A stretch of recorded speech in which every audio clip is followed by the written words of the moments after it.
So here's the deal. This story is about a guy who decided to make a seedy sect the most powerful in just 100 years. Nothing could be easier or more fun, he thought. But things don't start out the way he planned. He cheerfully invited him to join them. The poor fellow was lying on the ground at this time. The leader's foot stood on the lad's cheek and prevented him from escaping. The young man asked to let him go. The sect head smirked faintly and retracted his foot. He explained that he couldn't help himself when he saw the boy and his student together. Jun Changxiao apologized for his rude actions and lifted the fighter by the scruff of the neck with one tug, studying him closely. He asked me to think again about joining the sect.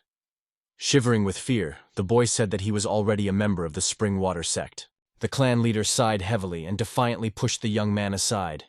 He was sorry he couldn't get a new warrior. Turning to his female disciple Lu Changqian, who was sitting on a tree branch, the head asked if the type had harassed her. The first follower shifted the sword in her hand. Raising her gray eyes, she said thoughtfully as the boy tried to touch her hand. Jun Changxiao had had enough of this. He grabbed the boy and kicked him in the chin. The young man shouted that he didn't do that. The head smiled gloatingly and said that his student never lies. He kicked his victim in the face with his foot once more. The impact made the boy's back sag. Leaving the young man moaning on the ground, the master and his apprentice walked forward in a sedate manner. She asked why the blows were only to the face. Many years ago, Wang, a fighter, jumped off a cliff and survived. He founded a sect for people with an iron spirit who lead a righteous life. The man worked on the cult for over a decade. Unfortunately, he was later imprisoned for having fun in brothels. Wang tried to escape, but the escape attempt was prevented in time. He was caught and executed by beheading. Thus, a person claiming to be Master Jun Changxiao became the leader of the Iron Bone sect. The real Jun Changxiao died 3 days after Wang's death. A huge stone tablet fell and crushed his spine. When the young man took over the master's body and learned what kind of death his former master had died, he simply had no words. But then he got a taste for it and promised himself that he would rule the world like the other time travelers. In the midst of his reverie, the young man heard a strange sound. The system activated right in front of his eyes. His hair stood on end in astonishment. Jun Changxiao looked over the brief information on the sect. Right now, there was only one person in it out of 100 possible people. The head learned that he had to make the sect the strongest in 100 years, or else his soul would be destroyed after the deadline. After each paragraph I read, an incredible pain was felt in my body as if a spear had been driven into it. Jun Changxiao smiled and closed his eyes. He had finally realized everything. This entire system was just a figment of his imagination. The man remembered that all the troubles started when the owner of the body was nailed with a plaque. He decided to repeat the experiment to make his brain work normally. Immediately after the blow to the head, the system activated and reported the accrual of the gift. The head rejoiced. He knew he was on the right path. A stream of energy enveloped the man's hand. The system notified that an artifact called the interdimensional ring had been received. Jun Changxiao stared thoughtfully at the golden bracelet that would fit even 2 hands. His cries for a giant ring echoed throughout the complex. Trying not to fall off the chair, the sect leader hung the heavy plaque in place.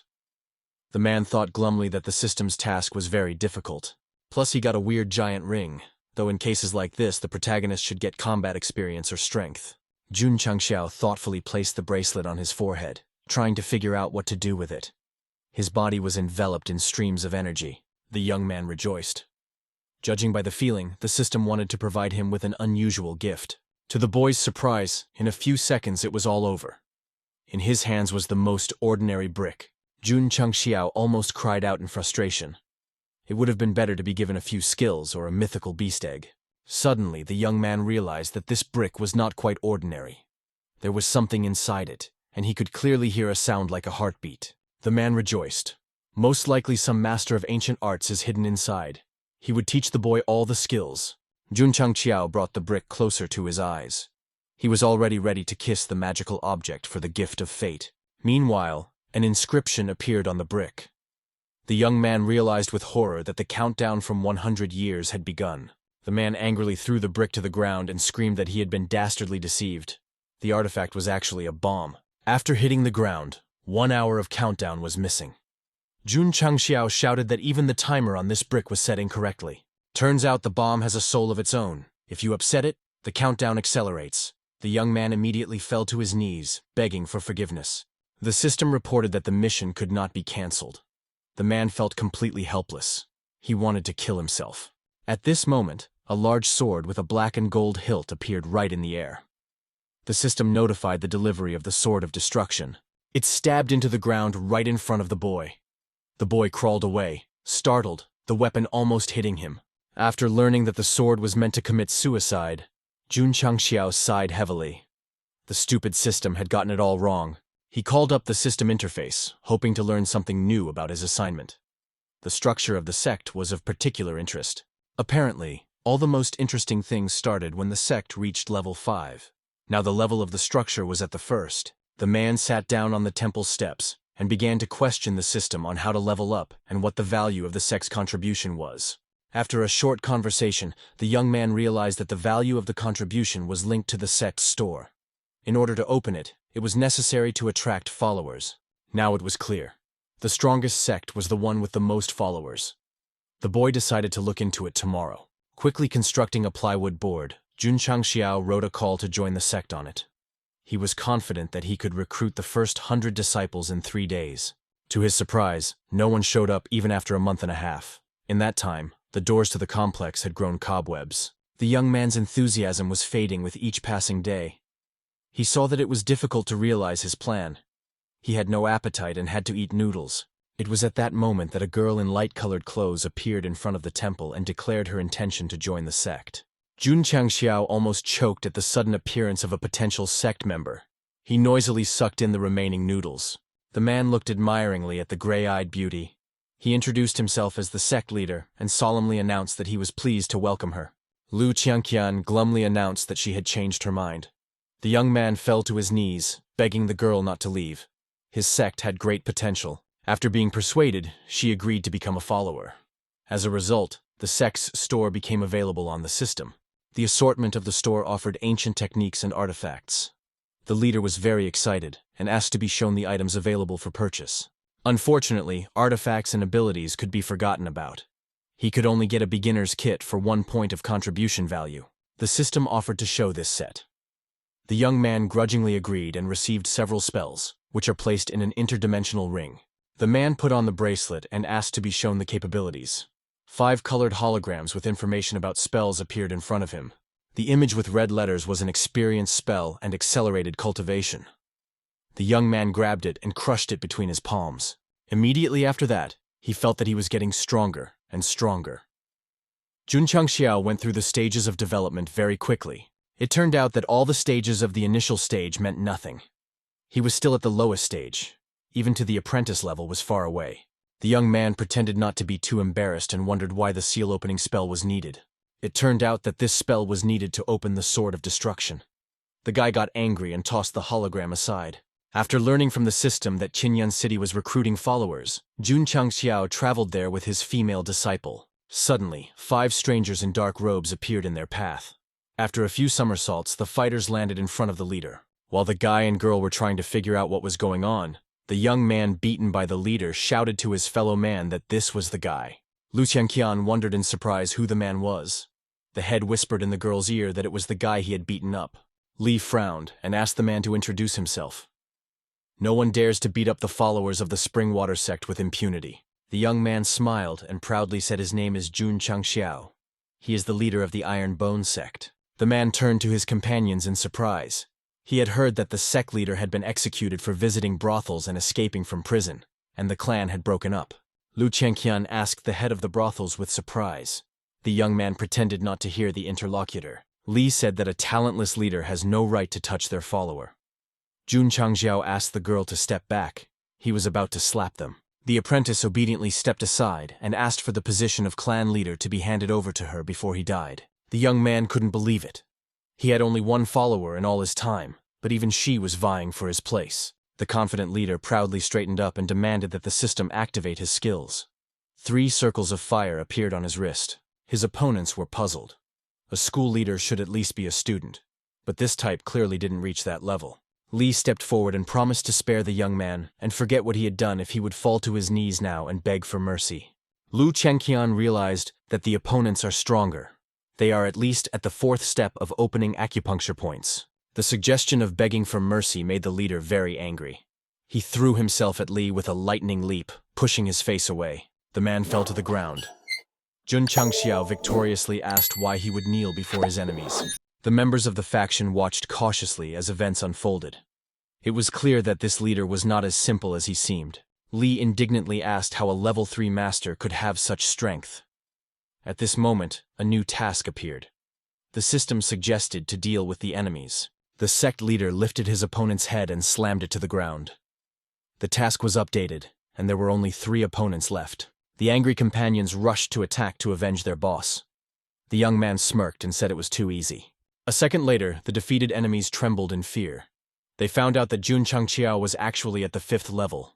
A moment later, the opponents groaned on the ground. Carelessly waving goodbye to his enemies, the sect leader called out to Lu Qianqian. The girl was reprimanding the head of the clan along the way. She stated that the man should have killed his enemies.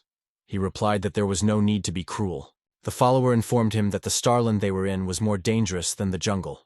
If he doesn't realize that, he doesn't need to be a cult leader. Jun Changxiao analyzed the girl's words and thought that she was right. This world only honored martial arts and jungle rules. The system provided a new side mission. He needs to change Lu Chenqian's mind and protect his dignity as the sect leader. The young man thought it made sense.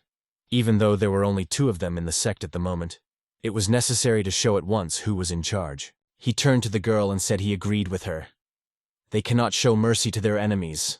The guy said that their sect strives for truth and purity. If he killed the weak disciples, it would damage the sect's reputation. The student thought about the leader's words and said that she now understood him. The system credited the reward for completing the task. Lu Chenqian drew her sword from its sheath and said that killing those worthless people would affect his reputation, so she would do everything herself. The young man explained that every girl should be elegant. The girl frowned and made a lunge with her sword toward the leader. She said she would do his bidding as a cult leader, but strongly discouraged looking down on women. Jun Changxiao gently took the edge of the blade with 2 fingers and slowly took it aside. He realized that the girl had been through a lot. Without waiting for a moment to be left to himself, the young man called up the system store menu and looked up the prices of artifacts. To Lu Qianqian, he just looked like a foolish young man walking along the forest path and wiggling his fingers in different directions. Jun Changxiao didn't notice his companion's strange looks. He was more embarrassed by the fact that he couldn't buy anything at the store. 1 point could only buy a small healing pill.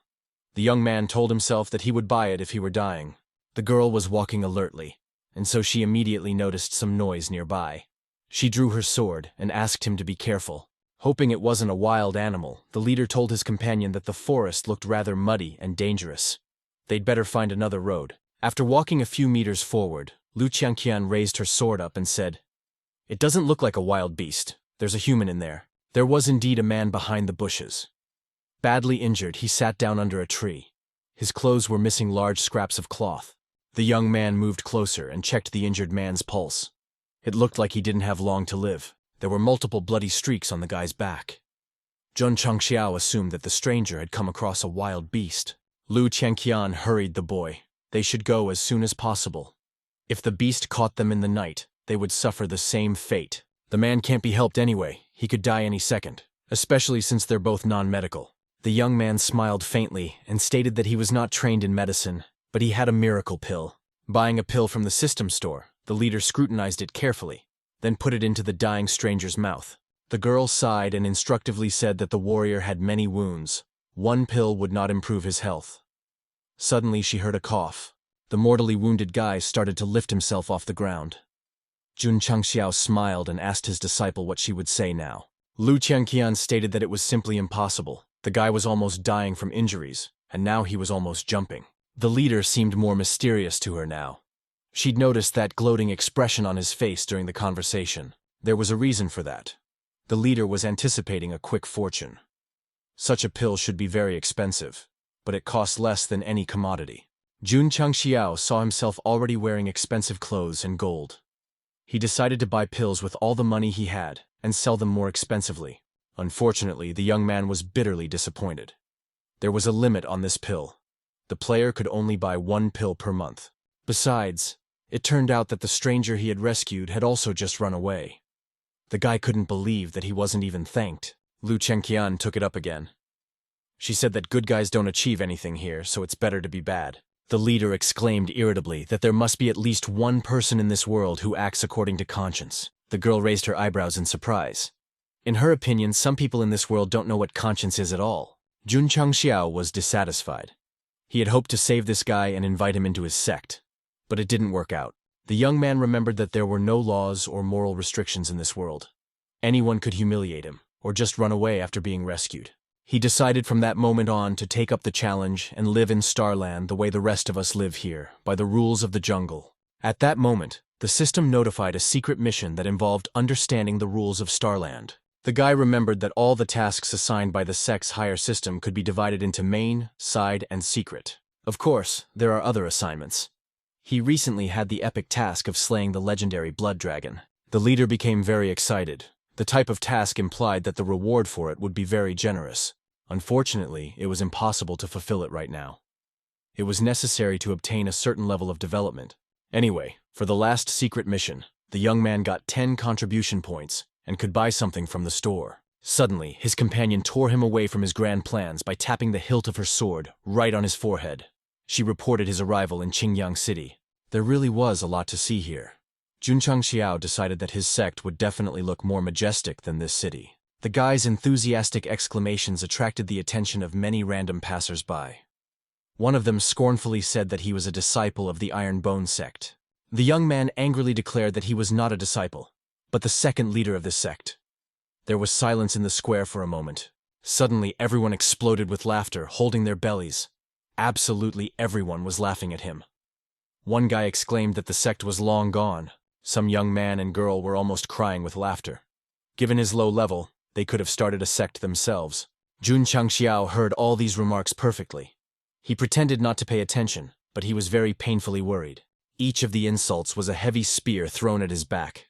Unfortunately, the boy could not answer. The young man couldn't stand it and roared, sitting down right on the road. He has no skills, no artifacts, nothing but a time mine.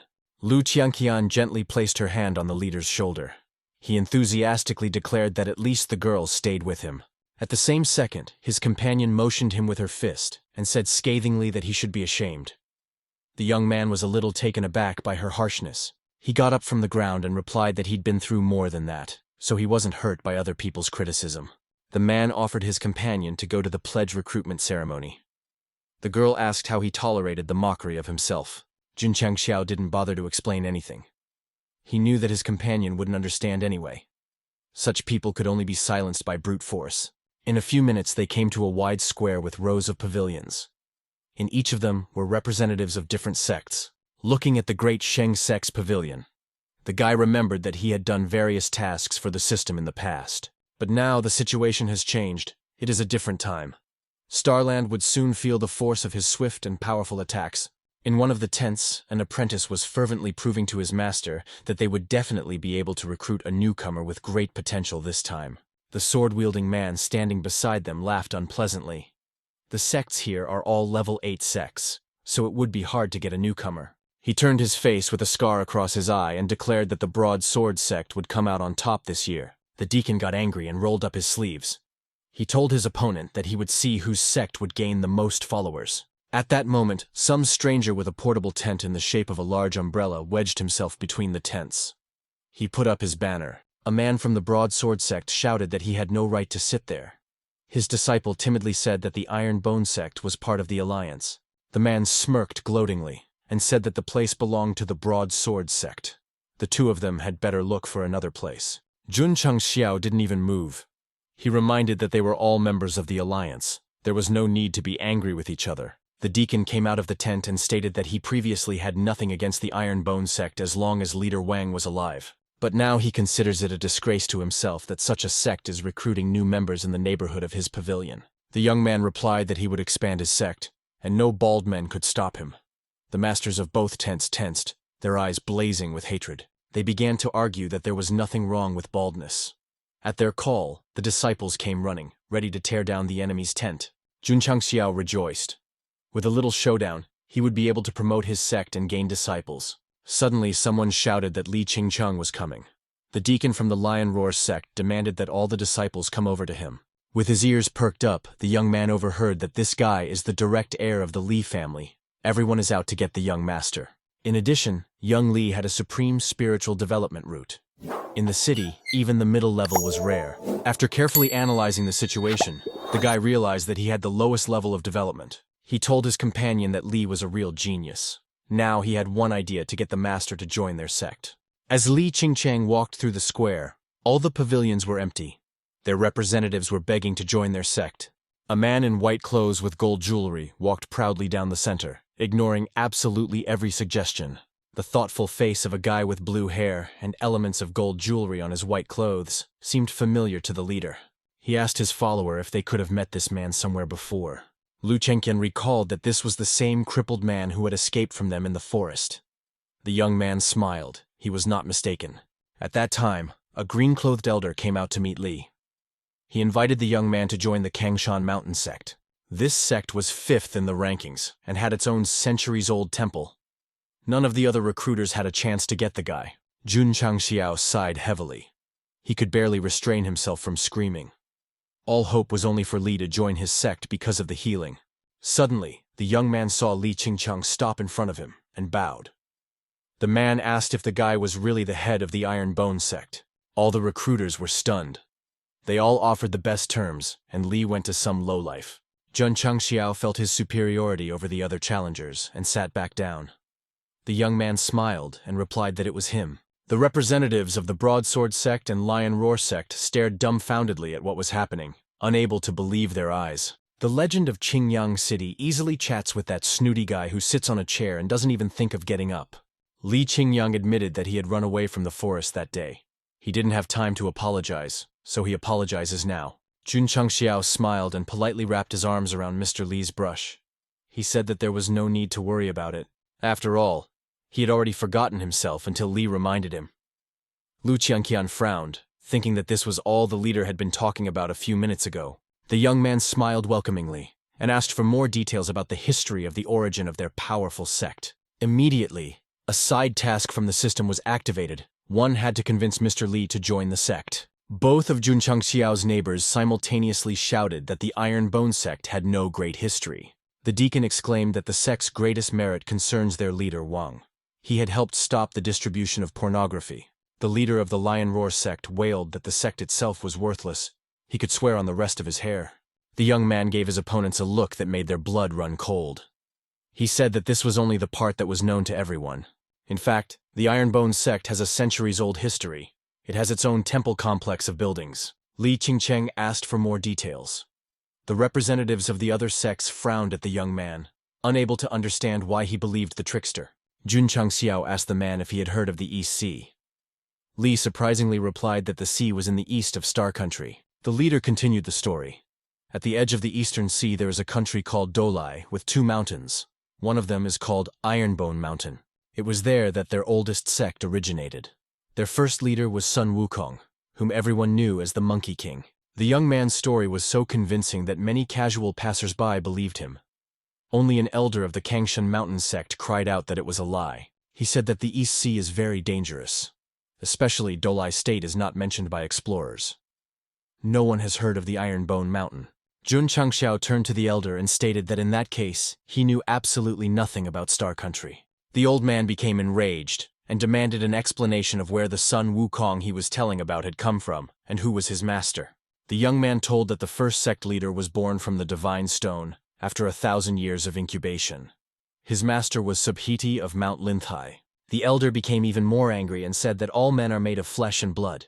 No one will believe these silly stories. Jun Changxiao faintly smiled and said that a man really just couldn't possibly know absolutely everything about the evolution of creatures.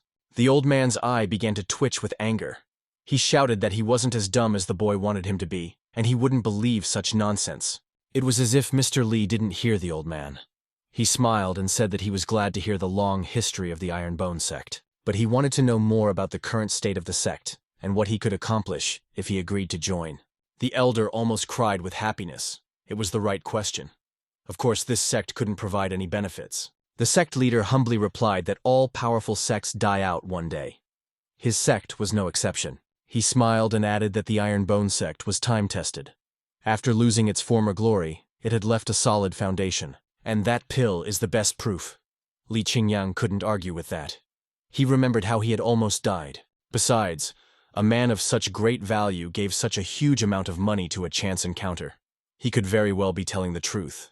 Jun Changxiao said that he wanted to resurrect his sect and needed a master of the level of Li Qingyang. He can't promise much. However, only the Iron Bone sect would guarantee advancement to the very pinnacle of martial arts if a young man joined. The elder blushed red, trying to shout over the recruiter. He shouted that a sect leader couldn't make such a promise. In Star Country, a martial arts emperor is at the highest level of cultivation. He is worshipped as a god. The old man almost choked when he heard that the young gentleman, despite all exhortations, had given his consent. The contract was immediately signed and sealed with a prearranged seal with a red star in a circle.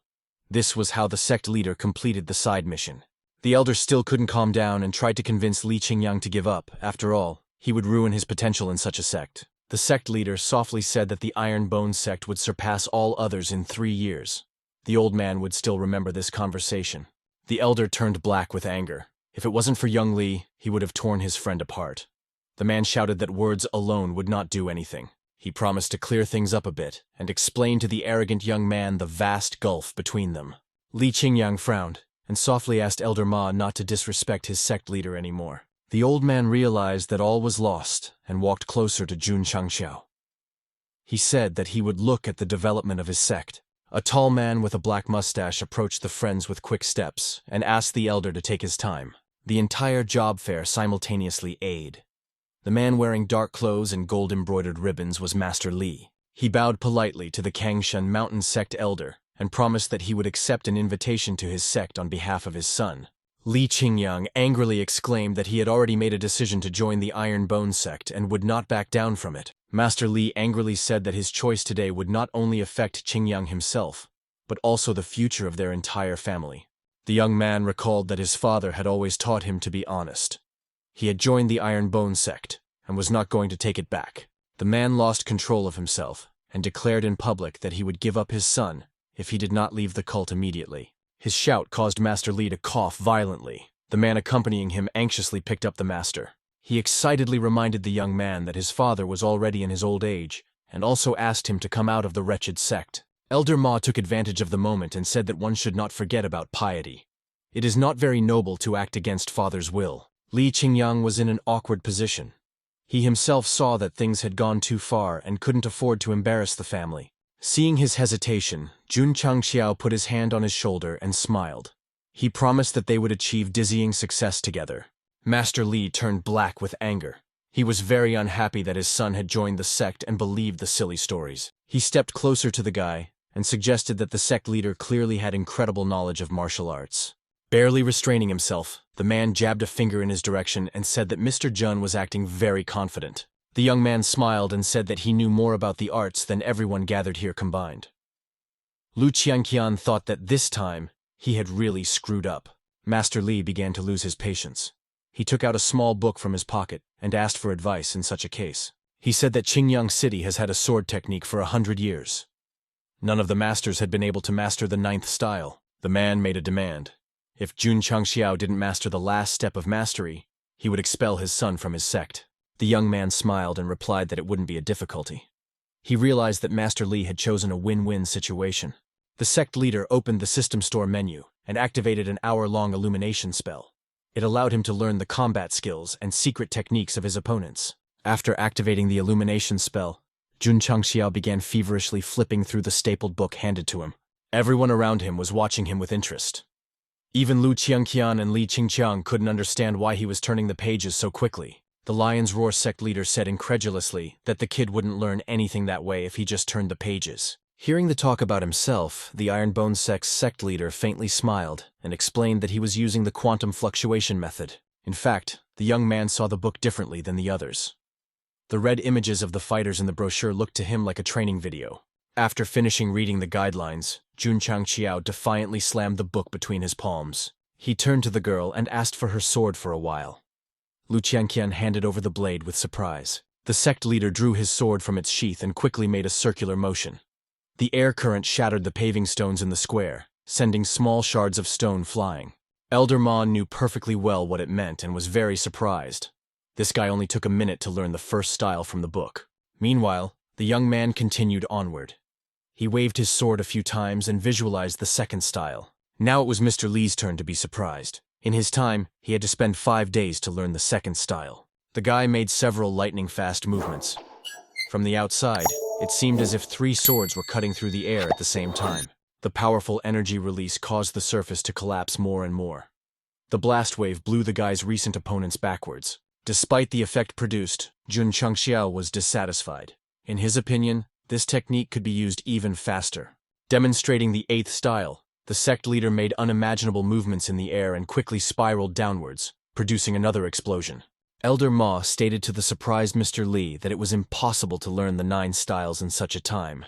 He had clearly done it before. The guy's speed is unbelievable. In a minute and a half, he portrayed all 8 styles now known. The elder inquired why Jun had stopped, and asked if he had studied the 9 styles of ancient techniques before. The young man didn't answer anything. He just stood in the center of the square. Energy was emanating from his body, and all the fighters could feel it. Li Qingqiang was the first person present to determine the guy's strength. Apparently, he was able to reach the sword realm, the highest stage. Following young Master Li, all the other warriors murmured and began to vigorously discuss the fellow with martial skills. Elder Ma asked for silence. He explained that it was very rare to be able to grasp the secret of the sword realm. There was no need to disturb the young man. Suddenly, he heard Jun Changxiao asking for help to test his strength, and perplexedly turned to the young man. The Iron Bone sect leader said that only an elder here could handle a couple of his attacks and smiled. With a lightning-fast lunge forward, the young master created a strong energy flow, destroying everything in its path. Elder Ma carefully watched the energy wave that was rapidly approaching him. He put his hands out in front of him at the last moment and blocked the flow from advancing further, marveling at the young man's strength. The elder tensed up and broke the energy pulse, spreading his arms apart with force. After taking a closer look at his opponent, the elder realized that Jun Changxiao was clearly new to martial arts. Furthermore, the 5 red marks on his arm clearly said that this warrior only possessed a level 5 martial skill. The sect leader made another quick attack. There was a violent grinding sound. The energy release made a deep ditch in the paving stones, but the elder was able to stop the impact. Mr. Li suggested that it was a demonstration of the 9th style. Elder Ma rubbed his wrist and admitted that the attack was strong. He rushed to his friend and began to shake him, grabbing him by the shoulders. The old master said that this was not even the limit of the young man's strength. The elder bowed to his opponent and admitted that he admired him. He had managed to master the martial art in 2 minutes. The leader of the Lion Roar sect saw that his tent had been completely trashed and rushed towards it with shrieks. The old man confessed that he had a request. He has been cultivating non-stop all these years, but he has never been able to reach enlightenment, and he needs advice. Both of the young man's recent opponents couldn't believe that he was being asked for advice by the 5th-level sect elder and martial artist himself. Jun Changxiao willingly agreed to give it a try if Elder Ma detailed exactly how he cultivated. This interested the leader of the Lion Roar sect. He tried to eavesdrop on the conversation, but he couldn't make out anything. When the old man heard the advice, he rejoiced. After the boy's words, it was as if he had gained new wisdom, and now he knew what to do. The young man smiled. He suggested that the elder train for a couple months with his advice.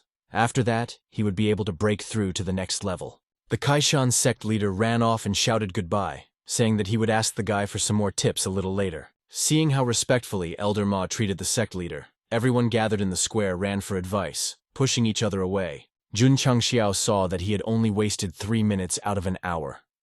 He decided to make money and announced that 1 tip was worth 100 taels. A crowd of eager people nearly swept away his umbrella and sign. Hundreds of hands with money reached out to the young man, each wanting advice. Li Qingqiang assisted the sect leader and handed out a token with a serial number in the queue to those who paid the fee. The eager members of the queue peered forward now and then, trying to determine how long to wait for their advice. As soon as one of them tried to trick the guy into walking forward, Lu Chengqian declared that no one would pass by her. The guy trembled with fear. Meanwhile, the sect leader was approached by a lucrative client. After paying the requisite 500 taels, he received advice on promotion and bowed. After counting the money, the guy called out the next person who wanted to come. Master Li introduced himself. He had a few problems and could use some help. The young man demanded 1,000 taels. Mr. Li turned black with anger. He shouted that everyone only paid 100 taels each. In addition, his son is a member of the Iron Bone sect. Jun Changxiao smiled and said that in that case, he would make a discount. 1 tael would be charged. The sect leader of the Lion Roar sect was surprised. To make sure no one else doubted, the young man raised his head and loudly announced that he was making an exclusive discount for the parents of his sect's disciples. For a few seconds there was complete silence in the queue. The leader's statement simply stunned everyone who wanted to attend. After a second, the most savvy ones rushed forward, shouting that their children had always dreamed of joining the Iron Bone sect. The sect leader smiled and told his two disciples that they wouldn't be bored now. Now the recruitment for the sect would begin. There were too many people wanting to join the sect. The young man was already tired of putting stamps on the standard forms. Unfortunately, there were only half of the talented students. About 40 fighters were of no value. The sect leader remembered the basic background. It seemed uncomplicated. He would soon have the right number. Suddenly, the system reported that the limit of participants had been reached. Jun Changxiao became angry. He couldn't believe that the system only allowed 100 people to be recruited at such a moment. It turned out that in order to expand the sect, you had to send your disciples on missions. The leader collapsed exhausted. New difficulties again. Suddenly, a dark-skinned giant with a neat beard approached the table and claimed that the guy had somehow beaten up his disciples from the Spring Water sect. A deacon from the Lion Roar sect loudly exclaimed that Wei Yingwu himself, an elder of the Spring Water sect, had come to see them. He whispered to his disciple that last year, the master had destroyed his disciple's cultivation and expelled him from the sect. Jun Changxiao asked Li Qingqiang in surprise why many masters were afraid of the Spring Water sect, being a higher level. The young man replied that all the elders from that sect surpassed the other masters by several levels. No one could compete with them. Wei Ying was glad that everything had already been told about him. He suggested that the sect leader destroy his cultivation, and then no one would touch him. The young man explained to the man that his students had molested a female disciple from the Iron Bone sect, and so they received quite deservedly. The elder became enraged and demanded that the guy fight him on the platform of justice. Li Qingqiang whispered that this opponent is very strong. He is at the 12th stage, and therefore the fight is obviously a losing one. Jun Changxiao was overjoyed. He replied that dueling with the head of the Spring Water sect would save them a lot of trouble. The opponents immediately proceeded to the rectangular platform that was located here as well. The spectators were surprised that the guy was so confident. As soon as the opponent attacked the young man, Jun Changxiao ducked down and kicked him in the stomach. The elder bent in half from the intense pain. He attempted a quick counterattack and hit the sect leader in the head from above, pressing him into the arena. Li Qingqian asked Lu Qianqian if their head had time to leave a will in case of his death. Wei Yingwu angrily shouted that he could let the guy go if he did the right thing. But there would be no mercy for him in the arena. The man strained his huge biceps, showing off his steel muscles to the audience. He stated that he devoted a lot of time to physical exercises. The elder demonstrated how he could smash any boulder weighing even a ton without using combat skills. Jun Changxiao had been lazily stubbing his nose with his finger the entire time, and disdainfully said that no one was interested in his conversations. Wei Yingwu realized that it was time to teach the arrogant youngster a lesson once and for all. He swung his solid fist and rushed towards his opponent. The guy was ready for it and activated an energy shield with a bluish glow. The elder was sure it wouldn't save him. To his surprise, the guy's defense was pretty good. Even his powerful fists couldn't penetrate it. Moreover, the man's hand hurt a little after the impact, as if it had encountered a very sturdy obstacle. Jun Changxiao faintly smiled and asked his opponent if they could finally start their duel. Wei Yingwu couldn't believe that the guy hadn't moved even a millimeter. He must have advanced martial skills. The young man smiled faintly and tapped his fingers on the invisible shield. A metallic clang sounded. Jun Changxiao explained that he had used the Golden Bell shield. Li Qingqiang was surprised to ask his interlocutor what this skill was. He had never heard of it, and assumed that the bell had only developed in this sect.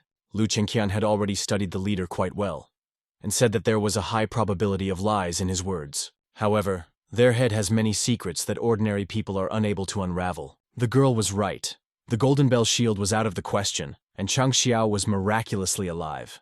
The only thing that saved the leader was that he used an anti-damage spell from the new player's set, and thanks to that, he was unharmed.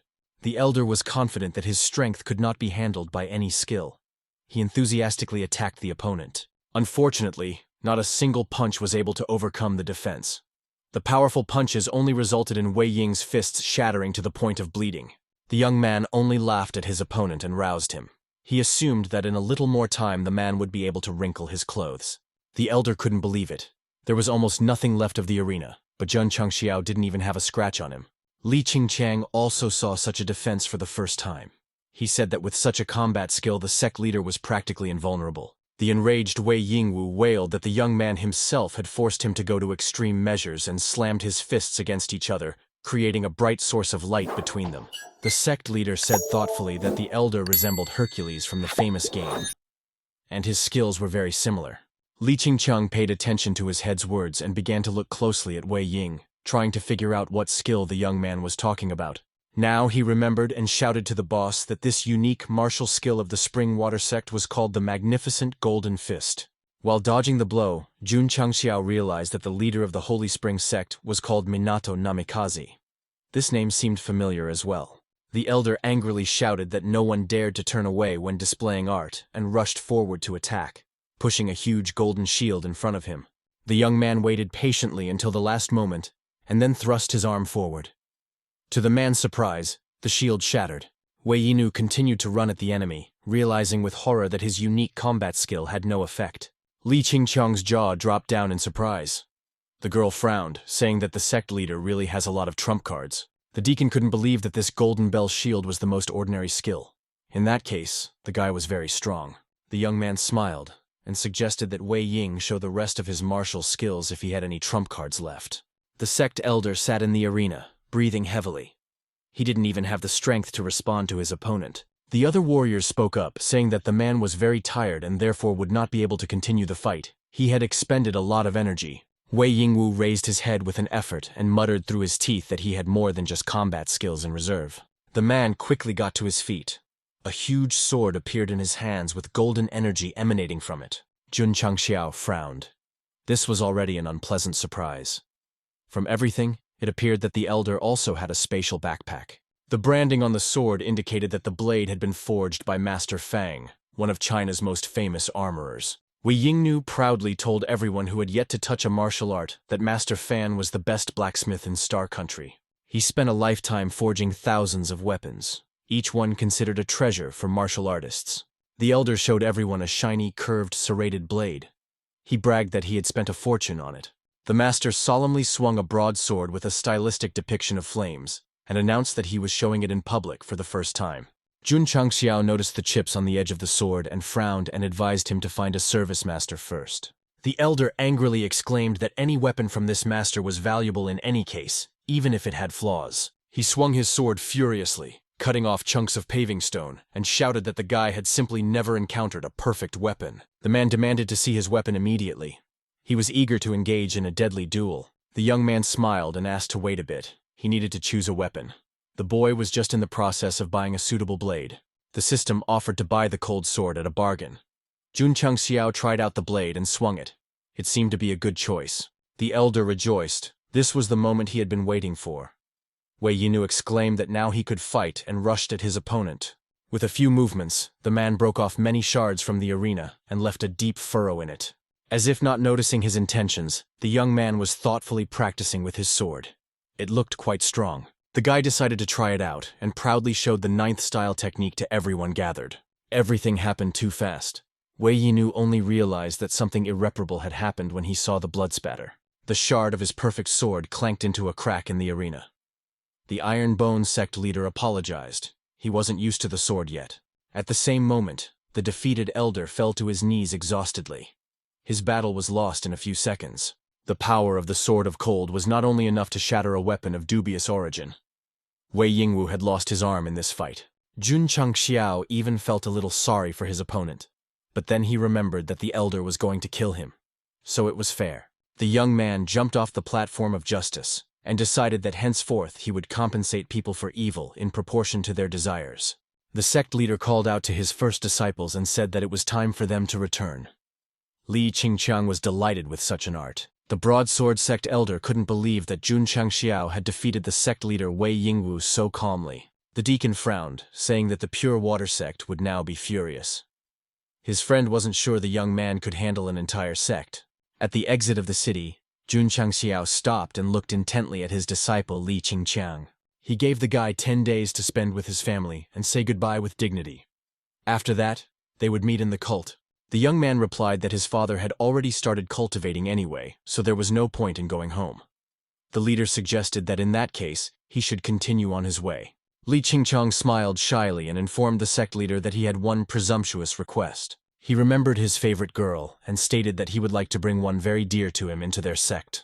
The head of the sect smiled conspiratorially and asked in a whisper which person the young man was referring to.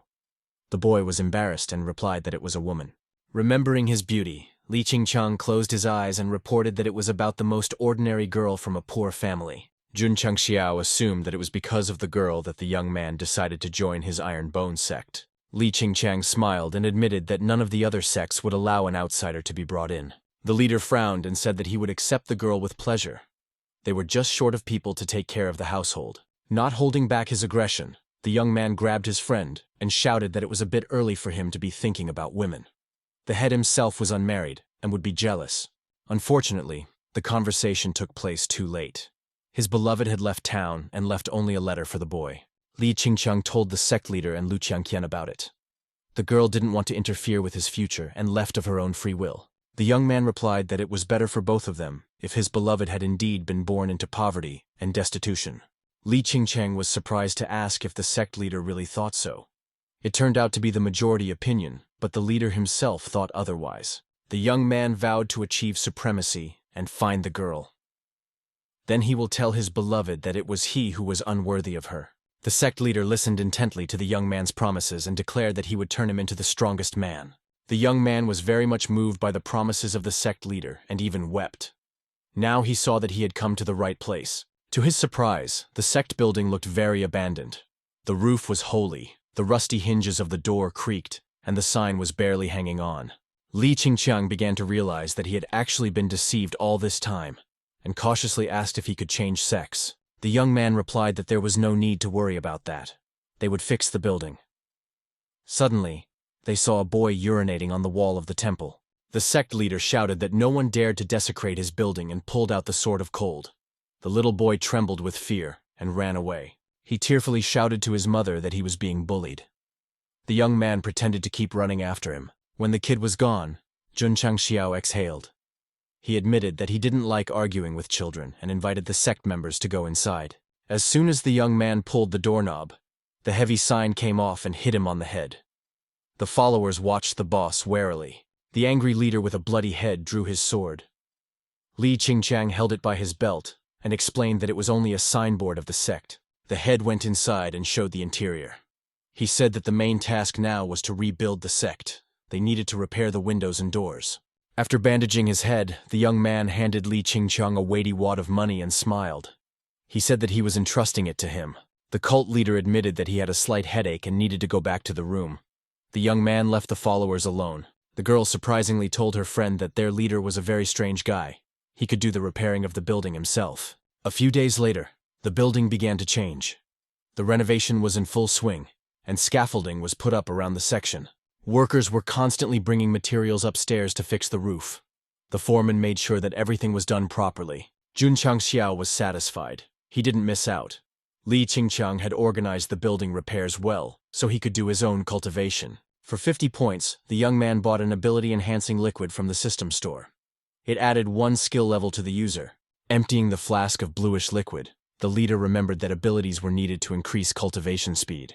As soon as the guy drank the entire contents of the container, he felt his spiritual root change, energy pouring out of him.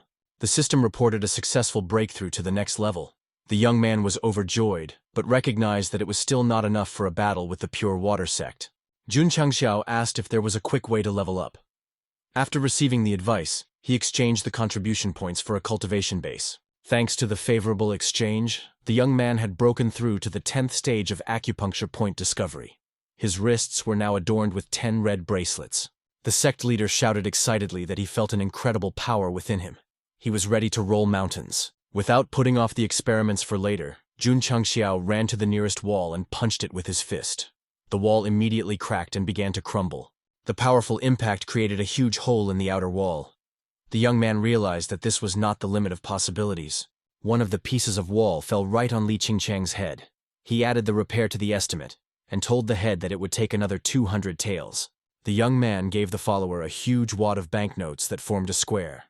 Li Qingqiang promised to finish the repair in 3 days. For 3 whole days, Jun Changxiao did not leave his room and cultivated his skills. Finally, the door creaked open and the sect leader walked out. He had used the meditation technique of an elder from the Kaishan mountain sect. But for the next stage, he still needed to practice a lot more. Suddenly, the young man saw the sect building and was stunned. Now it was unrecognizable. The temple was considerably taller, and tall trees were planted around it. In addition, the surprised fellow noticed several gazebos by the pond. A rock garden was laid out on the extended territory of the sect. Jun Changxiao couldn't believe that this entire complex of buildings belonged to his sect. In just 3 days, his building had turned into a palace. Li Qingqiang saw the enthusiastic young man and smiled. He asked if the head was satisfied with the sect's restoration. The guy turned around and squealed happily. He was very pleased. He even thought at first that he had wandered into someone else's territory. Li Qingqiang suggested looking at the training grounds. The boss happily went ahead and did not immediately realize that the young man wanted to report the renovation costs. The boy handed the cult leader a weighty ledger in a blue cover. On top of it were a few crumpled bills. Jun Changxiao sat down on the porch and almost roared. He couldn't believe that out of all the money he had earned, there were only a few bongs left. Li Qingqiang added that the students also want to remodel the courtyard. It will cost another 4,000 taels. Meanwhile, disciples began to arrive at the sect. One of them exclaimed that the sect was marvelous, and another climbed the pillar at the gate with joy. The head of the sect asked why not all the followers had come. One of the boys replied that some of them lived in remote areas. Suddenly, some man in rags appeared on the horizon. His whole body was trembling. The man was calling for help in a weak voice. Jun Changxiao and Li Qingqiang watched the strange man who walked into their sect with astonishment. The young man stumbled on the threshold, and the head of the sect and his follower were immediately at his side. They helped him to his feet. Li Qingqiang looked at his leader suspiciously. He knew that the boss had only opened himself to the 5th stage, but he managed to be near the guy faster. After taking a little breather, the beaten youth told Jun Changxiao that their group of 30 had been ambushed by bandits. The sect leader asked the young man to get a good rest and unfolded the note he had been handed with his disciple. The note contained ransom conditions. The author of the note promised to kill the hostages if he did not receive the money. The head got angry and tore the letter into small shreds with his internal energy. He angrily exclaimed that the bandits had had enough of living. Li Qingqiang returned from reconnaissance and informed the leader that there were at least 200 bandits on Black Mountain. Their leader had reached the martial arts apprentice stage. The young man really didn't want Jun Changxiao to go to such a dangerous place alone, so he volunteered to accompany him. The head frowned at the follower and said that all the disciples would stay in the sect and go about their business. This was not up for discussion. Those bandits made him very angry. Anyone who dares to threaten the disciples of the Iron Bone sect is not worthy of life. There were steps leading up to the fortress located on top of the Black Mountain. 2 thugs were carefully watching the area. Suddenly, one of them saw a man nearby and said to his partner, it was too audacious to climb the mountain. The martial artist looked back at Jun Changxiao walking up to them and said that it was one of the travelers. The man blocked the way with his long sword and smiled. He offered to give up all his valuables amicably. The guard explained that in that case no one would touch him. If force were to be used, the outsider would be torn to pieces. The sect leader glumly suggested that their boss was in the fortress. The man laughed and pretended not to understand the question. In the next second, Jun Changxiao swept past his partner and deadened the defiant fighter, then repeated his question. Shivering with fear, a surviving guard with a blood-splattered face replied that their boss was indeed in the fortress. The young man smiled gloatingly and asked him to tell the boss that the head of the Iron Bone sect had come to ransom the hostages. The Black Wind sect's fortress was indeed impregnable. It was located in the midst of the high mountains and was protected by a high fence. When they saw the stranger inside the fortress, the fighters surrounded him. One of them gritted his teeth and said that he was lucky the boss had agreed to meet him in person. Jun Changxiao now understood why neither the government nor the sects had been able to take the fortress. It was securely protected by mountains on 3 sides. Meanwhile, the Black Wind warriors reluctantly opened the main gate. They looked hatefully at the stranger who dared to come to the fortress. Several crucifixes were dug into the main courtyard with prisoners tied up. A man beat them repeatedly with a whip, turning their clothes into rags. The head of the fortress sat on a throne. 2 tall warriors stood beside him. 6 more select soldiers stood at the steps leading up to the throne. The young man quickly assessed the strength of the opponents and realized that these 8 people were elites. Each of them was at the 10th stage. He stared intently at the muscular leader. Li Qingqiang was right. This man has the strength of a martial arts disciple. The head smiled politely and said that they were happy to welcome such an honorable guest into their Black Wind sect. The boy reproached himself for coming here alone. The chief's strength could be compared to that of 10 people of his level. Putting on a serious demeanor, Jun Changxiao glumly said that he didn't like wasting time. He had come here for his disciples. The sect leader Zhou Tianba smiled. He liked the guest's businesslike approach. The man said he valued the 30 captives at 3,000 taels. The young man frowned. The bodyguards murmured. It was very cheap. Normally their leader would set the ransom at twice as much. Jun Changxiao smiled and declared that he was willing to give him 1 tael as payment for his men's stay. Zhou Tianba said in surprise that Mr. Jun didn't quite understand the situation of the wards correctly. He snapped his fingers. There was a rustle in a dark corner. One of the warriors dragged a bound prisoner begging for mercy by the hair. Jun Changxiao immediately recognized his disciple. Now he had no doubts about the ringleader. The man carelessly threw the prisoner at his boss's feet. Zhou Tianba smiled gloatingly and said that he intended to kill one of the disciples, so the ransom would become even smaller. The captured disciple roared and begged not to be killed. He was even willing to join the Black Wind sect and become a slave. The bodyguards laughed amicably. They were pleased that one of the students had been so easily frightened to death. The sect leader turned red with anger. It was clear that he had no use for such a disciple. He had no dignity. Zhou Tianba lifted the young man by his head and severed it from his torso. He assumed that Changxiao would not mind the death of a coward. The system reported 1 vacancy in the sect. The young man gritted his teeth and said he didn't mind. One of the guards laughed loudly and informed him that the man should be grateful. He had been helped to get rid of a cowardly student. In the same second, the guy's body was covered in blood. Jun Changxiao was behind his back and stabbed him through. The sect leader reported that the young man had no manners. Zhou Tianba should not mind that the boor had been taught a lesson. The giant, who was twice the size of the sect head, shouted that the outsider had killed his mate and would pay with his life for it. Both opponents prepared for a fight. The thug clenched his huge fists the size of a boy's head and prepared to attack the enemy. Jun Changxiao adopted a fighting stance while studying his opponent. He had to admit that his opponent's aura was quite strong. The leader of the Black Wind sect asked them both to stop. He said that there were 31 people in captivity, each head worth 100 taels. The young man realized why the head of the fortress was restraining himself. What he really wanted was money. He stated that he could only give 1 tael. Zhou Tianba became angry. He was already acting too diplomatic, but this guy is just being rude. The giant smiled and asked the boss for permission to kill the guest. Then they would search his body and take all the money. The bodyguards cheerfully supported the man. Jun Changxiao took a closer look at his opponent and realized that the strong man would be easy to deal with. One by one, the warriors suggested ways to avenge the 9th leader. Each of them was more horrible in description than the last. The head called the thug over to him and warned him that their guest was very fast. He should be careful. The man laughed back and stated that no human could handle him, no matter how fast he was. He adopted a fighting stance. The spectators murmured in admiration. It was a technique of using the 7-stage shadow transformation. The giant quickly ran towards his opponent with a loud stomp. The young man realized with horror that he was wrong. This guy was too fast. In the same second, the bulky man was behind Jun Changxiao's back. The leader turned pale. He couldn't even follow the enemy. The young man realized that his only hope now was that he could outrun the bulky and clumsy guard. Jun Changxiao ran circles around his opponent, but the man still managed to stay in place and stare straight at him. Despite the guy's fast running, the bulky man's smile appeared from left to right. He exclaimed that Jun Changxiao was running slowly. Zhou Tianba admitted that the young man had managed to improve his technique. One of the bodyguards admitted that even he would have had a hard time dealing with him. He smiled gloatingly and added that at this speed, the guy wouldn't keep up with the thug, even with the fastest sword in the world. Jun Changxiao wrinkled his nose unhappily and said that they were all buzzing like flies and preventing him from concentrating. The young man frowned and looked at his opponent closely. He made a lightning lunge and slashed the air with his sword. The bodyguard recognized that their guest was fast enough. He recognized that their man might miss an accidental blow.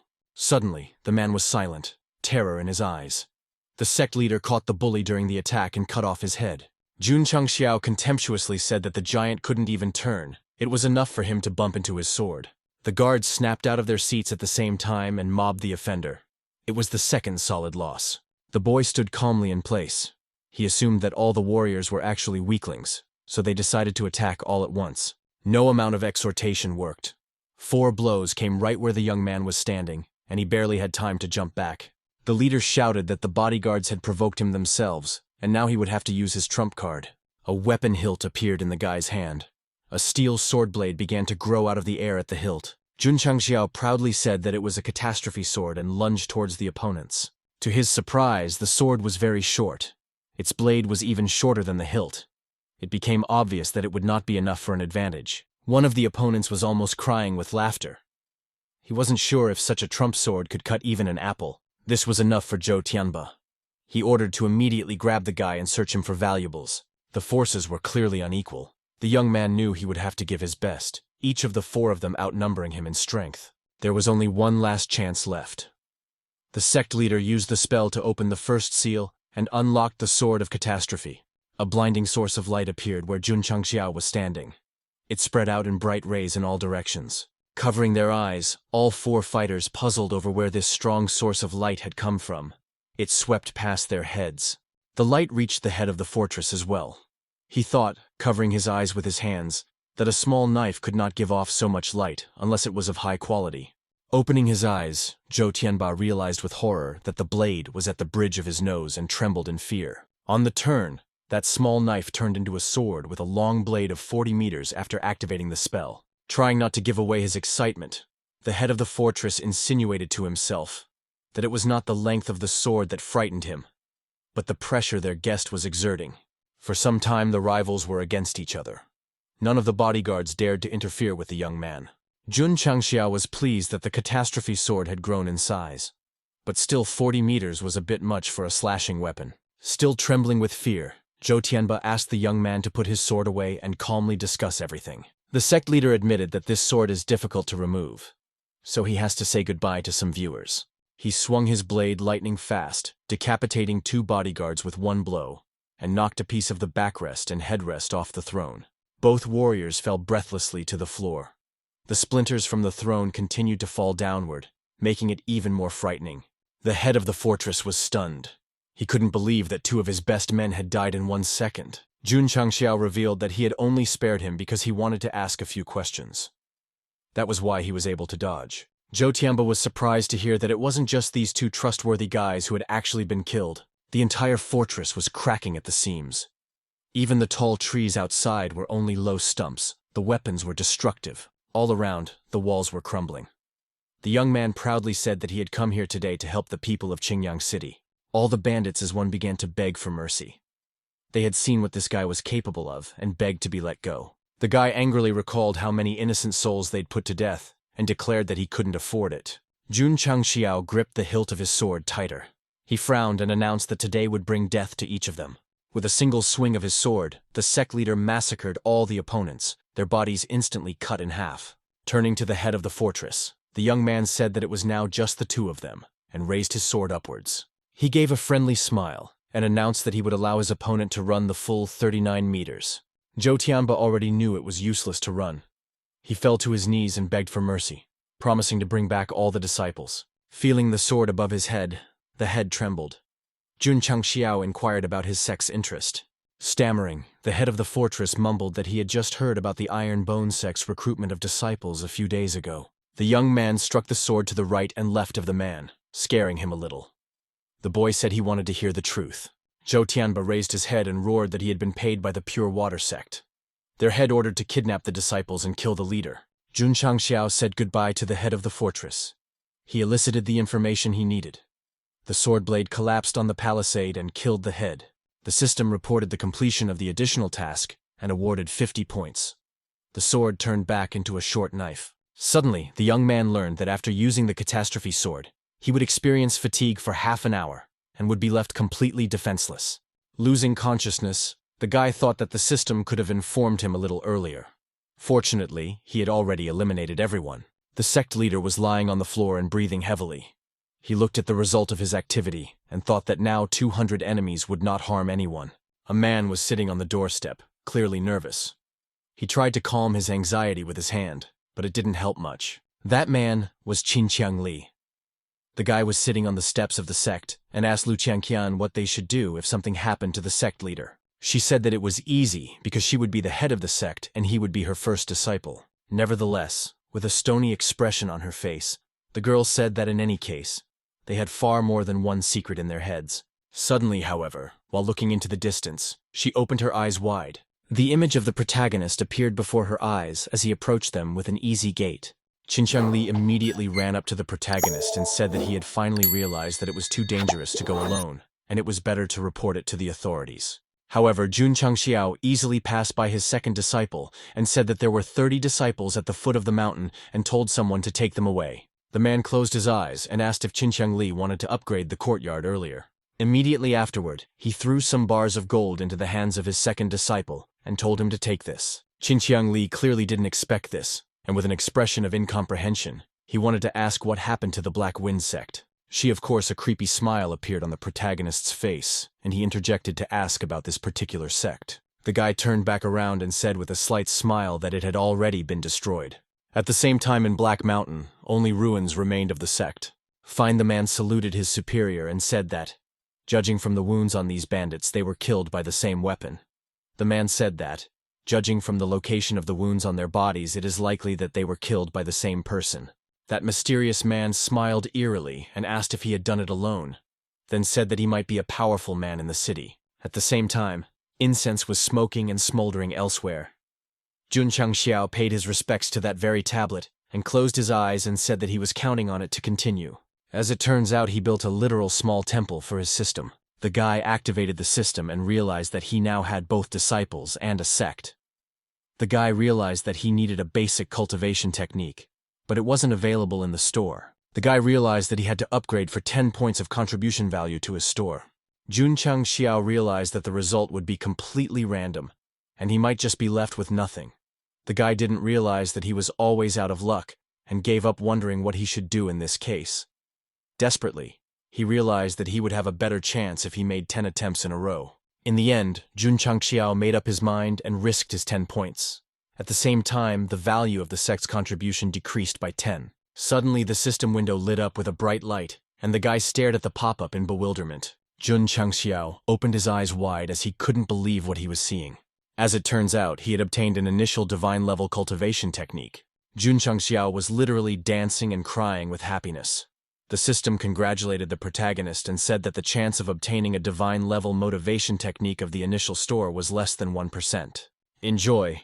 Jun Changxiao gathered Lu Qiangqian and Qin Qiangli in the assembly hall. Once they gathered, Qin Qiangli looked at the goofy expression on the protagonist's face and said that he looked very happy. The guy coughed and said that he had just solved an important problem for their sect. However, as soon as Jun Changxiao presented his project, both disciples stood puzzled, because they didn't understand why their uniforms were considered an important problem. The guy held up a piece of paper and said he was done. Then he asked to find a tailor in town to live the uniform. Xinqiang Li bewilderedly asked the protagonist if it was considered his first priority to teach cultivation techniques to newcomers. After that, he looked at the drawing and said that the collar on the uniform was very big. However, this infuriated the protagonist and told him to shut up, asking him if he knew who the head of the sect was. However, Jun Changxiao did not ignore his disciple's question, and slowly took out a certain book from his sinus. Jun Changxiao squinted his eyes and said that he had a Yikin scripture.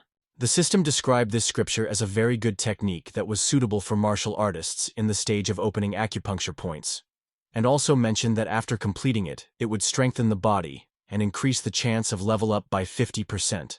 The system reported that the requirements had been met. It also said that the sect cultivation technique would activate automatically. The guy was greatly surprised. Jun Changxiao wondered what the sect cultivation technique was for, to which the system replied that only the sect head disciples could cultivate it. While Jun Changxiao was wielding the system's tablet, the other disciples looked at him like he was crazy. The system said that if any of the disciples gave the sect the information and write-offs to others or were expelled, his or her memory and techniques would be erased.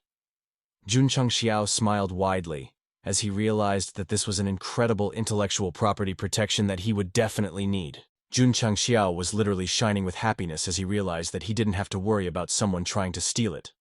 At the same time, Xinqiang Li waved his hand in front of the protagonist's face, trying to get him out of his daze. Jun Changxiao said that he was using the Yijing scripture he created as a sect cultivation technique. The unexpected system reported that in order to print 99 copies of the scripture, one would need here contribution value points. The guy had obviously not expected this, and was covered in sweat. However, he quickly came to his senses and told me to distribute these books to the students. Lu Chengqian and Qin Qiangli looked at the protagonist with disbelief. since there was no way that he could create a cultivation technique at the proper level. Nevertheless, Qin Li opened the book and began to read into the writing.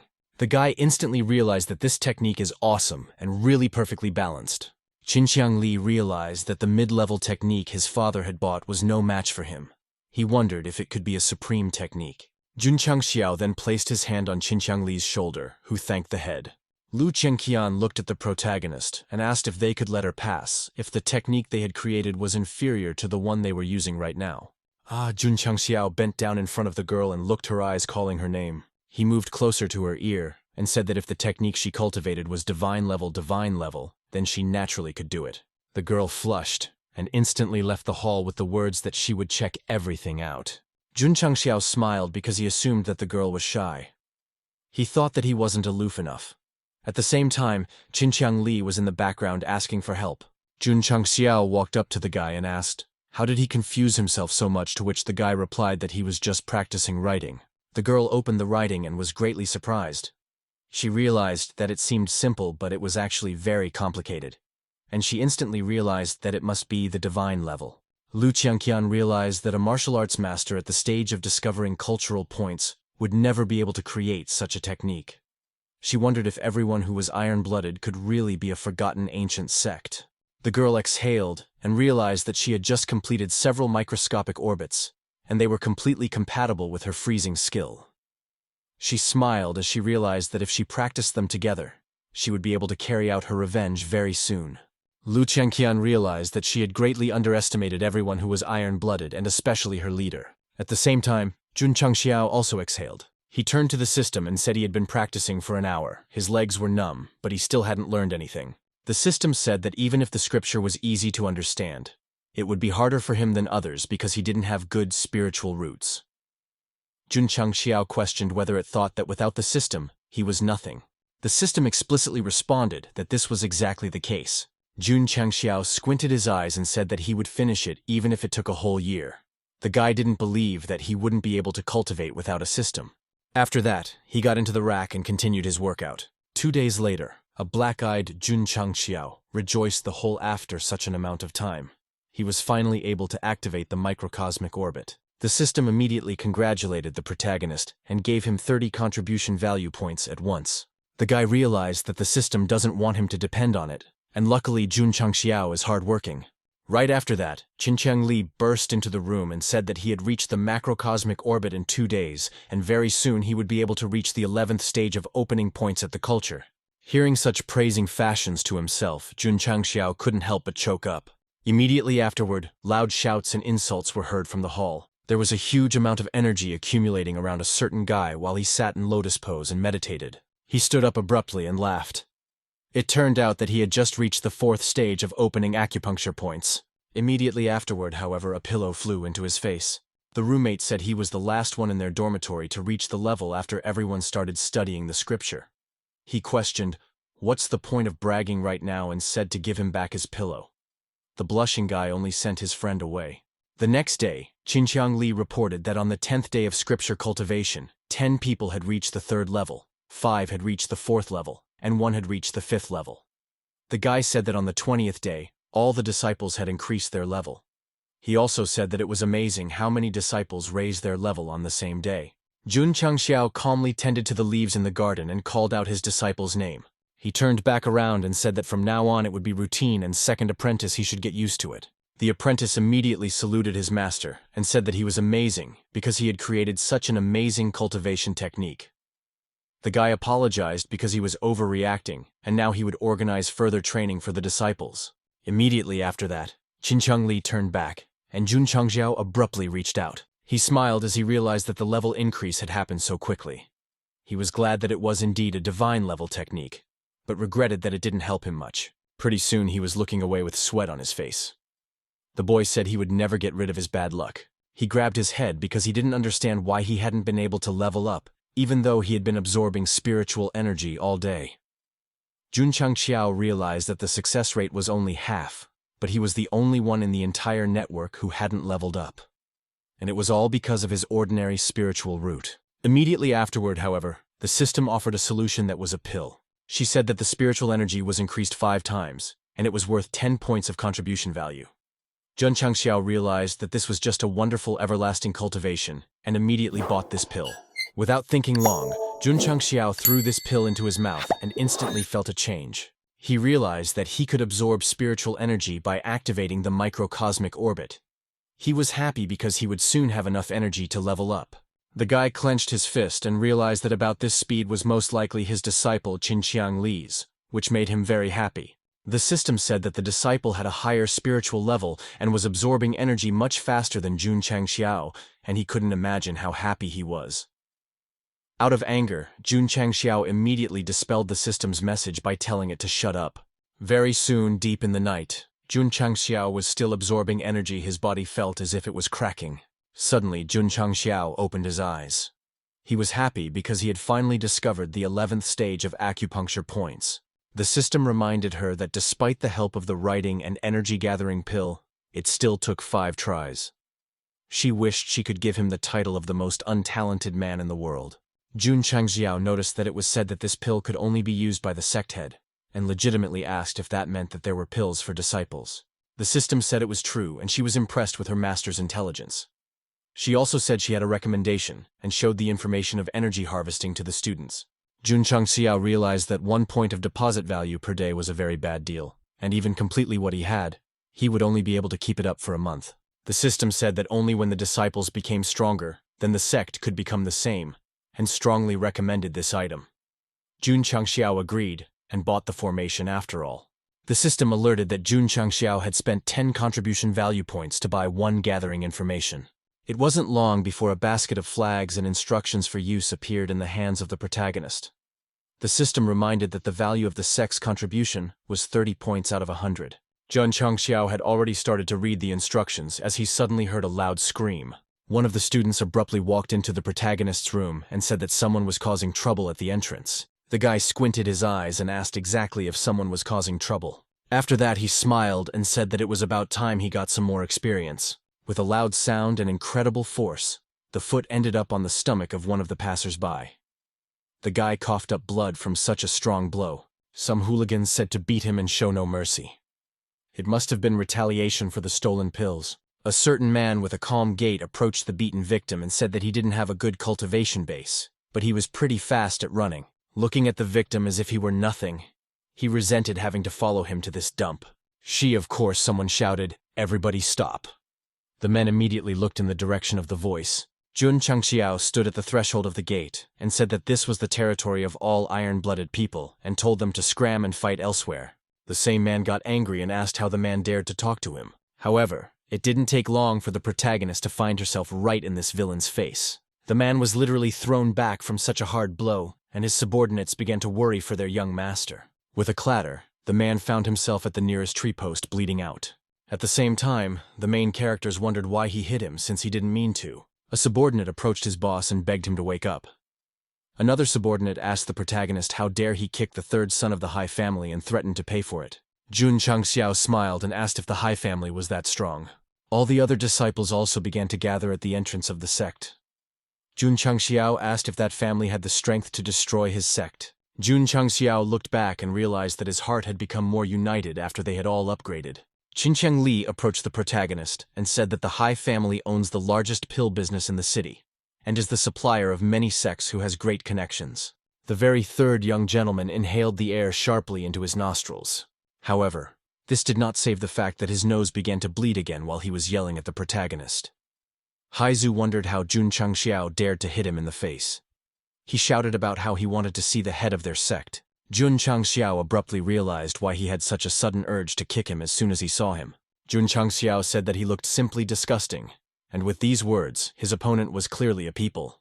Haizu demanded to call the sect head here. However, Jun Changxiao slicked back his hair and asked why call him since Jun Changxiao is the sect leader.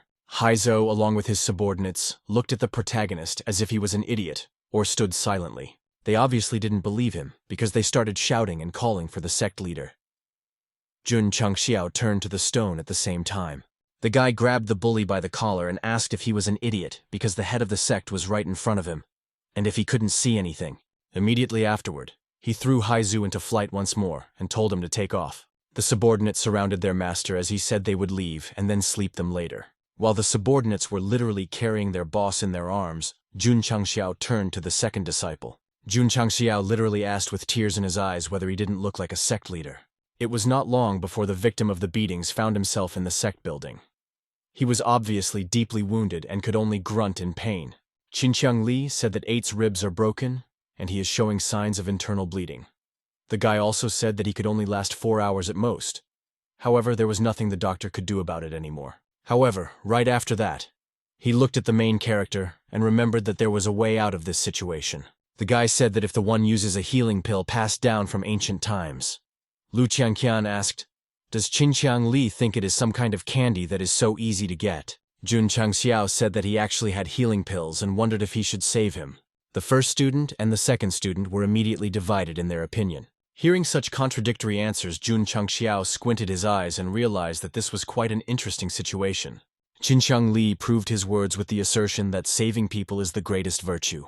However, Lu Qianqian disagreed and said that many people were dying in Starland and asked if he could save them all. Jun Changxiao squinted his eyes and said that the second disciple's kindness was priceless. The guy got up from his chair and said that reality is sometimes cruel. Jun Changxiao said that when he gave him that pill, or he didn't know that it would be so effective.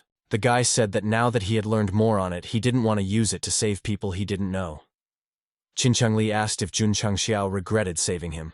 Jun Changxiao said that since he had joined the Iron Bone sect and became a second disciple, he did not regret it. And on the contrary, if he had not done so, it would have been his biggest regret. The guy took out a pill from his inventory and said that the healing pill had brought him a talented disciple. Looking at the guy's face, he said hopefully he could get something special this time too. Lu Qianqian was surprised and asked if he would really save him, and wondered if he thought everyone was so talented like Qinqiang Li. Jun Changxiao said that maybe he was just lucky and made the guy swallow the pill. The pill went downtown and was successfully absorbed by the guy. Literally.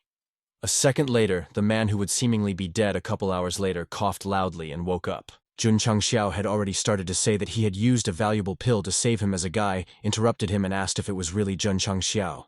Immediately afterward, he bowed before the protagonist and began to beg for acceptance. Jun Changxiao said that he was going to keep quiet, but he got to the point himself. Jun Changxiao asked what his name was.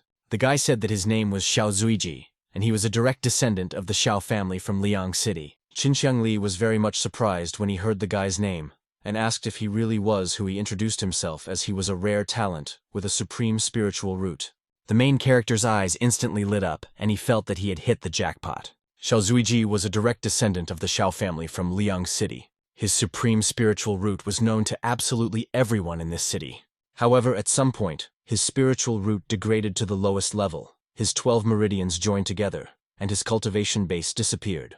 Immediately afterward, his fiancée broke off the engagement and humiliated him. Qinqiang Li said he dishonored the family and was expelled, while Jun Changxiao said he was born to be a talk show host. Jun Changxiao instantly realized that he was a loser, and his eyes lit up. Jun Changxiao smiled. I after all realized that he would be the one to unlock his potential. Xiao Zuiji asked if Jun Changxiao would really take such a loser to him. Jun Changxiao squinted his eyes and realized something amiss. The guy said, naturally he's not going to take anything. Xiao Zuiji literally cried as he realized that this was what he was thinking about because he didn't deserve to be a disciple of the Iron Blood sect. The guy turned around and apologized for the trouble he had caused. Qinqiang Li had already tried to explain to Xiao Zuiji that if he stayed here, with their sect leader's instructions, he would definitely recover his cultivation base. However, Jun Changxiao stopped him. The guy said there was a rock to the left of the entrance, and he could jump from there if he wanted to die, and maybe new opportunities would open up for him. Heading towards the exit of the strongman said that the moment he became a failure for him, all new possibilities closed. Jun Changxiao smiled and said that opportunities open up for those who are ready, and no one is born strong in this world. As if to press the hurt, Jun Changxiao asked if he would accept his fiancée breaking off the engagement. While Jun Changxiao was asking if he could bear to be abandoned by his family, Xiao Zuiji began to slowly turn back. Jun Changxiao looked at the boy's crying face and asked another question. He asked him if he wanted to get up. I told his unthinking fiancé and cold-blooded family that people change. Looking at Jun Changxiao's crying face, he said that this was the end of it. While sitting down and clenching his fist, Jun Changxiao said that if he wasn't ready, he should really leave. Right after saying that, the guy knelt down and said that she wanted to join all who are different bones and wanted to get back what he lost. Jun Changxiao said that he had been depressed for too long. Despite this, Xiao Zuji's face was literally glowing with happiness, and Jun Changxiao said that it was time for him to regain his former glory. It wasn't long before Jun Changxiao was in his palace. The man blew on the tea trying to cool it down, and felt that convincing the guy he had reached on and restoring his confidence in martial arts was a tough job, and Jun Changxiao had boundaries with him. The guy smiled and realized that the student's talent in sex was not so good. And now he had another one, which is a waste of space. The system said that this only marked the development of the sect. Jun Changxiao asked, "The system does not think that you are there training. There is a great sense of satisfaction." Also, the main character needed to do this because it was a task with a 5-point reward. The guy understood that with Xiaozuiji, the number of sect members had reached 100 people, and asked if they could start the sect's mission. The system said that it had detected the required number of members, and the mission was starting. Jun Changxiao opened his eyes wide.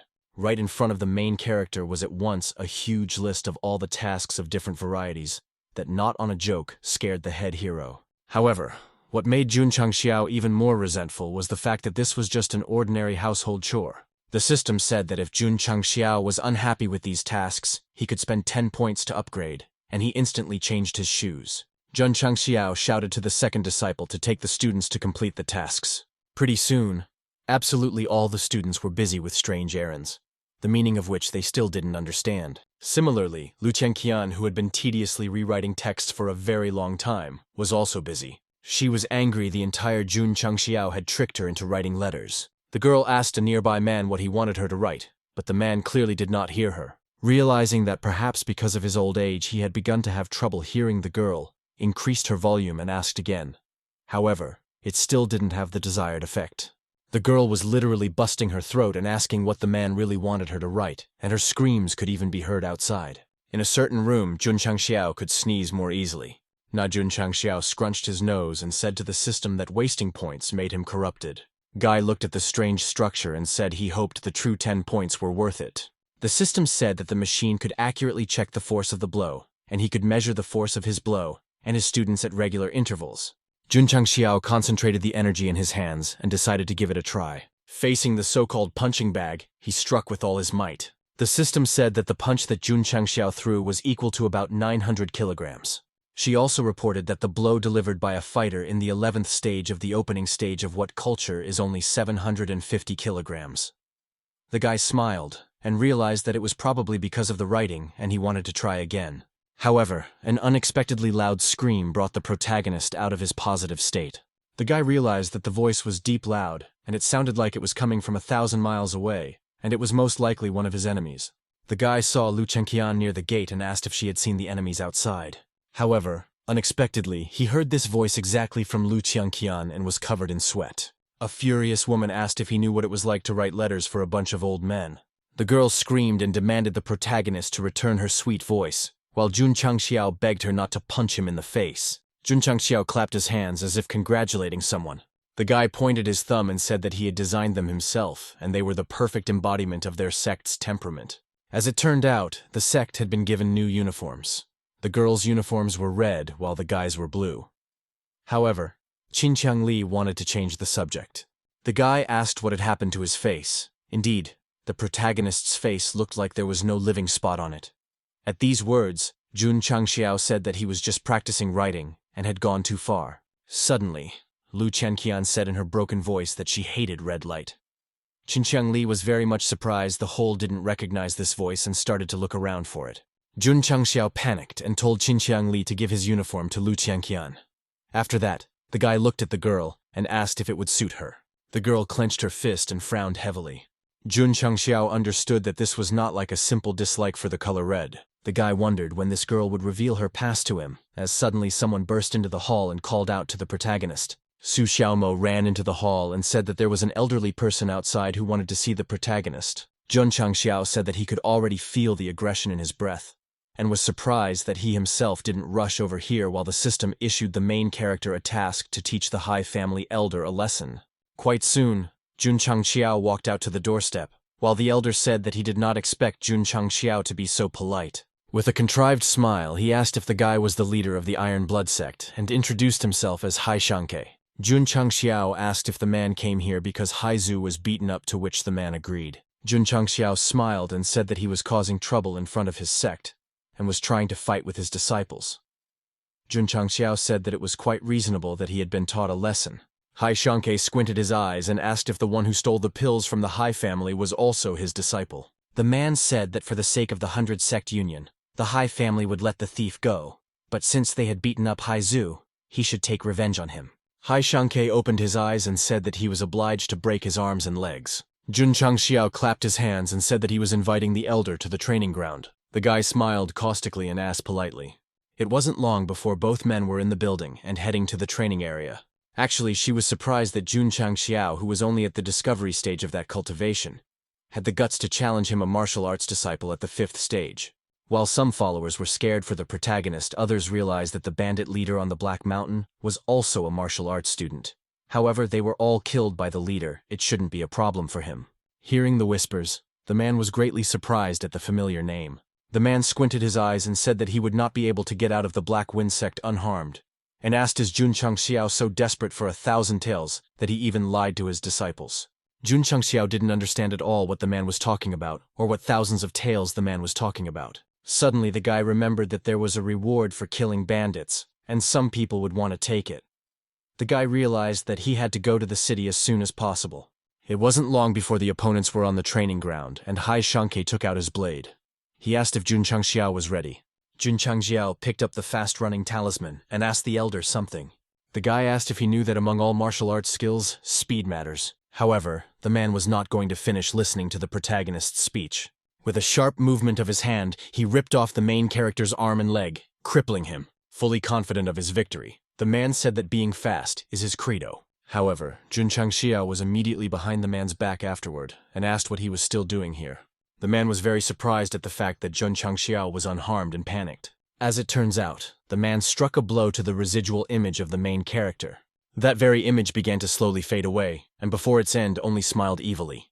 When the man saw such a technique, he was very frightened that it was some kind of spirit. The man opened his mouth wide and screamed in fear. Lunging backwards, Hai Shanke pointed his blade at the protagonist and said that it was sorcery, and he was most likely using some kind of magic. Jun Changxiao took a step forward and said that he would do it again. While Hai Shanke squinted his eyes, Jun Changxiao told him not to blink. A moment later, Jun Changxiao was behind Hai Shanke's back and asked if he had seen what had happened. Hai Shanke naturally couldn't notice such swift movements and made a sharp wave of his hand, questioning if this was really sorcery. However, Jun Changxiao said that it wasn't witchcraft at all, and I was usually a footwork. As it turned out, that very swing of his hand merely tore up a residual image from that very image, and said that this technique is called phantom. Su Xiaomo couldn't help but be surprised. He opened his eyes wide and wondered if he was seeing an illusion. The guy didn't understand why he was seeing more than one leader here. Hai Shanke was surprised because he realized that the main character's quick steps had created an illusion. Immediately afterward, the protagonist's face was right in front of the man's own nose, and the man said with a snide smile that the man was smart. Immediately afterward, Jun Changxiao made an uppercut to the man and knocked him to the floor. However, even though this strike was very unexpected, Hai Shanke was able to stop halfway and keep his balance. Rashly, the man turned in the direction where Jun Changxiao was and called him a name. However, the protagonist was long gone and was once again behind the man's back. After that, he made another kick and felled the man again. This time he couldn't stop anymore and crashed face first into a rock. Jun Changxiao smiled and said that one must act as not aggressive, but he is offensive. The guy said he didn't want to use it too often. The second student said that the leader is always very bossy, to which the third was silent. The man couldn't believe it because he was a 5th stage martial arts disciple. His eyes seemed to light up with light and he asked as he humiliated him. Immediately afterward, the man made vertical sweeps of his arm and released the powerful nets. Jun Changxiao, looking at this attack, could only sigh and his residual image distorted once again. The boy called out again to the elder, who was fearfully looking for the protagonist. The guy was right in front of his face and held his hand with the blade. Jun Changxiao asked if he thought it was necessary to continue fighting. The system deemed the task complete and gave the protagonist 50 contribution value points. The guy realized that the bigger the gap in strength, the more contribution value points he could get.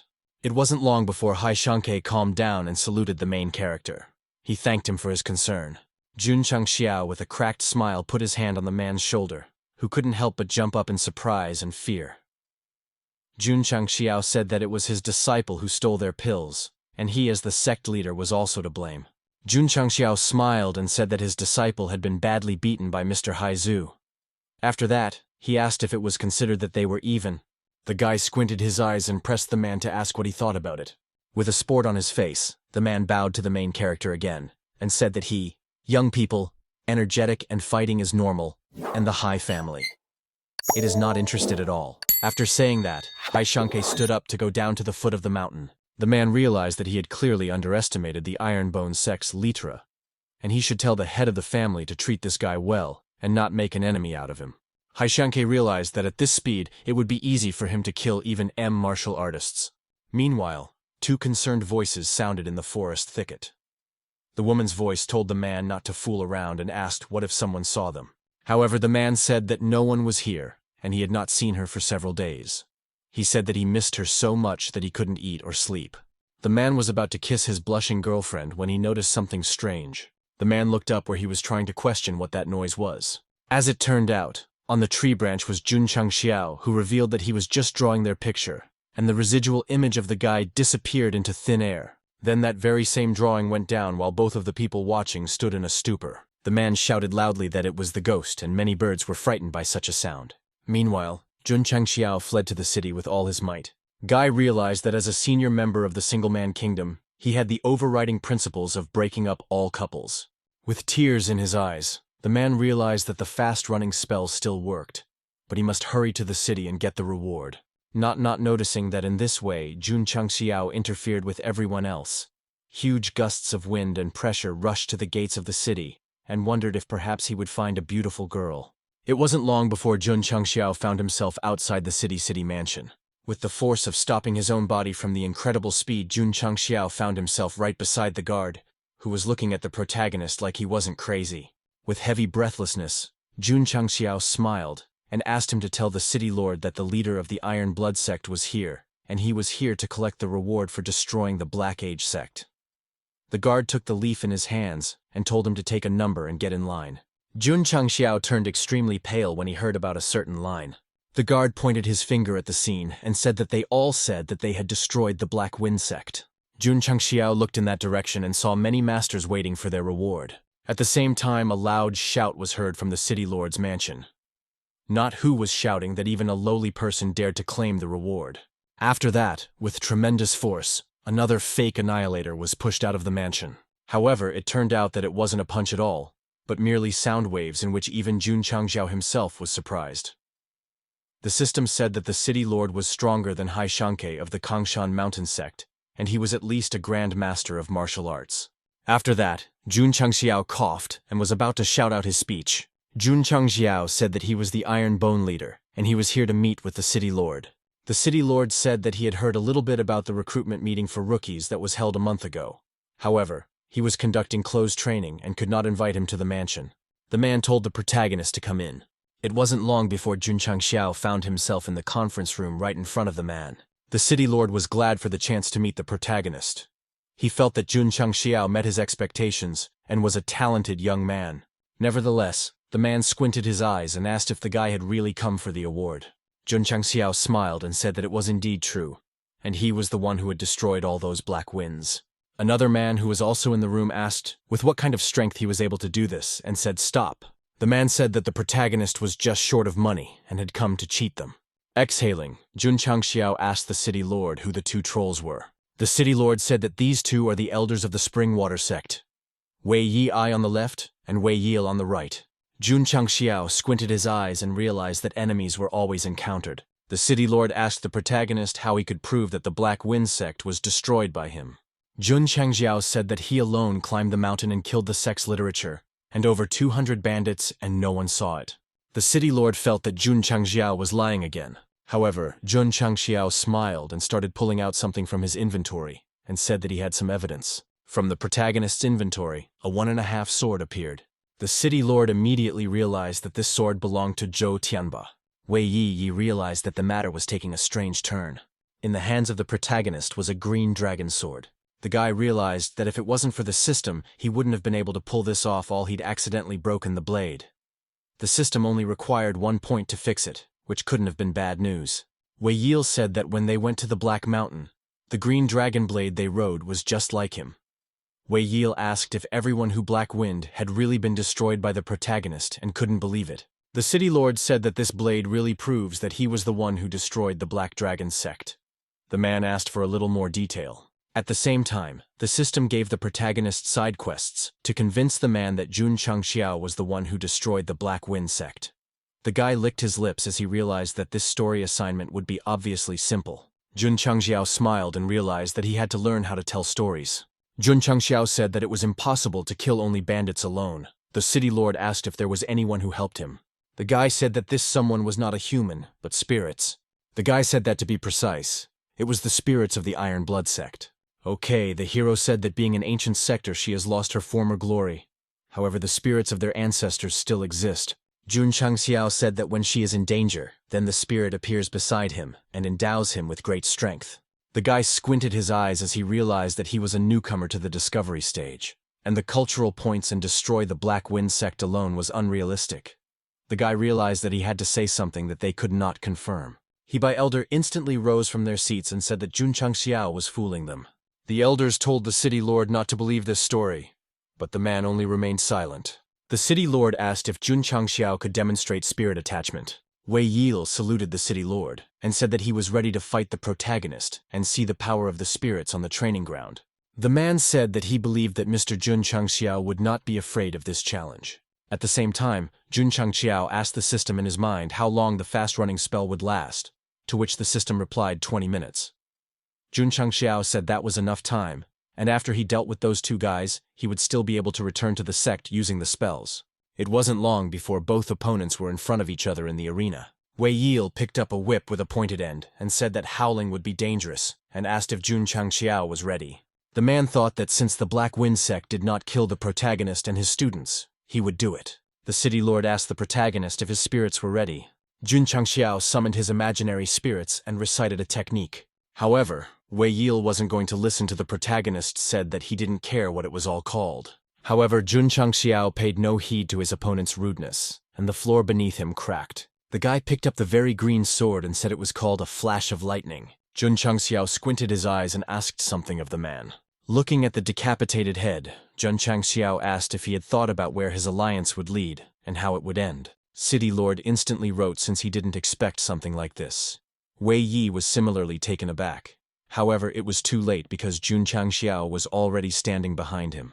The guy made a horizontal sweep of nothing and decapitated another elder. Looking at the blood spreading on his clothes, Jun Changxiao said something. He threatened that anyone who wished him dead should die. In the blink of an eye, both men lost their lives and Jun Changxiao turned to the city town.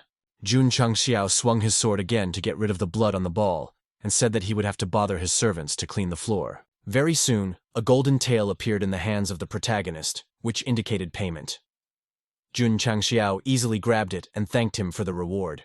The guy squinted his eyes as he realized that he now had the assets of the Black Wind sect and a reward. The city lord saluted the protagonist and thanked him for destroying all who the Black Wind that had been causing trouble for years. At the same time, the system also congratulated the protagonist. Jun Changxiao said not to mention it because as a young man from this city, he was obligated to do so. The horoscope said that Jun Changxiao had just beaten 2 Spring Water Sect elders, so he was now their nemesis. However, the guy squinted and said that they wouldn't have let him go even if he didn't. Horoscope said that the Spring Water Sect was supported by the Holy Spring Sect, and she would not reason with them about what was right or wrong.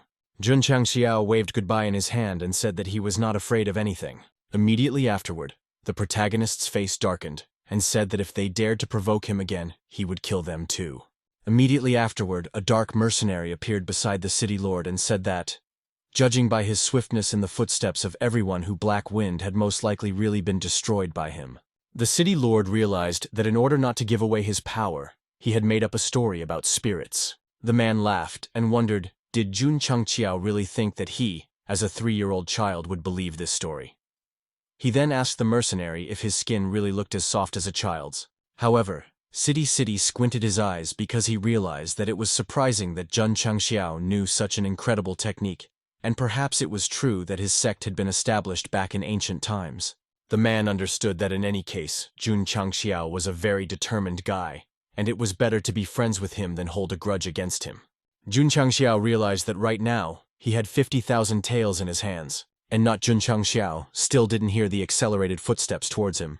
The guy was glad to be out, all decided that he was going to the restaurant Starry Moon, and would eat and drink as much as he wanted. At the same moment, a certain girl crashed into the back of the protagonist and the guy wondered what it was. An annoyed Jun Changxiao turned around and asked who did it. However, the main character's hubris was instantly gone because he realized it was wrong. As it turned out, the main character was hit in the back by a little girl who started crying and sobbing in pain. Suddenly, the girl opened her eyes and asked if he was Jun Changxiao. Someone at the same moment she heard the shouts of the men chasing her telling her to stop, and she was instantly covered in sweat. Apparently a restaurant employee said that not only did Jun Changxiao said not to mention it since he is returning everyone she should also go home. She-girl instantly embraced the oops from the protagonist and asked if she could join the cult. The girl said her name was Liu Wanxi and her nickname was Dudu. Liu Wanxi said that she was a good and obedient girl and asked for permission to join the sect. However, Jun Changxiao could not accept which request and apologized. Despite the girl's crying face, Jun Changxiao said that their sect was not recruiting disciples yet. At the same moment, a loud baby crying sounded outside. As a result, Jun Changxiao was literally covered in those tears. 2 lines of fountains were literally pouring from the girl's 2 eyes. And Jun Changxiao was only trying to calm her down and tell her not to cry. At the same time, passers-by also paid attention to this situation and called the main character a monster for bringing a little girl to tears. Jun Changxiao said that everything is fine and she can stop crying, the whole girl can go with him. Liu Wanxi instantly calmed down as if nothing had happened and with stars in her eyes said that they could go. The girl said she was hungry and asked if she could order a roasted gardenia from Starry Moon restaurant. Liu Wanxi said she also wanted ham on honey sauce, as well as many other dishes. Jun Changxiao asked if she was really a culinary expert and asked how she knew so many dishes. From such loud words, the girl was already ready to cry. However, Jun Changxiao stopped in time and agreed to the proposal. It wasn't long before the company was already in the Star Moon restaurant, and their food was brought to them. Okay, hero, seeing such a huge number of plates and different viands was very surprised. Savoring these dishes, Jun Changxiao was literally floating with happiness. However, Liu Wanxi could not stop the chef saying that mistakes were seen in many of his dishes.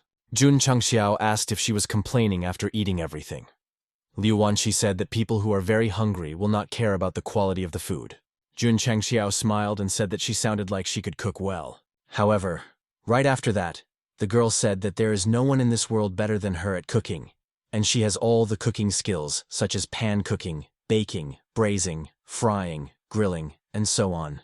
Liu Wanxi said that if thieves like cultivators were divided into different stages, she would be a master. Jun Changxiao squinted his eyes and asked if she was really that good at cooking. The girl said that if Jun Changxiao didn't believe her, she could prove it when they returned to the sect and she would show her what real food was. Pretty soon, Jun Changxiao was sitting on a wagon with a girl, and a huge amount of different products ranging from appliances to literal cows. Dudu said that apart from pots and pans, seeds, poultry, and livestock were bought from the market. She also said that the sect needed to establish a vegetable garden, a fish pond, and an animal pen. Jun Changxiao said not to worry, all he would do all these things for her. At the same time, one of the chickens ended up on the main character's head and released its excrement right on the top of his head. Pretty soon, Jun Changxiao was getting closer and closer to the sect. However, he could hardly move and exhaled heavily with each step. Dudu, who was beside him, could only encourage the protagonist, who carried a huge ball of all products as if it were a Sisyphean stone. Jun Changxiao shouted to his sect and asked them to help him. However, suddenly the guy squinted his eyes and wondered, who is this person? There was a certain man right at the entrance and the cult followers were happily approaching the protagonist. Jun Changxiao happily handed over all the products to his disciples who could barely hold them in their hands, and asked what kind of person this was and if he had come to cause trouble. Completely handing over the ball of food that had literally entered the ground to the disciples who were trying to hold it, Jun Changxiao exhaled. Su Xiaomo said that his name was Ma Yangning, and he was a traveling swordsman. Su Xiaomo Said, he has been standing here for like 8 hours now. Jun Changxiao smiled and said that if he was standing here for 8 hours, he must have a strong will. However, upon approaching the man, Jun Changxiao realized that he was literally asleep in such a pose. Jun Changxiao couldn't believe that this guy was sleeping standing up. Pretty soon, Dudu was in the kitchen. The former chef said the girl was very young and wondered if she really knew how to cook. As it turned out, the very former chef was Qinqiang Li, who claimed that no one could compare to the royal space noodles he cooked. Jun Changxiao said that he can only cook noodles, and is he really proud of that?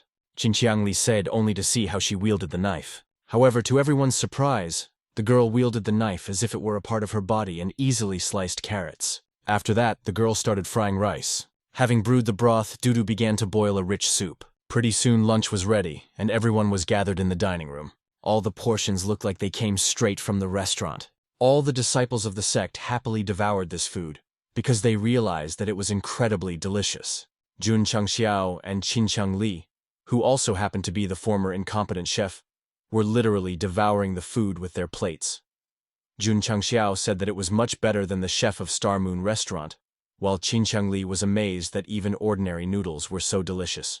The girl said smugly that the chef of the Star Moon restaurant is an ordinary cook, but she is a senior chef. Dudu said that when she reaches a higher level, the food she cooks will also help improve their strength. Jun Changxiao wondered if it was really true eating a chicken leg. The girl asked if she would now be able to stay in the Iron Blood sects, but that Jun Changxiao naturally replied with an agree. Soon enough, night fell. The bright moon came out of the clouds and illuminated everything around. At the same time, Lu Qianqian was sitting on the roof of the sect building. The girl stared intently at the moon and realized that it was now a full moon again. It wasn't long before Jun Changxiao climbed onto the roof and said that it was getting late and asked how she was going to do the tasks tomorrow if she didn't sleep now. Sitting down beside the girl, Jun Changxiao asked if she was thinking about anything. The guy said that if she told him, she would definitely feel better.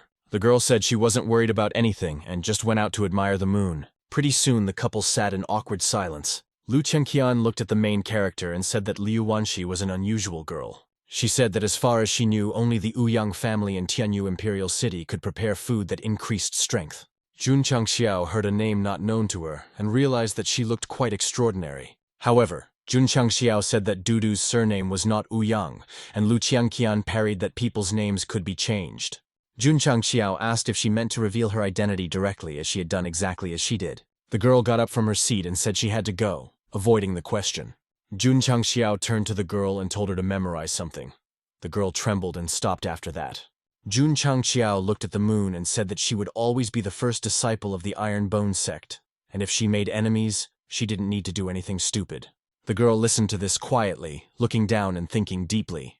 To everyone, Jun Changxiao said that he would help her. The girl, however, shuddered at such words. Blushing, the girl asked what it was talking about. Jun Changxiao exhaled and looked up again. The guy said the moon is very beautiful tonight. The next day there was some music coming from the sect. Jun Changxiao with a bright face sang along to the tune and smiled widely.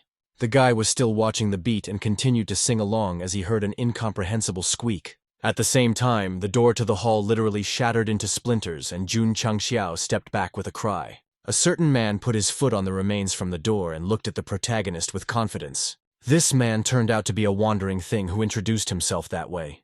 The man said he was here to challenge the leader of the Iron Bone sect. Jun Changxiao asked if he had just woken up and asked why he had kicked the gate. The man said that he was just a little irritable in the morning. Jun Changxiao looked at the man with this answer and couldn't help but go into a stupor.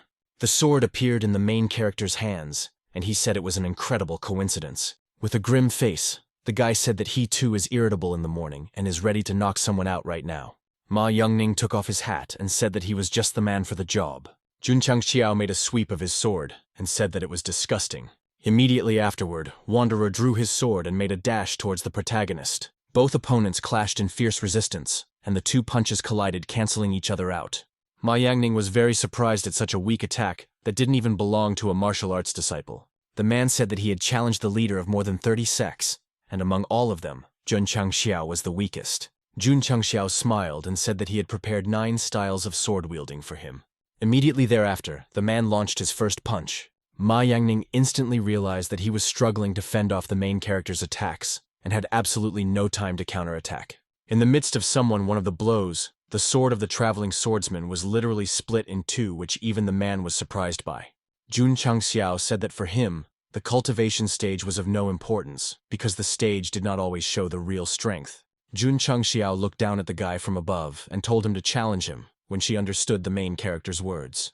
Ma Yangning looked at the protagonist with heavy breathlessness and called his name.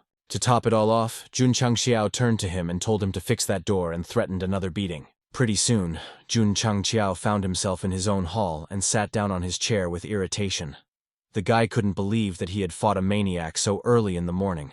The system told the protagonist that he had accumulated 86 points of contribution value, and he could improve his health by making a purchase at the store. Jun Changxiao smiled and said that it was a good idea, and he would be a shopaholic today. Jun Changxiao bought all sorts of trinkets that he found interesting time after time. Jun Changxiao realized that he had finally obtained two useful things. In hand was a spell of increased physical strength. Jun Changxiao realized that right now he could deliver a 900-kilogram strike, and with this spell, he would be 5 times more powerful. However, Jun Changxiao shifted his gaze to something even more unusual. In his hands was a golden pistol. Pointing the muzzle in the distance, Jun Changxiao said that times have changed. The system said that this gun was a prototype that had been adapted to this world. Jun Changxiao removed the clip from the gun I pulled out to check the components. Palma mentally noticed the change in the gun and realized that it wasn't firing bullets, but using crystal cores. Jun Changxiao understood that a crystal core was a ferocious beast energy core, and even the lowest quality one was worth around 1,000 taels. The boy squinted and remembered what he had seen on the sect's task list. There was an assignment to help the villagers to exterminate a firewolf in the Saipo Valley. The guy realized that due to the students' efforts in completing the tasks, the sect's contribution value points had already reached 7 decades and should buy equipment for them. Jun Changxiao asked why only the value contribution points could be used on the disciples and why he couldn't take a portion from there. The system said that the contribution points are earned by the disciples who feed the pigs and smash the manure. She pressed on the conscience of the protagonist, asking if he was going to say that they had to do it, because that would be clearly inhumane. After hearing so many arguments, Jun Changxiao said that he would just choose the best equipment he could find for them. It wasn't long before the top 4 students gathered in the Star Pavilion. Looking at the disciples who lined up, Jun Changxiao said that given their excellent work, he would like to reward each of them with a vial of energy elixir. Jun Changxiao said that after they accepted it, then their spiritual energy gathering speed would be twice as fast as usual. The guy held out the bottle and said it would last 12 hours. Qinqiang Li couldn't believe that such an elixir was in their sects because obviously, only everyone of the 5th level and above could have it. Jun Changxiao turned to the second disciple and said that it was all for the very disciples who were fulfilling the sect's missions and asked them to distribute the bottles. Suddenly, there was the voice of a guy who assured me he didn't want his share. This guy turned out to be Xiao Zuji, who claimed that he hadn't reached the cubature point opening stage and didn't know how to absorb spiritual energy, and asked him to give it to a disciple who needed it. She, as Jun Changxiao, said that he had always been just and he deserved it, and as for his cultivation base, he had other plans for it, for which the disciple thanked him. Jun Changxiao summoned Qinqiang Li and Su Xiaomo, and said that given their excellent work, then there was another reward for them, at the same time holding out 2 swords from the inventory. Jun Changxiao said that Qinqiang Li has seen the power of this cold sword, and he wants this sword to go to him, for which the guy thanked him. After that, Jun Changxiao turned to the 3rd disciple and said that he worked hard, but he was sly often enough, so he gave him a wooden sword. The guy was clearly not too happy about this news. Su Xiaomo thanked the protagonist, but asked what he could do to him. After that, the guy took a swing of his sword. Jun Changxiao tried to stop him, but it was too late. With a sharp movement of the ball, he sliced through a column in the hall. Lu Qiangqian said that the quality of this wooden sword was not inferior to that of a supreme sword, while everyone else looked at this sword with either awe or fear. Jun Changxiao pinched the bridge of his nose and said that they should be careful, and the protagonist has a 3-star assignment for Lu Qiangqian, Qinqiang Li, and Su Xiaomo. The guy said that outside the village there is a firewolf that is all this chaos in the area, and they will go along with the protagonist to destroy it. In short, the disciple was frightened as he realized that the firewolf was a ferocious beast and the strength compared to that of a martial arts disciple. However, Jun Changxiao said not to worry since he would be with them. However, Jun Changxiao stopped and told the 3rd disciple that as soon as they returned he would subdue the pillar, otherwise he would make his replacement stand up. It wasn't long before the company found themselves in the Wolf Valley. The firewolf lay calmly to himself and smoke rose up around him. Our company was trying to paint to this firewolf. Qinqiang Li showed Lu Qiangqian a gesture and she nodded in agreement. It wasn't long before all 3 disciples surrounded the firewolf. Meanwhile, Firewolf noticed their presence and twitched. Jun Changxiao suddenly shouted for them to go forward. Despite the guy encouraging them and telling them they could do it, all the students were scared. The Firewolf immediately heard this sound and opened its eyes. After that, he shouted loudly and was already ready for battle. Su Xiaomo was indignant because Jun Changxiao said that he would just watch them and asked why he shouted. Jun Changxiao smiled and said that Dimension had already spotted them anyway, and he had just shouted to warn them. As if in some computer game, Qinqiang Li began to move closer to the firewolf, trying to strike it. However, due to his lack of experience, he twirled around as if he wasn't used to the control buttons. Jun Changxiao asked if he could move more flexibly. It wasn't long before Firewolf used his fireball skill. Jun Changxiao said to remember this because this skill had a recharge time. Pretty soon, all three disciples began to take turns attacking the Firewolf. Jun Changxiao observed this and told them to learn to fight as a team. Jun Changxiao said that the three of them didn't have a tank or a healer. In the end, Lu Chengqian was at a low health level because of all these adventures. Jun Changxiao told Su Xiaomo that he couldn't use just normally, so instead to use his skills. However, immediately afterward, a huge rock flew towards the main character's tree and destroyed everything around him. As it turns out, it was pulled out of the ground by Lu Qiangqian, who supposedly apologized for the accident. Jun Changxiao wrapped both arms and legs around the tree and said that he wouldn't say another word. After this moment's pause, with everyone standing in a stupor, the team, along with the fire lion, continued. The girl activated her quick steps and made a crisp and sharp strike at the firewolf. Watching this sight, Jun Changxiao realized that she really had extraordinary martial arts skills. He wondered if it was higher level, or even divine level. However, the girl didn't read that at the end of her attack, the fire lion itself would attack her. Realizing that his comrade was about to be injured, Su Xiaomo picked up the very same wooden sword and swung. With a sharp movement of his hand, he struck the fire lion, preventing the fire from escaping. Yet clearly he didn't expect his skin to seem so tough. Immediately after that, the third disciple felt the breath of the fire lion behind his back as he prepared to attack. After that, a huge amount of fire was washing out of his mouth, while Su Xiaomo said not to chase him since he hadn't even scratched his skin. While Su Xiaomo was fleeing from the fire lion's attack above the lion himself, Qinqiang Li appeared ready to make a falling attack. As he landed on the ground, he landed a rather serious blow. However, the apprentice immediately realized from the tiger's angry expression that he hadn't hit it hard enough. Realizing that there was nothing he could do now, the guy immediately called out to Lu Qiangqian. The girl reactivated her steps and looked like she was floating in the air. He tried to charge another attack, but it failed trivially as the student's final blows decapitated him. After that, the wolf's head seemed to start bouncing off the ground. In the end, it was Jun Changxiao who caught that very head. After making a hole in his head and finding a crystalline core there, the guy said things were shaping up in his favor. Su Xiaomo corrected himself and asked if they had fought well, and Jun Changxiao said that their teamwork was not bad in the last part of the battle. The disciples said that it went well because Jun Changxiao gave them great weapons. Su Xiaomo said that this monster had been spewing fire at him the whole time, and he now felt like he was on fire. However, Jun Changxiao clenched his teeth because he realized that something was clearly wrong. Since even Jun Changxiao himself felt warmth and heard growling, it could be assumed that it wasn't over yet. Jun Changxiao realized that there was far more than one firewolf here. A lone leaf swayed quietly in the wind. However, despite all the tranquility, it wasn't long before he literally decayed and turned to ashes. The only reason for this was the presence of a firewolf, and an unusual one at that. The third student was very much frightened because this wolf was huge and had much more heat than a normal flame wolf. Everyone immediately realized that he was the king of the flame wolves. Lu Chengqian understood that this beast was a 7th level beast, and it was much stronger than the previous beast, and also said that its strength was equal to a 7th stage martial arts disciple. The girl took a hard look at this wolf and instantly realized that they were in serious trouble. Suddenly someone reached forward with their sword despite the unfolding hopelessness. One person turned out to be Qinqiang Li, who was telling the chapter to leave first. The guy had already tried to speak his dying words, however he was stopped by Jun Changxiao himself. The guy told everyone to step aside and asked why they were so serious. Jun Changxiao said, "Remember this, because the main purpose of the Iron Bone sect is completely different." The guy said the goal is to not take death seriously and just fight what they don't like. Jun Changxiao pompously walked over to the beast and showed everyone the open holster.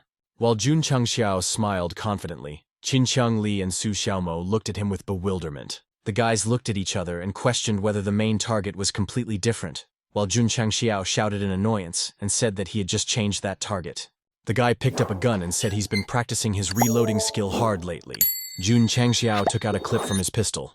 Without thinking long, he picked up the very same crystal core and put it in the clip.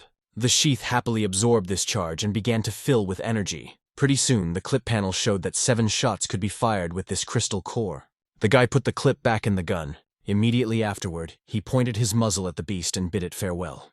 Immediately after that, Jun Changxiao pompously pulled the trigger. However, despite the guy acting out this scene after the press, nothing happened, and everyone froze in awkward silence. Immediately after that, Firewolf started to attack, and Jun Changxiao started to panic to avoid the attack, asking the system why the gun wasn't firing. The system said he didn't flip the bolt. The guy stopped abruptly. He clicked the bolt and was about to make his next attack. The guy crouched down, trying to aim, and said goodbye to him again. The guy pulled the trigger again. However, even this attempt yielded nothing, and the protagonist only had to avoid attack. Su Xiaomo asked why he was not using his weapon, observing this fight, while the other was saying that he said that he might be preparing an ultimatum skill. While Jun Changxiao was dodging another blow, said that she was not done talking, and the gun safety was still on, after which the guy sent her away. Jun Changxiao once again bounced back from all the blows, and said that if it didn't work again, he would just melt this gun down. Jun Changxiao quite soon found himself on the monster's back and said with a grim expression, he hoped that he had a good time. Jun Changxiao, with sweat on his face, once again said goodbye twice. Already this time when the guy pulled the trigger, there was a gunshot, and this shot was enough to not only break through the hard armor, but also finish off the monster. Jun Changxiao pulled the trigger, and a shot of incredible power erupted from the muzzle of the gun. The main character was literally knocked back to the other side from such a hard blow. Immediately afterward, the Flame Wolf King with a huge hole in the middle of his forehead spat on the ground dead. Qin Chengli couldn't believe that such a weapon killed a rank 7 beast with a single shot. Nevertheless, Su Xiaomo asked where their head was. Suddenly, and from the other side, the sturdy voice of the main character was heard, to which Lu Qianqian herself was surprised. Jun Changxiao was on the opposite side near the tree and told them to take the Wolf King's core and help him stand up. The guy was still holding the gun and said he simply couldn't move. With a gloomy expression, Jun Changxiao said that the recoil was too strong. Jun Changxiao said to be gentle with him, the whole he wouldn't be hurt if either of them were a healer. However, to everyone's surprise, Lu Qianqian bent the main character's joint with a sharp movement of her hand. Immediately afterward, he shouted loudly with such force that even the birds were frightened by the sound. It wasn't long before Jun Changxiao was in the sect, and was telling the system that it didn't work. The guy said the gun did more damage to himself than the monster, and he would be at the mercy of the enemy if he missed. However, the system said that Jun Changxiao was just an idiot, and was not strong enough to use this gun. The protagonist couldn't believe it. The whole recoil of this gun is equivalent to heavily ammo, and is she insulting him because of her own stupidity? The system told you that you know that the recoil will be strong because it's a modified gun with crystal kernel ammo, and the system has a thing that fits it perfectly. It wasn't long before Jun Changxiao found himself in the training room. The guy had a smile, and said that everything looked very soft, and how this tent would give a massage. However, unexpectedly, but now the iron glands immediately encircled the body of the protagonist. Jun Changxiao immediately realized that he was tied up and had a bad feeling. Unexpectedly, right after that thought, he was struck by a part of the tent that seemed soft on his cheek. Jun Changxiao was still in a stupor and wondered what was going on. The system said that human flesh is like ordinary steel, and after 1,000 times hardening it can turn into excellent iron, and that's how this room works. Jun Changxiao reprimanded and said to let him out, but the system immediately apologized. She said that once the room starts its work, there is no stopping it for 2 hours. A slew of punches landed to the body of the protagonist right after that. Immediately afterward, a loud shouting and swearing was heard. After a while, all the shouting began to quiet down, and they seemed to only tone down. 2 hours later, the tent surrendered mechanical sound and opened. Jun Changxiao instantly stuck out his hand, trying to escape from this prison. Being completely beaten and ungroomed, Jun Changxiao swore once more and walked out of the tent. The system had already started to say that when one was going to give someone a big responsibility from the heavens. However, Jun Changxiao was clearly not in a good mood and looked at the pear tree beside him. The guy told the system to shut down and hit the punching bag with anger. The contraption itself swayed slightly and began to calculate the force of the impact. As it turned out, the main character's strength had increased from 900 to 925. Jun Changxiao was greatly surprised because he remembered how yesterday's punch was 900 kilograms, but in just 2 hours of training, he had increased it by 20 kilograms. The guy asked, "Is this method really that effective?" Suddenly, Jun Changxiao heard some strange thumping sounds. The nearest tree swayed from those blows. As it turned out, the one who created these sounds was Xiaozuji, who was trying to advance in cultivation. Jun Changxiao approached the guy and asked why he was boxing here and if his cultivation on writing had failed. The guy wiped his face and less frequent shouting. Xiaozuji came out of the car. Jun Changxiao bent down in front of the guy and asked how he was feeling. The The guy asked if this was the punishment of his discouragement, and he is just a loser who can't even gather spiritual energy. However, Jun Changxiao said not to jump to conclusions and told him to feel his strength. Xiao Zuoji slowly got up and slept, and said that he couldn't even defeat a child in the first stage of opening points at the culture. The guy pushed down on his hands and tried to say something. However, he was instantly surprised at the ease with which he could lift his own body. The boy abruptly found himself back in the chair in the training room. With a smile on his face, the guy said that he had gotten stronger and asked when he would be able to cultivate. While Jun Changxiao was closing the room, he said that this training room would help him strengthen his body. However, after that he waved his hand and said that he had to spend 8 hours there every day and told him to keep practicing right now. The guy was indignant and asked why the man couldn't even let him catch his breath. Just as Jun Changxiao walked happily out of the room, loud shouts could be heard coming from the room. Jun Changxiao thought that he should buy another body training room. For the next few days, Jun Changxiao and Xiao Zuiji looked completely beaten up and just filled their bellies. Those passing by the training hall were extremely frightened by such strange sounds. Very soon, Xiao Zuoji went outside and tested the strength of his punch. As it turned out, the strength of his punch was already 300 units. Su Xiaomo was greatly surprised at the whole. Even if he didn't have spiritual energy, his strength was still higher than many people in the second stage of opening points at the cultivation. Qinqiang Li began to examine the guy's body and asked, was he really born so strong, to which the guy said that he was not at all, and the special training of the sect leaders and made him so strong. Still, the guy said the leader told him that the training did him a lot more good.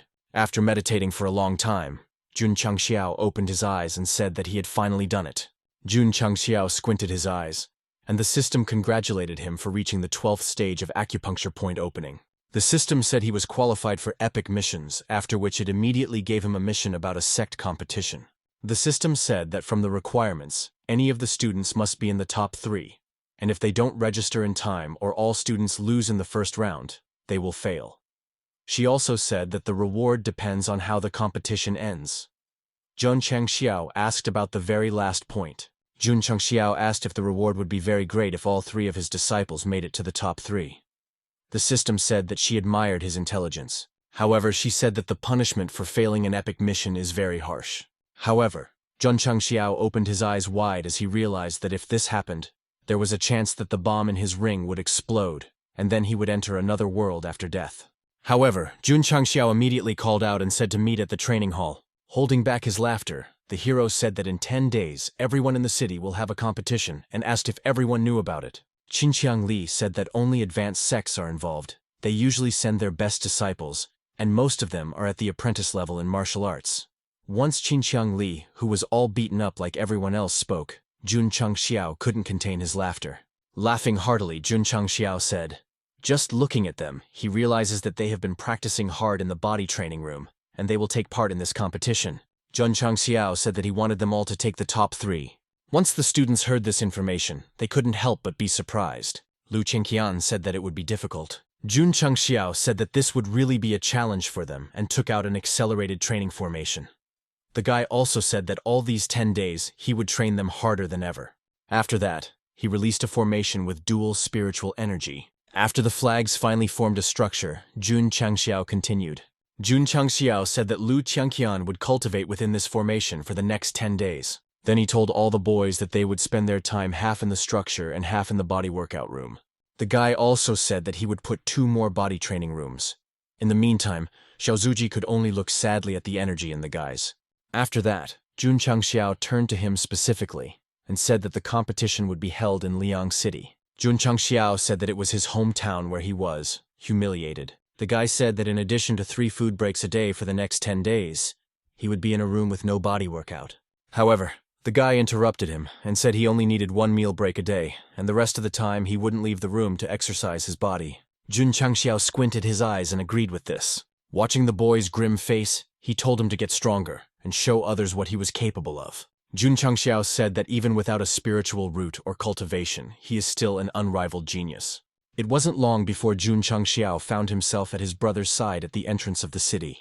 The administrator asked the name of their sect, to which Jun Changxiao replied that they were the Iron Blood sect. Then asked who would participate and their ages. Jun Changxiao named all the disciples and their respective ages. However, when the man heard the familiar name, he couldn't help but flinch in surprise. The administrator raised his head and asked if this was the straight-A loser who had been rejected by his own family. However, the protagonist's face instantly darkened, and the guy said that if he said one more word about it, he would immediately die. The administrator held out a sign and told Jun Changxiao to tell the students to get to the assembly hall on time, or else they would be disqualified. Jun Changxiao looked at the plaque in his hands and saw that Xiao Zuiji's plaque was signed as a direct descendant of the family. The guy said that his disciple didn't want to have this title at all. Jun Changxiao raised his finger and peeled off this inscription. The guy said that from now on, he was only a disciple of the Iron Blood sect. At the same time, there was a rather important negotiation going on in the Xiao family's mansion. Someone twirled the pebbles in their hands and said that there were unknown people who wanted to humiliate the Xiao family. The man remembered the rejected loser who entered the lowest level 9 network, signed up for the heart competition. The man said that he should have followed the advice of the Grand Elder and given this loser a cup of poisoned wine. The man believed that I would be a better fate for him if he could be reunited with his parents in hell. At the same time, Xiao Zuji himself was being beaten by the training machine. Coming out of the tent, the guy could hardly move. Xiao Zuji exhaled and tried to calm down. He made a sharp U-turn toward the pear tree. Then he made a swift kick, which was so strong that it tore his clothes. The boy exhaled and looked at his score. Jun Changxiao observed the guy who was returning to the tent and realized that he didn't have many talents, but he was working very hard. Jun Changxiao watched the guy and realized that Xiao Zuji was getting stronger by the minute, and he would once again be able to spill out all his grudges on the day of the competition. The boy squinted his eyes and realized that if these old men of the family dared to play dirty with him, he would deal completely. Meanwhile, there was a distinctive sound in the Star Pavilion. The system informed the protagonist that Li Tianwen, carrying 20 barrels of water, had completed the sect's task. After that, the prices here of the sect's achievements reached their maximum, and the sect's formation rose to the 2nd level. Jun Changxiao looked at the newly arrived medicine tower and realized that it was finally more advanced. The guy looked at the materials and said he knew what it was, but he didn't understand what fire meant. The system said that the pill can only be made when he has fire, and there are different kinds of fire in the city, and he can also buy them from the store. Suddenly some idea hit the guy. The guy asked if he could combine 2 kinds of fire and create a fierce lotus. However, the system said that the host was mistaken, and this item was only available in another novel. She then said that one type of fire is on sale at the store right now, and she highly recommends it. She reported that a Linglong fire of superior quality costs only 50 points. Jun Changxiao said that he only had 62 points and asked if he could get a discount. However, unexpectedly the system alerted the protagonist that a side mission had been launched. The system told the protagonist to destroy the assassins who were targeting the protagonist. The guy obviously didn't expect something like that, and his face instantly darkened. The guy picked up his gun and took the safety off. Jun Changxiao began to look around and wondered where they might be hiding. Suddenly the boy heard some rustling. Jun Changxiao smiled and realized that the assassins were on the roof. Jun Changxiao raised his pistol with a sharp movement of his hand, and confidently fired a shot at one of the assassins, instantly finishing him off. From such a strong impact, the man ended up on the roof, or rather his village. The other assassins instantly realized that Jun Changxiao was able to detect them. Realizing that there's nothing else they can do, they're down in front of the protagonist. One of the attackers picked up throwing knives and told the protagonist to head for hell. However, before the man could speak, his head was destroyed by the main character's shot, which clearly frightened the 3rd assassin. Jun Changxiao said that the shot was too loud, so he didn't hear it. The guy then pointed his muzzle at the remaining attacker and asked him to tell him what his partner was saying. Realizing that the same fate awaited him, assassin couldn't help but cry and panic. Qinqiang Li walked into the room and was surprised. However, no sooner had he finished speaking than he saw Jun Changxiao drive the assassin almost to hysterics. Jun Changxiao said that even if he did not say who sent him, he would find out himself. And when Jun Changxiao suggested that it was the Spring Water sect, the assassin tensed up. Jun Changxiao squinted his eyes as he realized that if he was starting to worry, he was right.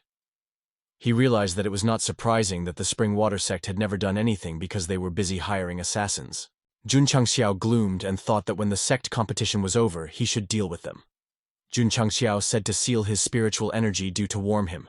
After that, the system notified the end of the task, and Jun Changxiao realized that the points were just in time. The guy realized that recently his training had led to a very good result, because otherwise those 2 shots had gone off. Jun Changxiao now understood what he had to do. The system said that Jun Changxiao had spent 50 contribution value points and bought a superior quality fire. Jun Changxiao realized it was finally time to make pills and heated up the cauldron. The guy realized that he had to make some healing pills to keep his students in shape. With tired eyes and a purposeful gaze, Jun Changxiao worried about his disciples. It wasn't long before night fell on the city. Jun Changxiao opened the tent and said that he was especially worried about him specifically. Jun Changxiao walked up to the guy who was dozing and said that he was thinking about how to make him stronger, handed him a pill. It turned out that it was a primary muscle strengthening pill. 10 days later, Jun Changxiao found himself at the gates of the city. The protagonist was also followed by all of his students. The formidable company walked down the street with serious faces. The others were speculating about what was going on here as they saw the famous face of the loser. Some suggested that he would be a stepping stone for his opponent. Someone suggested that he had probably developed a hobby of getting jeered at by others. However, suddenly on the third, the student found himself in front of the faces of all two guys and asked with an expressionless face, how dare they slander him. Immediately afterward, he slapped them and told them they had asked for it. Everyone else was shocked at this guy's tremendous speed. Jun Changxiao called the third disciple a good boy. The gawkers thought that with such speed, he must be the best disciple of his sect. Some have speculated that he is Qinqiang Li, who has long been considered the genius of the city. A certain man said that Qinqiang Li was fast and strong, and should not be underestimated if they met in a fight. His friend said he's a genius too, and he's not afraid of him. After that, the guy was right in front of the protagonist's company and made his presence known. The guy was very happy to see his longtime acquaintance, Xiao Zuji, and said that he was now the inner disciple of the great elder of the Silent Valley, and he had heard from him as soon as he returned. This person turned out to be the Xiao family heir, Xiao Ling. The guy said that Silent Valley was a level 6 sect. Unlike their level 9 sect, it was much better. The guy said that he was once again convinced that their family had made a huge mistake in raising him using all the resources. Jun Changxiao was just watching the confrontation while eating a watermelon. The man said he was the future of the family, and he should thank him for helping him reach the first stage of opening points as a culture. Su Xiaomo was about to burst out in rage. However, Jun Changxiao stopped him and told him to observe. Xiao Zuji looked at his opponent and called out his name. The guy said that the fact that he is his older brother will never change. Xiaolingi abruptly realized that he couldn't even free himself from his former brother's grip. After that, Xiao Zuji lowered him to his knees. Even though Xiaolingi was looking at the guy with immense anger in his eyes, he didn't change his expression in the slightest. Xiao Zuiji said that even without a spiritual root or cultivation base, he would always be his shadow. Jun Changxiao approved of his disciple's actions. Pretty soon the competition began. The herald asked everyone to go to their seats and take the seats watching. At the same time, there was already a certain man in the arena. Among the crowd, Xiao Zuoji was also swept in, with everyone looking at him and condemning him for appearing here. The great elder was the same person, because he said that he shouldn't even be alive, because he would only dishonor the family. After that, the man looked at the head of the Iron Blood sect and wondered if he was the person and the one he relied on.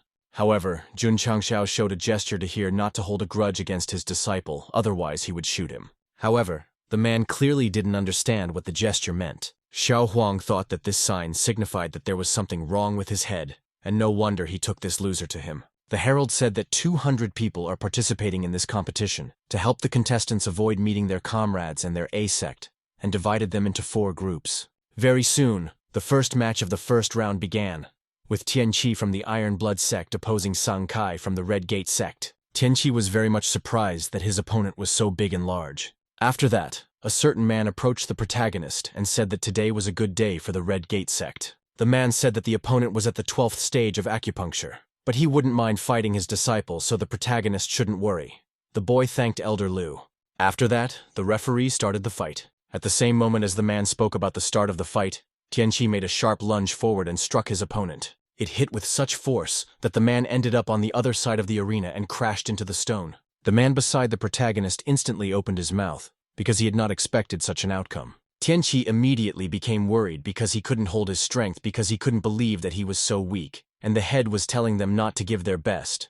Afterward, the man said that Jun Changxiao must have trained him a lot, to which the guy said that he was just lucky. Jun Changxiao told them to show what they could do. The 30-second match was with a third student. Suddenly, Wei Yixi gave up the matter of not Qinqiang Li moving so fast in the city gate. The 20th match was against the second student. The 32nd match was against the beautiful Lu Qianqian. Watching the whole incident, the man beside the protagonist couldn't believe that they had defeated their opponents in a second, while Jun Changxiao said that they didn't seem to know how to help their opponents play decently. While the match was going on, many people thought that the Iron Blood sect disciples were strong, and they beat their opponents too fast, so their matches were boring. However, his friends said that they were just having fun. Xiao Zuji entered the arena. His opponent thought that he was too lucky today, because he did not think that he would fight with the $1 million genius. Immediately after the fight started, his opponent lunged at him with great speed, and said that he would make him feel what it was like to be convinced right away. However, even after the guy threw his punch, Xiao Zuji didn't move a millimeter. The man said to stop playing tough because he must have shattered his shoulder.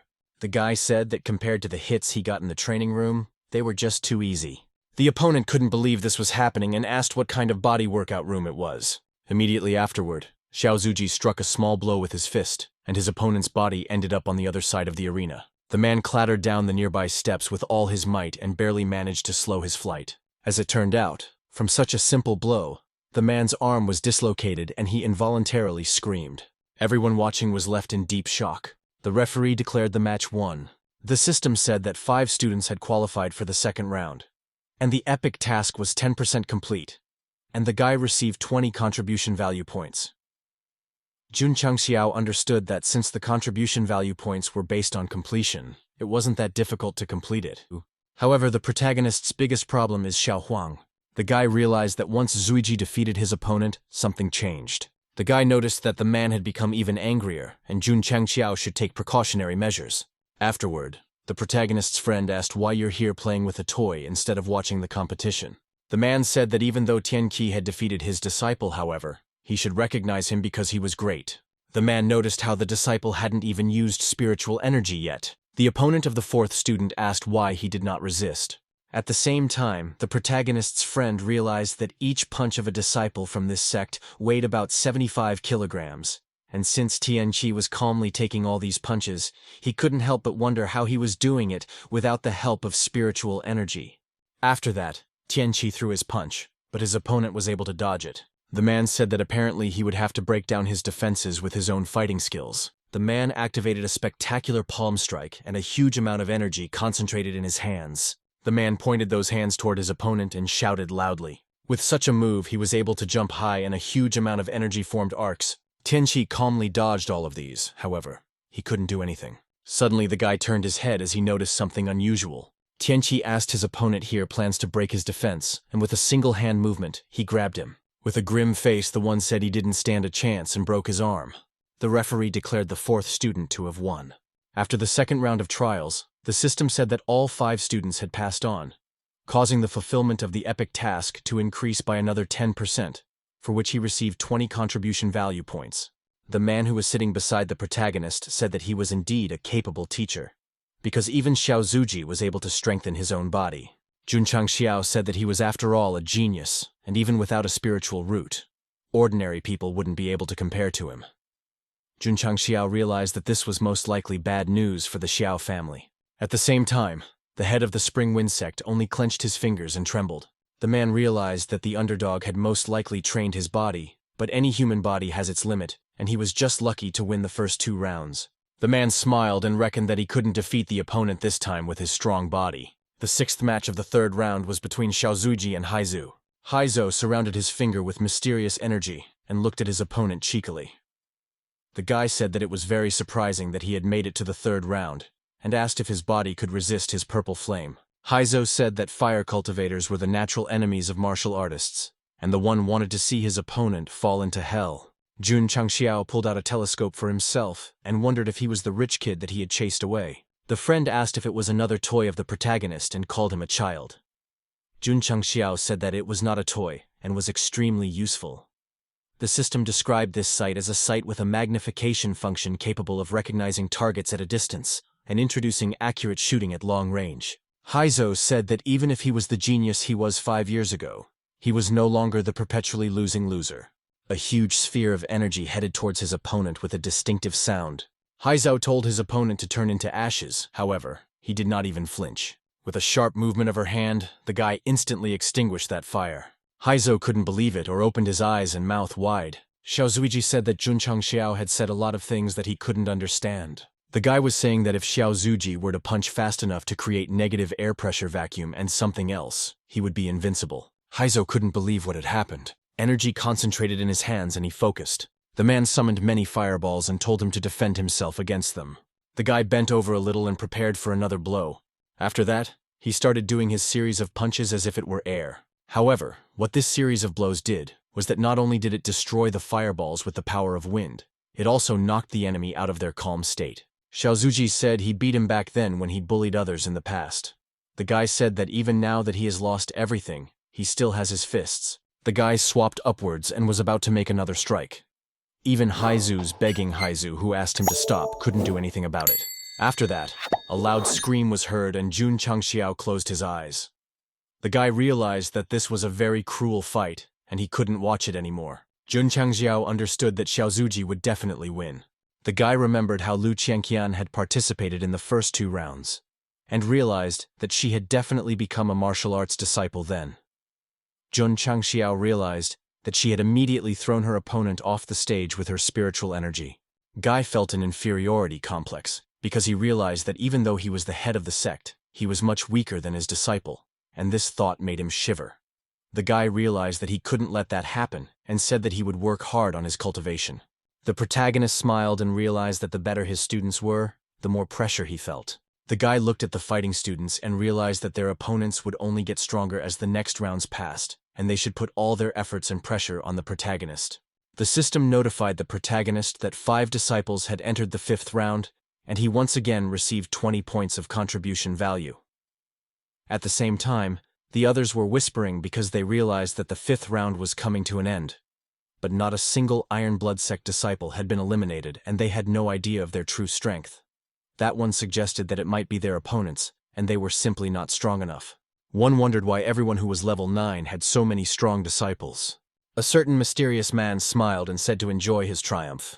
The head of the Spring Wind sect was smiling, because even though an underdog and had made it to the 5th round, however, he would be defeated by a true genius in the family. The 7th match of the 5th round has begun, where Xiaolingyi will face Xiaozuji. The man understood that Xiaolingyi had cultivated in the Silent Valley for months, and he had become stronger than anyone else. Xiaolingyi only looked at what was happening with disdain. The others understood that Xiaolingyi was good, but he didn't seem as good as Xiaozuji, and many were happy to see such a hero ascend in the shadows. When Xiaolingyi heard these words, he instantly blinked. The guy swore that he would defeat him in front of everyone, and then they would all know that he was the one in charge. Xiaozuji bluntly told his opponent that he wouldn't be able to defeat him. However, the latter said with disdain that he still hadn't discovered the A culture points, and he was already a martial arts disciple. The guy asked who he was to despise a man. Xiao Huang understood that Xiaolingyi's mood had soured, and he couldn't overcome the feeling in him that he had been living in the shadows for many years. However, once he was destroyed, everything would change. The guy instantly used the palm strike of the 1,000-armed bodhisattva. A huge amount of energy was directed towards the guy. However, the guy didn't even lift a finger. Suddenly, the ground beneath the opponent cracked, and Xiaozuji said that he had already told him this. Such a powerful strike, even though it hit Xiaozuji entirely, couldn't even scratch him, let alone seriously damage him. Xiaozuji said that he had already mentioned that he would not be able to defeat him.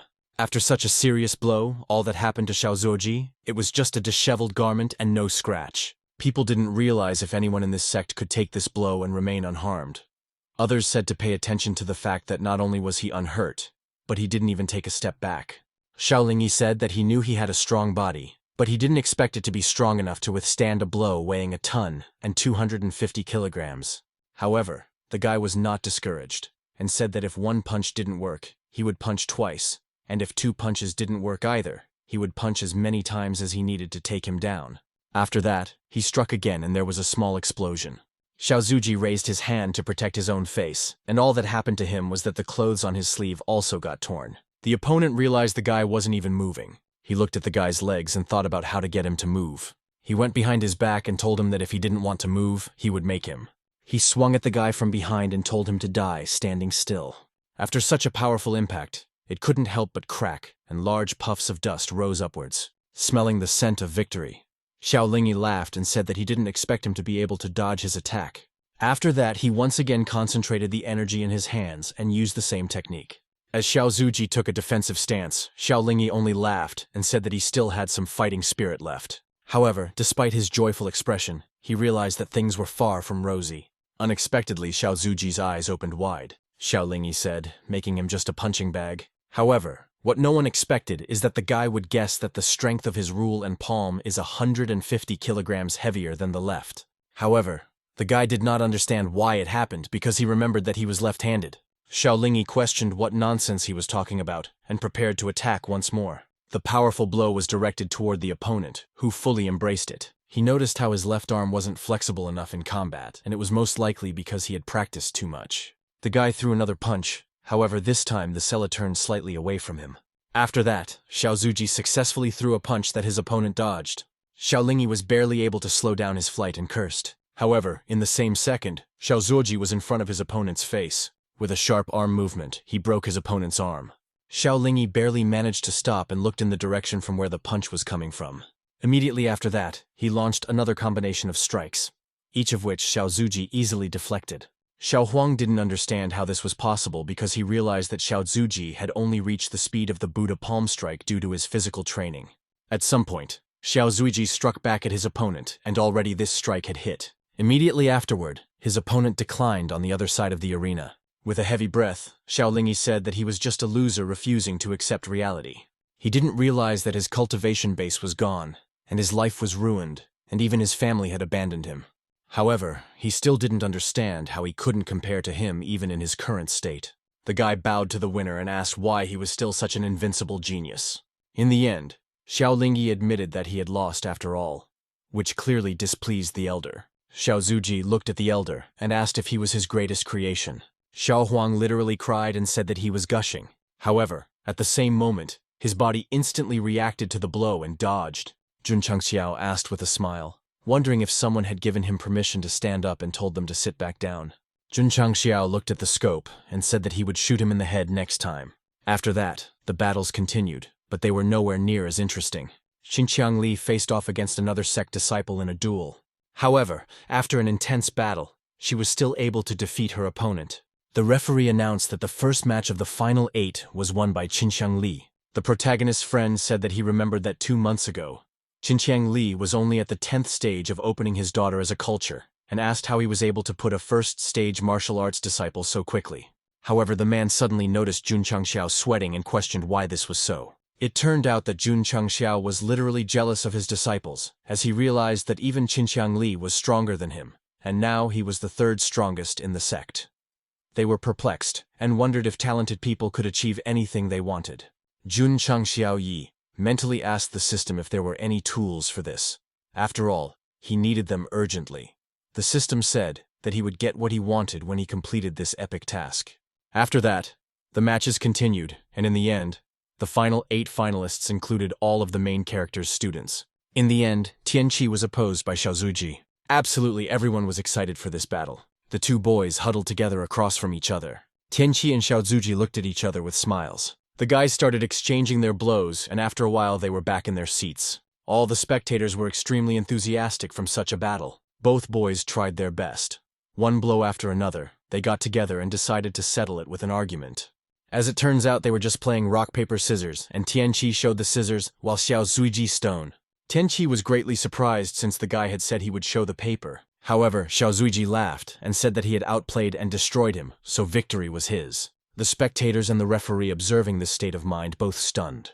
The entire grandstand started sending these contestants asking, "Do I really think you think they are stupid, and they want to end the match with a game of rock, paper, scissors?" Jun Changxiao sighed and said that they were acting like chumps, and their acting was a total suck, and he would need to take some lessons to teach them. The system informed the protagonist that the final 4 students had reached the finals, and the requirements, the tasks were completed. Jun Changxiao at the same time looked at the completed task and chanted.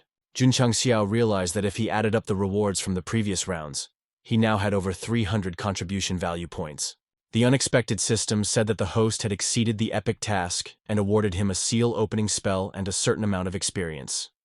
At the same time, a huge amount of energy gathered around the protagonist.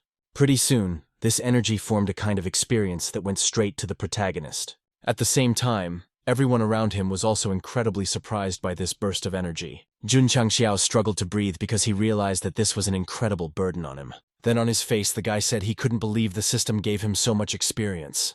The system then congratulated him for reaching the 5th stage of martial arts disciple.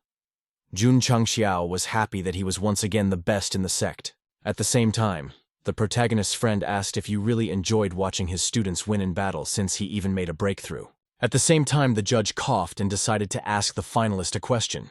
He asked if they were going to play rock, paper, scissors to decide who would be the winner. However, the third student said that they would not do this because it would make the competition less interesting. He then looked at the second student and said that they had decided to do something different. Immediately afterward, they all concentrated the energy in their feet. As it turns out, they were trying to escape the arena at top speed. The first one came out of the apprentice ring. She said that she left the stage first, so she is ranked 4th. Qin Li said that she did well and said that he was ranked 3rd then. Su Xiaomo said that in this case he ranked 2nd and said that Xiao Zuoji was too slow. It is for this reason that he should be the champion.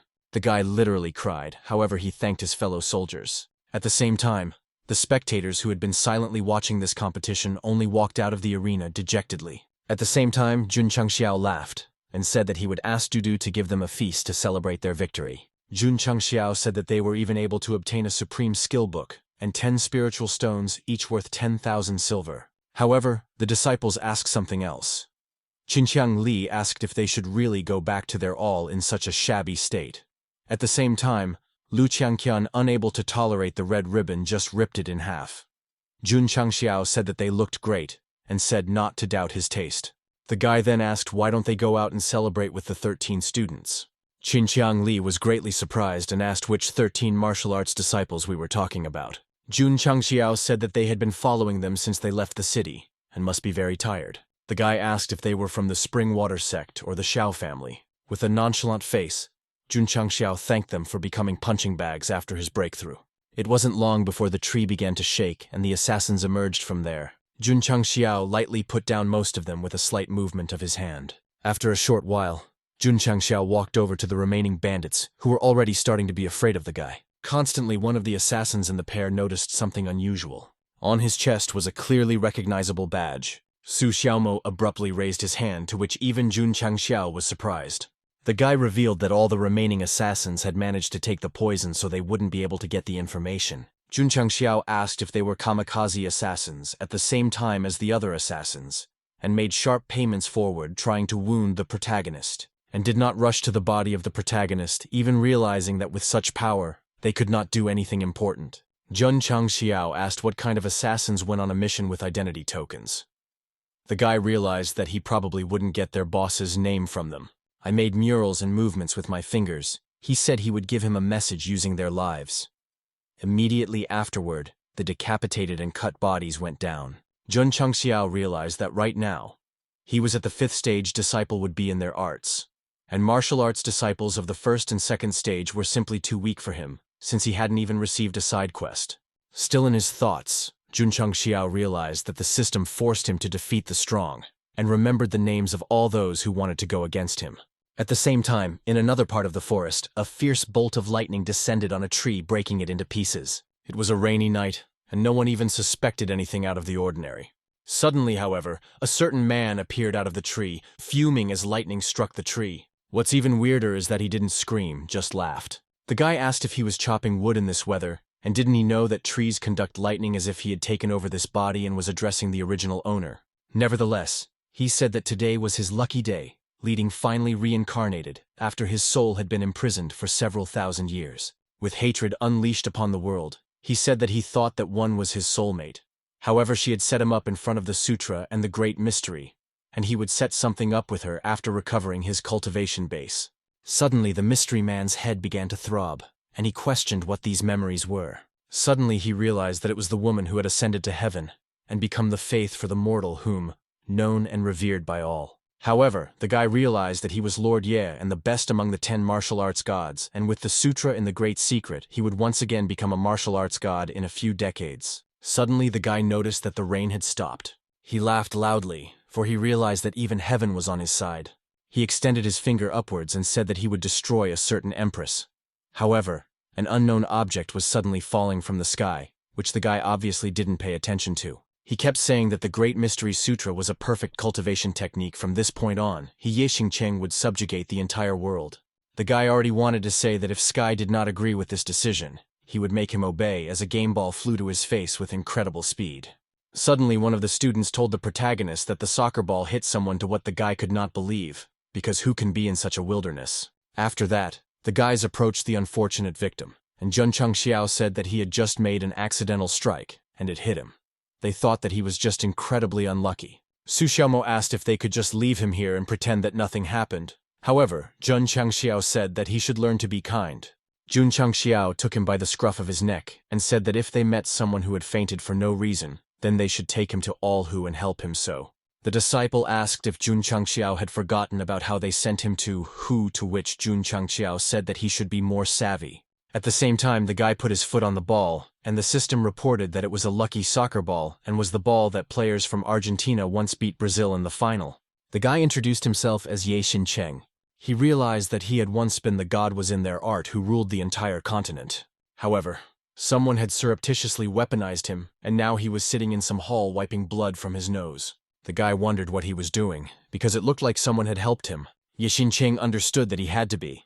And from here, he needed to find a good place with rich spiritual energy to cultivate. However, at the same moment as a shout was heard for Jun Changxiao to be more attentive, the ball once again landed directly on the guy's head again, rendering him unconscious. The guy introduced himself again. Ye Xincheng, he remembered wanting to become a martial arts god who would rule the entire continent, but someone hit him with a concealed weapon. Spent. Suddenly he realized that he had heard those words somewhere before. The guy realized that he had to find a good place with rich spiritual energy to cultivate, and got up from his seat. Yet he still wasn't left with a feeling of déjà vu. And at the same moment when the guy was trying to open his door, Jun Changxiao joyfully walked into the room, and with a smile on his face asked if he had woken up again, hitting the guy. Unable to say a word, Ye Xincheng could only curse in his mind. Jun Changxiao looked at the guy's face, which looked clearly not in a good way, and whose mouth was visible foam, and asked why he was standing outside the door at that time. Because Jun Changxiao had no desire to hit him. The guy once again introduced himself as Ye Xincheng. However, this time he had a clear desire to kill him. Jun Changxiao said with a smile on his face that he snuck into their soccer field and was accidentally knocked down by a soccer ball. He also said that after a few days of them leaving, he finally woke up. The guy said that his name was Jun Changjiao, and he was now the head of the Iron Bone sect. Ye Xincheng said that the sect name is complete garbage and they're all who are most likely a piece of trash. With an annoyed expression on his face, Jun Changxiao said that it looked like he had seen the world and asked where the guy was from. With a haughty face, Ye Xincheng told him to remember that he was not to be trifled with. Ye Xincheng got close to the protagonist's face and told him not to mess with him and started threatening him. At the same moment, however, a soccer ball flew into his head again, and a distant voice apologized once more for hitting the guy again. Jun Changxiao looked at the guys in a stupor, and wondered if he had blocked the ball with his face again, because he realized that they needed a goalkeeper like him. Su Xiaomo asked the protagonist to pass him the ball, while Ye Xincheng was unconscious again. Jun Changxiao squinted his eyes and realized that no matter how young he looked, he was too advanced and intelligent, and wondered, did he encounter another genius again? The guy reintroduced himself as Ye Xincheng when Jun Changxiao told him to stop repeating himself. Jun Changxiao asked. He had already decided since the guy could get many bonuses if he joined their sect. However, Ye Xincheng asked why he needed to do this since their sect was a total lame sect. Jun Changxiao squinted his eyes and asked what made him so arrogant and surrendered to the question of whether he was a martial arts god, since Jun Changxiao would give him 3 seconds to think about his proposal, or he would decide for him. The guy asked the protagonist if he was threatening him. With a grim look on his face and a smile on his face, the former Vogue said that no one could ever do that. However, not long after being beaten, the guy said that he had thought about it, and realized that joining him would not be the worst choice. Jun Changxiao questioned if he was sure he wanted to join them voluntarily. The guy was screaming, and then that he would do anything for Iron Bone Sex while tied to a chair and had a whole line lined up behind him, ready to hit a ball at the guy. The bound Ye Xincheng asked the protagonist if he could find one, while the disciples sighed in frustration as they realized that the precision punching training had ended too quickly. Ye Xincheng decided to let the protagonist go for now, because after he mastered the great secret surah, he would simply kill him. Jun Changxiao at the same time primly signed the paper and said that he was now his 102nd disciple. The guy handed him the scripture and said that it was their technique for cultivation, and asked him to learn it and remember that it must not be shown to anyone else. It wasn't long before night fell on the city, and Ye Xincheng found himself in the dormitory. He put the uniform and the writing on the floor with anger at them.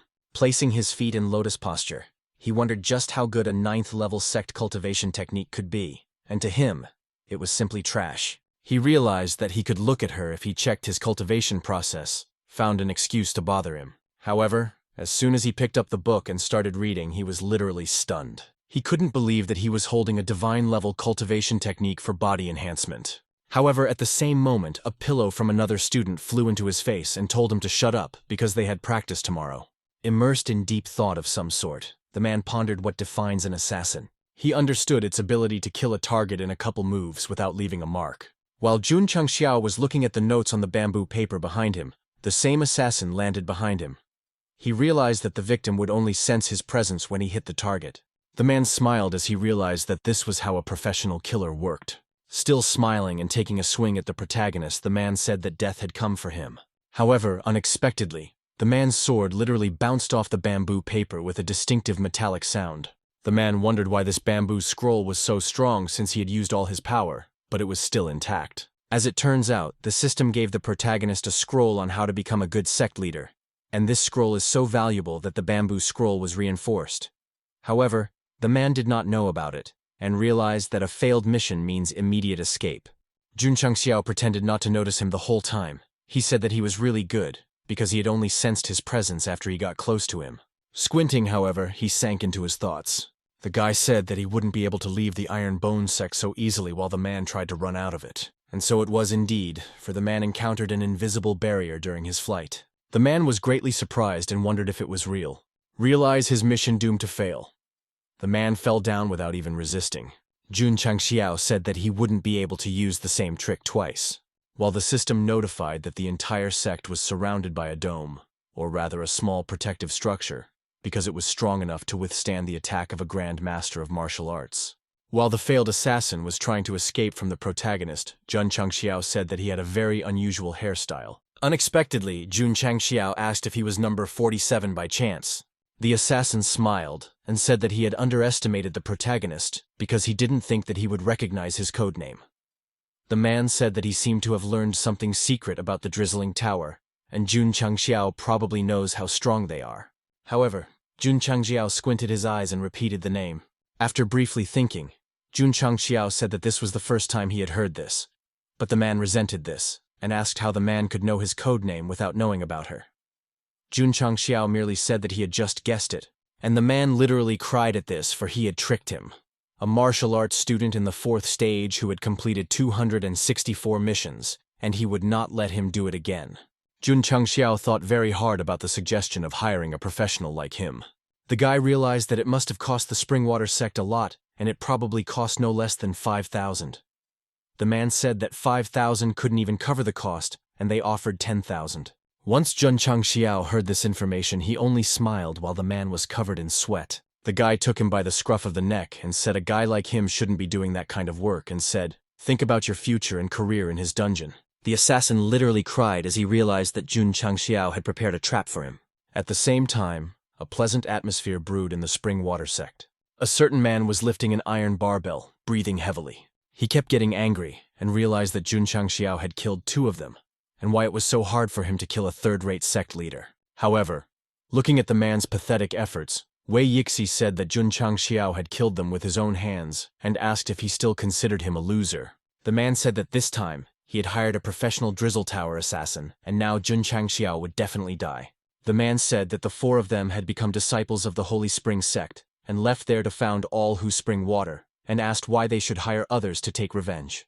Wei Yishi said that after the assassin eliminated the main character, they would personally go to the Iron Blood sect. The man said he uses every drop of his students' blood to mourn their brothers.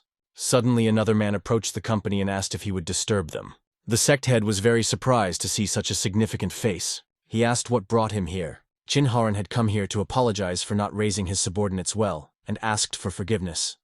The man also said that there could not be a bloodthirsty leader like Jun Changxiao in the Union Pack sect. The man said that he would make him satisfied even if he had to mutilate or kill him, and it was also necessary to fix the situation of the Holy Spring sect. A certain man leaned on the handle and said that it was Qin Haran, the leader of the 100 Sect Alliance. The man was Jun Changxiao, who said that he had no time to visit him personally after becoming the sect leader, and he didn't think he would catch him during such a memorable moment. Everyone except the alliance leader was startled, as they didn't expect something like this to happen. The man said he had sensed his presence some time ago, and asked what had brought him here. and what he would witness. Jun Changxiao said with a bright smile that he would also witness the demise of the Spring Water sect. The elder said that Jun Changxiao had killed their brothers and even took down their signboard, instantly getting angry. However, Wei Yixi stopped him. The sect leader told him to calm down since his presence here meant that the killer had failed. And the killer was a disciple, would be a stage 4 art. Jun Changxiao took the plaque and said that he was generous enough to let them return the sect's card again as a coffin board. The guy said that it was his personal dislike between him and the Spring Water sect, and he hoped that Qin Haoran would not interfere. Jun Changxiao said that he didn't want the staking sect alliance to break up so soon. Qin Haoran asked, does Jun Changxiao want to destroy everyone's spring water in front of him, and said that he was too bold. Jun Changxiao made a throwing sign and told him to make a wise choice. Both men immediately realized that only high-stage disciples could possess such strength and speed. It was Qin Haoran who grabbed the wooden tablet. He defended the two men and said that according to his observations, he was only a 5th-stage disciple, but his strength was equal to a 7th-stage disciple. The alliance leader said that he did not know where he got such strength from. However, he was a 9th-stage martial arts disciple. The man said apologizing to them would be his only option today. And just as suddenly, a bullet appeared right in front of the man's face and was rapidly approaching him. A man at the last second and 2 was able to react and dodge the bullet. Qin Haoran breathed heavily and asked if this was the reason why he dared to challenge a higher-level cultivator, and it wouldn't help him to defeat him. Suddenly, however, the man heard a shrill scream at his back. As it turns out, because he dodged that bullet, the bullet itself hit the elder, and Wei Yixi instantly began to tremble with fear. Jun Changxiao was still holding the gun, and said that the disciples were in their arts in the 9th stage, barely able to dodge the bullet. Qin Haoran got angry, and asked if he really wanted to destroy the Spring Water sect, and asked where he got so much anger from.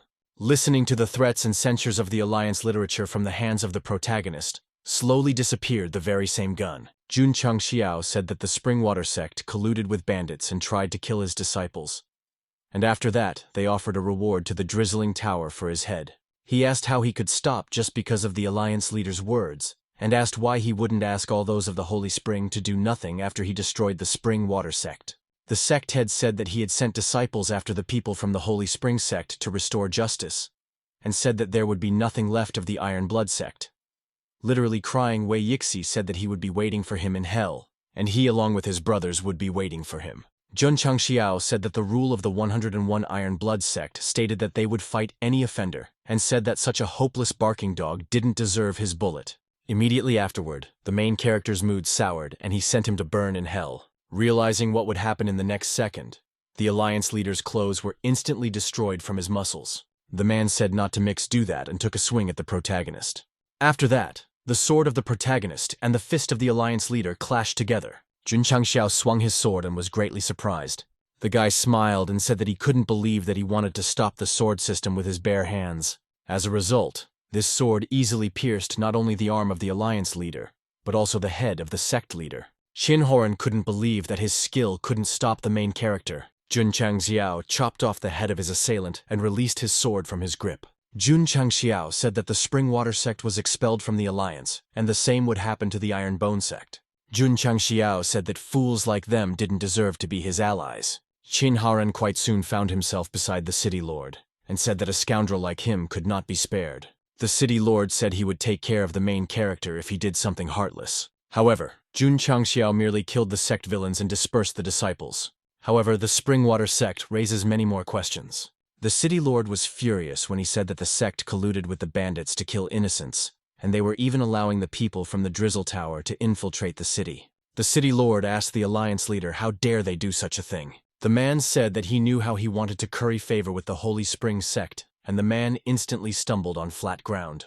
The city lord stood up and said not to forget who is really in charge of this city. Looking at the alliance leader prostrate on the floor, the man said that if someone dared to harm the people in the city with sneaky methods, then they shouldn't be blamed for what would happen next. At the same time, the Iron Blood sect was playing incomprehensible music. Some speakers were saying the dancers' slogans, and amazingly, all the disciples of the sect could not shake off the feeling that they were obliged to do so. Jun Changxiao blushed, not realizing that this was another shameful purchase from the system. However, Jun Changxiao realized that this thing could allow him to take control in a situation if necessary. Jun Changxiao wondered what would happen if the enemy suddenly danced. However, after remembering something so shameful, he couldn't help but slap his face. At the same time, all the disciples thought that Jun Changxiao had completely lost his mind. Ye Xinshan wondered why he couldn't make his body stop dancing. After all, he is a martial arts god, and how he would dominate the world after such a thing. Pretty soon the morning exercise was over. Although everyone else endured this moment harmlessly enough for Ye Xincheng, it was a blow to his pride. He tearfully told me to leave him alone because now he had no dignity. Just like that, Jun Changxiao suddenly descended in front of the guy. Even though the guy couldn't see his face, however, he could see the power. Covering his face, Ye Xinshan could only cluck irritably. It wasn't long before Jun Changxiao, along with Ye Xincheng, were on the training ground. Jun Changxiao said that he was envious of people like him. Jun Changxiao said that unlike him, all he wanted was to be handsome. Hearing this goal, Ye Xincheng couldn't help but laugh. Jun Changxiao that he was probably thinking every second about getting the hell out of here. However, Jun Changxiao also realized that the guy had mixed feelings about the sect. Jun Changxiao understood that the guy had already been to the gym to train his body, so he knows how beneficial it is for his development, and even the awkward morning exercise makes him feel invigorated. Jun Changxiao said that when he left this place, he would lose many cultivation resources beyond his imagination. As soon as Jun Changxiao saw the proper reaction, the guy realized that he was right, and the guy really wanted revenge. Jun Changxiao said that he didn't know his whole story. However, he said that if he cultivated here, he wouldn't find any problems. Jun Changxiao said that only he could decide how his story, even imagine what secret cultivation methods he had. At the same time, it was obvious that Jun Changxiao recalled the stove. In the meantime, at the entrance, someone was trying hard to hammer the tins into the door. The guy was struggling to fix something, but it seemed like he was breaking more than fixing. After a short time, the guy was breathing heavily and rejoicing because after all, he was finally done. After finishing his work, the guy decided that now it was time to continue his adventures and said goodbye to everyone running toward the exit. However, unexpectedly, the sound of a sword bouncing was heard. The guy struggled to break free and realized that only one step separated him. However, the ball of the protagonist did not keep him waiting, because the guy immediately threw it in the direction of the fugitive. Eventually, this ball bounced off the frame and hit the student right in his face. As soon as the guy felt that kick, he mentally said goodbye to his adventures. Jun Changxiao slowly walked over to the guy and told him to wait before he ran away because the door had been repaired abnormally. Jun Changxiao walked past the guy and told him that if he didn't fix it before he returned, he would remain their goalkeeper forever. It wasn't long before Jun Changxiao found himself in the common market. Jun Changxiao looked around and realized that they called this city the City of Medicines for nothing. After all, it only took him an hour to get more than 20 medicinal pills, and he even got 2 energy circulation pills. However, the guy looked up and said it still wasn't enough, and he needed to look in other places as well. At some point, Jun Changxiao noticed the pharmacy, and said that it looked pretty impressive. What I didn't realize was that he was quite close to this family, and although not particularly good glory, he became famous for beating up the elder and the boy. One of the receptionists smilingly greeted the protagonist and asked how he could help. Jun Changxiao said that he had a special offer for them. However, he would only talk to the administrator. The administrator was surprised and asked what the main character's name was. Jun Changxiao called out his name and affiliation. The boy instantly remembered the name and asked if he was the one who had beaten up the elder and the child. After that, he got angry and told another employee to call people here as soon as possible. Jun Changxiao smiled and realized that it looked like there was no revenge here, and he knew that dealing with them was not easy. It wasn't long, however, before his face literally went dumbfounded. Jun Changxiao wondered if the receptionist was just asking him to serve tea. The man said that this is indeed true, and their family always treats customers well. Quite soon, it was the elder of that family who approached the protagonist with a wide smile and said hello to him. Jun Changxiao said that he was afraid that because of their conflict, the man ignored the request. Nevertheless, the man could only laugh and said that it would naturally not be like this. The elder still remembered the news of Jun Changxiao destroying the Spring Water sect and defeating a 9th-stage martial arts disciple by himself, and realized that no one wanted to anger the martial master. The man said that their fight was only to help them get to know each other better. The man sat down beside the protagonist and asked him what he had to offer him. The guy held out a sheet of medicine names. The guy said that regardless of how many of the listed components he has, he wants to take absolutely everything. After looking at the leaf, the man said it would cost him a fortune, and the leaves of the diva flower are the most expensive, and they have over 200 units in stock. Jun Changxiao understood that the leaves of the diva flower were the main raw material for making energy pills, meaning that he would be able to make more than 200 pills. The man said that they would cost him 100,000 even with the discount. However, Jun Changxiao laughed and said that money was not a problem and he had enough money after robbing the bandit. Getting old, she said he'd arrange delivery right away. He then asked the guy if he knew anything about alchemy. Said he knew the littlest and had with him and the people he did. The guy held out a healing pill and asked if he wanted to purchase it. The man said that even a very respectful healing pill is the most common, and selling it would not make much profit. Suddenly, however, the man noticed something amiss, got up from his seat and punched the receptionist in the chest. Poor victim vomited blood. Jun Changxiao pulled his hand out of the guy's ribcage, already seemed to have one foot in the grave. The elders instantly rose from their seat and said that their family had not disrespected him in any way, and asked why he had chosen to kill their employee. However, suddenly the receptionist said he was perfectly fine, and even the man couldn't believe what was happening. The elder was certain that his ribcage had been crushed and began to guess something. The elder touched the administrator's chest. He was sure that the blow had crushed his chest, but it had suddenly healed, and it wasn't the magic healing pill. After that, the man instantly asked the protagonist how many of these pills he had, and said that they would buy absolutely all of them. Jun Changxiao said that such periods are very expensive, 10,000. The elder said that if they demanded 10,000 for one pill, there was no problem. He immediately told his administrator to go to the bank and withdraw 100,000. Jun Changxiao can't believe it because he wanted to say that he was giving away 10,000 for just one bottle. The guy understood not to be rich very nicely. The man held out the ring and said that they had placed the herbs he requested in the interdimensional ring. The elder said that this ring would be his gift to honor their first collaboration. Jun Changxiao held out a medicine bottle and said that there were 10 medicinal pills in here, and they would cover his expenses. The elder thanked the protagonist, and said that they would gladly buy back all his pills at a good price.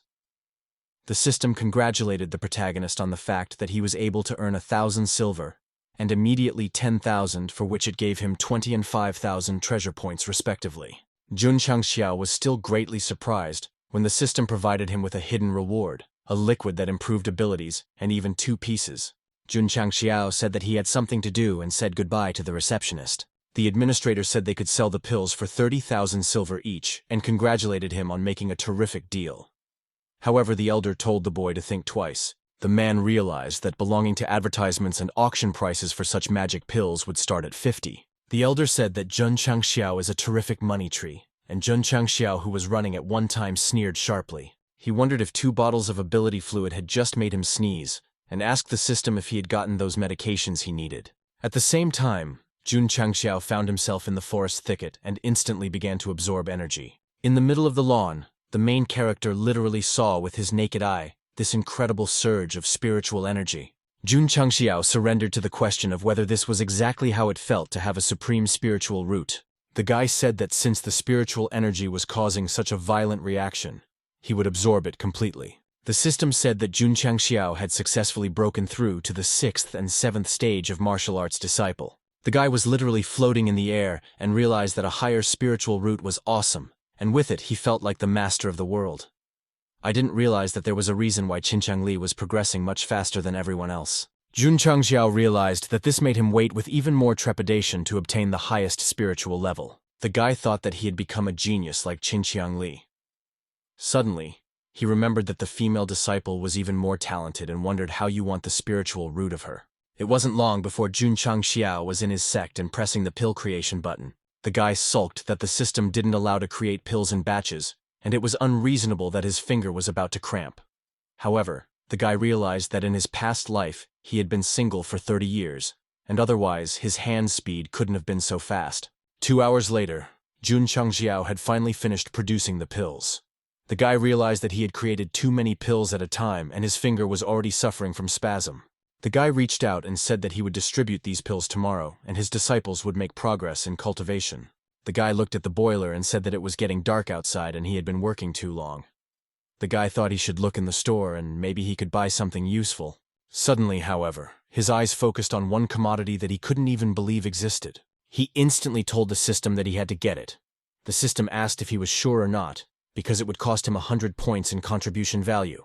However, Jun Changxiao said that he wouldn't even think about it. The entire chance of such luck is 1,000. Immediately after that, a huge barrel appeared in the hands of the protagonist, and the system congratulated the guy. She said he purchased a modified sniper rifle. Jun Changxiao smiled and said that a real man should have a sniper rifle. Jun Changxiao took out his scope and attached it to his rifle. The guy took aim and said the modified sniper rifle is an amazing weapon. The system said it was a sniper rifle equipped with an 8x scope, and it was recommended to use the enhanced mode. The guy asked what the enhanced mode was and instantly said to turn it on. The system said that the host had activated the enhanced 8-fold sight mode and was charged 5 points of contribution value. Jun Changxiao didn't expect that this service wasn't free. However, before he could even finish speaking, he sensed something wrong. Jun Changxiao opened his eyes wide and felt incredible. He saw everything in the building and everything around him like it was all a blueprint. Jun Changxiao smiled and said, "This is not an improved mode.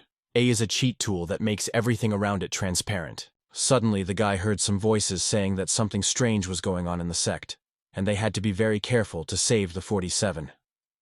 The other man said that they had only 1 day left before the appointed time, and they had finally broken through the defense structure with the ancient weapon. Jun Changxiao instantly turned gloomy. Jun Changxiao ducked down and immediately started looking through his scope. The guy saw 2 men who were squatting and plotting their plan. Meanwhile, the 2 men speculated on how the sect had trapped him, and realized that since they were both here, they could easily kill the protagonist. The guy opened his eyes wide as he realized that this mode allowed him to eavesdrop and find targets. The guy squinted his eyes and said he understood that they wanted to take the client's money and be done with the case. However, they still came here after the client died, and most likely the tower shouldn't exist in this world. The guy then pulled the trigger, and a single shot was fired from the rifle. Such an incredible shot instantly destroyed all the nearby walls that were stirring. The assassins instantly realized they had been exposed. However, to their misfortune, this shot was so accurate that it immediately struck both heads of the criminals. Jun Changxiao realized that in the end, it was the latter who won the confrontation between the assassins and the sniper, and the extermination of evil must be finished. The protagonist's face darkened, and he realized that the tower had to disappear. After that, the system gave him 2 skills. Jun Changxiao asked if this was a martial arts skill of the sect, and since this was the case, his disciples should practice it as well. The guy understood that it was only average but martial arts. However, he would be curious as to how energy-saving it could be a point. The guy smiled and said he needed to find someone to check things out tomorrow, and instantly remembered such a person. He took his weapon in his hands and asked if he really wanted to fight him on blades, because last time he defeated him only because his weapon was better than his opponent's weapon. The boy swung and said he was born to be a master of blades. However, no one expected that this very blade master would be so afraid of such a strong and fast attack. After a short time, the main character's hall suffered another explosion. Jun Changxiao wondered if some mysterious martial arts master had modified this skill after all. It wasn't just energy-saving. A is practically 0 consumption. However, in the midst of all these puffs of dust, one man raised his hand and addressed the protagonist. As it turned out, this man was the very same blade master who barely I was able to avoid all the attacks. Jun Changxiao looked at the guy and asked didn't he want to escape yesterday need to say something. That after seeing his great skill, he too wanted to master this great skill. The man said that after yesterday's meal, he had firmly decided to stay in the sect until the end of his days. Jun Changxiao was angry and asked if this was the real reason why he wanted to stay here. Jun Changxiao said that Dudu needed someone to help her wash dishes and appointed the guy as her assistant. The man said he was born to be a helper. Jun Changxiao couldn't believe such a change and said that the guy was too bold. Jun Changxiao put his hand on the guy's shoulder and said that this was exactly the talent they had been waiting for. 3 days later, there was a strange atmosphere in the city. There were flyers everywhere telling people that death was imminent. Pretty soon, a lot of people found themselves auctioning off healing pills. Meanwhile, there was noise and gum at the auction. Many were fumbling about the healing pills on display today, but many did not realize if there was really any good in there. Suddenly, someone noticed something strange and wondered if this was not the second son of the Song family. People felt sorry for him back then. He was only doing Xiaozuji's thing, however.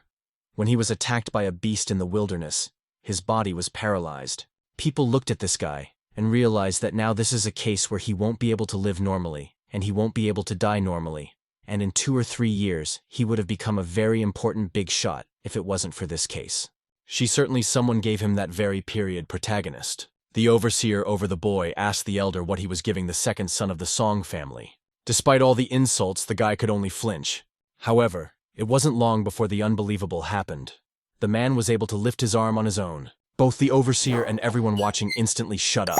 It wasn't long before Da hand was back in its original position, and the overseer couldn't believe he could move his arm with just 1 pill. However, suddenly, a huge amount of energy gathered around the unfortunate man. The man opened his eyes wide, then astonishment. His whole body began to fill with energy again, and he couldn't help but laugh at such an amazing feeling. He instantly broke down his wheelchair and happily said he could finally move. Literally cried with happiness, and said his meridians were restored and so was his motivation. The warden couldn't believe it, and asked how this was possible. Those watching couldn't help but say it was a miracle. People realized that it was not just medicine A, and to top it all off, an extra life. After that, the elder smiled, and asked if everyone had seen the effects of this medicine, because this was a secret medicine effect he had made especially for martial arts disciples. After that, the auction finally started. The price of the pill has jumped to 60,000. However, it didn't stop there, and people bet more and more money on this pill. Nevertheless, regardless of the general excitement, there were 3 men in robes sitting on the bench. Qinqiang Li asked the protagonist didn't tell the protagonist that he made a huge profit selling each pill for 10,000. After that, the guy said not to reveal all their plans, and realistically its price could be even more than 100,000. Jun Changxiao literally held back his tears and realized that he had screwed up very badly. At the same time, the first pill was sold for a modest 100,000. The guy couldn't help but feel sad, and pretty soon found himself back in the cult building. The boy straddled the wood with helplessness. The guy could not believe that now every step he takes causes so much pain, because realizing that these people are sold for 100,000 silver, he could earn much more. Suddenly someone called 3 people in robes and asked the protagonist to go with him. Said he spotted them at an auction. The protagonist said that he came today to raise the sect rank to 8th, so he brought his disciples to the city, and as he noticed, an auction was quite successful. She blushed and said it was all thanks to the miracle drug for which there was so much demand. Unexpectedly, he rummaged through his pockets and held out a pile of papers to the protagonist. He asked the protagonist to take the 20,000 silver as compensation. The man said that he hoped Jun Changxiao would continue to sell pills to his family in the future, and they hoped for much urgent cooperation. Jun Changxiao said that he had made 10 good pills this time, and regarding the price he wanted to ask for 500,000. However, he was instantly interrupted. The elder smiled and said that she would give 1 million for it because after talking about today's auction, many people would come to see the next one, and then the bids would be much higher. The guy realized that it was really good because he only wanted to ask for 500,000. It wasn't long before Jun Changxiao and his second disciple were walking down the street. Qinqiang Li asked the protagonist if he really wanted to say that he had already made a deal with them. However, Qinqiang Li wondered whether Jun Changxiao was hiding his pain. Su Xiaomo and Qinqiang Li quite soon came to a certain place. The guy pointed out the certification of the sects before them. Jun Changxiao, Qinqiang Li, and Su Xiaomo only watched him drink his drink in silence. After he put his glass down, Jun Changxiao asked why they couldn't promote everyone who was up to the 8th level. The man said that they didn't meet all the requirements. Jun Changxiao asked, how could they not do it since for an 8th level sect, one only needs to have 5 martial arts disciples, and 4 of his disciples were at the martial arts disciple stage. Thus adding a protagonist would be enough. The administrator said that he had heard about the past tournament, and even though he knew they were martial arts students, but he couldn't register them without a reason. Jun Changxiao was starting to get angry, but still calmly asked how to prove it to him. The man said that first he should go to the village registration office in his sect, and find the village headman and the secretary of the village committee. Su Xiaomo said that if it was that simple, Uncle Wang would easily take care of it. Jun Changxiao said that he was too naive. The man continued his demands. After all, when the form is signed and approved by these people, the application certificate will be ready. After that, the man said to give it to the head of the city guard, who will bring the preliminary inspection and so on and so forth. Jun Changxiao was literally stunned by such a list, and said that he didn't expect this place to be even more of a mess than Earth. Meanwhile, the man still didn't stop. After that, Jun Changxiao smiled and asked, is there an easier way? However, the man spread his hands and said there was nothing he could do about it because it was all established procedure and no reductions or exceptions were allowed. However, unexpectedly, Jun Changxiao heard a voice from the passage saying that the Glory Iron Bone sect was so famous in the county that they could take special measures. As it turned out, standing outside the threshold was Elder Ma, whose arrival Jun Changxiao was extremely happy about. The man said with a smile on his face that he didn't expect to meet him again and asked what was wrong with his face. Jun Changxiao says he's just following the rules and said not to be too strict. Soaked. However, unexpectedly, he instantly stamped his approval for the sect's rank promotion. With a wide smile on his face, He said that his application for sect promotion to level 8 had been approved and asked him to take a picture later. As Jun Changxiao looked at everything happening in a stupor, the elder could only smile. However, Jun Changxiao was sure that he would be simply irresistible in the picture.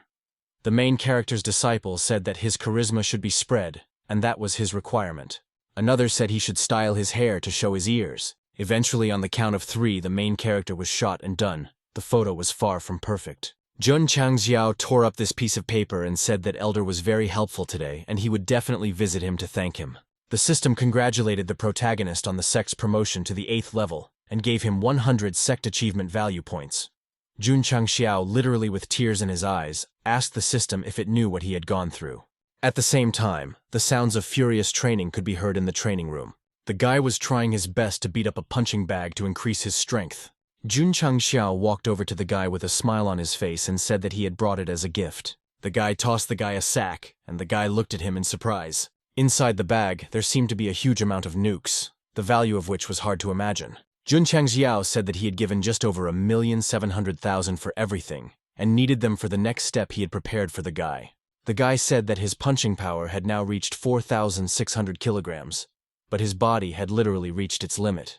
Jun Changxiao said that there are many ways for a warrior to improve his physical strength, such as weapons and equipment. The guy said that if his concentration peaked, that sniper rifle would be his. Jun Changxiao smiled and said to walk with him to the back of the hill and try out this weapon. Pretty soon they were on mountainous terrain.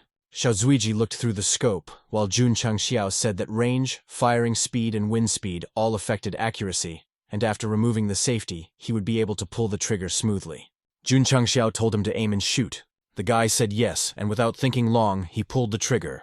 At the same moment, it created an explosion of a small area, and the earth around it instantly cracked. Jun Changxiao forgot to mention something and smiled. Jun Changxiao said that this rifle has a hell of a recoil. As a result of such a shot, a lot of trees that were just in the way were affected. Jun Changxiao said that he couldn't handle the recoil. Jun Changxiao said that his physical strength still left a lot to be desired. As it turned out, Xiaozuji's body was on the opposite side and was extremely shabby. Jun Changxiao said that the physical strength could still be improved. The guy said he had a knack for shooting because he was able to hit the target even after being knocked back by the recoil. The guy, still breathing hard, said he wanted to be a sniper and was ready to go. The next day, a multitude of disciples were carrying a huge log at full speed. In the end, this log was blocked with her own body by Xiaozuji, who didn't even move. After this exercise, the guy was only a few centimeters behind from his original position. The guy was literally trembling from this. However, he still kept on his feet. The guy squinted and told them to say it again. Jun Changxiao and Qinqiang Li couldn't help but think that he was being too hard on himself. Qinqiang Li said that Xiaozuiji had always wanted to be strong, and to do so, he constantly had to prove his abilities, but he still needed to win over his fiancée. Jun Changxiao remembered that her name was Mu Rongxin and asked if she was strong. Qinqiang Li said that as far as he knew, Mu Rongxin was a descendant of the Murong family, which was one of the 4 big families in Tianhai County. He was sure that her family's strength was not lower than a 5th-level sect. Qinqiang Li said, even more importantly, this family had excellent spiritual roots and had been accepted as disciples by the 11th elder of the 2nd-level sect, Holy Father Baihe. Jun Changxiao blushed and was sure that his fate had already been terminated, and he could already smell that sweet smell of place, and no wonder he was suffering from guilt. Jun Changxiao realized that as master, he was afraid that it would be very difficult to control someone who had lost himself. At the same time, Xiaozuji's face was full of determination. After another blow, the log literally split from the guy's body. No one could even believe it, and looked at the guy with perplexed eyes. Jun Changxiao looked at this guy and realized that a family that was inferior to a 5th-level sect and talented disciples were worthless against him. Jun Changxiao understood that it might be difficult. However, his disciple would definitely teach this family what repentance was. A few days later, Jun Changxiao was once again in the forest. Jun Changxiao put another core in the clip and said that with it, the recoil would be much less than last time. The guy said the wind direction is from north to east, and its speed is about 3 meters per second. Marina said he determined the target's velocity and started the report before the shot was fired. The guy was still staring intently through the peephole. However, exactly at the last moment, he saw an unknown silhouette appear behind his victim. The guy was greatly surprised and wondered if this was the building. That same silhouette appeared near the entrance of the Iron Blood sect. Mu Rongxin wondered if this was the Iron Bone sect, and unlike the rumored ruined building, it looked completely different. The unsuspecting girl noticed something unusual. The silhouette of a guy we already knew appeared at the entrance, and the girl wondered if he had changed so much. Xiao Zuji asked the girl what she was doing here, and she only stared at the guy silently. Let's go back to 5 years ago. That's when Mu Rongxin came to the guy to dissolve their marriage. The rest of the crowd was cussing the guy out and telling him to get the hell out of there. The guy has still not lost that feeling of being a genius, but even then he was a blank slate. Nevertheless, the guy could easily accept it, because he could accept the knowledge from his own family. Xiao Zuji understood that the marriage was agreed between their parents, so they had no feelings for each other. But she humiliated his parents again and made them look bad again. Back to the present, though. A guy asks a girl what she wants and tells her that if she doesn't name it, he's going to shoot her. The former daughter-in-law said that she is one of the main ones in their family, and when their family comes to any sect around the city they are greeted by the elders. The woman immediately followed up by asking who was in charge and why wouldn't this man greet her. However, once she noticed that Xiao Zuoji was simply closing the door in front of her, she became even more angry. The guy said either she goes in, or he closes the door. The blushing girl shouted about how this was only a 9th-level sect. The girl wanted to already say that if he thought she was important, he should take the appropriate one, but was stunned by the sight of the sect. The girl looked up and couldn't help but let out a surprised exclamation. Xiao Zuoji said firstly, they are an 8th-level sect, and secondly, the sect head instructed their second brother to upgrade and expand the sect. Mu Rongxin said that it is useless to rebuild the sect, because no matter how luxurious it is, the disciples here are low-level and they are very mediocre. Taken in, did she really think that disciples who had only cultivated for a few months were mediocre? Hearing such a time frame, the girl couldn't help but be surprised and realized that many people here were in the 10th stage of opening points. The woman looked at the guy and said he still hadn't recovered his medians. The girl said she didn't know at that point at his spiritual roots and regression cultivation, nor about the whole situation in his family. Mu Rongjin and said that she simply did not want to marry a stranger. So behind her grandfather's back, the marriage was dissolved. She said that in the past 5 years, everyone thinks that she is the reason why he lost his cultivation. The guy said it had been quite a while and said he wouldn't remember it because he had found his own way. Jun Changxiao calmly observed this situation while sipping his drink. They watched the couple as if they were spying, and Jun Changxiao didn't hesitate to make many comments, while Qinqiang Li said that he didn't think peeking and eavesdropping on them was a good idea. The girl handed him 10 pills that should help with the opening of the blocked meridians, and said that it was compensation for her impulsive actions in her youth. The guy asked if she had decided to feel sorry for him since she couldn't take those pills. However, at the same moment, a drink flew into the guy's head. Nevertheless, the guy did not change his decision, and said that this way he could not regain his dignity, which he had already lost. A sign flew between Xiao Zuiji and Mu Rongxin telling Jun Changxiao to add his timelines. Xiao Zuiji said that things would change in 10 years. However, Jun Changxiao didn't agree to it, nor did he agree to it for 8 years. At one point, Xiao Zuiji got angry and asked the protagonist to stop throwing those signs. After that, the guy finally did take those pills. Xiao Zuiji said that he would enter the sect in 3 years and challenge him. The girl instantly blushed at such a strong statement from the guy. She turned and said she would wait for him. Xiao Zuiji silently looked at the girl's back. The guy squirmed as if to lie down and said that he had nothing to do with her and asked why he had to go all who in 3 years to humiliate her. However, Jun Changxiao didn't tell him to humiliate or dishonor her because he only needed to get out of the hole he had dug for himself. Jun Changxiao said that only by destroying the memories of his past self could he regain his confidence and self-respect. The guy looked at the protagonist like an idiot and didn't understand a word of what was being said. At the same time, there were many signs behind the protagonist's back that incited the guy. At one point, Qinqiang Li was forced to stop Xiao Zuiji because he wanted the protagonist, who at the same time only laughed and walked away. Being already in the building, Jun Changxiao asked the system what. She thought about analyzing the ingredients to find out. Jun Changxiao understood that with these pills, the disciples would be able to progress faster. And what is equally important to the protagonist is that the spiritual root problem may be the wife. The system said that Jun Changxiao had spent 50 contribution value points and obtained a special liquid. The guy said that he would first try to raise the spiritual root with strength, and then he would see what the problem really was. Xiao Zuoji looked at the bottle and asked if it was really only the elixir that would be able to restore his spiritual root. Jun Changxiao said that it was quite difficult to say definitively. However, it should definitely help. After that, Xiao Zuoji drank this elixir in a volley. The blushing guy said that he could smell the aroma of malt, and Jun Changxiao called him a connoisseur. Jun Changxiao said that it was just about time for him to wait. However, he noticed something unbelievable. Some black substance that looked like smoke started oozing out of Zhao Zuji's body, and the guy was clearly screaming in pain. His body was literally covered with this vile creature. Jun Changxiao asked the system what this black smoke was since he had never heard of anything similar. The system said that Zhao Zuji had been poisoned, so there was nothing surprising, and the elixir helps him get the poison out. After a while, some of that smoke came out of the guy's body while the other returned to its place. Jun Changxiao realized that he had only helped flush out some of the poison, and was able to open some meridians. The boy's face darkened, and he wondered if he had poisoned him too, because there were too many candidates. Jun Changxiao noticed that the poisonous gas was gradually disappearing and the detoxification was coming to an end. Unexpectedly, the guy said that he could feel spiritual energy again. After exhaling the very black gas, the guy decided to examine his body. Xiao Zuoji understood that he had stabilized his strength at the 4th opening stage, and he never thought that he would feel this feeling again. Afterward, he immediately knelt down and thanked the main character for giving him a second chance, and said he would never forget it. Jun Changxiao stopped the guy from making a kick to the floor and raised his elbows. Jun Changxiao said to stop because all he needs is just to help his sect become more powerful. The guy said that he didn't need to kneel before him at all, and told him to stand up and regain his cultivation. The boy, with tears in his eyes, unable to keep his emotions in check, agreed with his master. Jun Changxiao scratched his chin and said that there was something he couldn't understand from the system.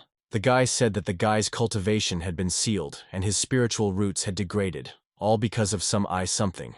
The eye was eventually eliminated, but why was he only able to recover to the 4th stage of dots? He didn't realize that even without paying that much attention, there was trivially no poison that would suppress both cultivation and spiritual roots in the city.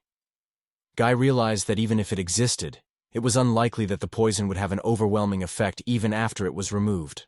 The protagonist's face darkened, and he realized something important. The guy assumed that Xiao Zuji had been poisoned by at least several poisons, that liquid only destroys the part of the poison that is responsible for suppressing cultivation. The guy realized that the more he dug, the more confusing it all became, and his brain was trivializing it all. Then the guy asked the system if there was a way to improve his brain, to which the system told the protagonist that this was the first time it had heard of anything like this. The system once again reiterated that there was simply no medicine that could cure brain damage. Jun Changxiao cursed in his thoughts and realized that he would format it sooner or later. At the same time, Ye Xinchen was on the rooftop and wondered what else Lily's sect was. The guy remembered that when he was at the height of his strength, they were only level 5 sects. However, he was much more surprised by the main character's writing, as it held so many secrets that he had not even comprehended. He realized that if it weren't for the writing, he wouldn't have been able to reach the 7th stage of opening points so quickly. Finally making up his mind, Ye Xinchen came down from the roof and said that he had to practice a lot anyway to increase his motivation speed. It wasn't long before he landed near the front door. The guy said he was going to the wild animal territory tomorrow for training. Jun Changxiao said that ever since he started practicing hard, his cultivation level had increased significantly, and from now on, he needed to train his body and mind. The guy reiterated about how he even had his roof leaking, and he imagined himself to be a martial arts god. After that, Jun Changxiao told him to take Xiao Zuji with him. The guy said that he too needed to train to regain control of his spiritual energy, and the two of them would take care of each other just fine. Jun Changxiao looked at Ye Xinchen and surrendered to the question of whether he was the reincarnation of a potentially powerful cultivator. After that, he shifted his gaze to Xiao Zuji and realized that the genius in front of him was a genius who had lost his strength. Jun Changxiao realized that they would make a very interesting duo. The guy realized that he still had to leave for town to buy herbs, and on the way would see how the preparations for the second auction were going. Soon enough, the boy found himself in the city.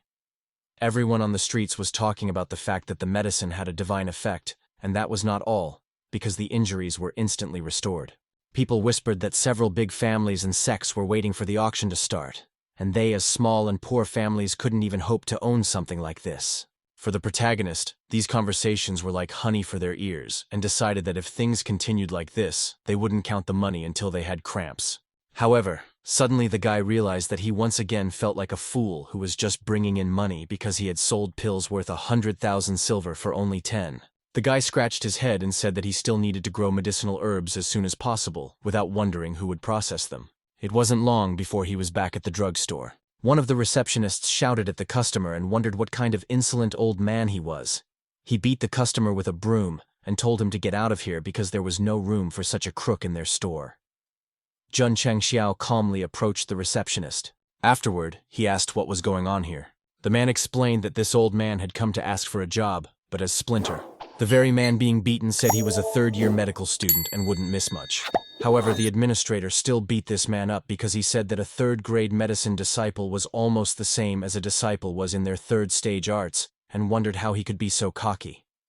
Jun Changxiao excitedly tried to stop the administrator and asked to be allowed to listen to him. The man said he was asking for it based on his skills, and he wanted 5,000 silver a month for his labor.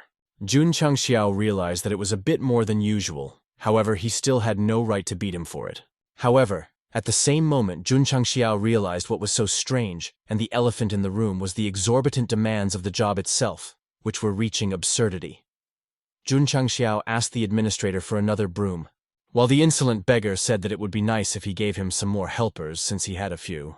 However, he immediately changed his mind after the angry looks. The guys took a swing at the old man and told him that if he didn't want to be beaten up, he should shut up and get the hell out of there. With a grim face, Jun Changxiao asked if this was all he wanted since only a fool would choose him as his assistant. The man turned his head and said they were once again a bunch of uneducated fools. With tears in his eyes, the man was literally crying. Unexpectedly, he said that if it wasn't for him, this pile of entitlements would be ruined. The administrator asked what we were talking about since the family's herbs are of high quality. The old man said that these herbs are fine, however the one who oversees them is a complete cretin and called him out for being wasteful. The administrator said that all these herbs are handled by 7th and 8th grade herbalists who are much better than he is. The system said that the man, as it turned out, is not lying. Jun Changxiao said that he had been asked by curious people to tell more about the incident. Quite soon they found themselves near a medicinal herb. The administrator said this hardwood right looks great, and she is definitely better quality. The man said the leaves of the deciduous herb gather spiritual power around them, and strange energy oozed from his fingers. The man said that if they were touched with bare hands, the spiritual power would be destroyed, and the effectiveness of the medicine would be greatly reduced. The man used his aura to pick up the leaf and realized that every time he did this, his whole heart literally burst, and luckily, he could still recover the lost medical effects. After that, a small amount of aura flowed into the leaf. The system warned the protagonist that an unknown energy had been detected and he freaked out. The system said that the effect of this leafy herb was increased by 300%. However, the administrator was clearly unimpressed because he had only just restored the lost grass effect, and it was just words, and no one would believe him. Jun Changxiao instantly after this judgment said that the Iron Blood sect were willing to hire him for a much larger sum of money, and the monthly payment would be 10,000 silver, and on top of that, he accepted all the other conditions. The guy said that all he just said was that he would cultivate medicinal herbs for his sect. The old man was clearly surprised at such a huge figure and asked again if it was true. After that, he bowed to the protagonist and said that since he was sincere in his decision, he would go and pack his things and then move in with him. The system congratulated the protagonist for successfully summoning Wei Lao. Jun Changxiao was surprised that the man could summon hidden tasks and realized that he had most likely found the treasure. Wei Lao opened the doors to his home, where he was greeted by a multitude of children who cheered his entire arrival. Jun Changxiao said that they looked like a happy family. About the Beilo. The old man said they were orphans he had adopted. The man said he knows it seems ridiculous in a world where only power matters, yet there are things someone has to do. Jun Changxiao smiled and said that you finally understood him why he was asking to leave work at any time, and he felt that hiring him was the right decision. The guy said he could bring these kids into his cult, and they had recently renovated the facility and would even be able to build them a yard to play in. As soon as the old man tried to refuse, Jun Changxiao said that recently he had too much extra money, so he would try to provide them with everything they needed. The old man said he was too worried about those kids and thanked him for that. Wei Lao said that he knows that many sects prefer to raise orphans to be loyal and cannon fodder, and he wants these orphans to secure their own future. Jun Changxiao said not to worry about it as he would not make them join the sect. However, Jun Changxiao would like to make a bet with him that in the future, they would want to join there themselves. The guy said that when they returned to the cult, he would send some disciples here to pick up the kids. Pretty soon, a huge column of boxes was coming down the street. The old man said that grass seeds and seedlings should be carried carefully and told him to remember that under no circumstances should they be damaged. Under the feet of the protagonist literally burst heavy, and he asked if it was saying that seeds and seedlings would be crushed. Jun Changxiao asked if it was that important, to which the old man said that if it wasn't for his age, he could help him. Jun Changxiao said that the old man was overdoing his pretense because he had been resting for 3 hours after their trip to the market for herbs. It wasn't long before the team found themselves on the side of a mountain. Su Xiaomo put the Aesop down and turned to the main character. He said that he joined this sect for the sake of cultivation, not to plow the land. The guy said they'd be hunted down like horses in slave labor here until they were old. But the old man did not tolerate such expressions and said that it was only 10 acres in the heath, and they should get to work as soon as possible, because the best time for growing grass would soon be over. After that, all the guys started cultivating the earth.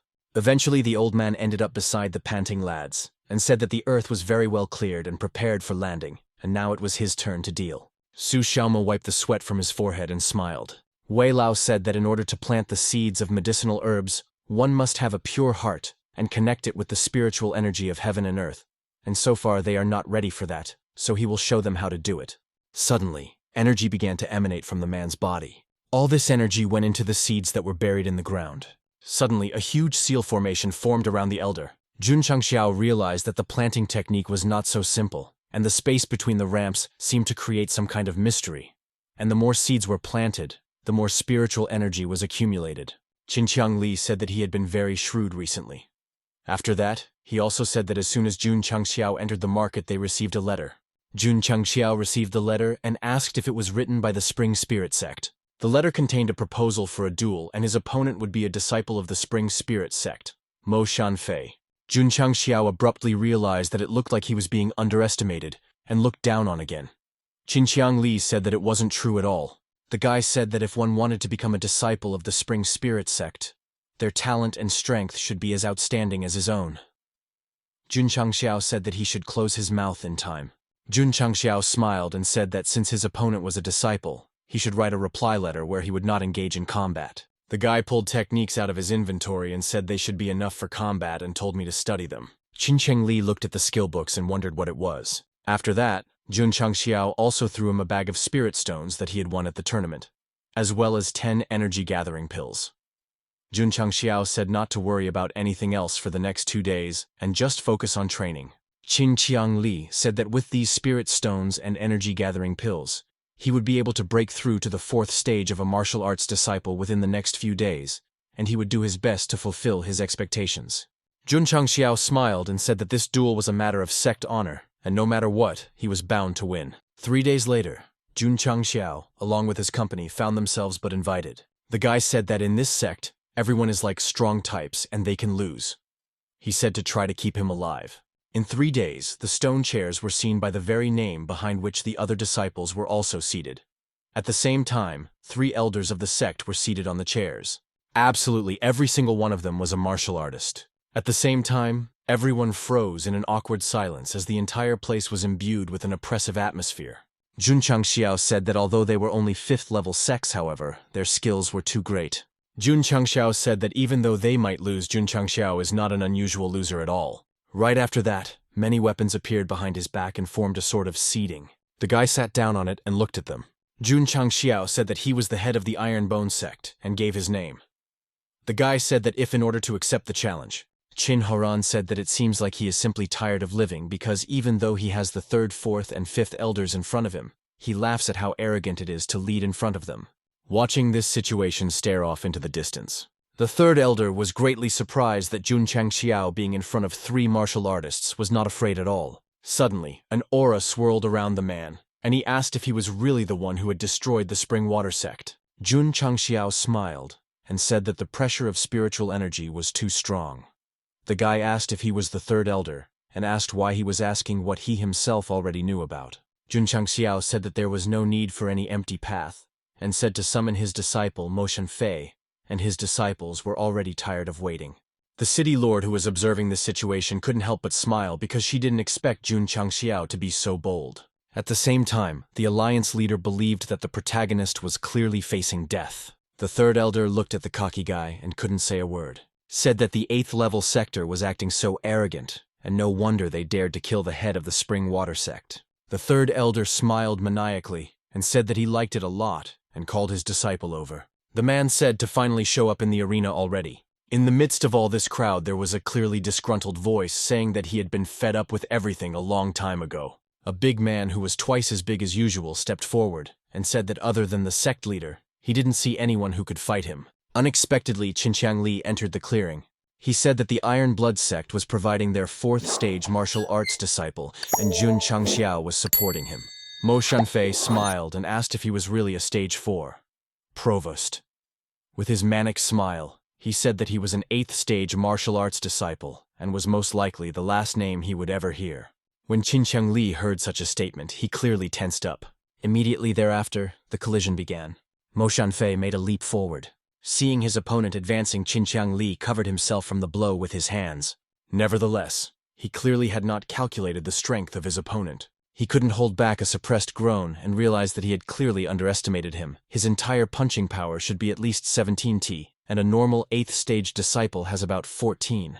After that, the body of the second disciple was on the other side of the arena. Jun Changxiao understood that things were bad, and realized that Mo Shanfei was faster than the guy and was crushing him from all sides. Mo Shanfei looked at his fist and realized that he just had a strong body, but that was where it ended. After that, he looked at the protagonist with a smile and said that the next fight he would have with the sect leader. Lu Chenqian approached the guy and said that she would go fight him because Qinqiang Li would be hard enough to fight him. Mo Shanfei said that he wouldn't stop her because he believed that she was stronger than that boy. However, a voice was suddenly heard amongst the pile of dust, saying that the disciples of the Iron Bones sect and so weak that he could defeat them with just one blow. The guy got to his feet and said this fight is still not over. Immediately afterward, the main character's students began to support their senior. Jun Changxiao squinted his eyes and realized that he needed to do something about it. From the scope, someone looked at Jun Changxiao, who made a gesture with his fist. At the same time, there was a trunk in the forest thicket. As it turns out, Xiao Zuiji and Ye Xincheng were undercover. Xiao Zuiji said that Mo Shanfei was really strong, just as Jun Changxiao had suggested, so they should sit in ambush and act according to the situation. Ye Xincheng realized that if he didn't use disguises on them, these masters would have discovered them long ago. Mo Shanfei looked disdainfully at his opponent and said that he would still lose. The man said that even though his physical defense is not that bad already, however, there are a lot of things he lacks. He swung again and wondered how many blows his body could take. It wasn't long before the man's fist connected with the elbow part of Qinqiang Li's arm. The guy asked if that was it, since he was starting to get used to his power. I did. Mo Shanfei smiled and asked if it was really like that, activating the energy in parallel. His hand was enveloped in a mysterious energy, and it was obvious what was going to happen next. The man struck again with his fist, and already this strike was able to make Qinqiang Li step back again. However, unlike the previous time, the guy was still able to slow down and stay in the arena. The opponents once again concentrated the energy in their hands and swung in for another strike. Qinqiang Li blocked it once again. Realizing he wouldn't last that long, the guy activated his technique. After uttering both techniques, both fists collided in a straight standing position. At this moment, the one who was forced to step back turned out to be Mo Shanfei himself. His clothes instantly shredded and the distinctive sound of bones breaking could be felt. The man was able to slow his exactly with his feet. However, at this point, he was already perceiving his opponent all hers. The man realized that his strength reached 22 when using the technique, but he was still at a disadvantage. The man understood that Qinqiang Li's technique was far from an ordinary thing. Energy concentrated around Qinqiang Li's fist. The boy exhaled and focused on the battle. More energy concentrated in his hand. He gave a slight wave of his hand. Immediately after that, he made many instantaneous sweeps, and pure energy was channeled with his blades towards his opponent. Mo Shanfei clearly didn't expect such an exodus of events. He couldn't believe that something so weak could hurt him, yet he was forced to accept reality. Qin Horan was covered in sweat because he couldn't believe what was happening. The city lord, on the other hand, realized that it was a spiritual martial art.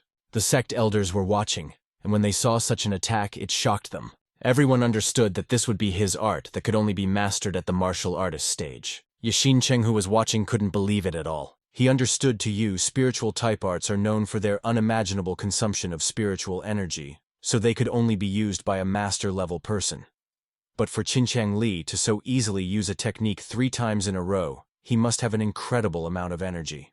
Ye Xincheng realized that this little sect with Qinqiang Li's talent had already become 3 times stronger than it was before, and he clearly didn't expect such a technique and instantaneous cut to be such strong skills. Quite soon, the dust settled, and Ye Xincheng continued his observation of the competition. While Qinqiang Li once again used this technique trying to prevent the situation from happening, Mo Shanfei jumped high. However, Qinqiang Li wasn't confused either and aimed 2 more blades against the guy. Realize he won't be able to block these attacks. He said he would attack him in this case. Pulling forward in his hand, he wholeheartedly absorbed all the damage from his opponent. The man realized that he could take an exchange of blows after all. However, the guy clearly didn't notice Qin Qiangli was right in front of his face at the same moment. The man asked if the man was trying to fight him, but close and distant, and said he was not afraid of him. However, at the same moment, Qin Qiangli's fist was on the guy's cheek. Despite the lack of a strike, Qin Qiangli uttered the name of another blade and Mo Shanfei realized that he was in trouble. The multitude of blades tossed Mo Shanfei aside with their staggering impact. The third elder understood that Mo Shanfei's situation had become extremely unstable. Mo Shanfei found himself in the ruins and had a hard time understanding what was going on. Nevertheless, his ambition did not fade at all, but rather strengthened. The guy lunged forward and activated the raging wind fist. His hand seemed as if it had cloned and a multitude of punches rushed towards Qin Qiangli. Qin Haoran laughed as he realized that Mo Shanfei had finally become serious and he was using his strongest martial arts technique. The man was clearly satisfied if Qin Qiangli lost. Jun Changxiao turned to the man and said that if the man didn't want to lose the uber of his hands, he had better shut up. Qin Qiangli raised his hand and looked to give back. After that, he activated an instantaneous cut without a doubt in his eye. A huge number of blades headed towards the falling enemy. Mo Shanfei couldn't believe it because there was no way that a normally 4th stage martial arts disciple was so strong. He sank to the floor breathing heavily and couldn't believe that he had been defeated. He smiled as he realized that Qin Qiangli's spiritual strength had improved a lot recently. Otherwise, this duel would have ended badly. Night Girl at the same time watched this fight and realized that she needed to study harder to become even stronger. Jun Changxiao stood up from his throne and said that Mo Shanfei had been defeated and acknowledged it. He also said that everyone present had witnessed this, which was clearly not a good feeling.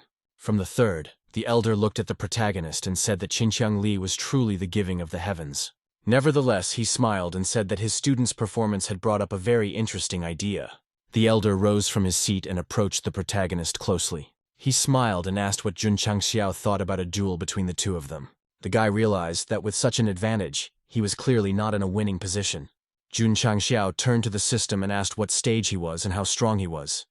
The system said that he was a 1st stage martial artist and the strength of the strike was hard to measure, but it was at least not less than tons. Jun Changxiao realized that even if he used the talisman to increase his strength by 5 times, he would barely be able to touch it. Jun Changxiao asked if he could give up this duel. Qin Haoran said that he thought Jun Changxiao was not afraid of anyone, and a sect head who refused to duel with another sect elder would be razed to death. The guy squinted his eyes and said that he was just a mutt of the Spring Spirit sect, and asked if he saw that he was communicating right now with his master and sent him away. Qin Haoran instantly became angry and was about to attack the guys.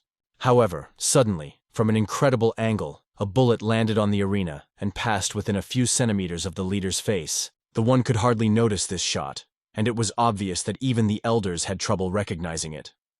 As it turned out, the bullet ended up forming a small tunnel, and the leader on the pavement was perplexed. The third elder instantly turned his head and realized that what he couldn't sense approaching at all was an attack. He looked into the distance where the gunshots had been played and wondered if they were concealed weapons.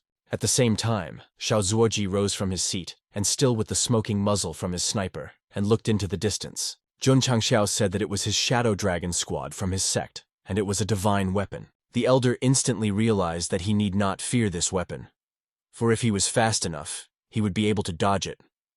However, the man realized that the problem was that the others were not as fast as he was. Suddenly the man realized that he had an unsettling feeling as if he had become prey. The elder smiled and realized that this situation really amused him. He asked the protagonist if he really thought he could threaten him. The man got angry and asked if he thought the man would fall for his tricks. Jun Changxiao easily repelled these attacks, because he knew that it would come down to a head-to-head battle, so he would have to spend one of his talismans. Suddenly the boy's face turned red and he realized he had something else unusual and the mere thought made him feel scared. Suddenly, a certain man ran up to Karina and asked if he was throwing a challenge to a martial arts student and if it was too much. The third elder instantly recalled the name. The man asked why he was interfering in the affairs of their sect. The man was about to say that he had heard about the situation in the Spring Spirit sect when suddenly his body started to dance. The third elder looked at the newcomer and asked him what he had done to make him dance. The man said he had nothing to do with it and asked if he could not see that he was dancing too. Both men immediately looked at the protagonist and asked what he had done here. Jun Changxiao apologized to the master and said that it was a mistake. Ma Yuntang tried to recompose himself and breathed heavily. The man said that he saw the diddle of the two server and was not worth capturing so far and for a few scum. However, the third elder didn't want to give up something like this because if they surrendered, it would be a disgrace. The man shouted to the fourth and fifth elder to destroy this man. The man with concentrated powerful streams of energy in his hands, just like everyone else. Done. However, Jun Changxiao said that they themselves were forcing him to do it. He clicked the on button on the record and a different tune was played. Regardless of gender, absolutely everyone there started doing weird exercises and dancing in public. Jun Changxiao smiled because he did not expect that there was that dance song, while others were telling him to turn off that music. Jun Changxiao said that he knew that they had agreed to use music for a group attack. However, it was rare to find in a few martial artists who were dancing, and everyone else would just have to be patient. However, Qinqiang Li was not as worried about himself as he was about Lu Qianqian. Jun Changxiao looked sharply in her direction. As it turns out, this music was making her literally strip, and she with a flushed face couldn't help it. Shivering, she told everyone to close their eyes because if a guy looked, she'd gouge his eyes out. Jun Changxiao instantly turned away and said with a bloody nose, he would change the song right away. Unexpectedly, Jun Changxiao recognized the underlying motive and realized that they were in for an even bigger disaster. Lu Qianqian told the protagonist to leave her alone, however in a kind of out-of-character tone. The girl came right up to the protagonist and called him names again. The girl's face was right up close to the protagonist's face. Jun Changxiao was already ready to kiss the girl and said that he couldn't be blamed for this. Suddenly, however, he felt a rush of wind. Suddenly, the protagonist was taken in the arms of the protagonist far from a girl, but Qinqiang Li. Immediately after that, they entwined in a kiss, while Lu Qianqian looked on in shock. Jun Changxiao released his energy and couldn't help but get angry. He realized that it was the first kiss in both of his lives, and Lu Qianqian couldn't contain her laughter. Jun Changxiao told her to stop roaring. Suddenly, however, the boy realized something most important. As soon as he turned and looked around, he noticed how absolutely everyone from the old men to the guys started kissing each other. And because there were no girls, it all looked extremely indecent. Jun Changxiao cleared his throat and turned his attention to himself. Jun Changxiao said that he didn't want this to continue and asked if they would agree for them to end up here while absolutely all the men started spitting. The third elder realized that he had never been humiliated like this before in his life. However, once the protagonist's hand was once again near the button to do nothing, pretty soon the whole incident was over. The third elder said that he had learned a bitter lesson from the protagonist today, and he would remember the incident. The man said he hopes the next time they meet the guy won't resort to such tricks. The man then turned around and told everyone to leave. However, suddenly looking at the man's back, Jun Changxiao said a date of 1 year. The man was greatly surprised by this. Jun Changxiao said that in exactly 1 year, he would personally bring his disciples, and they would return to that place to fight his sect again. After that, the man smiled and lit up with impatience. Jun Changxiao squinted his eyes as he realized that in this short period of time, the speaker had almost run out of power, and he did not know if he would be able to cope with the martial artists who would be much stronger than him. Jun Changxiao thanked the elder for coming here to help fix this misunderstanding. Ma Yuntang asked not to talk about it and said that today he didn't help much, but he also lost his face. Jun Changxiao folded his hands in reverence and said, "Elder is very noble." The guy bowed to him and said that as the head of the Iron Bone sect, he could feel confident thanks to his help. After that, he said that if he ever needed his help in the future, they would definitely agree. Ma Yuntang said that in any case, if he received such a promise from the protagonist, it was worth it, and after that, he asked for permission to ask one more question. The man understood that the issue with the Spring Spirit sect had already been resolved, and asked why Jun Changxiao wanted to meet with them again a year later. Jun Changxiao said that after today's incident, the Spring Spirit sect would not sit still. And if that was the case, they had better make a bet that their sect would become much stronger within 1 year. Jun Changxiao said that in a year's time, the Iron Blood sect would still be equal in strength to the Spring Spirit sect. At the same time, the third elder realized that they could give them another year to live, and the 8th level sect would never be able to reach their level in such a short time. The man realized that even though his technique was similar to a demonic technique, it must have some limits, otherwise he wasn't taking the opportunity to kill them. The man then asked why everything was redder and asked what was so bad about a man kissing a man. Suddenly someone called out to the third elder. A certain man appeared in the bushes near him.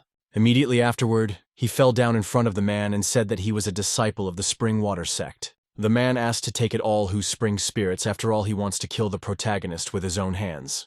It wasn't long before notices were posted on the walls of the sect. All observing students gathered around the flyer to read it. On it, Jun Changxiao was flaunting and talking about how he was founding his inner sect, and the first disciples of the inner sect would receive more resources.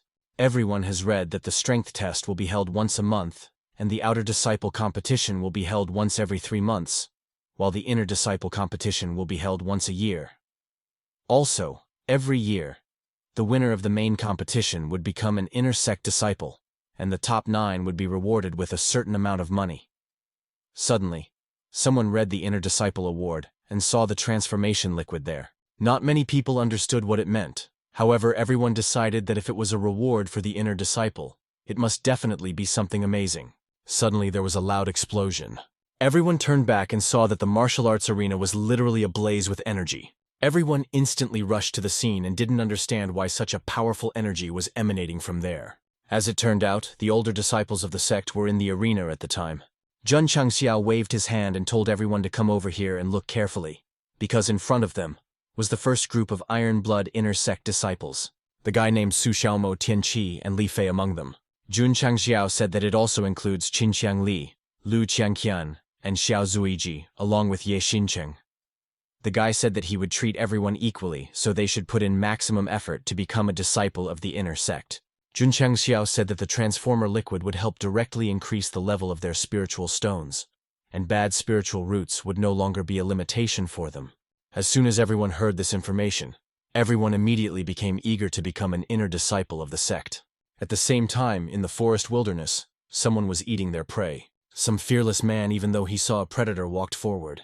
The lion instantly noticed the catch and headed for his assailant. As it turns out, that guy was Ye Xincheng, who couldn't believe he was being hit in the face with a fucking soccer ball. The boy charged his attack again, still wandering in his thoughts. He couldn't accept that Jun Changxiao was forcing him to dance these strange dances.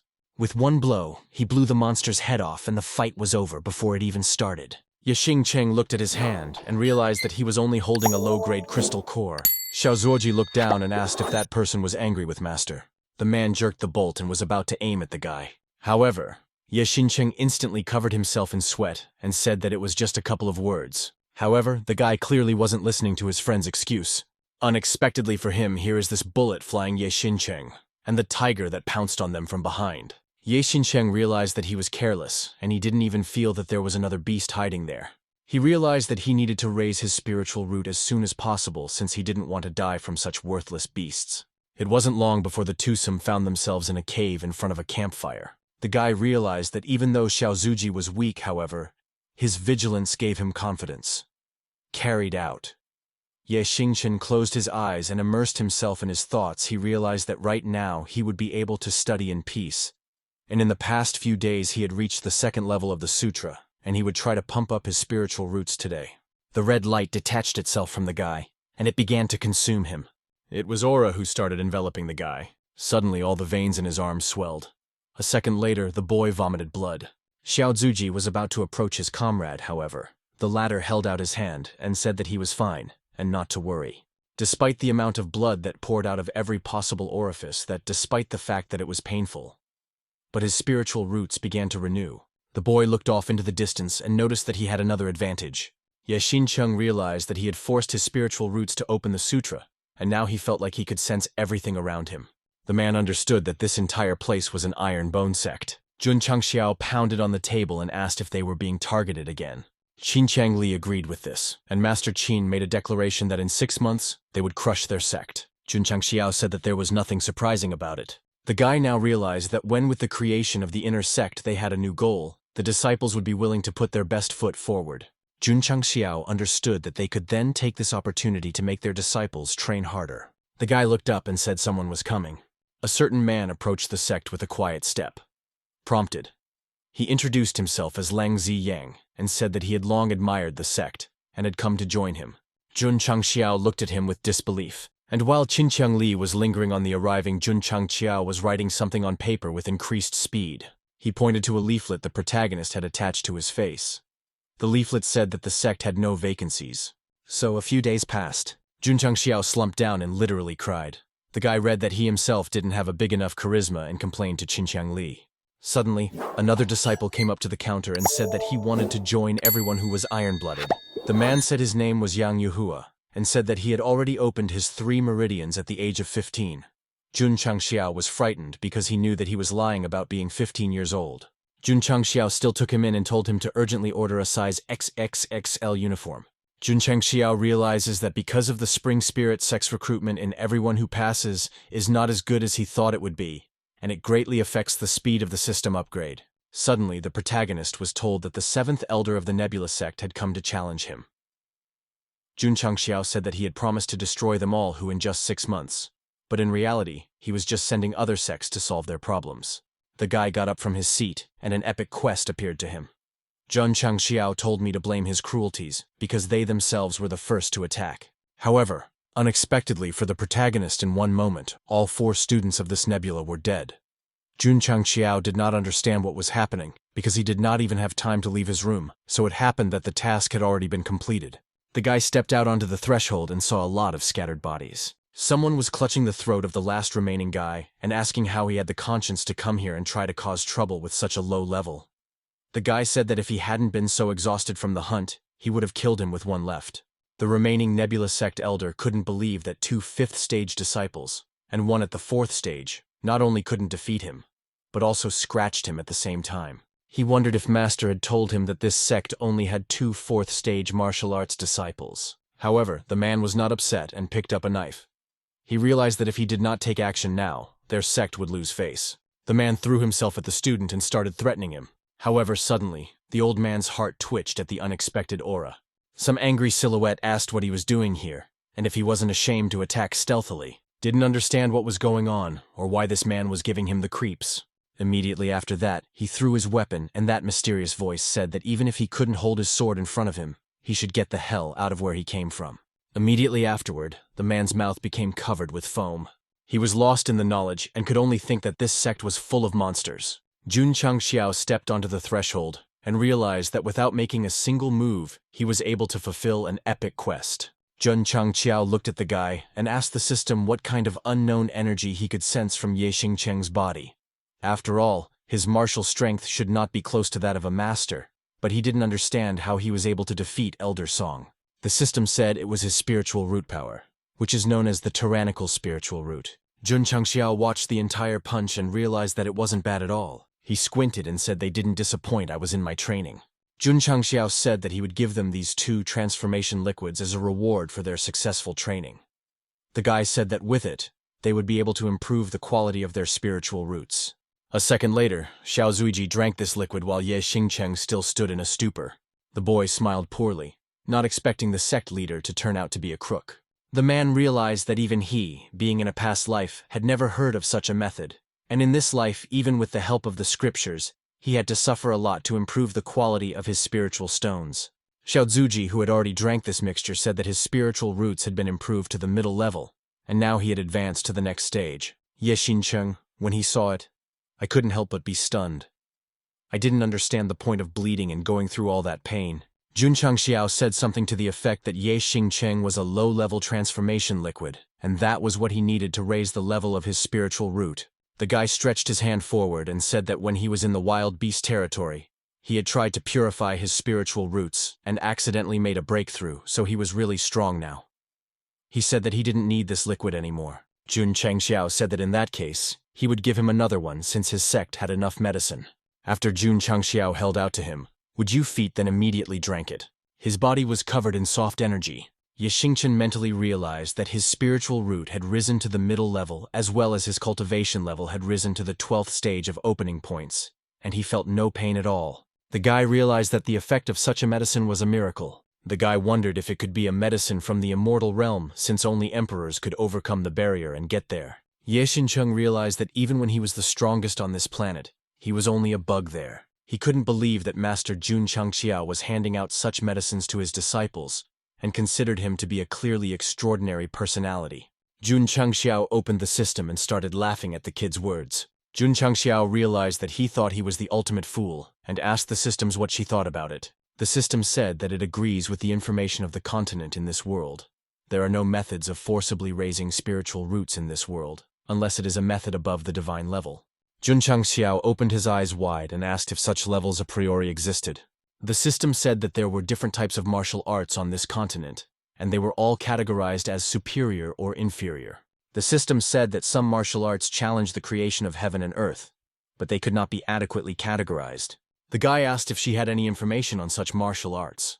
The system said that tens of thousands of years ago, there was a person who called himself Tai Xuan in the continent. The system talked about how he created two techniques that became his precious treasures. One was an ice technique, while the other was a fire sutra. Jun Changxiao said that he remembered that there used to be an all who called the Tai Xuan Sacred Sect. The system confirmed this one, and said that the original sect had been destroyed and turned into ruins. However, she also said that someone had discovered ice technique fragments and founded a sacred sect with the same name, and it was because of these fragments that this sect had ascended to the first-class level and had been one of the best for many tens of thousands of years.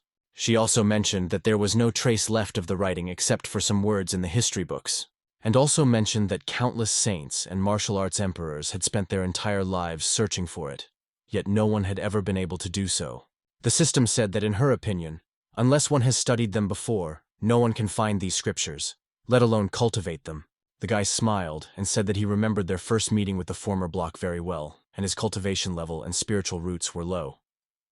Guy realized that, judging from his fast cultivation and development speed, he most likely knew about this scripture. The system confirmed and said that there was about a 70% chance of that happening. Jun Changxiao's eyes lit up with light, and he suggested something crazy. In a way, he considered that this writing was simply stored in his head while the system asked him to do something about it and whether he wanted to take that knowledge away. At the same time, Ye Xincheng sneezed sharply. While the system asked the protagonist if he wanted to accept the tech, he sternly refused. Beat. The guy said that anyway, with the system in his hands, he could get anything he wanted. After that, he pulled out his dazzling glasses. The guy instantly realized that he would be able to see someone else's characterization with this and the glasses. His eyes went wide. Jun Changxiao realized that there were 5 martial arts disciples hiding in the sects. The guy realized that most likely the tower killers hadn't given up yet. The guy realized that for the safety of the disciples and the sect, they had an obligation to deal with this as soon as possible. However, Jun Changxiao realized that he needed to gather some information about it first. The prisoner realized that to become a murderer, one must always be careful in his words and actions. The guy realized that he needed 24/7 to be on guard. The guy realized that he had to always follow the rules of a killer, and even if someone seduced him with his beauty, he shouldn't give in to it. The same went for money. The man realized that even before the fear of death, he would not be afraid, as he heard the soft voice of what kind of girl it was. The man literally floated in front of his eyes with a giant smile, and said that as soon as she arrived, Tot-Tu smelled that delicious smell, and asked what the girl had cooked for him today. Dudu said that she had just made up her new dish, and asked the guy to try it. Devouring the plate of food, the guy couldn't say a word. Dudu said she cooks each dish with soul. However, the former assassin told me to worry about it because once he starts eating food, then he can only be happy if he cooks Dudu. Jun Changxiao went into the basement and told him to tell him where the tower headquarters was, and said that he was this happy almost every day. Jun Changxiao took the sword in his hands and said that if not, death awaited him. Right in front of the man said that if he did otherwise, his head would come right off. Well, actually, I realize this is the perfect place to be his grave. It will. The girl naively suggested he join the cult. However, the man apologized to her and said he was a murderer, so he could not betray the tower. The man realized that if he didn't want to die, he left him no choice and told him not to blame him for it. Jun Changxiao took the plate in his hands and said that only disciples of his sect could enjoy the delicacies, and that one didn't deserve them. After Jun Changxiao tilted the plate, all the food started to flow down. The girl was literally crying as she watched the situation unfold. She was literally crying and telling me to stop because she was trying so hard to make something like this. Assassin overcame his fear and with tears in his eyes said to stop because this food can't go to waste. The man agreed to join them and tell them about where the tower was. Nashala said that he would tell her what he wanted to hear, but he was not going to join the cult and would just be a kitchen helper, because even if he had to risk his life, he would do his best to help her. Jun Changxiao smiled and realized that this assassin was not cold-blooded at all. After that, he slowly opened his eyes. In the deep thicket of the forest, someone of all feet was running between the trees. With a heavy puff of breath, the man wondered how anyone could dare to come to the tower headquarters for revenge. However, the man did not notice a certain hand that was peeking out of the tree. As it turns out, that was far from a could, but a man hidden behind a cloak. Jun Changxiao took off his cape and said that he now realized that the assassins were also involved in killing children. He was clearly shocked not at all by this, but that he hadn't even been shy about using his partner as bait and luring him into a trap. Another assassin said as he silently destroyed 2 of their groups, then provided danger. He asked if the likes of them were enough to catch him. Jun Changxiao told me to look so down on the guest who came. Afterward, he said to fix it all. Immediately after that, Jun Changxiao made a horizontal sweep, and all the trees were maximally cut down at the root. Such powerful energy spread through a good portion of the forest. After that, all the tree logs were stacked as they were. After such a move, Jun Changxiao stood still. The guy said he at least had to prepare a place to negotiate, pro bello.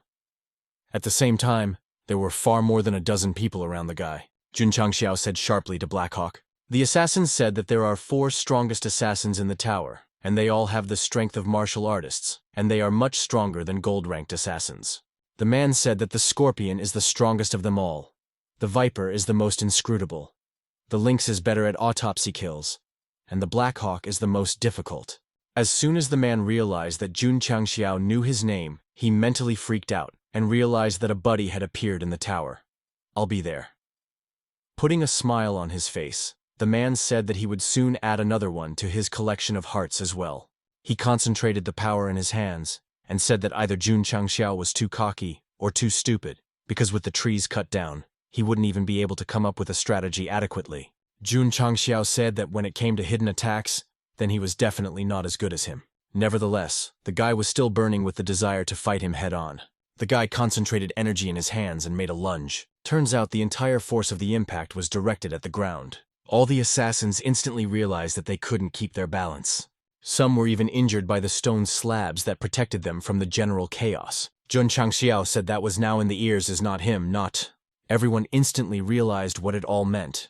About the case, they asked if it was really a trap, and he didn't tell everyone to be quiet. Jun Changxiao said, listening more carefully. However, just as Jun Changxiao began her story, a certain silhouette appeared from above. Blackhawk, as soon as he saw something alive, immediately took notice and decided to kill the baby before its owner. However, Jun Changxiao asked what the latter had learned in school. Jun Changxiao said that the one in the air is an easy prey. At the same time, Jun Changxiao had used the instant cut many times to immediately get rid of illusions. Jun Changxiao said that the tower had many cruel personalities, and if he destroyed it, he would benefit the continent. However, the man said that the tower wasn't really like that, even though it had always been a murder sect. He said that after the previous head passed away, then the right to rule passed to Scorpio, and it was after that that everything changed. Jun Changxiao said that the mission to kill him in the end was given by Scorpius. In the end, Jun Changxiao couldn't help but complain. Jun Changxiao raised his hand up and said that he could save the drizzling tower. He said he would only kill the strongest killers. Jun Changxiao ducked from the obvious attack. Jun Changxiao said that all his plans were nonsense, and even when he pretended to be dead. Guy did a leg kick. He said to let that blow serve as a lesson to him. However, no sooner had he caught a break than the rest of them immediately targeted his head as well. The guy arched the ground slightly in front of him.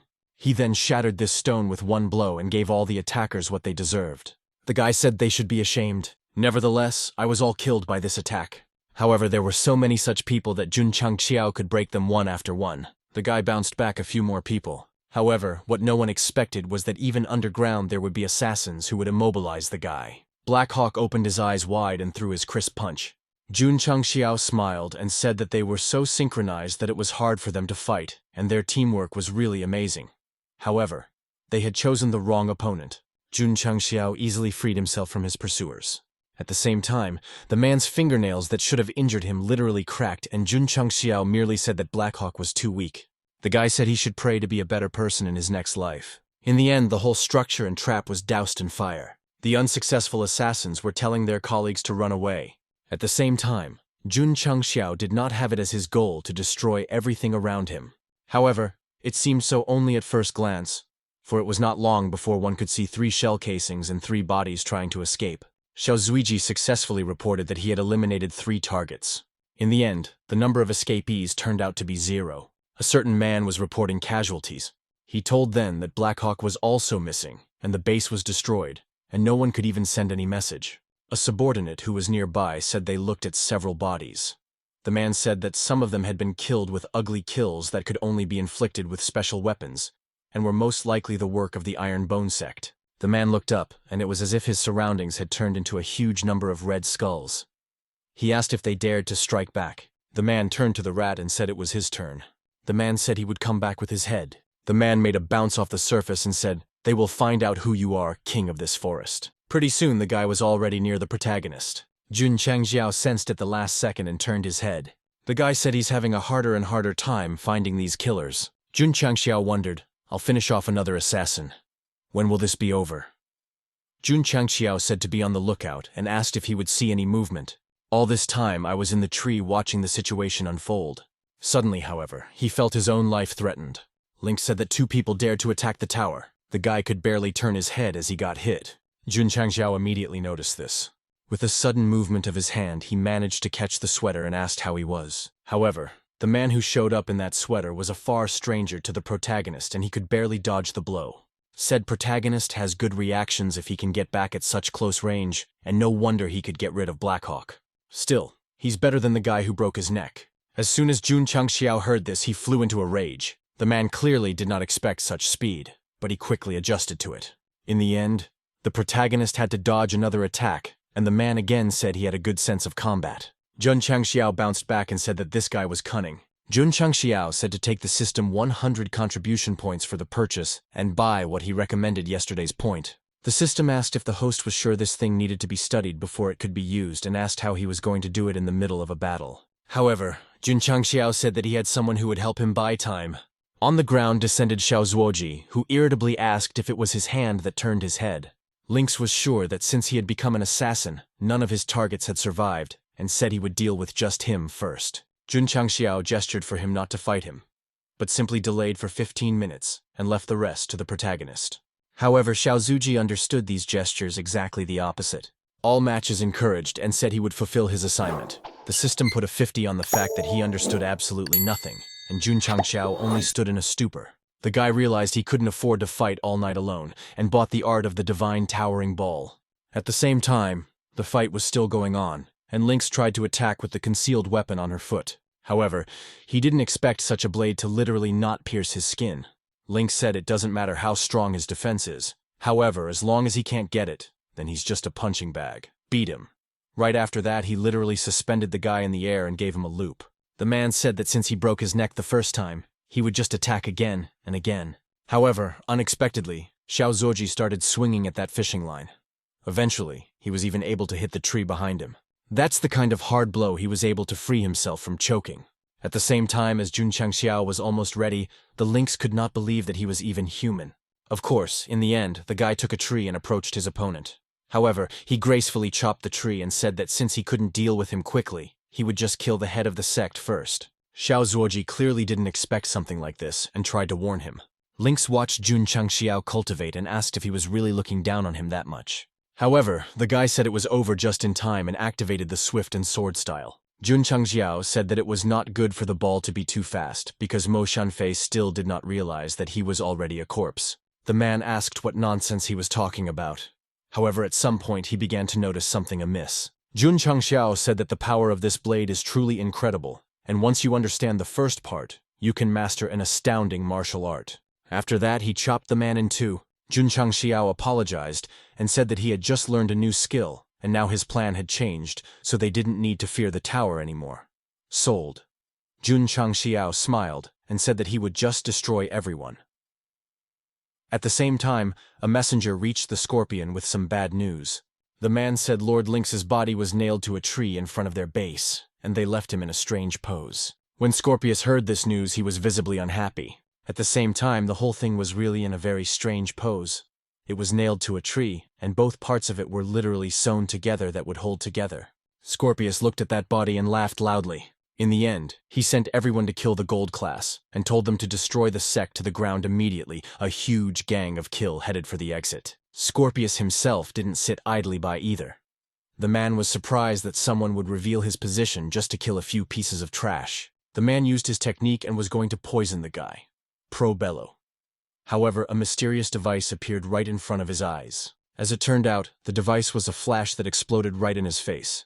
Assassin asked if this explosive was all he had. He sold it. However, Jun Changxiao said that it wasn't explosives at all and it was tear gas. The man said that with his skill at countering poison, any poison was simply useless. At one point, however, Scorpio couldn't say anything and literally flooded with tears. He turned back and asked why he was in so much pain. Jun Changxiao wondered if being a guild leader to kill was so difficult while the man continued to complain. Such a pitiful tale got through to the rest of the assassin's senses as well. Jun Changxiao realized that everyone was crying so sincerely that it was even hard to believe. Jun Changxiao said that he had originally thought of using tear gas to catch them all chain. However, after they lost the will to fight, then he just wants to gather the whole experience in one fell swoop. However, what no one expected was that tears would appear on the protagonist's face. Jun Changxiao asked instantly if he should be immune to the tear gas. The system had already called him a child and asked if tear gas would make him cry. After that, Jun Changxiao also began to burst into tears. It ended up with both sides crying about their problems. Xiao Zuji approached the protagonist and asked if he was competing in grave tilting. Jun Changxiao then asked why tear gas didn't work on him. The guy said it's because he's always been full of negative energy, and he doesn't think the current state is any different. Jun Changxiao only realized that he needed to correct his disciple's psychological state. At the same time on the mountain, people realized that they had left the guild in time, and it helped them avoid direct conflict with the scorpion. The man realized that such an event could only be seen once in a century. The woman said they were forced to leave all the work to these two, and said it was unacceptable that Scorpio dared to covet the position of leader. The man said the two guys had some ability, and said not to think of them lightly. The woman said that she had reached the level of a martial arts master, and she would use them to restore her dignity in the tower. 10 minutes later, both sides finally stopped crying, wiped their tears and gathered themselves. Nevertheless, the tale was filled with embarrassment as well. Jun Changxiao shouted at Xiao Zuiji and told him to give him a sniper rifle. The guy gave it to him. Jun Changxiao said that they would now start the final battle. The assassins pounced on the protagonist, who realized that weapons for stealthy assassinations in a direct confrontation are more than half as weak. Eventually, Jun Changxiao activated the enhanced mode and started shooting all the assassins. Jun Changxiao said that hiding behind his allies was indeed a good move. However, a guy didn't even need to see to hit them. Eventually, Jun Changxiao exhaled and said that he didn't want to kill in vain and would now only wound them. And if they didn't surrender, they would die next. At the same time, Scorpius realized that the guy had finally opened up. He made a desperate dash towards him. However, Jun Changxiao immediately spotted him and circled around him from the back. Scorpius recognized this skill and asked how he could cultivate it. The guy said that he found the assassin's secret manual from one of the people he sent to kill him. Jun Changxiao said he added some things to it and studied it for a few minutes. Pointing the muzzle of the rifle at his head, he wished him in his next life to be reborn in a world without firearms. Jun Changxiao had already said goodbye. But the explosion from the bullet never happened, because he was covered by some blade at the last moment. Jun Changxiao realized that this was the first time he had met an enemy that could handle his shots. Jun Changxiao concentrated and realized that his marriage was very fierce. Scorpius knelt down and saluted his grandmaster. Jun Changxiao said that he didn't expect such an important person from the tower to show up here. The girl said that she hoped Jun Changxiao heeded her warning, and said that insulting the assassin guild was not the wisest decision. Jun Changxiao was able to fend off the blades that flew towards him with the bullet. However, he realized that its speed and strength was simply astonishing, and if it wasn't for the auto-targeting, he might not have been able to hit. The girl said that actually that order to kill the main character was not issued by her. However, the sect leader has harmed her people, for which he must pay just the same. Jun Changxiao picked up his gun and realized that it would now be much harder to dodge the flying knives that were changing their trajectory. Jun Changxiao shot again and again, however realized that she was definitely too an expert at this, and to her regret Jun Changxiao simply exceptional Mo Shanfei. The woman activated the transparent steps technique and appeared to be outing the protagonist. The guy abruptly went back there, however it did not save him from the next blow. Thus, they literally raced all over the site. Jun Changxiao realized that her ghost steps were at a high level, and the guy couldn't increase the distance. The guy realized it was a weapon easily dodged up close, but he didn't even have time to reload.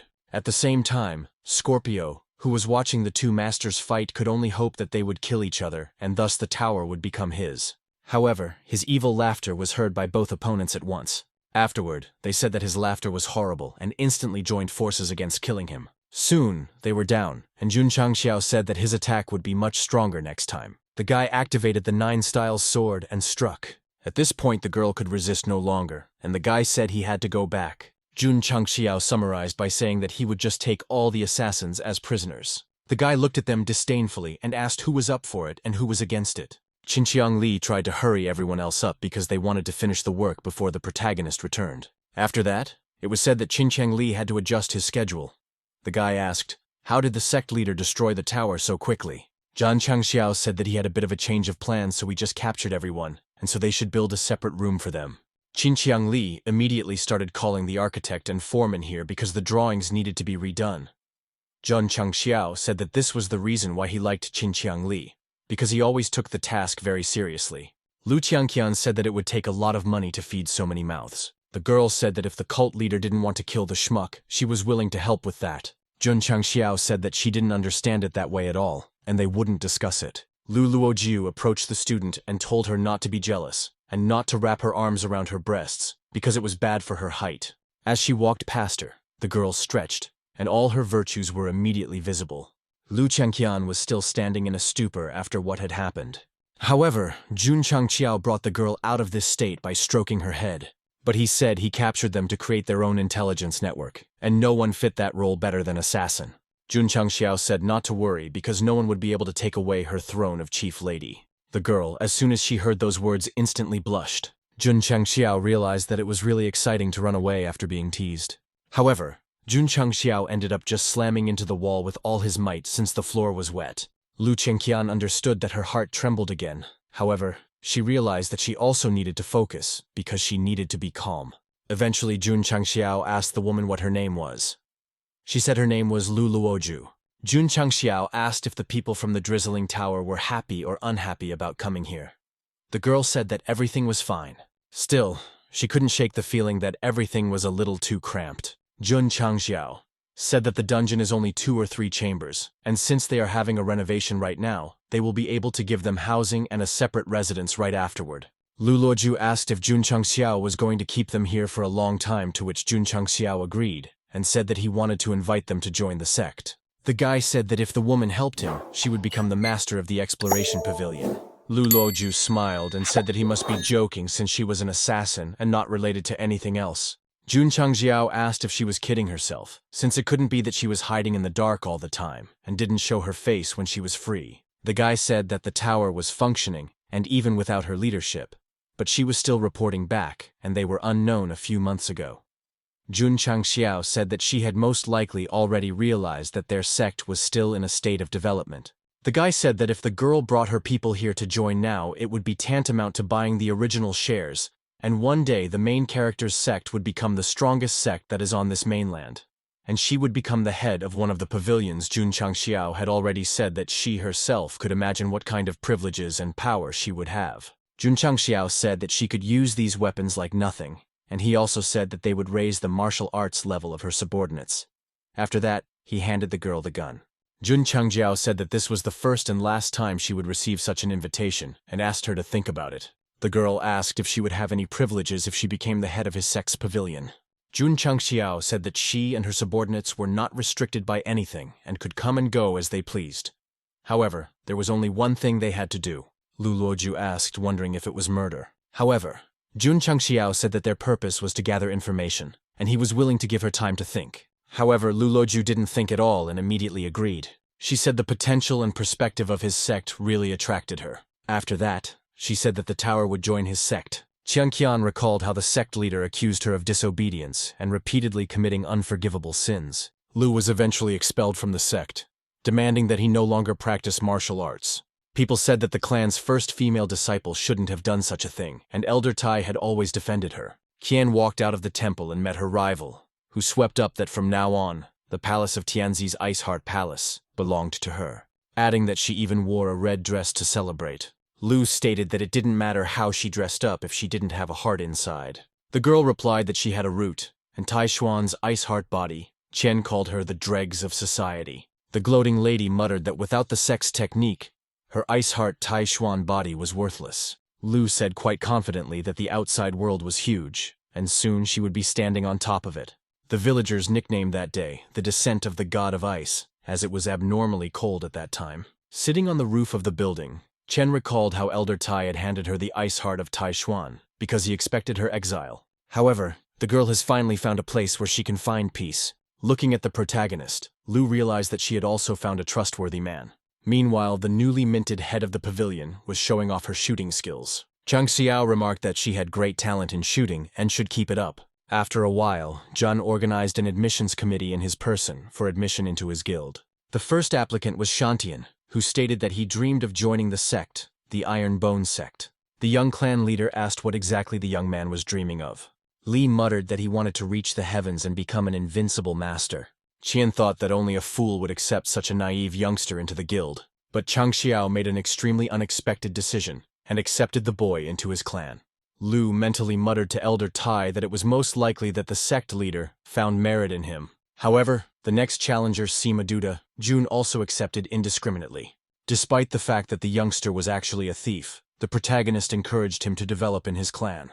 At the same time, the sect leader was under tremendous stress, which Chang Qian noticed. Assuming that he had to take everyone since the Holy Spirit Guild had announced sanctions, his clan. Suddenly, Lu bared her sword, declaring that she had good news for Elder Tai, and she would soon become the head of the sect, whereupon the damsel flung herself towards the protagonist.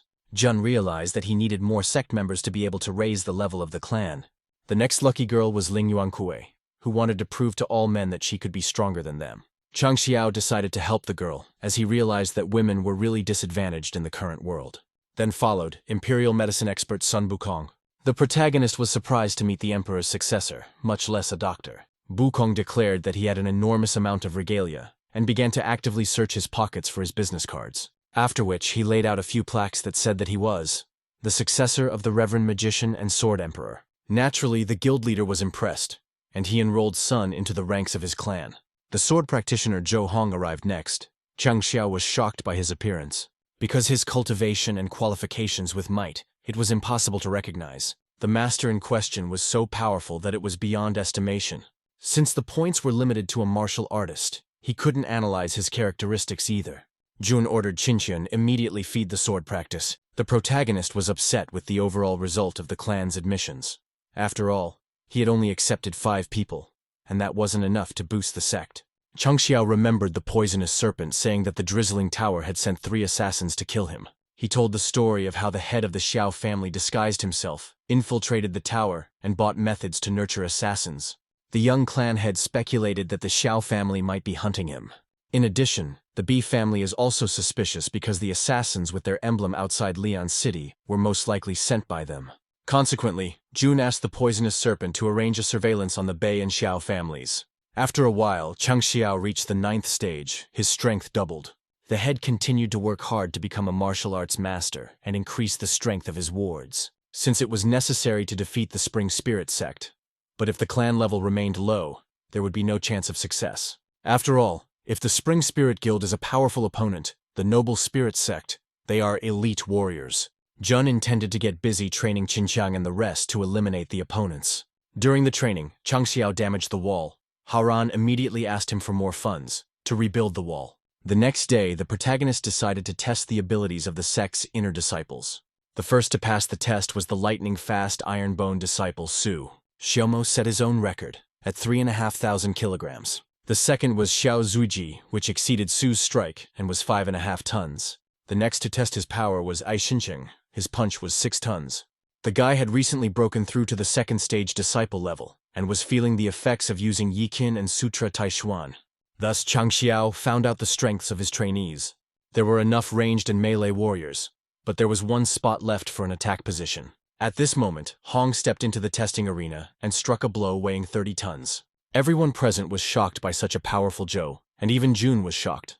Xinqiang swept up that Hong's abilities were reaching a swordmaster. Besides, he hadn't used all of his power. He advised the chapter to give it to a sect specializing in sword cultivation. As a blade cultivator, 1 in thousands, and such people are extremely few. Xinqiang believed that they wouldn't be able to help develop him, but would instead pull him down. At this time, the protagonist handed A book on sword arts, urging him to go train to comprehend the incredible power. The young man thought the head was arrogant and ignorant after all. Someone who had never seen the world could pass off this technique as a treasure. The guy figured he had already developed his mastery of the cutting cloud blade to perfection. However, after reading the new ability in the book, I realized that Cloud9 wasn't even close to this technique. It was like some kind of secret skill, divine level. Jun stated that he should work hard to learn this technique, and in the future, they would force the enemy clans to capitulate. Xinqiang realized that he only had 1 month and 1 book to destroy them. Chang Xiao added that although AA is full of confidence, they won't win a war of attrition. After which, he stood up from his throne and walked towards the sect disciples. The head urged all the disciples to accumulate spiritual energy, because their bodies had reached the limit of cultivation, adding that Zuizi and A would each receive a bottle of high-quality transformation fluid, calling them the main hope. The protagonist also pronounced that he would not interfere with the supply of pills for energy harvesting. The young master said it was time for the world to know of their existence and power, and soon the noble spirit sect would cease to exist as they would destroy them. After that, Jun came to weigh about the boundless energy gathering pill. The old man stated that he would do his best to grow the herbs needed for this, saying that it would take about 10 days for them to mature, because in order for them to grow faster, one must wait for the spirit power to thicken. Changxiao remarked that the process is quite fast, in which regard he wondered if it would affect the effectiveness of the herbs. The elder assured the head that the herbs he grew were much better than those sold in the market. Jun muttered that before the battle with the noble spirit sect, they would be able to give a few disciples the given capsules. The main character then hosted the head of the Hai family, Shanny, and his assistant, who in turn thanked Changxiao, as their auction was going full steam ahead. The head wanted to buy herbs in bulk. With that, Hai put all his resources to work to gather another batch, and offered the young master to accept the capsule. Jun asked how much he owed for the herbs. Shanny replied that it was a gift. The young clan head decided to thank the so generous Hai family, giving away healing pills that they could auction off for a good price and keep 60% of the profits. Shanny in turn was pleasantly surprised. He never thought Changxiao would give him most of it. The sect head asked him for a favor, to send him his high-quality herbs every 2 months. Plus, he has developed a new kind of capsule and hopes to collaborate further. The aide has implied that these pills build muscle and bone while increasing strength. Hai naturally agreed to promote the capsule in question and cooperate with Jun, promising to prepare thoroughly for the auction as soon as they returned. After they left, the protagonist urged Li not to eavesdrop and to step out of the shadows, so to speak. The pavilion mistress muttered that his talents were extremely hard to discern, and Hai treated him with respect. In addition, the divine capsule that had caused a storm of emotions in Qingyang County turned out to have been inherited from them. Luoju even intended to steal a few pills, but she didn't have time for that. Jun said that stealing from themselves was foolish, and he prepared a batch of outstanding capsules, especially for the Drizzle Pavilion, adding that the healing pills cost 6 million taels. Also, everyone will receive 1 body-shaping capsule each. Li noted the ruler's excessive generosity, saying she would not remain in his debt. At this moment, Chen Qian walked in to pick up today's batch of pills for the intersect disciples. Changxiao kindly gave her a pouch of capsules. Lu abruptly snatched them from his hands and hurriedly withdrew. Jun then asked the pavilion mistress also to leave him alone to continue making pills. A few days later, Wei came to the head, informing him that the herbs he had grown were ready for use. The protagonist breathed a sigh of relief, saying he would get some rest and start processing them into capsules tomorrow. But the elder swept that they needed to be processed as soon as possible, otherwise the effectiveness would decrease. Jun agreed to get everything done overnight. Wei couldn't understand how he could do it in such a short period of time. After all, even the masters needed several days. Changxiao in turn was in no hurry to tell the old man his method of processing. However, the processing speed of the elder grass was longer than Haya, since the higher quality the grass, the longer it took to process. Thus, the energy harvesting capsule was of better quality. As such, the head decided to try one. After taking the pill, Jun felt an instantaneous absorption of spirit power that was dozens of times faster than usual. The protagonist was pleasantly surprised, for the old man exceeded all his expectations and deserved to possess all the talents of the system. After a while, Luoju came to the head to report the incredible effect of the pills that made her feel better, adding that if the Morosi Pavilion started to continue using them, the increase in the sect's power would be unimaginable. Changxiao smiled and replied that she was too down-to-earth in her thinking, after which he urged her to visualize their large army taking over the land. Thus their army will lead the clan to dominance and dominion all over the world. The guild leader asked the pavilion mistress to bring her apprentices, who could be made into assassins. Li happily agreed, noting that her people were too soft with newcomers, and a tougher approach was needed. The Luoju disciples brought in, looked at the disciples, Iron Bone sect, with excessive arrogance. A few days later, Qinqiang had reached the 7th stage of martial arts, and Xiaomo the 6th. Li Fei and Tianqi broke through to the 5th stage, Zuiji at the 3rd stage, but the most impressive result was Yi. Xingcheng had reached the 6th stage, and if he didn't cultivate the God class technique and the Taishuan Sutra, it was a demonic arts technique. The young man made his way to the head, thanking him for the sword art book, which was extremely useful. The guy urged to be issued a blade as he practiced swinging his arms. But Chang Xiao said that A didn't show impressive results to give him a good sword. In addition, the energy harvesting capsule given to him is an exception, as he is progressing rapidly. Xincheng realized that this spiritual energy absorption pill was incredible, and there was no such thing in his past life. The young man believed that the clan head had obtained mysterious techniques and sword skills from the higher realm. That was why he died such a miserable death, and didn't meet the Iron Bone Guild to carry out his revenge. A was well aware that there were still many things hidden in June that no one would guess. The protagonist hurriedly gave Xincheng a wooden stick, saying that he could train with this instead of a sword. The guy in turn remarked that it was several times lighter than a real blade. Chang Xiao was unwilling to listen to anything and sent him off to practice, then decided to check the results of his training. The clan leader wrote a letter challenging the noble spirit sect. The sect head started to familiarize himself with it. He never thought that Jun would dare to do such a thing. After all, in the previous battle, he was a disciple of the 9th stage of martial arts, and Chang Xiao was able to injure his arm. However, things had changed somewhat now. The clan lord of the Noble Spirit clan wished to take revenge on him. Meanwhile, in the Noble Spirit sect, the Ironbone clan's challenge began to be discussed, because it meant that they had made preparations. The warriors celebrated the support of more than 50 guilds that would help Alliance leader Qinya. The head of the High family also came to support the Noble Spirit sect. Especially with the healing pill, they became better at meditating. The clan disciples began asking Shani when he would hold the auction and if the healing capsule could be purchased. Chief Hai responded that he was only here to provide support, not to discuss business. Qin personally decided to express his gratitude to Shani for his help. The Noble Spirit sect's sect leader understood that he was actually the first supporter of leader Jun. At this moment, a second supporter of leader Changxiao also suddenly showed up and called Hai over to him. Haran was puzzled, for according to them they had come to support him, but they had not spoken a word to him. Suddenly, strange music played in the distance, and all the warriors began to turn around. The Noble Spirit clan head was shocked as the music came from that box. A smiling Xincheng appeared on the horizon, speaker in hand.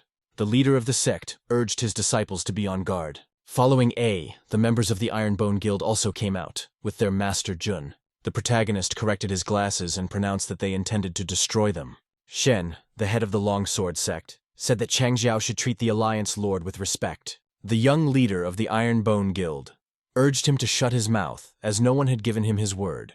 Xingcheng with Xiaomo and Zuiji stepped closer to Sheng, glaring menacingly at him.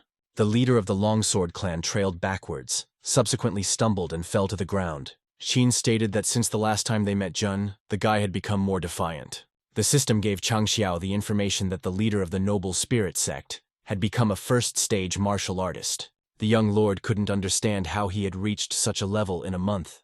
The cunning Alliance head muttered that he had hidden his cultivation level last time so that Jun wouldn't take advantage. The protagonist realized that he underestimated his abilities, which means the fight will be tough. Besides, you'll have to use your trump cards, because otherwise you can't beat him. The realization that Haran had surpassed a first-stage martial artist had put a lot of pressure on Changxiao's disciples. He urged Jun to kneel, or die at the very least for disrespecting his elders. At this time, the young master was called out by the head of the Hai family, with a suspicious-looking man in a robe. The Alliance leader asked Shani not to interfere because he was in a position to teach the guy a lesson himself. The unknown man muttered that he was a martial arts master, and Changxiao was a disciple, and his actions equate to disrespect to all martial artists. The protagonist's system notified the master of the presence of a highly ranked master. The head of the Hai family swept up, coming with his comrade to support Jun. The old man said that he had heard about such a young leader of the Iron Bone clan. The stranger threw off his hood and introduced himself as Wang Donglin of the Kangshan sect. Qin was shocked by his appearance. After all, he was the first of the 4 elders in the Kanshan guild, wondering if Shani and Elder Wang had come to support Changxiao. The second supporter also showed respect for the Iron Bone leader. The head of the Noble Spirit sect was perplexed by this development. Jun reiterated his demand that Haran and his pupils fight him and his clan. The exasperated lord accepted the challenge, calling his disciples to prepare for battle. The young master in turn considered the information of his warriors and realized that there were talented fighters among them. Changxiao suggested that their 7 pupils fight each other, where the one with the most victories would win. Naturally, Qin agreed and rushed to the training arena. The head of the alliance swept that he paid a lot of attention to combat strength, so he built the arena in a way that resembled a forest. The protagonist noted that their sect had roughly the same stables, which only made Haoran angry. The leader of the noble spirit offered a wager. The loser of the duel would clean their stables for a year. Jun made a counter-proposal that the defeated man clean their latrines for a year, and he who fails to fulfill the condition will succumb to humiliation for the rest of his days. After which, a nervous Qin called out to his first fighter, Sun Ye. He was an 8th stage martial arts disciple and a hand-to-hand combat specialist.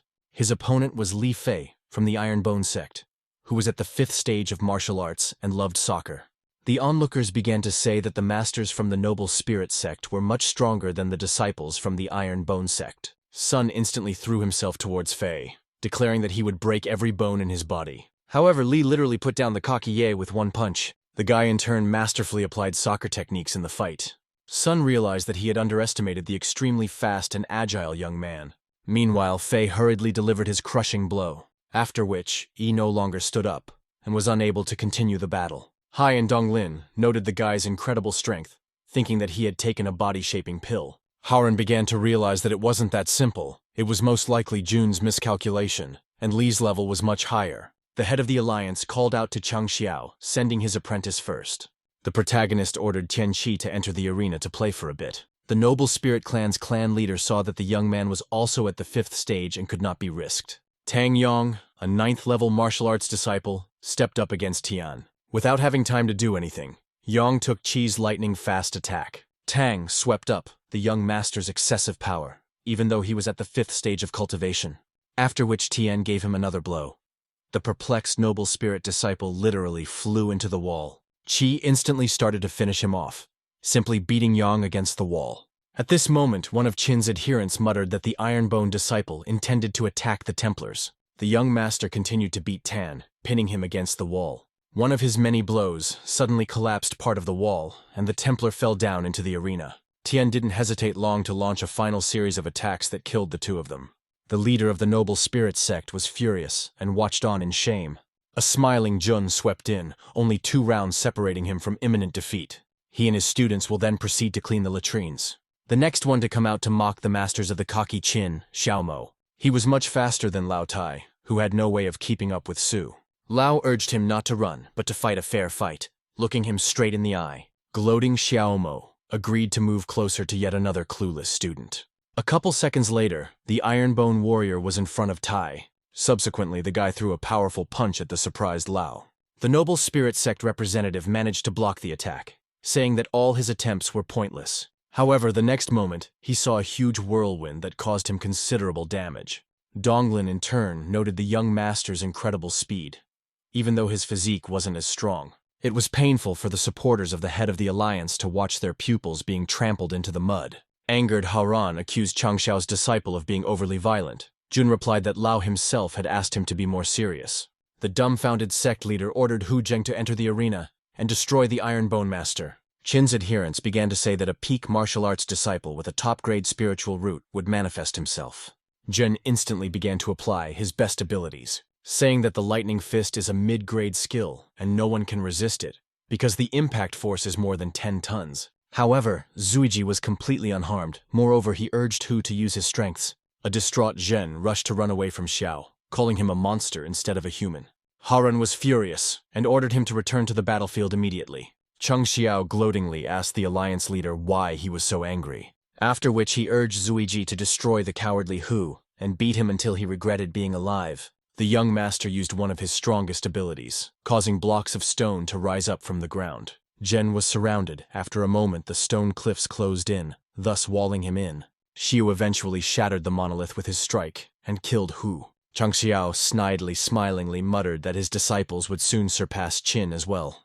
The clan leader of the Noble Spirit clan recommended Jun not to be so arrogant. Wang in turn remarked that at this moment, the Noble Spirit head was embarrassing himself. The sect elders asked the protagonist not to make a fuss in the neighborhood, because the bet was a joke. The young master replied, if his guild lost, they wouldn't turn it into a joke, because they believe that the weak are born to be humiliated and ridiculed by their kind. After which, Chang Xiao ordered Zuiji to destroy the Noble Spirit sect's plaque. Xiao instantly took out a sniper rifle and shot the wooden plank with a pathos statement. A moment later, the sign shattered into small pieces. Haoran muttered that he had insulted his alliance with this action and as such must die. the head of the Noble Spirit clan, urged his warriors to attack the Iron Bone sect. All of Changxiao's masters immediately took the pills, with the help of which they became much stronger. Jun decided to accept Qin's challenge even after his defeat. At this moment, Donglin suddenly intervened. He grabbed the face of the Noble Spirit clan leader, saying that this would start a war, while agreeing with the ridiculous antics of the young guild leader, adding that they can work things out another way so that no one else gets hurt. Destroying a clan plaque equates to a year of washing latrines, so they're even. Horan didn't have to choose, and he agreed to Wang's terms, as did Changxiao. However, the protagonist rushed to offer the head of the alliance another option to solve the problem. After all, they had agreed on 7 rounds, but they only did 4, and that's not according to the rules. Qin stated that there was no point in this, since even if his disciples won the other 3 battles, they would still lose on the overall score. Jun swept up that they wouldn't take previous battles into account, and if his trainees lost even once, it would be his personal defeat. Changxiao offered 10 million if his disciples won at least 1 fight. The leader of the Noble Spirit clan reluctantly agreed to the main character's terms. From Qin's side, Xin Yunyan came out and instantly attacked Qin Chang with his skills. However, Li blocked his punch with just 1 hand. Xin hadn't expected such strength, but he still demanded Chang not to look down on him. The young master smiled and began to repel all of Yunyang's attacks with 1 hand.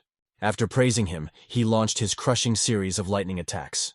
Qin gritted his teeth and muttered that Li had an unusual style and had undoubtedly won over Xin. The alliance leader asked if he could go up against the rest of Jun's disciples. After all, his elite fighter had already performed. Xin Cheng was indignant, stating that he was clearly underestimating him. A in turn demanded that he be put against him, the strongest fighter in the sect. Bei Jun, who was the best disciple of the clan, immediately rushed onto the battlefield. Bei paid attention to Xin Cheng's extremely dangerous aura. The young Ironbone disciple instantly began to attack him, applying the dragon skill. As a result, A was able to do significant damage to the warrior. Beijun noted his speed and the incredible ability to slow down his strikes. The noble spirit cultivator also began to use his techniques. But Xing Cheng was really very strong, after all. In his past life, the guy was an emperor and had trained in many techniques. The young Iron Bone minion was even at the top of the 10 supreme emperors. Dunlin didn't understand how a guy would apply such extreme techniques being just a student. Beijun in turn couldn't even hit the dodgy A, let alone win. Dodging Xing Cheng's attacks, there was also no way. Jun began to realize that he was losing. Using the dragon's abilities, the young master easily dispatched Bei. After defeating the hapless Beijun, A remarked that this was not the strongest disciple but some kind of scum. Changxiao hurriedly reminded Qin that he only had 1 fighter left who hadn't fought yet. Jun stated that the first female follower of the Changqian Guild was participating in the next round. An arrogant master on Horan's part replied that it was extremely foolish to send a woman against him. However, a moment later, Lu literally incinerated him with her flames. At this point, the system rewarded the protagonist, experience points, and various bonuses. Moreover, a certain task was started, which the program also notified the gentleman about. The angered Qin couldn't accept the defeat and called out to Jun. Haoran suggested that Changxiao fight him since all of the disciples had already lost 3 fights. One of the young clan leader's supporters muttered that challenging a cultivator of lesser level was low. Qin replied that the guy dared to send his disciples but is unable to fight himself, and this is not how a leader should act. Haoran continued to insist on fighting, or Jun accepts defeat. Wang urged the young head not to fall for his tricks because Qin is stronger than he can assume. However, Changxiao agreed to the proposal on 1 small condition. The young man wanted to use his weapon in battle and wondered if Haoran had any objections. The noble spirit lord understood that Jun had obtained a powerful weapon and wanted to use it. Chia took out his weapon, which was 2 unusual sticks. People noticed that this weapon was made by Master Fan himself. Donglin also noted the incredibly powerful top-grade double mace. Master Fan had never created a stronger weapon. The mace is capable of accumulating spiritual energy, after which it can destroy an opponent's mind. A cocky Changxiao muttered that it was his turn to show off his weapon. After a second, something resembling a halberd appeared in Jun's hands. This azure dragon blade belonged to the warlord Guan Yu of the 3 kingdoms. The protagonist defiantly struck the ground with his halberd, but the weapon suddenly stuck. There was no way the guy could pull it out. The situation was rather awkward. He asked the system why it couldn't take him out. The program replied that he didn't have enough strength. Haoran noticed Changxiao's hesitation and decided to take the chance to attack him. At the very last moment, the young sect leader still managed to pull out his halberd and repel Qin's attack. The head of the Noble Spirit Guild gained an overconfidence. starting to gloat over Jun. The protagonist asked the system why the blade had become so heavy, as it had previously weighed no more than 17 pounds. The program replied that this weapon is of unknown class, and its characteristics are hidden. However, the azure halberd reveals its potential in the presence of the female gender, which seemed rather odd. Howrun in turn naively assumed that he could handle the master despite his high-quality weapon. Qin immediately went on the attack, applying his 10,000 golden lights skill. The double mace glittered. But Changxiao again easily repelled his blow with his blade. Wang became nervous, realizing that the spirit ability, together with the battle weapon, would develop unthinkable attack power. Jun suddenly counterattacked the arrogant Howrun with his magic techniques. As a result, clipped one of the Alliance Lord's maces, which came in a frenzy. The young leader rushed in with his next attack, not giving Qingyu a chance to catch his breath. This time, Horan managed to block the main character's punch.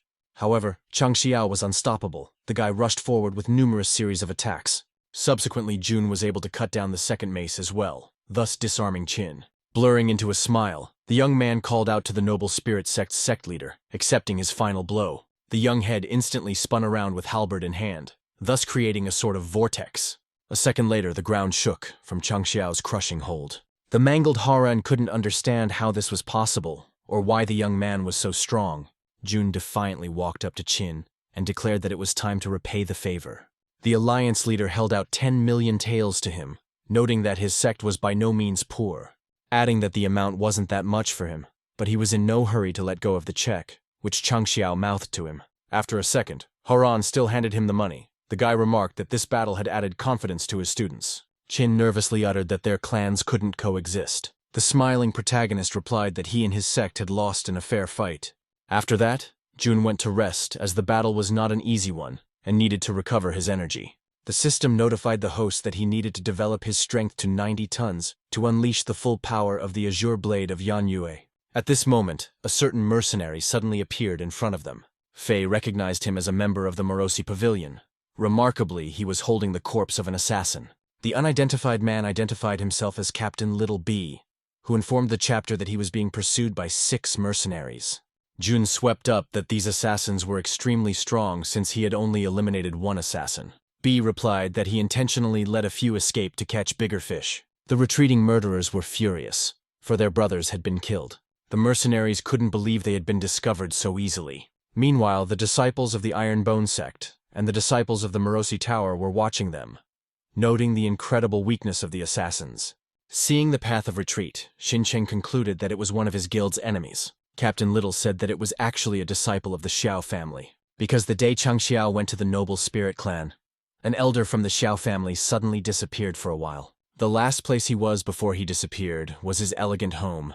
B urged everyone to be vigilant and not let anyone escape, especially with the body-shaping pill. The task became easier. Late at night, Jun and Zuiji headed to the manor.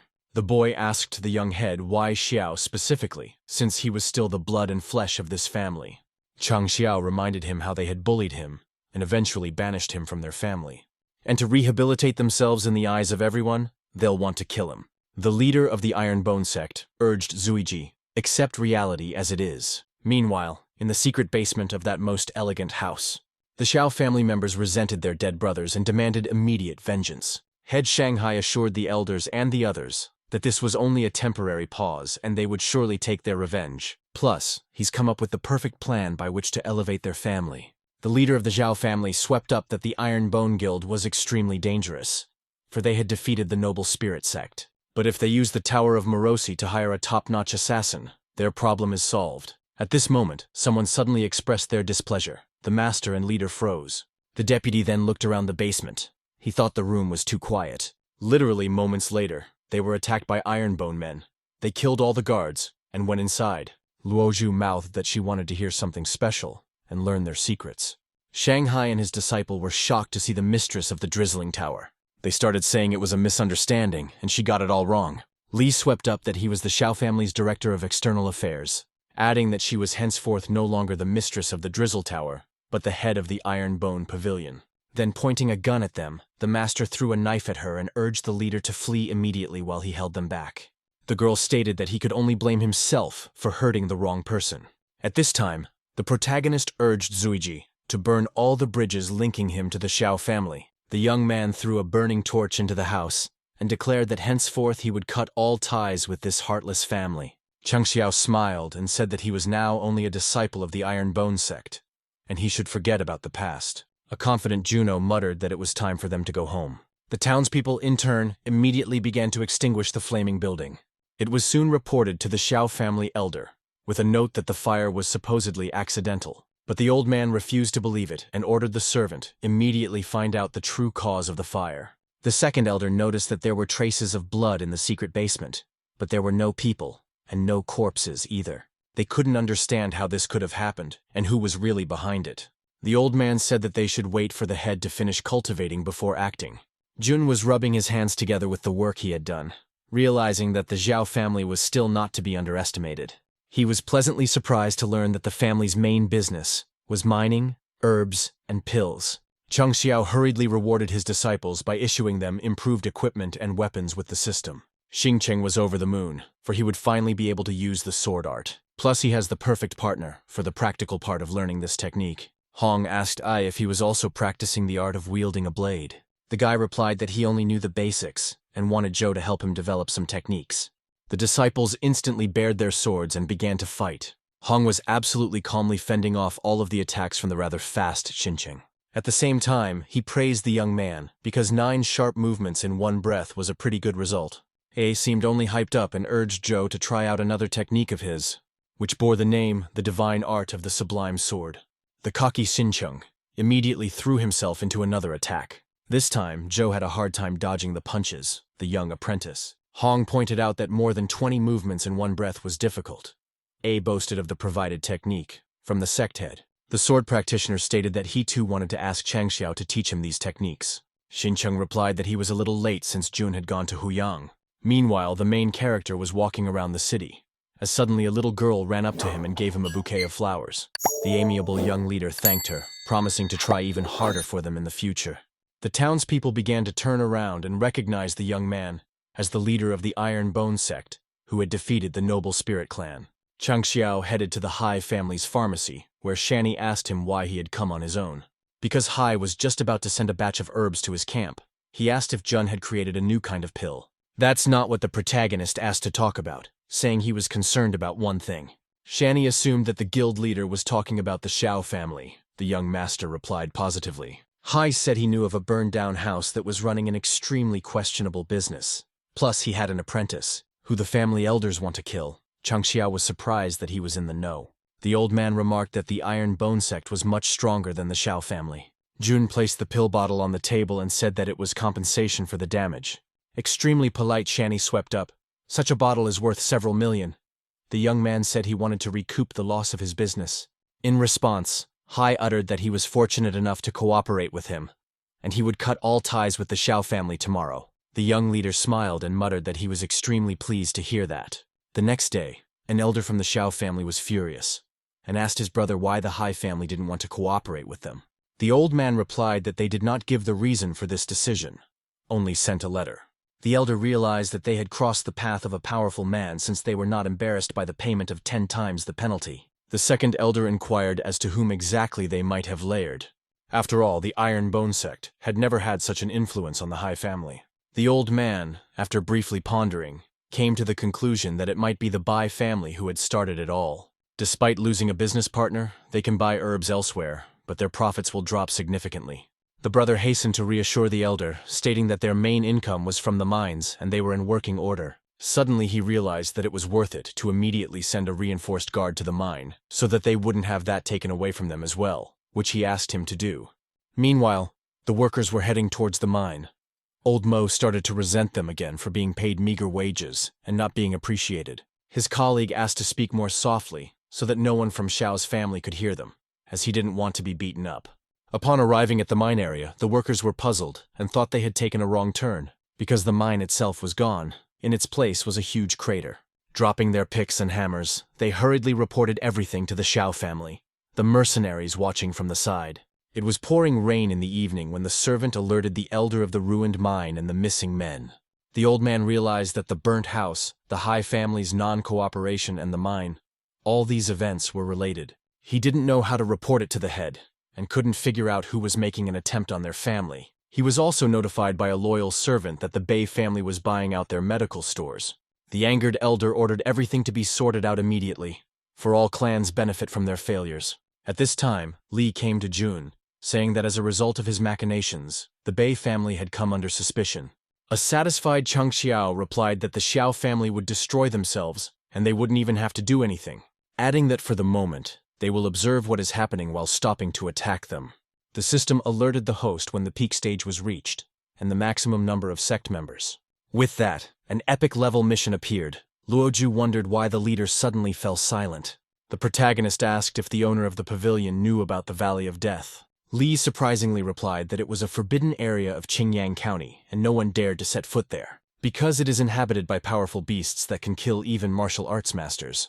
Smiling, Cheng Xiao suggested that she go to this Valley of Death. Jun began to ponder. After defeating the noble spirit sect, many disciples came, but an extremely dangerous task appeared. At that moment, Hong came to him and asked him to teach him the divine art of the towering sword.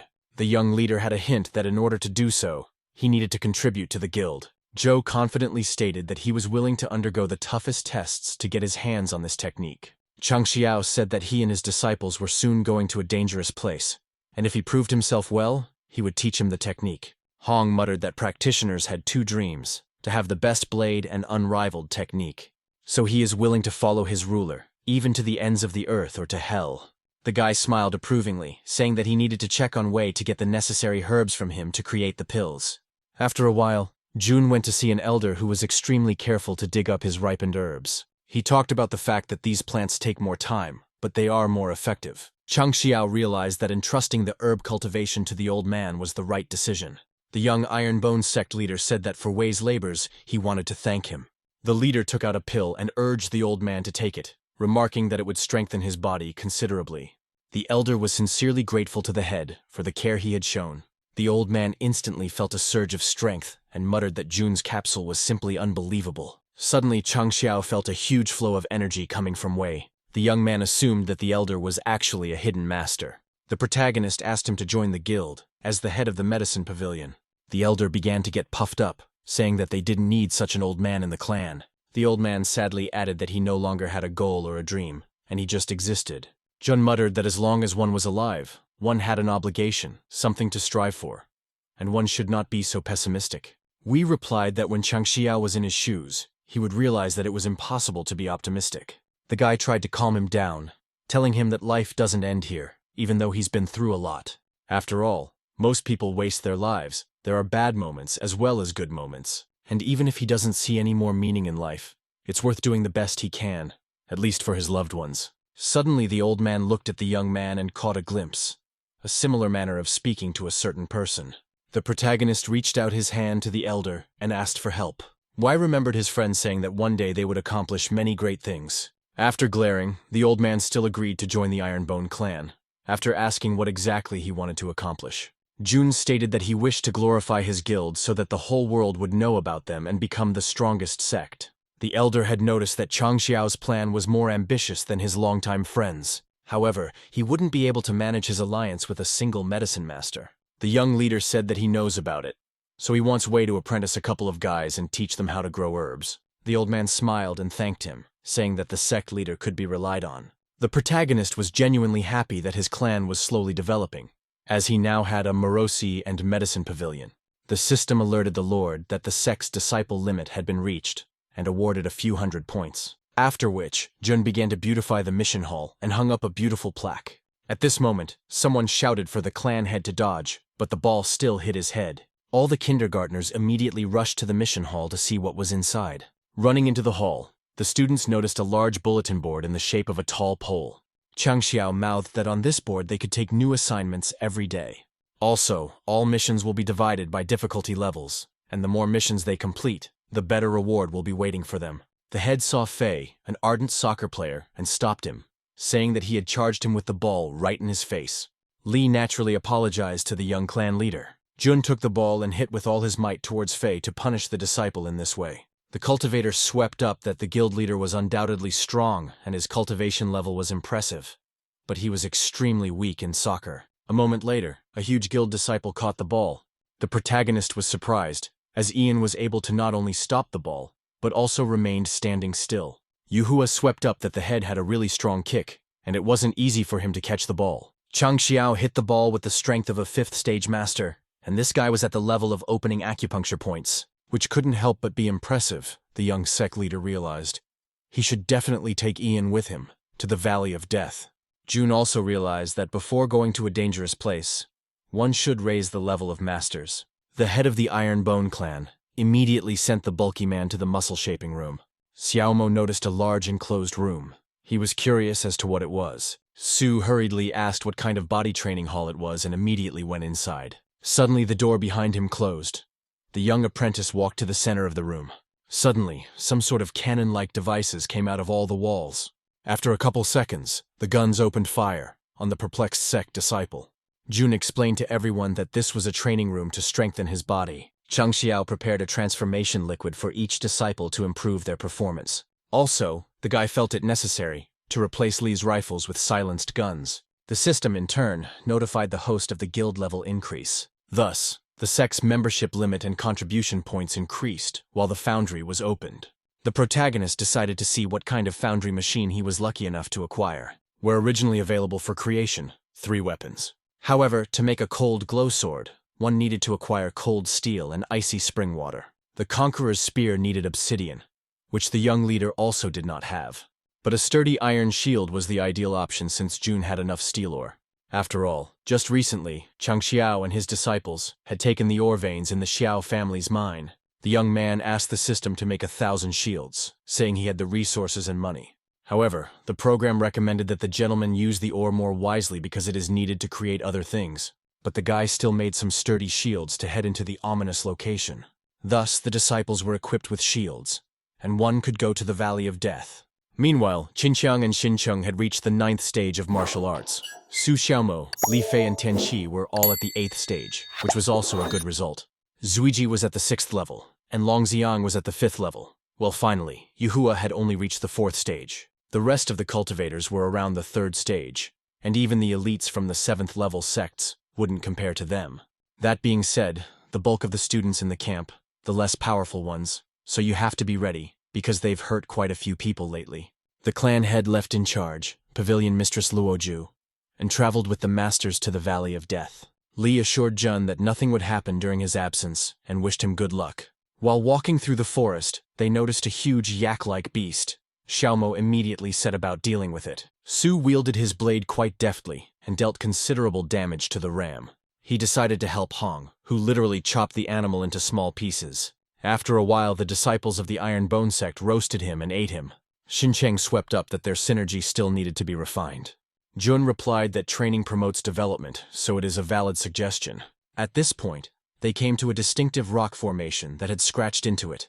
Valley of Death. Xiaomo asked why there were so many people in such a dangerous place. Changzhou stated that risk carries a reward, after which he urged his disciples to ignore them and follow him into the Valley of Death. The masters who observed them remarked that the Iron Bone sect was too arrogant, adding that last year, Qin had lost more than 10 of his disciples in this valley. The unknown warrior stated that their confidence was only to their advantage, for they would clear the way for them to collect all the loot afterward. The clouds began to thicken. The young clan leader called for everyone to raise their shields and be on guard, after which they bravely continued their journey into the Valley of Death. After walking a few meters, they came across a firewolf. The outside warriors naively thought that the Iron Bone clan was about to come to an end, and even their shields wouldn't help them, because wolves, by nature, always attack in packs. A moment later, the protagonist and his disciples were surrounded by a huge number of flaming beasts. Several ferocious wolves chased after the frightened masters, who in turn hurriedly left the location. The Iron Bone clan disciples had dealt with the beasts easily enough. They noted that the fire dogs were too weak for them. The protagonist suddenly turned to the disciples and ordered them to immediately draw their swords. Qinqiang urged his fellow clansmen to group together to launch a combined attack. A few seconds later, the wolves were annihilated, whirled by the master's blows. Qian asked them to leave a few beasts for the weaker trainees to practice too. The dogs at this point began howling loudly to call for help from their fellow dogs. The battle resulted in a massive explosion, with flames enveloping several trees. The cowardly warriors thought that the Iron Bone Guild was dead.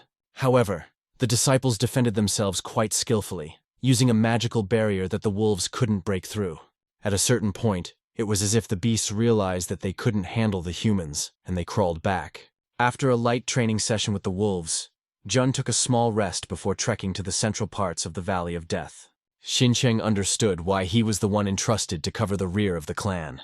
Since he could smell animals a mile away, A knew there was a huge bear behind him. The young master noticed that he was getting better at technique, as he managed to land about 30 blows in one breath. The breathless bear, in turn, collapsed to the ground with a clatter. Xiaomo urged him not to be so cocky, stated that he was a peak disciple and had nothing to fear. In fact, Su realized that Xincheng was indeed extremely strong but excessively arrogant.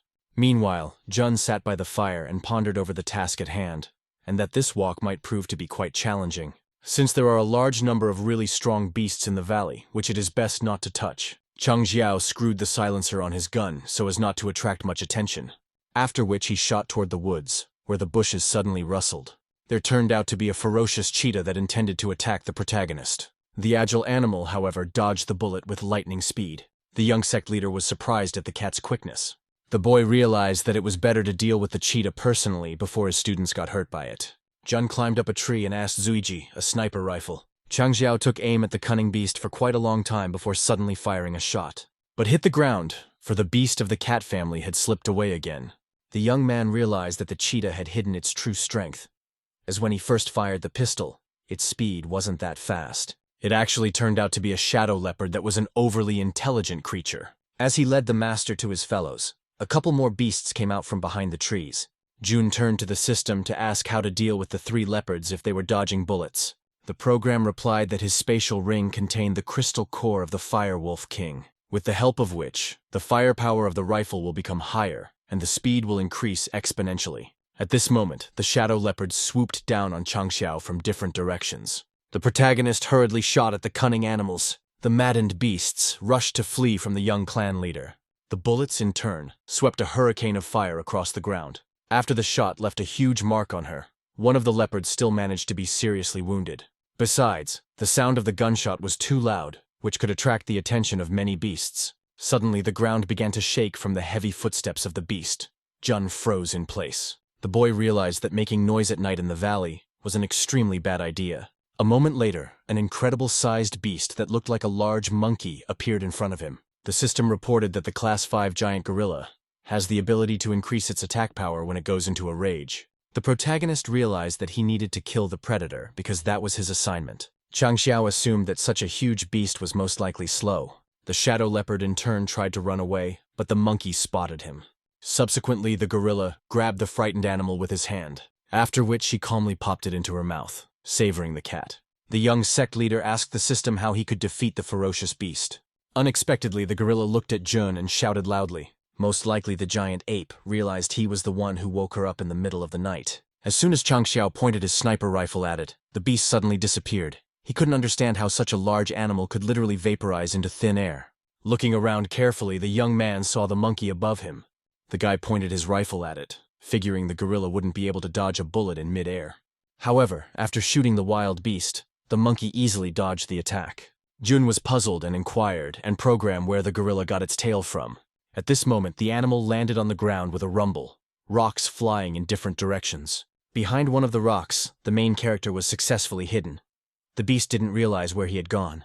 Then, after waiting for the right moment, Chang Xiao pushed off the rock and hurriedly attacked the gorilla. After delivering his crushing blow, the young leader of the Iron Bone clan was terrified. Because the monkey had stone armor, he couldn't harm it. At this moment, the beast lightning struck Jun with its tail. The guy flew off to the ground. Pulling himself up, he rushed to attack again, but found he was not on the ground, but in the hand of a sinister gorilla. At this time, snowflakes suddenly appeared, which Chang Xiao gazed at with surprise. The young master couldn't understand why it was suddenly snowing. Everything around was iced over, and the body of the perplexed animal was also covered in ice. The protagonist saw Qin coming to his rescue.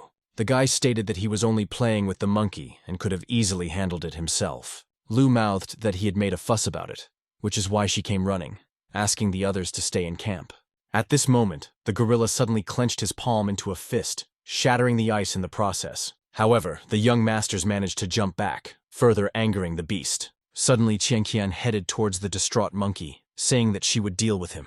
Chang Xiao was surprised by her eagerness and tried to stop the cocky maiden. But Lu, managed to cover the ground with ice, thus the gorilla slipped and assumed a horizontal position, whereupon huge frozen ice floes came crashing down, thus piercing and restraining the ridiculous animal. The young sect leader swept up, saying that 2 movements were enough for her to neutralize the beast. The enraged monkey tried to get out, but all attempts were in vain. Lu hurriedly froze the huge predator, and a moment later, the beast turned into an ice monolith. The protagonist said with surprise that even he wouldn't be able to handle such power. Xingcheng, who was watching, also did not expect such powerful ice techniques from Qian. After all, the continent possessed countless masters, but it was rare to find a cultivator with this level of ice technique. Sword practitioner Hong was of a similar level, only in the art of wielding a blade. The Iron Bone sect was indeed able to gather incredibly talented fighters. Jun noted the unusual ice technique, for even the climate was affected. The system meanwhile read out 1 dead monkey, out of the 10 needed for the task. The head stated that now you can't get the necessary crystal nucleus and skin and bones out of a gorilla, and that's money. Chang Xiao decided to once again remind all the students that this was an extremely dangerous place, and it was worth being careful. Yuan Shu remarked that the Valley of Death was indeed a frightening place after all. They had just entered and had already encountered many ferocious beasts. At this moment, behind Ling, a spider leisurely descended from a tree. Upon seeing him, the girl was so frightened that she blew the tree all the way down. The young master hurriedly reassured Yuanque, saying that it was only a small spider. Jun remembered that the assignment required them to destroy 500 spiders. After a while, Xiaomo reported the spider lair he had found, where there were a fair number of small but poisonous spiders. Chang Xiao urged all the disciples to prepare a medicine just in case the spiders turned out to be too toxic. He himself hurried down to the nest, where the insects were quietly walking around.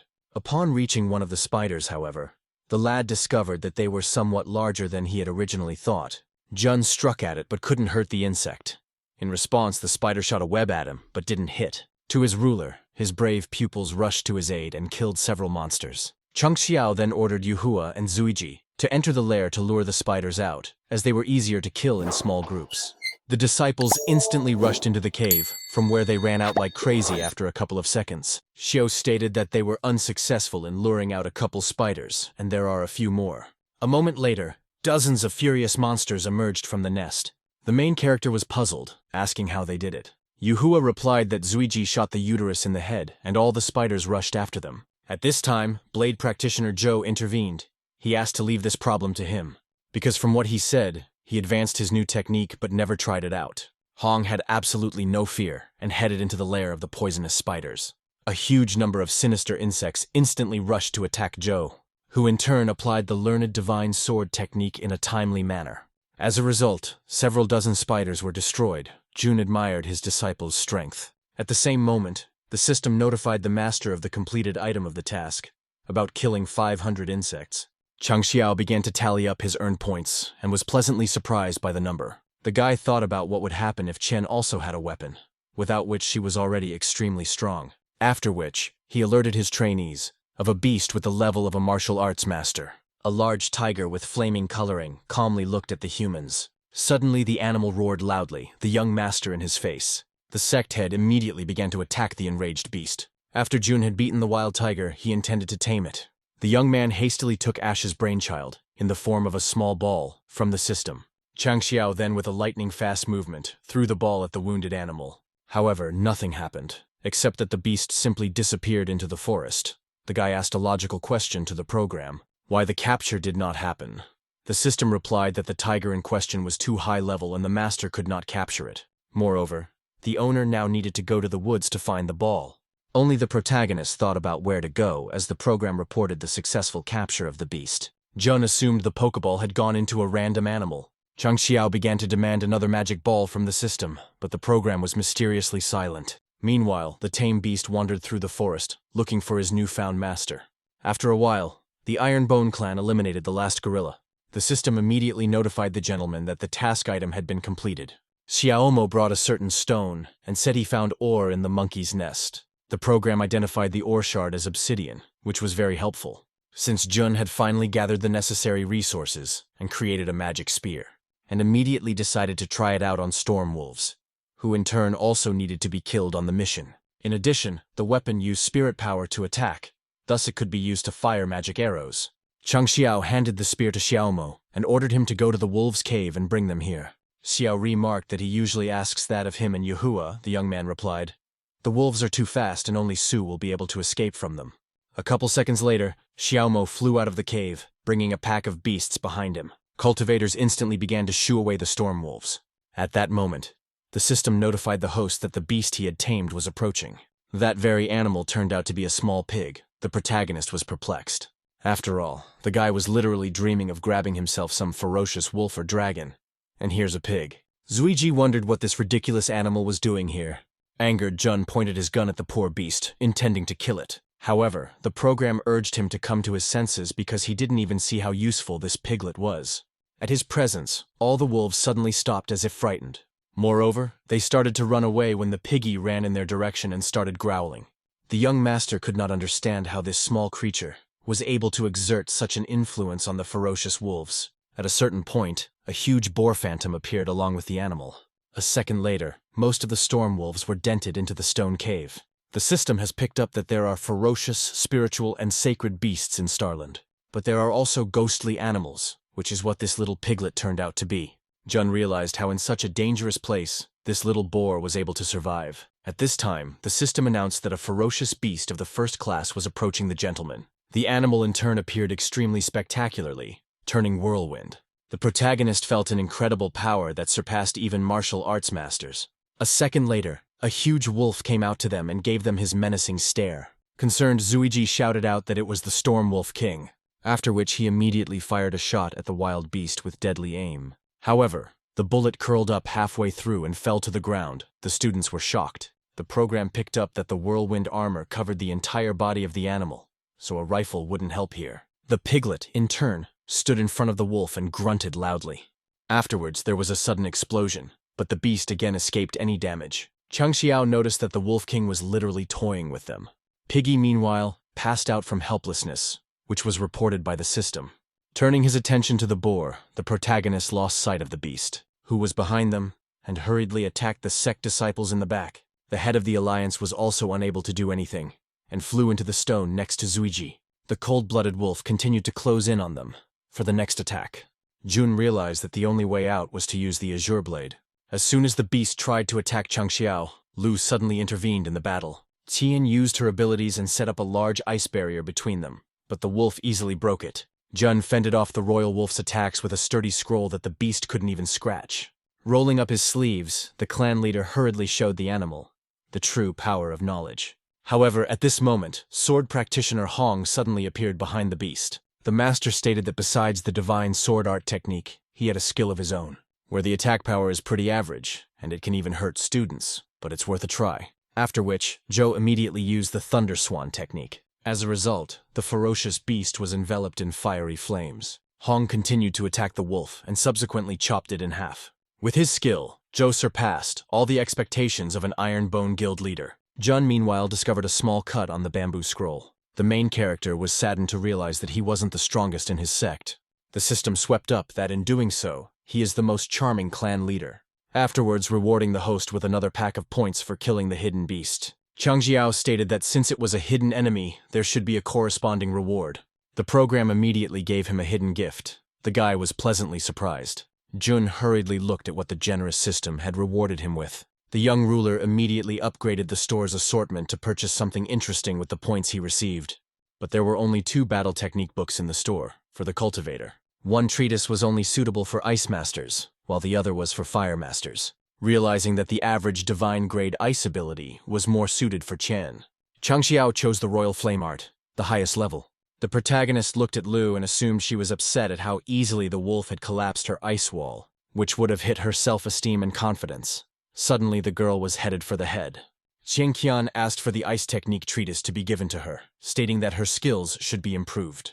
A disgruntled Jun handed her the book. Realizing that he had lost the opportunity to display his leadership skills, the disciple uttered that she heard Changxiao muttering about her and the divine class, so she decided to make sure. Adding that countless training methods, medicines, and weapons were constantly appearing in their clan. The girl smilingly said that she would always help him, for his selfless help. They then traveled further down the valley and encountered a rhinoceros. By killing him, the protagonist has completed another item from the mission, to eliminate the hidden beast. The system signaled that the last monster, a dinosaur, needed to be killed. Jun saw the lava and rocky area and speculated that there might be a lizard-like monster living there. Meanwhile, the high-class fire dragon was sleeping peacefully. Zuiji hurriedly used the crystal core to charge up his shields. The dinosaur, in turn, sensed the presence of uninvited guests and jumped up sharply. Upon noticing Xiao, the flaming beast instantly showered him with lava. The young master had time to cover himself with his shields, but with this blow, the monster removed a quarter of their power. Activating the magic barrier, Zuiji boldly threw himself into the attack, but unfortunately, there was no way the guy could break through the monster's sturdy defenses.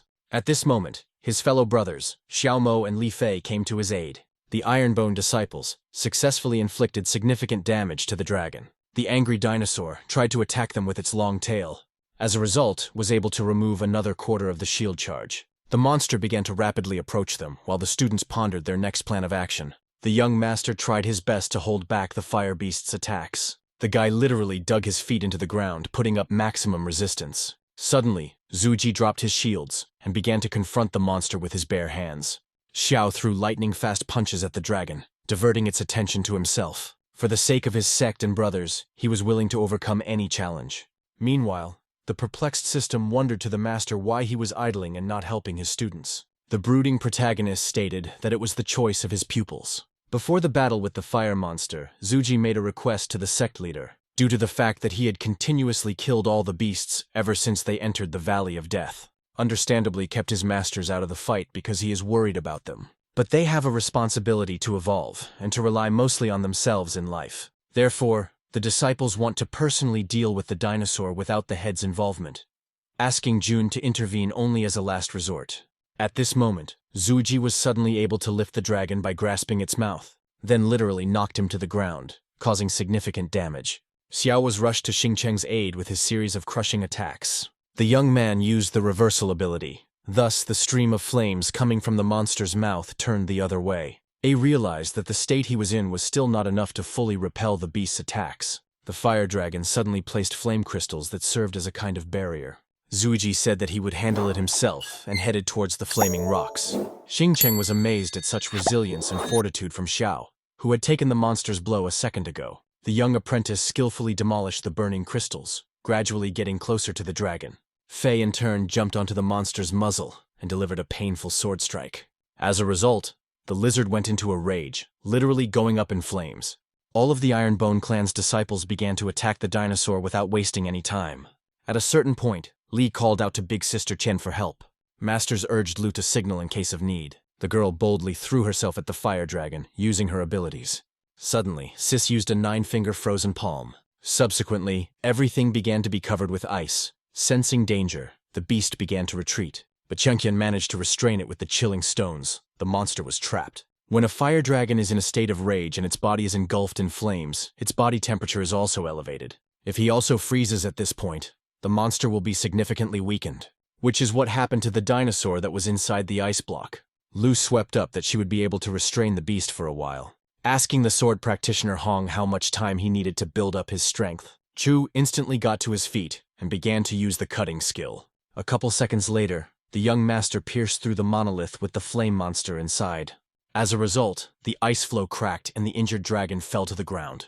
Hong said that with his current cultivation level, it was too early to use this technique, adding that they used a lot of techniques, but the difference in strength is significant, Qian stated. She could sense the beast's weakness and that it didn't have long to live. The exasperated dinosaur abruptly jumped up from his seat and yelled loudly.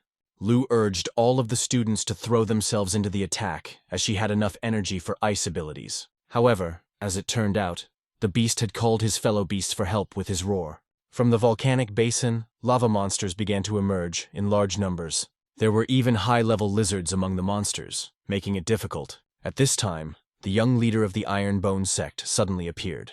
Jun praised his students, saying that they fought bravely and he was proud of them. Previously, Chang Xiao had patronized them too much and thus prevented them from developing. The guy wanted to correct his mistake. After which, he cold-bloodedly began to destroy a huge number of fire lizards. Xiaomo was marveling at his leader's strength, for with just a couple of blows, he had eliminated several dozen dragons. At a certain point, the protagonist felt tired, but it was still a pleasant feeling. After killing all the monsters, the system hurriedly informed the young head of the successful completion of the task and awarded experience points. Jun immediately began to cultivate in order to advance to the next level of development. After a couple minutes, Changxiao finally broke through to the 4th stage of martial arts master. The guy suddenly called out to Chen and asked his sister to come over to him. The young sect leader proudly handed her a bracelet that would make her ice skills stronger. The girl, in turn, took the bracelet, saying that it would be extremely useful for her. After which, Qinqiang began to count the trophies he had obtained as a result of slaying the dragons. Several dozen crystal nuclei, over 300 kilograms of firestones and bones. It was also possible to get hold of a dragon egg, but it couldn't be put into the spatial ring because it was a living creature. Jun thanked his disciple by giving him a bottle of quality transformation liquid. The clan ruler then handed out a bottle of this liquid to the others as well, and encouraged his pupils to drink them to raise their level. After taking the magic potion, all the masters felt a surge of strength. The program alerted the master of the martial artist's breakthrough to the 5th stage. Zuiji was satisfied with the result, realizing that after shaping his muscles and writing Yi Qin, he had become even stronger. Thus, all the disciples leaped to the next stage of development, and also healed after the battle. Afterward, Changxiao went in search of a new pet to replace the boar. Hiding in the bushes, the young man tracked down the purple electric tiger cub. As a cub, it was about 2 meters long, and when the animal grows up, it can be over 8 meters tall. The young man noticed how fat the kitten was, something that numerous workouts could easily fix. The protagonist, with a lightning-fast movement of his hand, threw the ball at the tiger cub. The beast instantly rushed away. The clan head naturally ran after it. At that moment, someone was watching the guy from a rocky area. Jun still caught up with the swift tiger, declaring that he couldn't escape so easily. After throwing a ball at him, the animal rushed forward even faster. Changxiao stopped as something suddenly rumbled behind him. Turning around, the young master saw a small stone monster, who in turn kept repeating that the man should be killed. The system squealed of an approaching threat as a highly ranked enemy was nearby. Stones and rocks literally fused together, subsequently forming a huge serpent. The stone monster swiftly towered over the protagonist. A moment later, the serpent tried to attack the dazed Jun. Changxiao instantly pulled out a blade from its sheath and struck the monster several times. However, there was still no way to harm him. The young sect leader was wary. The program reported that stone monsters cannot be defeated with this sword. The lad realized that he couldn't handle this beast in that case. Consequently, began to avoid collisions with the snake, which could also move its eye along its entire body. Using ghostly steps, Jun successfully dodged the slow monster. Suddenly, Changxiao saw rocks growing out of the ground in front of him. The protagonist hurriedly climbed up a vertical slope on one of the rocks. At this moment, the stone serpent attacked him, but the young master managed to jump back. However, the lad was surprised to find that he was trapped in a cave and didn't know how to get out of it. The system notified the host of a new incoming time-limited task. The guild leader needed to survive in the valley for 5 hours. The monster in turn skillfully erected stone walls, thus restraining Jun. That way the serpent could be in an unexpected place. Changxiao continued to use ghostly steps to avoid attacks. The young master had no idea how he was going to last this long. The young man was tired of running away all the time, so he decided to try to destroy the beast. Taking the azure blade in his hands, the guy rushed to attack the stone monster. The protagonist noticed that this weapon was capable of piercing the monster's defenses. Subsequently, he began to actively use his abilities and was able to cut through the worm's body. With the help of the talisman, Jun increased his attack power and delivered concentrated strikes. But the program reminded him that the talisman had a limit to its power. Meanwhile, the serpent had successfully regenerated and was already on alert. Changxiao realized that with the azure blade, he was stronger but much slower. The system recommended to the Lord merge his consciousness with the halberd and communicate with the soul of the saint within, which was a special skill in the arsenal of a young clan leader. A moment later, a huge ghostly warrior, Han Shouting, appeared above Jun, who in turn inquired who dared to rampage before him. Suddenly from the rocks, several more stone worms began to appear. They surrounded the protagonist rather quickly, from different directions. The ghostly Han in Changxiao's body muttered that death awaited the monster. Suddenly, something incomprehensible happened, and the young man found himself in an unknown location. All around was a mountainous wasteland. The boy assumed he was in the memories of the azure dragon Yan Yue. Jun never thought that he would meet Shouting in another dimension. Changxiao bowed his head to the warlord and saluted him.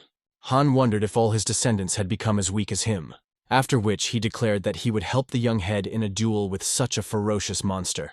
The protagonist struck with a lightning-fast strike with his azure blade.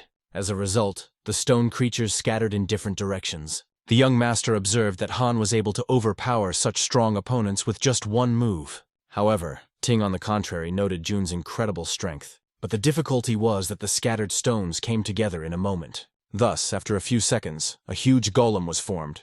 Being in Changxiao's body, Guanshou was just observing what was happening. The guy couldn't understand why he was inactive. Suddenly, the stone monster turned its limb into a pointed diamond, after which he tried to hit the protagonist, but the young man held back his pressure. In response, attacking the monster with a special skill, Dragon Roar, a magic dragon immediately flew out from the azure blade and pierced through the golem. Large cobblestones literally began to rain down from the sky. The monster was defeated. An overjoyed Xiaomo ran up to the clan head, praising his combat skills. After all, the students, in turn, could not even come close to the monster. Suddenly, Jun felt sick. The alarmed Su called out to the others for help. A side effect of using Yan Yu's azure dragon blade, Changxiao couldn't move for about 3 hours. The guy noted the irresponsibility of his charges, because they didn't even take care of him and went to bed. The protagonist even managed to get hold of a crystal with the earth attribute, which could also be used to increase the sect's level. Thanks to the crystals with the attributes of earth, ice, and light, one could fight opponents that exceeded the strength of the cultivator. Xincheng regarded the azure-headed blade, realizing that it was a top-grade weapon. At this moment, a purple tiger cub ran up to Jun. It had the attribute of lightning. Changxiao brought his hand up to it, and electric lightning sparked. A watched and didn't understand since when did the beasts from the Valley of Death become so friendly. The beast began to play with its master, which reminded Xincheng of his old friend. Once upon a time, a young disciple had a beautiful pure sky jade eagle. The young man remembered the carefree time they had spent together. This big eagle was the one who always and everywhere accompanied A until he reached the martial emperor realm.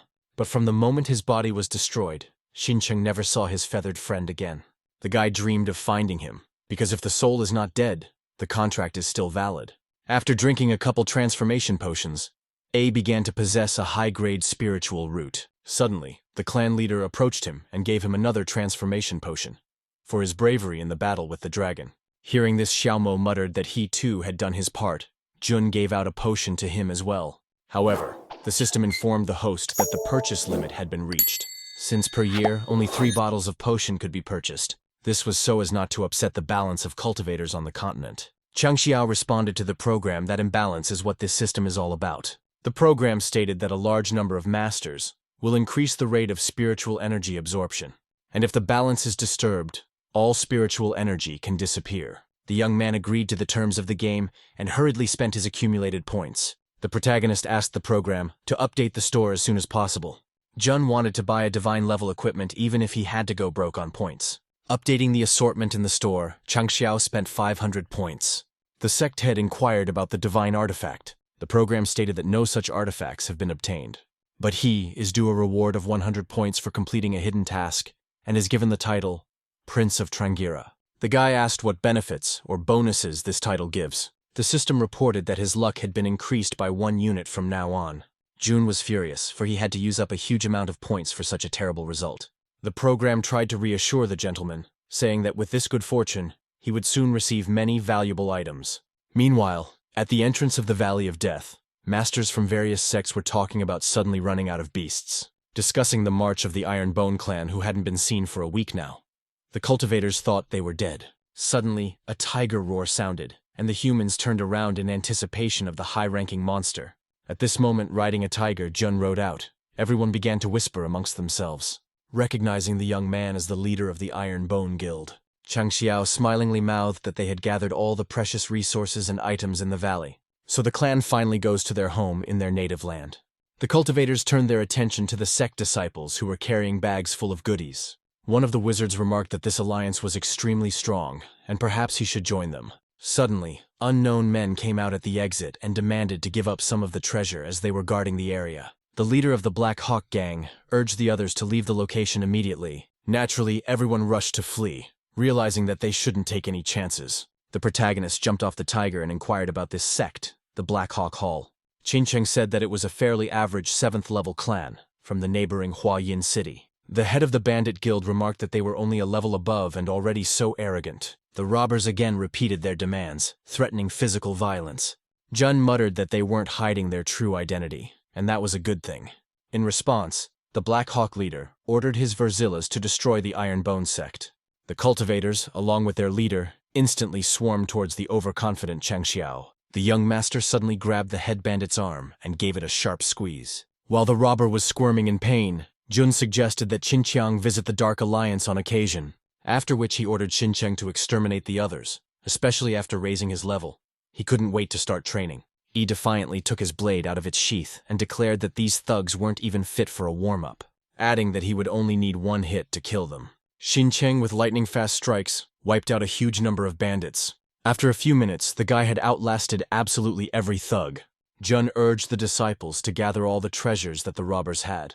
Chang Xiao was extremely surprised, having only gathered a couple of low-quality medicinal herbs and 30,000 taels. Spatial rings, 60 in number, were also found. Back at the sect's camp, the head summarized that his disciples had become much stronger.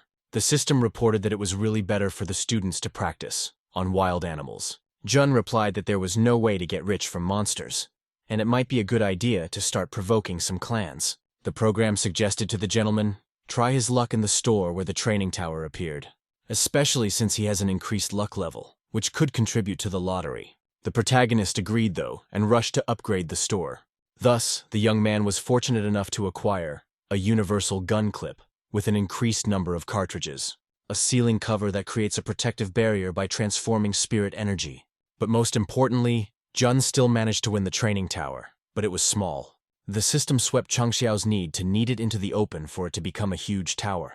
After a while, the guy found a suitable place and put up the tower, which increased in size in a moment. Qinqiang noticed the unfamiliar construction and stated that the blueprints did not include this tower. Xincheng in turn realized that this was a true treasure. Suddenly, a certain voice spoke out as Jun entered the first floor. Xian wondered if this tower could be the training hall of extreme cold, the sacred sect of Taishuan. The voice reported that Chang Xiao had successfully completed the first floor of the tower. The doors of the building suddenly opened. A haggard sect leader stood on the threshold. Xiaomo ran up to the clan leader inquiring about the training tower. The young man replied that with her help, they could improve their abilities. Some time before, the protagonist had first visited a tower where no one was there but him. The guy noted the rather spacious room inside the building. Suddenly the door behind him closed and a voice announced that training had begun. The strange feeling did not leave Jun. He looked around. Suddenly the steps leading upstairs began to appear. A voice spoke out as Chang Xiao entered the first floor of the trial. Heading towards the stairs, the soul of the Iron Bone Guild leader suddenly separated from his body. The young master assumed that it was training the soul specifically. The system reported that the host could train both soul and body. Upon entering a certain arena, Jun was in a puzzled state. Suddenly, from the center of the site, an incomprehensible stream of water rushed outward. Chang Xiao believed that the training was to dodge geysers. Suddenly, the protagonist felt heavy and fell into the arena. Noting that this place is saturated with water and it's getting harder, gravity in turn was rapidly pulling him downward. The guy was surprised. The program alerted the gentleman that gravity would increase after each geyser explosion, and the young man needs to hold out for half an hour to pass the first floor of the tower. At this moment, several geysers rushed out. Jun was quite skillful in bypassing them. Chang Xiao had commented that both strength and speed were important in this test, and in its current state, it could withstand the eruption of geysers. The system hastened to inform the young master that the training in the tower is customized to the participant's skills. But after a few seconds, the protagonist was shocked by what was happening, because there was literally a tsunami rushing at him, huge waves of water filling the entire room. The head of the sect didn't know what to do and just stood still, eventually getting doused with water. The master asked the system how many times the gravity was now increased. The program replied, 10 times. Jun understood why this soul training, after all. His body wouldn't be able to endure under such conditions. The program deliberately chose such a load for the young man, but did not expect him to be able to stand on his feet. Chang Xiao urged the system to make the maximum pressure it can handle, realizing that it won't hurt the body, but the soul will still feel the pain of the pressure. The program once again asked the guild leader if he wanted to increase the gravity 20 times. The protagonist confidently declared that he was the man who would turn the entire continent upside down in the future. A moment later, Jun was pelted by an incredibly strong stream of water. The guy collapsed into the arena, the system picking up that this was his limit at the moment. However, Chang Xiao was thrilled with such exertion and was truly enjoying himself. The young master began to try to stand up, saying that this kind of training was much more useful. The program reported that a half period was required to complete the workout, encouraging the guy to put his best foot forward to get the best possible result. After a while, The head successfully completed the training session, noting that only 7 inner disciples had lasted. Fei and Tian were able to hold out for just over half the period, while Xiaomo was able to hold out almost the entire time. But Chen was able to hold on for a period and a half, which was nothing short of impressive. Qin Cheng and Xin Cheng, on the other hand, were able to overcome 2 periods. However, the best result came from Zuiji, who endured about 5 hours in the tower, which amounted to 2.5 periods. All the passing scores of the first-floor disciples surpassed the clan leader's score. He was uncomfortable. The system consoled the master by saying that the apprentices could not withstand the same gravitational pressure as the master. Jun felt his strength, stating that the training tower really did give instant results. But at the same time, it was necessary to restrict the entrance to the tower to weaker masters, as they wouldn't be able to pass such a test. After a while, the restless Chang Xiao still lasted 2.5 periods, thus surpassing Zuiji's record. Suddenly, the protagonist saw Qian and assumed that the trainees were even visiting the training tower at night. At this moment, the young master felt weak and began to faint from overexertion. Collapsing to the ground, the lad swept up in a sort of glorious feeling.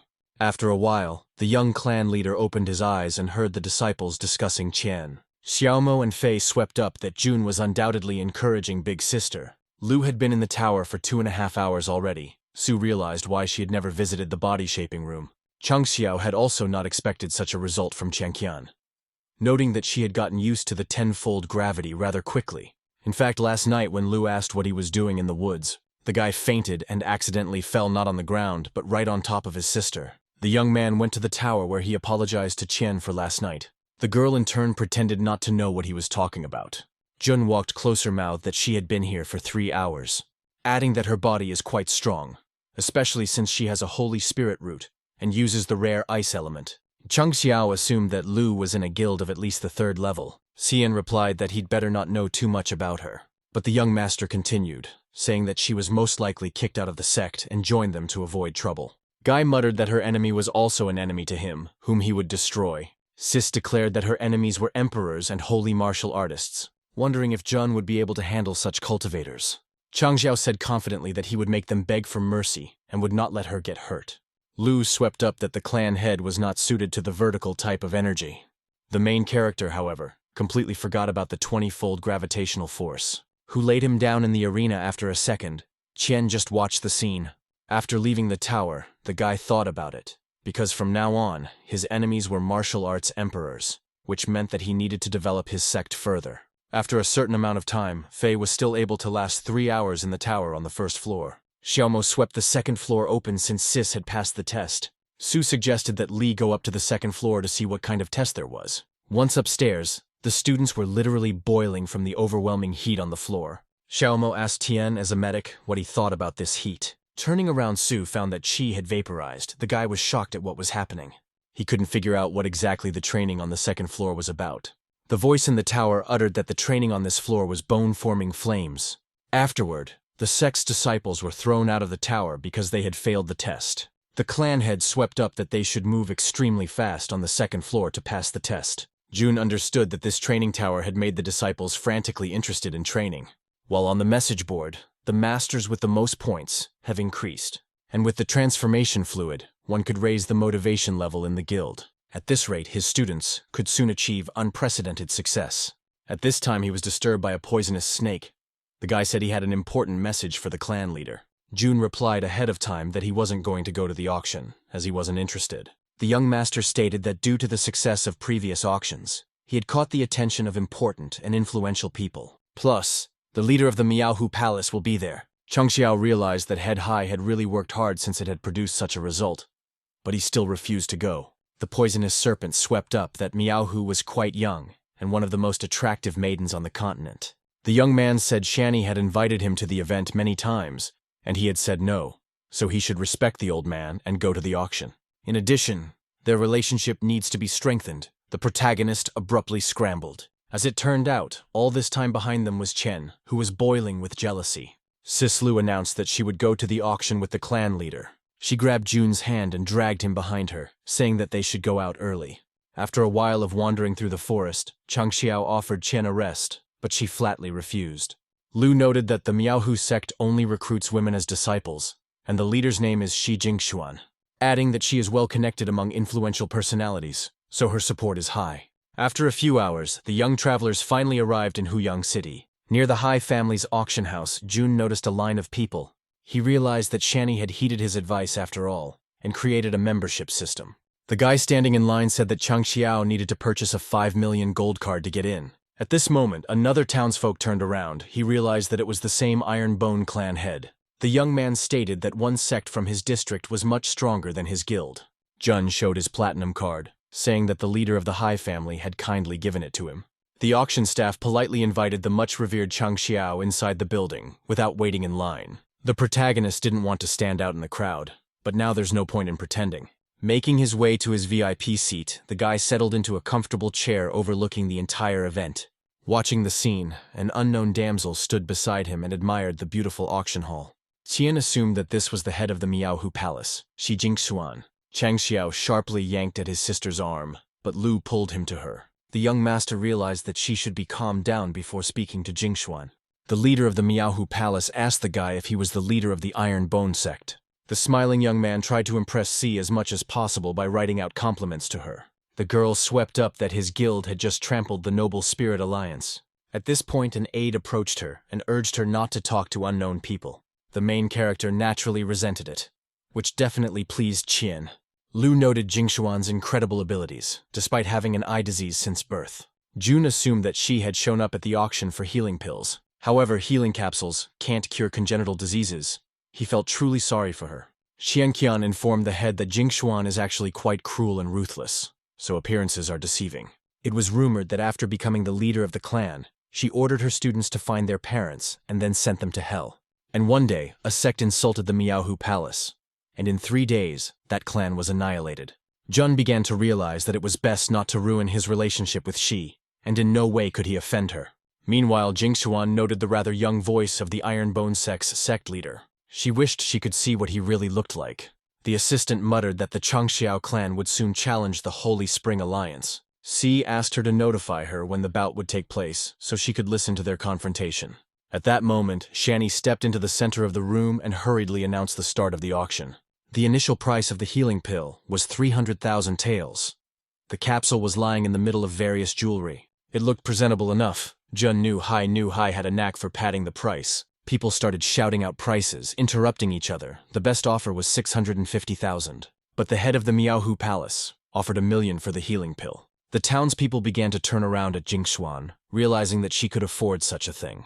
A pleased Shanny thanked the young queen for such a worthy price. After that, bidding began for the second healing capsule. Suddenly, someone shouted out that they would take the treasure in question for 300,000 taels. The other intended to outbid him, but his friend stopped him, saying he'd better not compete with this guy.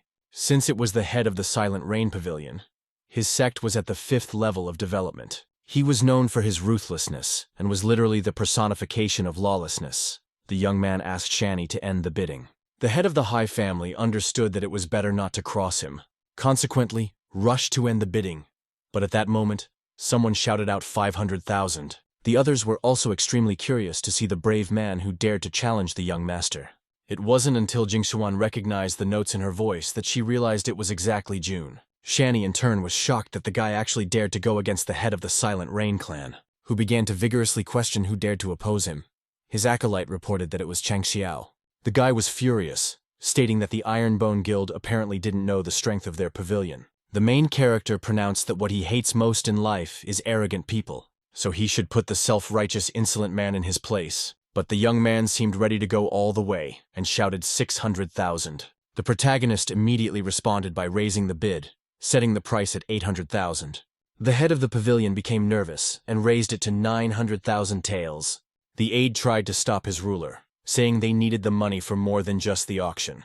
Meanwhile, Jun bragged about the 10 million he had beaten out of the noble spirit, raising it to 1,200,000. The naive young leader of the Silent Rain clan wanted to get more money out of him, and claimed 1,400,000. Chang Xiao in turn smiled and put the money in his pocket, remarking that it was a decent price for a pill. After which he spaceoed. The perplexed guy asked why he refused to bid.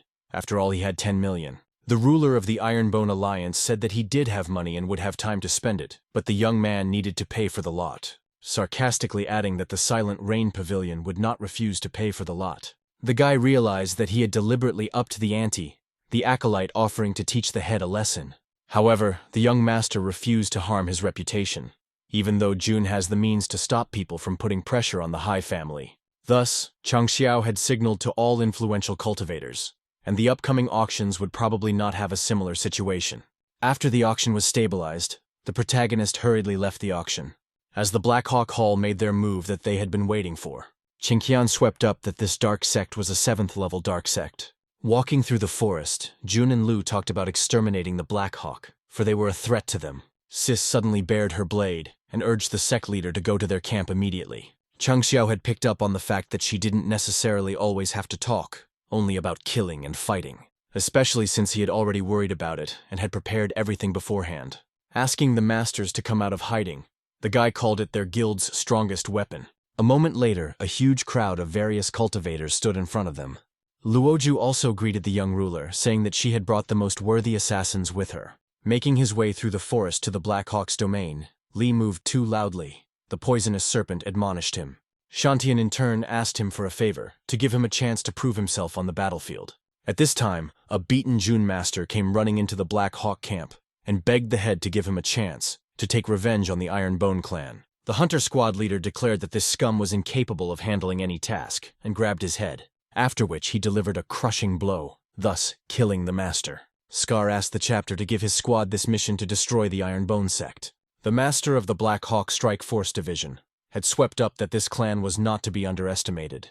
Yangzi added that they had destroyed the Noble Spirit Alliance in one-on-one matches, which meant that they had their own tricks. The Black Hawk Guild leader pointed out that their sect was still a 7th-level sect, while the Iron Bone Alliance was only at the 6th stage. Plus they have eliminated countless similar sects. But most importantly, teach these masters a lesson so that they would know that insulting the Black Hawk Guild was not worth it. The ruler ordered Yangji to destroy the Iron Bone sect, only so that they would be tormented.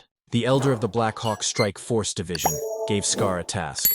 Take a squad of hunters and kill all the families of the Iron Bone apprentices, and then the masters themselves. After a certain amount of time, they advanced to search for the Iron Bone Alliance. Scar urged his warriors to be on guard, as the enemy is extremely cunning. At this point, Li carelessly gave away the location of his fellows by simply stepping on a branch. At the same moment, daggers flew at them, the poisonous serpent deftly fending them off. One of the knives ended up in front of the dazed Shantian's eyes, but the serpent managed to repel it, thus saving his life. After which he grabbed Li by his clothes and pulled him along.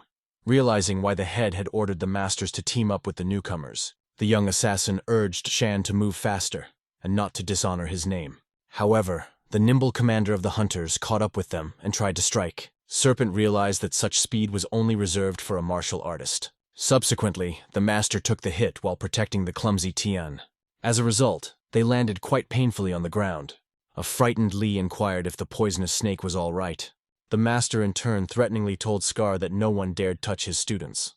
The commander of the hunters remarked that he was even able to injure him, and asked what sect they were from, adding that if he was honest with him, he would give him a quick death. The poisonous serpent ordered Shantian to run away immediately, and he would apprehend the thug.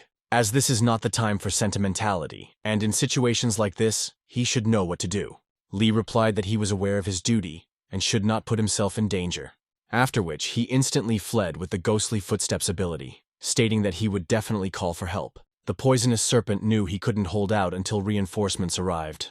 Scar realized that he had a professional assassin in front of him, and he would have to work hard to kill him. Suddenly, the mercenary disappeared from sight. The hunter commander didn't have time to realize what had happened. Shan Yaqian in turn could not leave his brother in distress and took him with him. Then he began to run away from the rest of the bandits, the fighters unable to keep up with such a fast Shan. However, while dodging the hunter's attacks, he still got his arm injured. Li realized that dodging the outmatched masters might hurt him. At a certain point, Shantian led the mercenaries into an Iron Bone ambush. As soon as they tried to kill him, they were attacked by sect disciples. Scar realized they were trapped and ordered his warriors to retreat into the canyon. Xingcheng rushed to disrupt their scheme and threw himself into the fierce slaughter. With just a few blows, A took out dozens of fighters. At this moment, Luoju also came to the rescue in time. The commander of the Black Hawk disciples urged the hunters to stay focused on the battle and run away. Self-confident Li instantly started shooting off a large number of panicking bandits. Scar was shocked at what was happening and didn't know what to do. The weapon technique that the clan head had taught Luoju was best against a large number of opponents. Meanwhile, Longxiang attacked the hunter commander and subsequently wounded his eye. Scar was clearly unprepared for this, as the Ironbone masters kept his breath away. Xiang hurriedly launched his next attack, but the ringleader managed to dodge. The commander realized that the young man wasn't that strong, but it was hard to find time to counterattack. Long in turn continued to throw furious punches using various techniques. Scar was puzzled, noting the excessive craziness of Jun's underlings. At that moment, Shantian saw a poisonous snake lying on the battlefield and rushed to his aid. Chang Xiao persuaded him to leave the assassin for them to take care of, and go to the aid of his fellow man and kill the hunters, because the poisonous serpent had always said that Li was the best student, and it was time to prove it. The angered Shan bared his daggers and bravely threw himself into the battle. The clan head asked Qian to use the power of ice to stop the snake's bleeding and give it a healing pill. The protagonist himself hurried to stretch his bones and show a masterclass to his charges. At this time, Shantian quite skillfully dealt with a large number of bandits, after which Li pounced on Scar, actively using his skills. However, Long was extremely displeased that he had stolen his loot. Tian apologized and implied that it was by his hand that the commander should fall. The young assassin immediately used his special technique, the mountain-splitting palm. The hunter leader was puzzled, for the Ironbone masters used abilities without expending energy. Scar shouted loudly, using his secret technique, blood burning. Everything in the neighborhood was literally flooded with blood, and the commander himself seemed to disappear into it. The hunter leader, smiling wryly, praised the Iron Sect disciples, noting their skills, after which he instantly rushed to attack. It became much more difficult for the masters to resist him, because by applying his secret technique, Scar had at least upgraded by 3 levels. The sinister thug continued to deliver his most powerful blows. However, Shantian and Long activated the protective barrier in time. Xin swept up that they were able to block his blows thanks to the guild head. Scar laughed, stating that he was capable of destroying their magic shield with a single blow. Jun, who was standing behind him, threw a lightning strike at the cocky commander. Changxiao wondered if he was as weak as this bandit, since they were practically on the same level. Meanwhile, in the Blackhawk clan's camp, the leader resented the slain masters. Yangzi began to make excuses, saying that they outnumbered them in number of disciples and in armament, adding that at night he would assemble several strike groups to go around and attack them from the rear. The enraged guild ruler declared that he would trust the Elder One last time, and if he failed him again, he would become the material for his training, the writing of a blood demon. Yangzi assured the Lord in every possible way that he would definitely succeed this time. Going to the wasteland at night, wearing batsuits, the Elder urged the apprentices to go around the other side of the mountain, whereupon they all jumped off the cliff and flew down, thus finding themselves behind enemy lines. However, the members of the Ironbone assassin sect were already waiting for them downstairs, who in turn started shooting them with guns. The protagonist mouthed that it would be target practice on moving targets. Jun added that after today's attack, they would definitely not be so frivolous again. Chang Xiao then ordered his underlings, going straight to the Black Hawk Hall. The head of the bandit clan heard footsteps and thought it was Yangzi returning. He called out to him. The young master asked if this was the man who jumped off the cliff and committed suicide, after which he stated quite confidently that he was the leader of the Ironbone Alliance, and he came here to send him to hell, following Yangzi. The Black Hawk leader remarked that the guy was pretty brave for deciding to show up here. Suddenly, the Dark Sect Lord called for his masters to come to the hall, but no one was present, adding that he recognized Jun's strength since he was able to overpower his men, but he still couldn't handle him. Even if he had talented disciples, they wouldn't be able to handle the Black Hawk Guild. However, the ruler of the Dark Alliance couldn't understand where all his warriors had gone. Chang Xiao hurriedly reported that all of his men had been annihilated by the Ironbone members, and now he can open a subdivision of his sect in Huayin County. In the blink of an eye, the enraged head of the Black Hawk declared that he would kill all of his apprentices, after which he instantly threw himself into an attack using his abilities. The protagonist in turn became defensive by applying a knot shield, but the embittered thug destroyed it with just one blow. Jun asked the system if he was definitely at the level of Qin, of the Noble Spirit clan. The program replied that he had applied his secret technique, and now his strength was similar to that of a martial ancestor. She strongly recommended to the master the use of the Azure Dragon Blade, but Chang Xiao refused to take advantage of the system, stating that he also trains hard and is capable of destroying him with his bare hands. Employing various battle techniques, the young Ironbone clan head attacked the Dark Leader, who in turn was extremely surprised that the master was able to damage him. The system again demanded the Lord to summon the Azure Dragon Blade. The young man again refused. The protagonist said he was going to use a regular weapon without the help of the program, since he's always relied on her, and it's time to recognize his true power. Especially since the opponent wasn't much stronger than him, the young sect ruler headed towards the thug. The confident Jun didn't fearfully walk towards the distraught Lier, or swept that with a spirit-type art. He wouldn't even get close before he would die. The system in turn could not understand how spiritual power was left in the hands of the master. Chang Xiao replied that the power consumption was quite low, as was the damage it did. But this is concerning one cut, and if there are an infinite number of them, then no one can resist such an attack. The protagonist urged Li to solve everything quickly, as he didn't have a long effective technique either. The ruler of the Black Hawk sect understood that he should avoid such powerful blows. Muttered that with this ability his movements would slow down, causing him to be unable to handle him. Enraged, Li threw himself into the battle. Jun prepared to attack. Chang Xiao confidently pointed out that spiritual arts have no weight, after which he gave a scathing blow to Lieru, who was bewildered. The guy added that he could chop it up as fast as he swung his arm. The head of the Dark Clan realized that his blood arts were unable to stop this attack. Jun thanked him for not attacking him at the moment of accumulating strength. Then the main character killed with one blow. Chang Xiao had already started to think of how to rebuild the hall and set it up for his sect.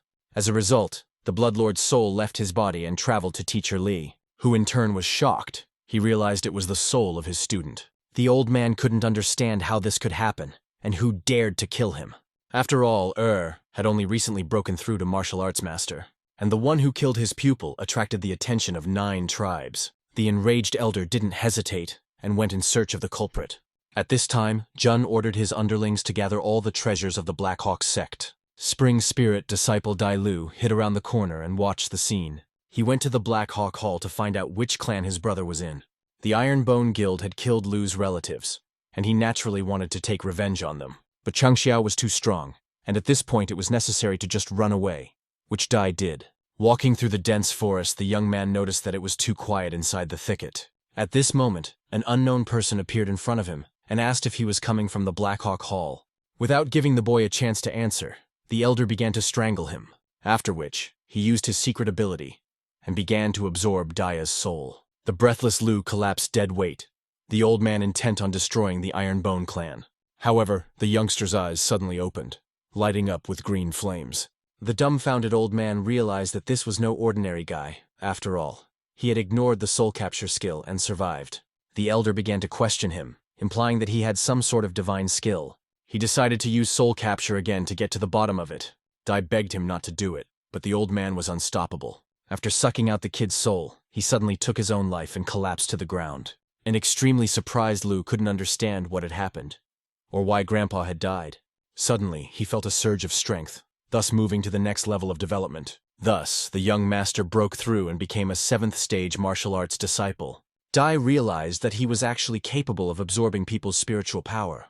Lu assumed that he had adopted the old man's skills along with his soul, and decided to test them out. The guy got much faster with the Blood Blast ability. Dai was sure that it was enough to take revenge on the Iron Bone Guild. Suddenly it hooked over a rock and literally blew down a couple trees before it flew into a huge rock. Meanwhile, Old Man Wei came to the sect head and asked for money for the clan's needs, as the rate of maturation of the necessary herbs dramatically decreased. The elders suggested planting spiritual-type plants around the mountain to improve the attributes of heaven and earth. Besides, it would have a positive effect on the cultivation of the disciples. Jun fully supported him. After which, Wei handed him a list of necessary spiritual herbs to buy for planting, adding that all these seeds are required in thousands, and then within 3 years their mountain will become an outstanding sight. However, in the market, such plants cost around 2 million. Chang Xiao realized that he would have to spend a lot of money. The protagonist suddenly announced that he had a completely different plan to get his hands on those seeds. The young sect leader went to Hai.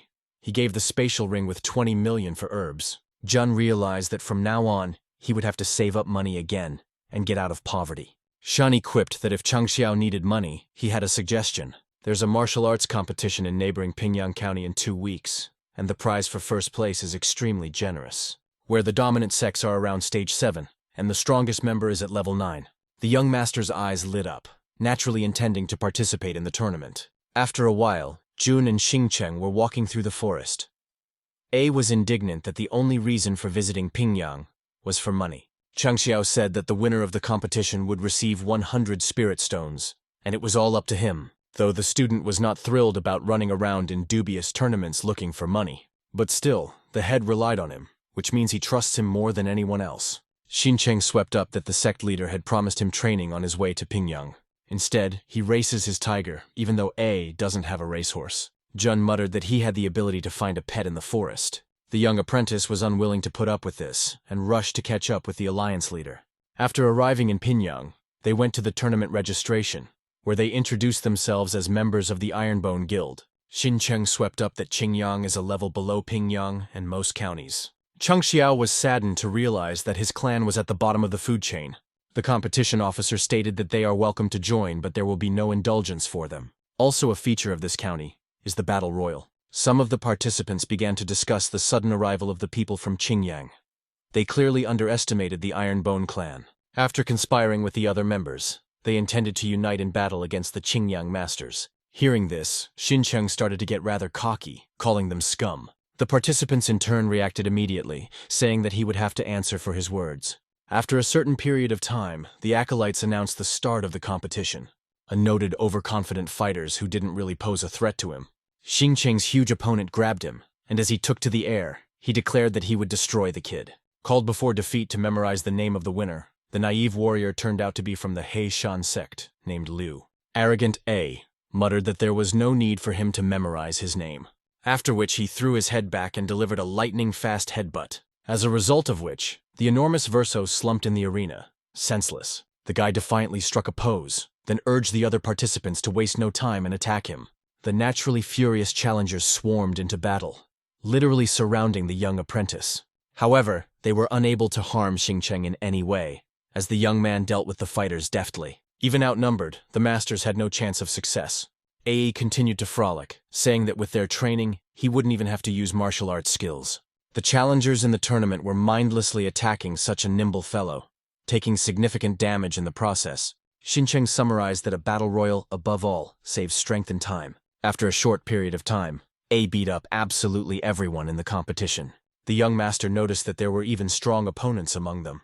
People began to talk about the incredible strength of this young man, who literally swept away everyone in his path.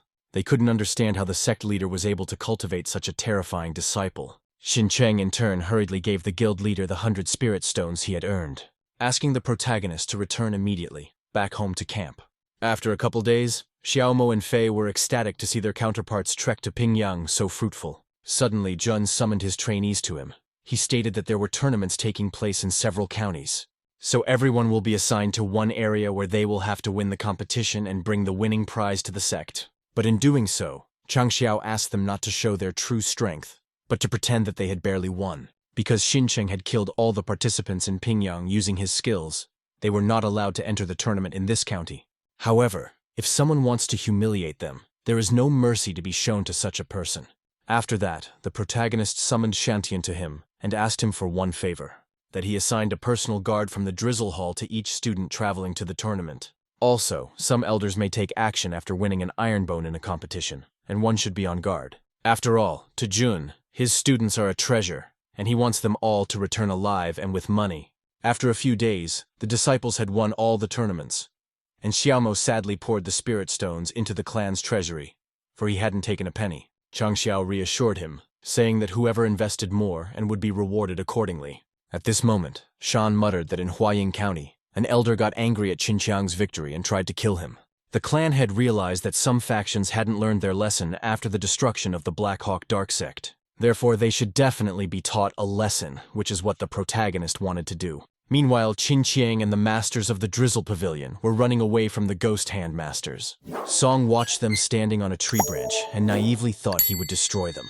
And Jun is just an elementary martial artist who is simply incongruous to Shi. After waiting for the right moment, the Ghost Hand warrior suddenly attacked the Ironbone disciples. However, Qinqiang reacted lightning fast and set up a protective barrier where the blow came. A confident Song walked out to the masters and declared that he would soon take away the young master's battle techniques, adding that if he gave him his abilities himself, Shi would give him a quick death. At this moment, he was suddenly attacked by Jun from the back, but the fighter dodged. Changxiao gushed that he was fine with the reaction, which he had in no way expected.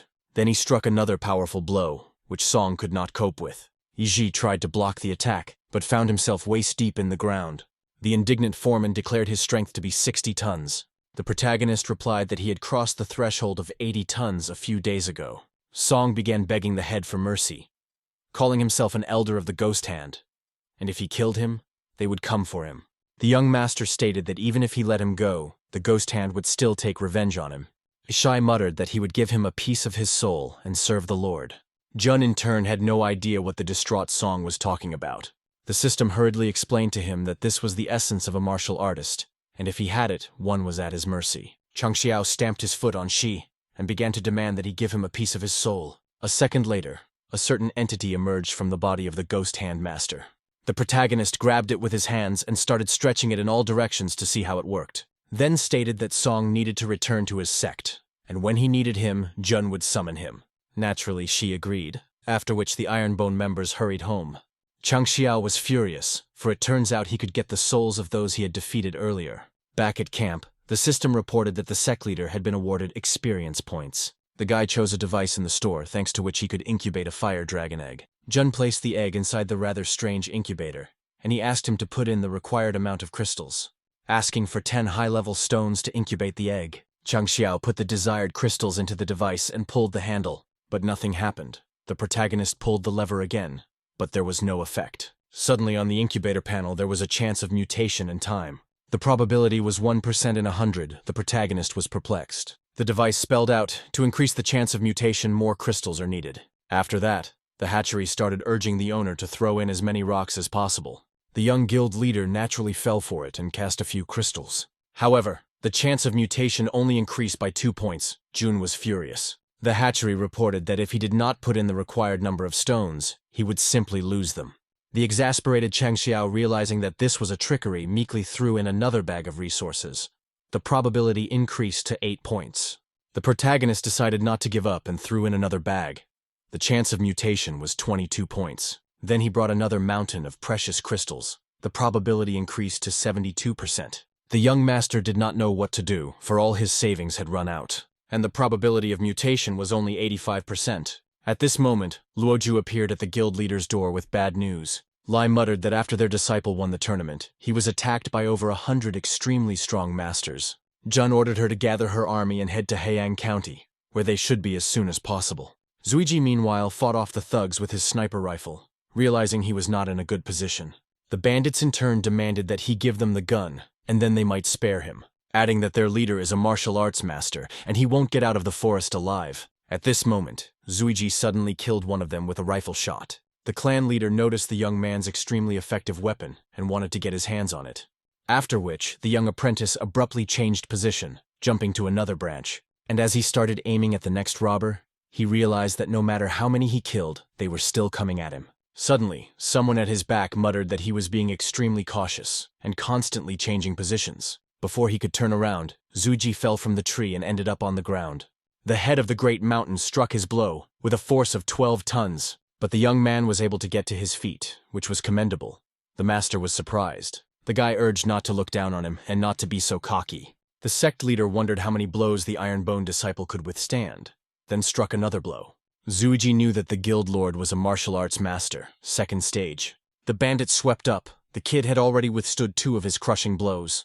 As such, suggested that he switch to his guild's side, and then he would stay alive. But the young apprentice was loyal to his clan, and declared that he had lived under the Ironbone banner, and would also die. The leader of the Great Mountain replied that in any case, he was primarily interested in weapons. Zuiji realized that he needed to hold out for reinforcements at all costs. The young man activated a protective barrier and prepared for the thug's attack. However, the cunning lord bypassed his defenses and muttered that not even his abilities would help him. After which, he lightning fast delivered an extremely painful blow to his back, thus breaking all the bones in his right hand, the young Ironbone disciple. But the violent thug didn't stop there either, determined to finish the guy off. Before he died, the master thought of repaying his chapter's kindness in the next life. At this time, the Ironbone clan were walking through the forest, heading towards Heiang. The protagonist suddenly stopped. The students wondered what had happened. Jun stated that he would rush forward, and they should find and kill the people attacking Zuiji. Changxiao's unexpected behavior was due to a message from the system stating that a sect member had died. The older student is lying on the floor, at first not realizing what happened or who covered him up. Above him stands his younger brother Tai Li, and the other assassins who hold the master. He tells the older man that he is a very valuable disciple of the sect, and he can't die. The master says that the assassins were really good at hiding, and he didn't even notice them until they showed themselves. He rushes at the older man, scattering all the assassins, and says he'll finish him off after he's dealt with them. Ty Lee's brother falls to the ground and the elder sees this. He gets furious and says the master will pay for this and kicks his hand away. The master is surprised that he can still fight with broken bones and says that since he won't join them, there's no point in letting him live. Zuiji is very angry and is about to attack the master, but their blows meet. The elder has broken bones in his right arm due to the meeting of their blows. He can't hold up properly against the master. They attack each other, and there is an explosion due to their blows meeting. They both recoil. The master asks him if he doesn't feel any pain, since his bones are broken, but he continues to use martial arts. The older man is very determined. He stands in a fighting stance and can't stop saying that he will finish him off. He throws himself at the master, but the master tells him that only if he was a spade master could he get any injury. The master says that he will now show him his true power and seals the elder into the ground with the words that martial arts masters can use the power of heaven and earth. He praises him and says he has a lot of potential and is strong for his years, but it doesn't matter. He is surprised that his younger brothers are also quite good. And although their sect is only 8th level, but they are actually strong. The master talks about how he doesn't know how they got this power, but they have to evolve step by step. Jun Changxiao arrives and addresses Zuiji saying that he is late. Zuiji starts crying and tells the head that he is sorry because he couldn't protect the younger ones. Jun says that he shouldn't worry, as he will definitely avenge them. The master turns to him and tells him that judging by his energy, he is only a martial artist, and he risks being near his students by speaking such loud words.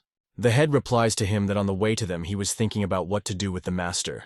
He says he made a great decision, which was to finish him off by chopping him to pieces. The master tells Jun Changxiao that even if the latter is just a martial artist, the aura he emits is worthy of a glance. It tells him that he is able to make him put his best foot forward and he can take pride in that, gathering energy in some areas. Purple spheres of collected energy appear at his fists, and he looks intimidating. He says he respects Changxiao for choosing to fight him to save his student, and promises to finish him off quickly. The master attacks him. The spheres seem to be extensions of his fists, but Jun doesn't even look at his attack. Jun Changxiao stops his attack with his hand, holding the sphere with his palm. The master marvels at the fact that he was able to fend off his blow with one hand, and says it's commendable. He gathers the sphere over his fist again, but Jun strips him of his arm with a swift blow. Changxiao walks over to the lying Tai Li and says he's sorry because he was late. The master gets furious about having his arm cut off and says he'll rip him to shreds for it, attacking him with his remaining arm. Jun quickly turns around and repels the master's attack and damages him. The master doesn't understand how a martial artist can inflict damage on him. Jun Changxiao tells him that how dare he call himself a master after what he did to his men. He kicks him and tosses him into the air, swinging his spear at him. The head cuts him off with his other hand, and the master says he missed and claims he can beat him even without his hands. Jun Changxiao says he didn't miss and tells the master that he will beat the hell out of him. The master says that the head will only be able to do this in his dreams, and he gets a sphere under his foot. Jun is about to punch his sphere, and the master confidently tells him to attack. But Jun punches his sphere with his fist. The master is very surprised by this and tries to stop him by attacking him with his foot. After they both land on the ground, the magician immediately tries to attack, but Jun blocks his attack. The chapter uses the breaking elbow strike with the words that this was Tai Li's favorite technique. While the master can't do anything, the head lands a bunch of punches to his face and sends him flying. The master rolls on the ground and falls straight to his knees, as if bowing before Tai Li. The head walks up to them and sadly tells Tai Li that they are going home. Zui Qi sits next to Tai Li's grave. His grave is in the most spiritual energy-enriched place. He brought his favorite snacks and promises to visit him more often. He talks about how he as an older brother failed to protect him, and he was the one who had to die. He promises that he will never forget him and will become stronger to protect everyone. He says that now Tai Li will watch the sect grow stronger and stronger. The head is drinking in his office, and Chen Qian walks in, and he tells her that if she came to change his mind about raising the dead, she's wasting her time. He blames himself and says that if he hadn't wanted the crystals and thought of the consequences beforehand, Chen Qian slaps him and drinks a mug herself to relax. The head is surprised, and she tells him that the pavilion pastor Morosi told her that they teach their students one overriding principle. She tells us that an assassin should be able to correctly assess the difference in strength, and if the opponent is stronger, he should hide and look for an opportunity to retreat. She explains that Tai Li did not act as a murderer, but as a member of the Iron Bone sect.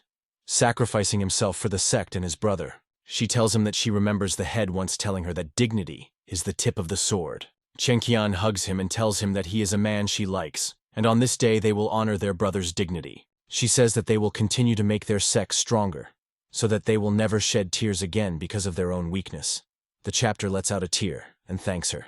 The head is sitting in the office and musing about the fact that there are now 7 inner disciples in the sect, and thanks to the quality transformation liquid, all but Tianqi have raised their level. He talks about not feeding him pills and liquids, or it will be bad for his psyche and health. He decides that he needs to recruit a new batch of inner disciples from the outer disciples. He recalls that the best of all the outer disciples would be Yang Yuhua and Long Xiang, and the latter might belong to some big clan at all. Jun hears a sound and realizes that 15 days have finally passed, and the incubation is finally complete. The egg cracks, and the head is politic about whatever is in the egg mutating. The egg cracks, but he can't see anything in it. He doesn't realize where his fire dragon is, and doesn't understand where it went. A small paw peeks out from under the shard, and the silhouette of a huge fire dragon appears above it. Jun Changxiao feels a very strong pressure and realizes that this is the jackpot. The disciples look at the dragon and don't understand how it can be divine, but the head tells them that it is indeed him. He tells them to look at his sharp claws and his dragon horns. The students say he is indeed beautiful, but somehow too small. The student says that for its size, he would call it a mutated lizard. The little dragon tries to bite him and easily puts him on his back by his finger in a swift motion. The dragonkin gathers fire in its mouth and roasts the apprentice. The chapter calls this psychic roasting. Jun Changxiao calls him a mutated dragon, and his name is Draco Kid. He doesn't like being called a lizard. The head calls him the third contract beast. Dudu's sister walks into the room and calls the dragon a lizard with the words that she brought him something to eat. Little Draco is angry at first, but he immediately changes when he sees the food she brought him. Everyone thinks about the fact that the little guy has nothing against being called a lizard. He just hates men. The head asks her if she has cooked too much, but she replies to him that he is a dragon after all, and his appetite must be large. Baby Draco swallows all the food and immediately eats everything he swallows. The chapter doesn't understand what happened or how the dragonkin was able to swallow it. Dudu's sister tells the chapter that the dragonkin still looks hungry, and says she'll make some more food. The head thinks about the fact that with such an appetite to nurture it will be a problem, as they don't earn that much. The head looks angrily at the dragonkin and thinks about the fact that it's not too late to shove it back into the egg. Students come to lunch and talk about how it is really luxurious this time. There's something sweeping across all the tables that eats absolutely all the meat, leaving no lunch for anyone. It's a dragon. Everyone runs after it and says it's too much, because they haven't eaten a piece of meat in 3 days. They see the head, the dragon jumps on his shoulder. Jun asks what all the fuss is about. He tells them not to worry about the meat, because he has a whole bag of meat on his back and still has 8 more in the spatial ring. The students point at something. They ask the head to turn around. There's baby Draco eating the whole bag. The head freaks out and tells the dragonkin that he eats too much meat and doesn't grow, and the sack was worth over 1,000 gold. The dragonkin belches. This pisses the head off and he lashes out at it with anger. The dragon cub runs away from him, and Jun says that once he catches him, he's going to do something terrible to him. The dragon sees Qianqian's chicken leg and is about to steal it, but he doesn't have time, because she freezes him. Qianqian asks what kind of manners are these? After all, he dared to steal food from a girl. The head quickly catches the frozen dragonkin, and tells him he's out of his mind altogether, because she has all his money, and if he pisses her off, they won't eat, and they'll be kicked out to sleep on the couch. She hears all this and freezes the head, saying he's talking some nonsense, and she tells him she's only cutting his money in half this month. Jun Changxiao is indignant. He doesn't understand why he is so weak, and Qianqian says that she used her strength carefully.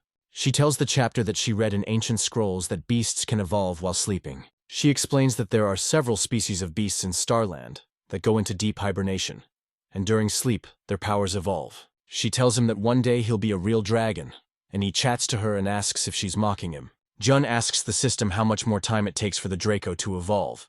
The system says that if he's lucky, he's 3 to 5 months, and if not, years. He thinks about having to bury the dream, to pass on the divine guardian of the sect to his grandchildren. He decides it's best to hide and not show Draco. He calls him his secret weapon. Jun Changxiao's sister bursts into her office saying that she has made a breakthrough and invented a new dish. She explains that this dish increases strength for a short period of time. The head tells her that he didn't know she was capable of cooking such a thing, and asks if she's sure it increases strength. Her sister asks to just try it. He takes a small bite and tastes it. It gives him just an incredible rush of energy. He takes the bowl in his hand and eats it all. His body fills with power, and he punches the air with insane force. Zhu said that judging from the wind pressure his fist created when he struck, his strength had increased by about 20%. He is amazed that with the help of food he has increased his strength by 20%. And the system says that it is a miracle, and it is as if he has won the jackpot. His sister rejoices that her experiment was a success. The head is surprised that it was an experiment. The sister explains that she has only tested the results of her experiments on rats before. The head grabs the toilet paper and tells Dudu to stay put, and she remembers that this is another failure, but he should be fine considering how strong he is. After that, June was in the toilet for a month, and except for Dudu being forbidden to continue his experiments, the sect was fine. But the head had lost his position as the strongest. He asked for some good things from the system and asks to feel sorry for him after all he's been through. The system says he's just gotten 2 powerful items anyway, and the head says the items give him a sense of déjà vu.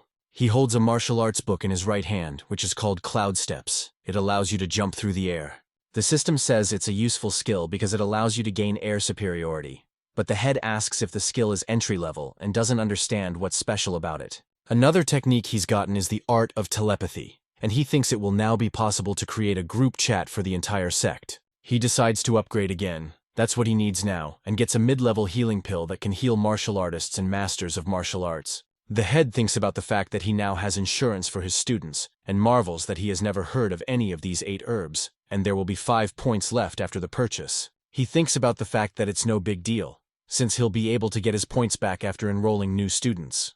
But first he decides to demonstrate 2 new martial arts to his students. He summons all the students and asks them to come up to the main hall. He tells them he's going to show them something new.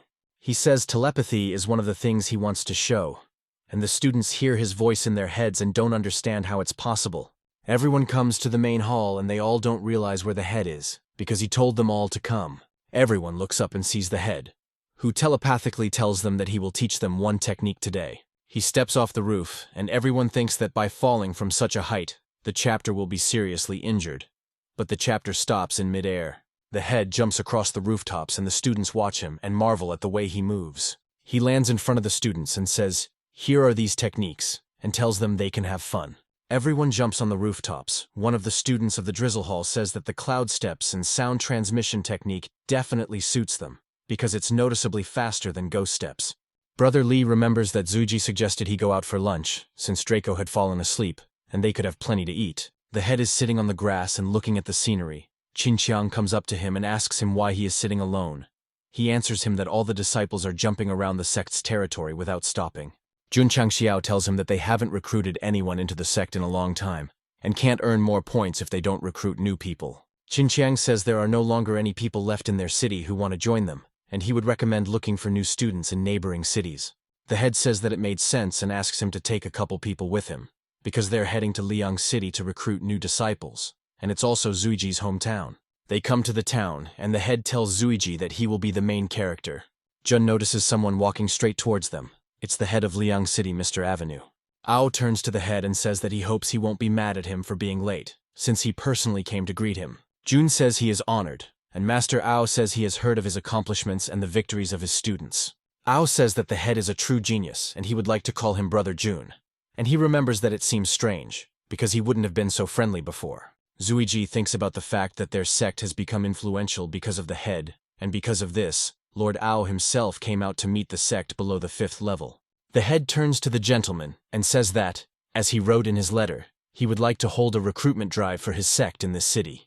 Mr. Ao says it's a great honor for him in the city, but there's a problem. He tells him that there is a non-verbal rule of cooperating with the Alliance, and people can't join sects that don't belong to the Alliance, and he can't insult the Noble Spirit sect. Jun asks what he needs to do. He suggests crushing them all, but Ao says that's not necessary.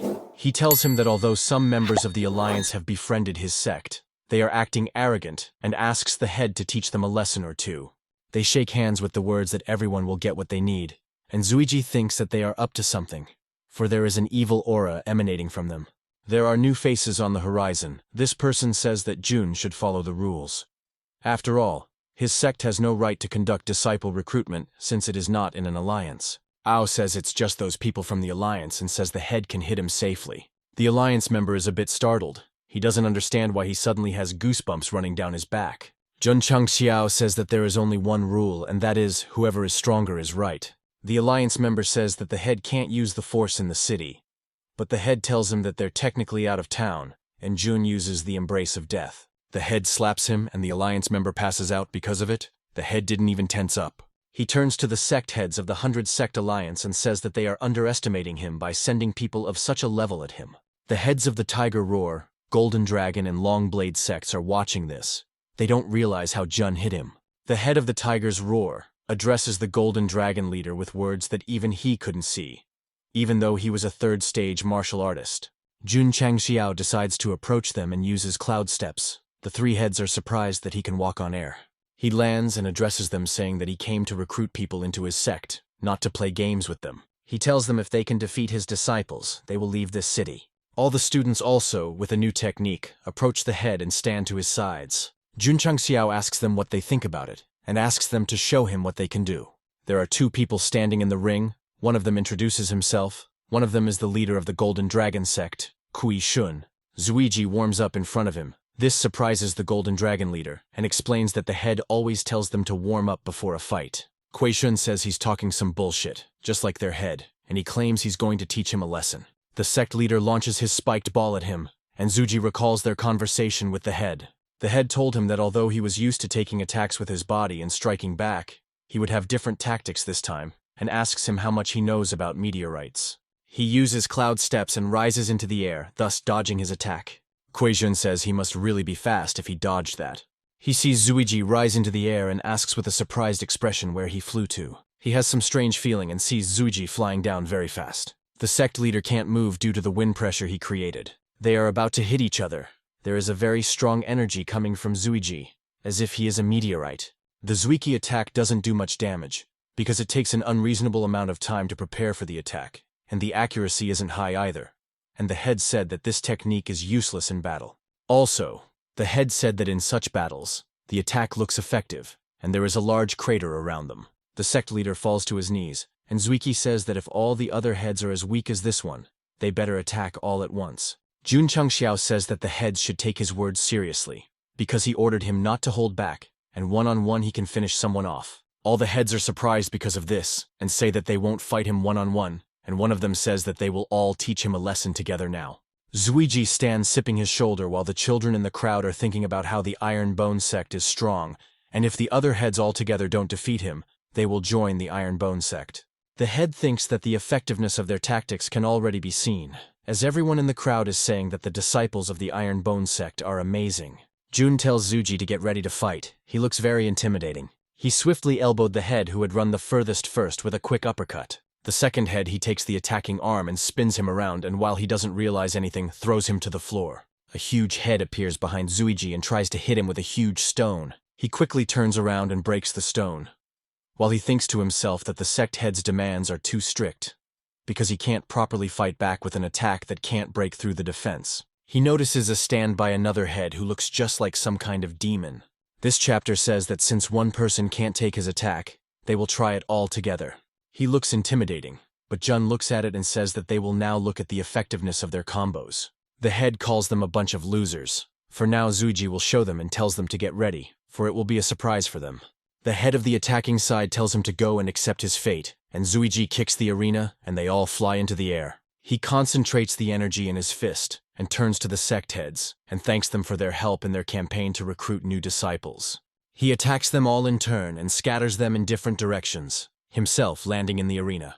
Jun quickly runs up to Zuiji. He is holding a red flag in his hands. He turns to the crowd and asks if anyone has appeared who wishes to join the Iron Bone sect, and tells them that if they join them, he will make them as strong. He announces the fact that recruitment for the cult is starting right now, and anyone who is 14 years of age or older can apply to join. Everyone who watched the fight is shocked after all. Even Xiaozuki couldn't reach such heights in cultivation after losing his spiritual energy, and many people want to join. A guy comes to the table and they don't even let him say anything, and immediately accept him. All the others are accepted as well. Mr. Ao is talking to Jun. He is surprised that he recruits people regardless of martial arts level and cultivation, and the head calls it a unique method. He tells Ao that he doesn't care about their level and will pump them up himself, because after his training, they will become real monsters. Someone calls out to head Jun and asks for a moment. It's an old man who asks if they don't really care about level. Could they make an exception in terms of age? The old man says that the head must be joking, for he had no intention of joining the sect. He tells him that he wanted to ask him to have June take in a little girl. He explains that she lost her parents. The old man tells him that she is currently living with him, but he is too old now and he hopes the chapter will accept her into the cult. Jun Changxiao tells him that she's too young and he thinks they won't be able to take care of her and he'd rather give them money so the old man can take care of himself and the girl. The girl tells the old man that she doesn't want to leave, because she wants to stay with him. She looks at the head and shows her tongue, saying she doesn't care about the cult and will stay with her grandfather. The old man thanks the head for his help and says they should probably go. The head tells Ao that there are a lot of orphans in this world and he tries to help them, but it's impossible to help everyone. He says that from the looks of it, there don't seem to be any more people willing to join their sect, but Mr. Ao is confused by something. He recognizes someone in the old man. The old man asks the girl if she is willing to stay with him for the rest of his days. The girl replies to him that her grandfather is her closest person, and she will follow him to the end. The old man smiles and says that they should go to Sanyang City then. Zuiji reports to the head that the recruits will soon finish packing up and can leave for the next town. The head says that they have done a good job, and when this group of disciples reaches the 12th stage of acupuncture point opening, the sect will be able to become a 7th level sect. Zuiji tells him that the head of Ao City said that he has a friend in Sanyang City and wrote him a letter, and he might be able to join their sect. The head says that's great and announces that the next stop is Sanyang City. The chapter thinks about the fact that for a 7th level sect, the sect head must be a martial arts master, 50 disciples, and at least 100 disciples at the 12th stage of acupuncture point opening. He says he has waited so long to recruit new students and train them to the 12th stage of opening acupuncture points. He and the disciples hear a cry for help. The head assumes it is a wild animal attacking the men and says they must help them. They run to the place from where the scream was uttered, and the head realizes that they are a little late. There is a wounded old man lying on the ground. The head quickly approaches the monster and takes the monster by the muzzle. He squeezes his palm and touches the monster's muzzle. He tells the monster that he's impressed with his courage, and the monster's muzzle just bursts with pressure. Zuiji sits down next to the old man. He checks his pulse and says that he has stopped breathing. The head realizes that this is the same old man who asked them to take the girl who was left without parents. He says they will bury him. Zuiji turns the old man over and sees the girl there. The old man covered her from the beast. The girl is fine. She is crying because of Grandpa Lu. The head asks to bring a first aid kit. The girl sits by the old man's grave and cries, asking him not to leave her alone again. The head strokes her head. Her name is Mayan In, and tells her that they are related, because the old man wanted to entrust her to him, and from this day forward, she will live in the Iron Bone sect. The head turns to the old man and promises him that he will take care of the girl and he can rest in peace. He takes the girl in his arms and tells the students that their destination is Sanyang City. The grandfather climbs out of the grave and some hooded man appears. He addresses the old man as Lu's protector, and asks when he will return to the Mountain of Demons. The old man replies that he will finish the meat and they will move out. His wound's still a little sore. He says that his intuition didn't fail him and the Iron Bone sect isn't that simple, and the head surprised him and he claims that this sect will be strong in the future. He finishes the meat and says that the young leader has done the right thing, and all they have to do is go and deal with this garbage. His eyes turn black and an ominous aura flies around him. He says that this old man and the demon lord will wash the demon mountain with blood again. The sect comes to Sanyang City, and they are greeted by Xuanzhou. He says that Qinqiang has already contacted him, and he is very happy to welcome them. The head doesn't realize who it is. Zuiji tells him that he is Qinqiang's friend, and it was on him that the head used the healing pill to promote it to the masses. The chapter finally remembers this guy. He is the second son of the Song family, and he looked different before. Jun thinks about the fact that this is another genius. He saved his life, and he notices his strong change. The second son says that Qinqiang wrote to him before they came, that they would be coming to their town to recruit disciples, and it just so happens that his family is not the last in the town. They walk into the city and see a bunch of posters and advertisements for sect recruitment. Xuanzhou tells them that he took the initiative to put it all around the city. He also tells them that he has organized a support group for their sect, and if they want to start recruiting, the chapter only has to say the word, and the chapter thinks the second son is a marketing genius. The second son tells him that there are already people who have already said goodbye to their families and are ready to join his sect. They are ready to go with them. The head says they should go to the next city then, and Zuiji says he feels like they're progressing too fast. Jun tells him that's not a bad thing, since he probably wouldn't want to fight in every city. Meng In asks to be held in his arms. The head tells her she can sleep in his arms. Zuiji says that after they took the girl she hasn't said a word, and only sleeps the whole time.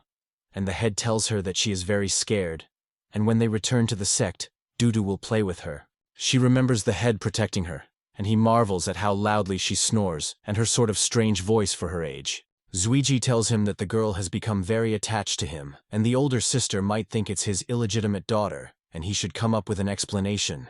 The head kicks him and tells him to go back to the sect and cook something delicious, because Meng Ying will wake up and be hungry. After they taught a lesson to the alliance of 100 sects and they stopped sticking them and they quietly recruited disciples in many cities, they returned to the sect, and the head thinks that the new students will help activate new quests and allow him to unlock the 4th level, and the Talisman Pavilion will open. Myung-in wakes up and approaches the chapter saying that she too wants to join his sect. Jun tells her that it's no problem, and he's about to take her to Dudu's older sister. Dudu's sister holds out a cake to her, and her eyes light up with happiness. She sits and eats it happily. He meets with the head of the Lee Pavilion, and says that he has prepared pills and training techniques and muscle-building rooms for the new disciples, and in the coming days, he will assign all of them to her. She tells the chapter that she's fine with it and asks if there are any other orders. Jun tells her that their battle with the Spring Spirit sect is just around the corner. He says he needs privacy in order to break through to the martial arts master level as soon as possible. Jun is sitting in his office, and a whole month of training has passed, and he is dissatisfied that he has only risen from the 6th to 7th stage of a martial arts master. The system says that ordinary people need 2 years for such a thing, and the chapter says that there is a meridian opening pill for disciples, and there is the same for masters, but it takes a lot of luck. He says he'd rather do 10 rolls at a time when there's an overabundance of points. He says that with his current training speed, it will take him about 2 months to break through to the 8th stage, and he will only be a peak master by their battle. He fears that this level of training will not be enough, and is telepathically contacted, saying that the sect certification warden has arrived, and the head says he is just in time.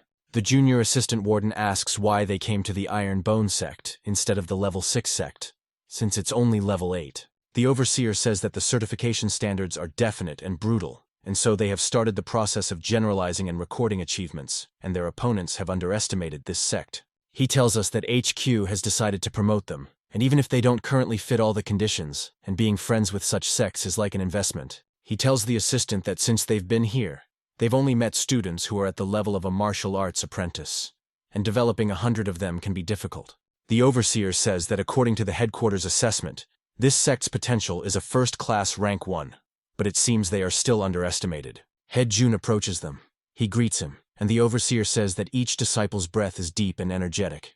There is an atmosphere of superiority in their sect. He says he has heard from his students that the sect leader has recently been training in seclusion and says they shouldn't waste time. He announces the start of the certification test. An examination stone appears from the ground, and the warden asks the head that the 12 disciples of the 12th stage of opening acupuncture points start first. The students take turns hitting the stone until one martial arts student hits the stone. The head wants to explain something.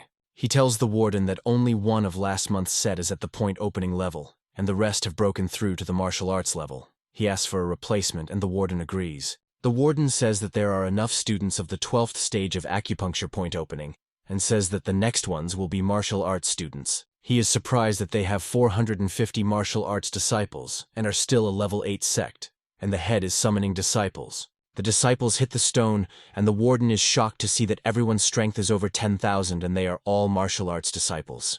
The warden says it's the head's turn to hit the rock, and he smashes the rock.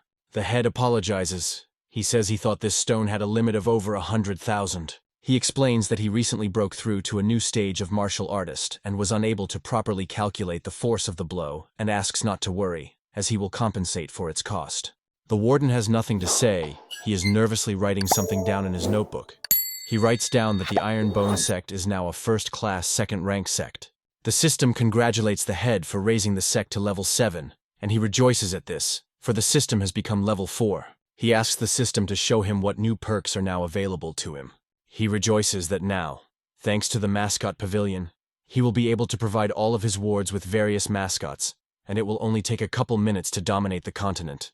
He notices that the system made the mascot's power increase, become 2-fold instead of 5-fold, and he realizes that the system purposely made the description so small. The system explains that although the enhancement effect is less, but the time of action without any side effects has increased to 120 minutes, which means that there is less strain on the body. She talks about the strength of the other 12 provinces, and the chapter realizes that they happen to be at rock bottom and are nothing to the rest of us.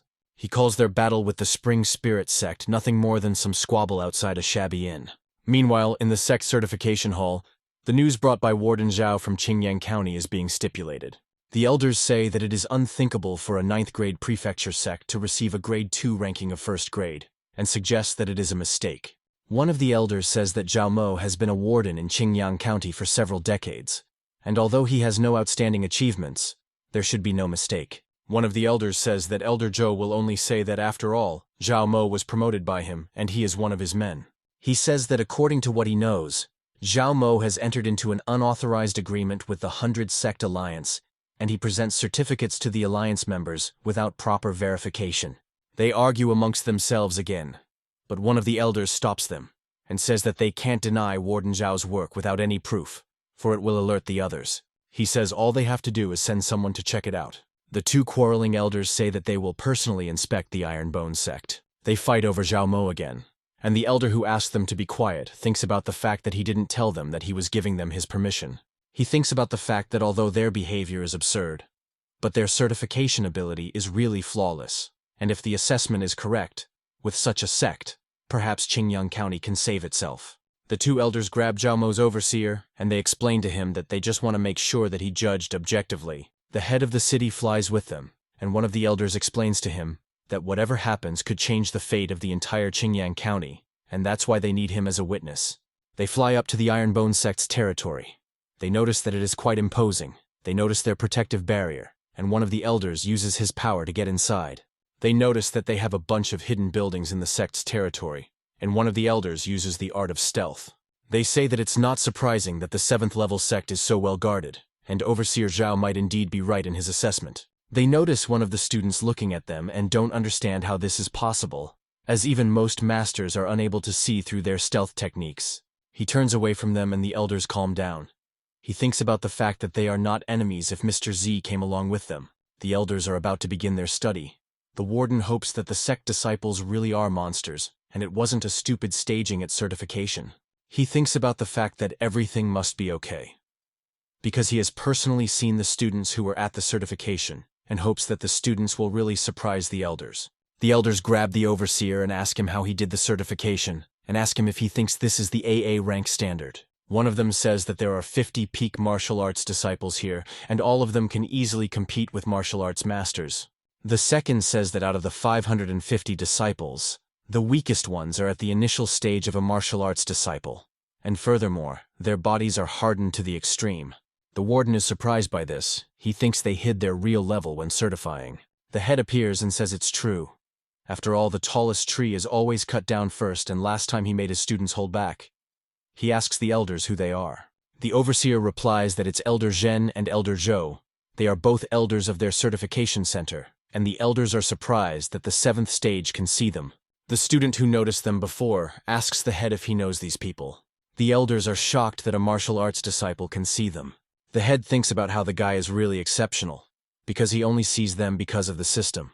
The elders tell Jun that getting an AA grade is a big deal, and that's why they were sent to this place to investigate it. And there's one more thing they need to check. The head wants to make a point and asks if they really need to recognize the power of the sect leader, and thinks it's some kind of nonsense. The elders say that's right and attack him. The head says if that's the case, they should try harder. They both attack him at the same time, but the head fends off both attacks with little difficulty. He tells them that both his hands are numb from the blow, and thanks them for holding back the forces at the end of the attack, for he could have lost his hands if they hadn't. The head says that he didn't expect the two elders to be at the level of a martial arts master and apologizes for his behavior. They say that the head is doing well, as he managed to take both of their attacks and not get damaged, and if judging by their measurements, their strength is at the beginning level of a martial arts master. The warden is surprised by this, because he didn't expect June to be at the first stage of a martial arts master. The elders say that for someone who is at the master's level, the AA ranking is a little low. They say that the Iron Bone sect, the first sect from 9th ranked cities in history to obtain a AA ranking. The elders say they need to go back and make changes to the official papers, and they think such news will spread around very quickly. Jun asks the elders to keep the AA ranking information safe. After all, his sect had only recently strengthened, and he didn't want to attract the attention of larger sects. The elder tells him that this could be a good chance to increase the prestige of the sect, but everyone has their own principles, and if they so desire, they can choose not to publish them in the rankings. Head Jun stops them and says that if they are not in a hurry, they could have lunch together. They arrive at the lunchroom, and the city leader says that everything came out so conveniently, because he had no reason to rush. He says he is very proud to have such a prominent sect in his city and raises a shot to their prosperity. He also says this is the first time he's seen a sect progressing so quickly, and because of them, their city will be able to make it through such a difficult period. The head wonders about the complicated period, and one of the elders is about to explain to him what's going on. He tells us that skirmishes are not the only thing the sect has to watch out for, and real wars are now being fought. He explains that each county in the southwestern region of Yangzhou can be considered an independent little kingdom, and they wage wars for expansion and resources. The city head says that rank 9 cities like theirs are at the bottom of the power rankings, and it's only a matter of time before one of the counties attacks to take them over. He says that when that day comes, everyone will be involved in the war, and tells us that there used to be over 500 counties, but now there are only 300 or so. One of the elders says that in times of war, even masters like them are mere pawns. Another elder tells us that Elder Zhenya's home county was one of those that was wiped off the map during the war, and then he was weak and couldn't do anything about it. The city head tells them that there is a 6th-ranked county, Truyang County, not far from their Qingyang County, and its head is a man with great ambition. Head Jun thanks them for the information and says that they can be sure that his sect will not be left behind in the event of a war. The city head thanks him for his help, and they have a drink, and the sect leader asks who the head of Qingyang County is. He is told that their head is a very mysterious person, and there is not a single person who knows much about him, for he himself has only seen him twice during his reign. He says he's been away for so long that as a result, none of the administrative work in the county is being done by him. Jun thinks about the fact that from the description, it's Zhu Hochun's description. And the city head says that in the competition between counties 10 years ago, he had no problem defeating the 8th-ranked head. He says that the head's name is Yang He, and he is at least an 8th-stage martial arts master. He is considered a cultivation genius, and he is no more than 40 years old. The head of the town further narrates and says that the head of the county likes to wear blue clothes and keeps a wine jar with him and has a full head of gray hair. Jun says that the county head can leave his post and travel. He says he is very jealous of his freedom. He thinks about the fact that once he's dealt with the bomb, he'll leave all the cult business to the disciples and go explore the rest of the continent. He thinks of Qingyang County's defense as another reason to increase its strength as soon as possible. Shinchin hits a pear, and he thinks about the fact that his cultivation has reached the 6th stage, and he doesn't know if it's because of the Mystic Sutra or sect training, but he's definitely stronger than he was in his previous life. He thinks about the fact that he is bound to be the main character in this world, and his revenge is about to be realized. Abruptly, the head appears in front of him and asks for his help, and he thinks about the fact that there is no way he can understand him. The head tells him that he has just broken through to the peak of the martial artist realm, and so he can't fully control his power yet. He says it's not an option to practice in solitude, because he can only use 70 or 80% of his power if he controls it. He says that's great, that he has a few more days to get used to his new power and buries Shinchen in the ground with a thud. Shinchen doesn't understand what happened, and the head apologizes for it. He thought the one could withstand his strength. After all, he is the strongest student. He tells him that he's here for a reason, but to tell him about the fact that there are 10 days left until the end of their agreement with the Spring Spirit Sect.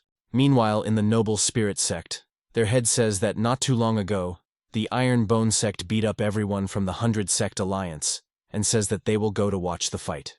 In the Mystic Flower Palace, the head is also going to watch the battle between the Iron Bone Sect and Spring Spirit Sect. In the district where Mu Rong's Big Acacia Sect is located, it is said that the Iron Bone Sect will fight with the 5th-level sect, and it is the sect her ex-fiancé is a member of. She says their practice is over and they have some free time and suggests they go. Her older sister tells her that Mu Rong was able to break through to the 9th master stage and calls her ex-fiancé worthless, and calling off the marriage was her best decision.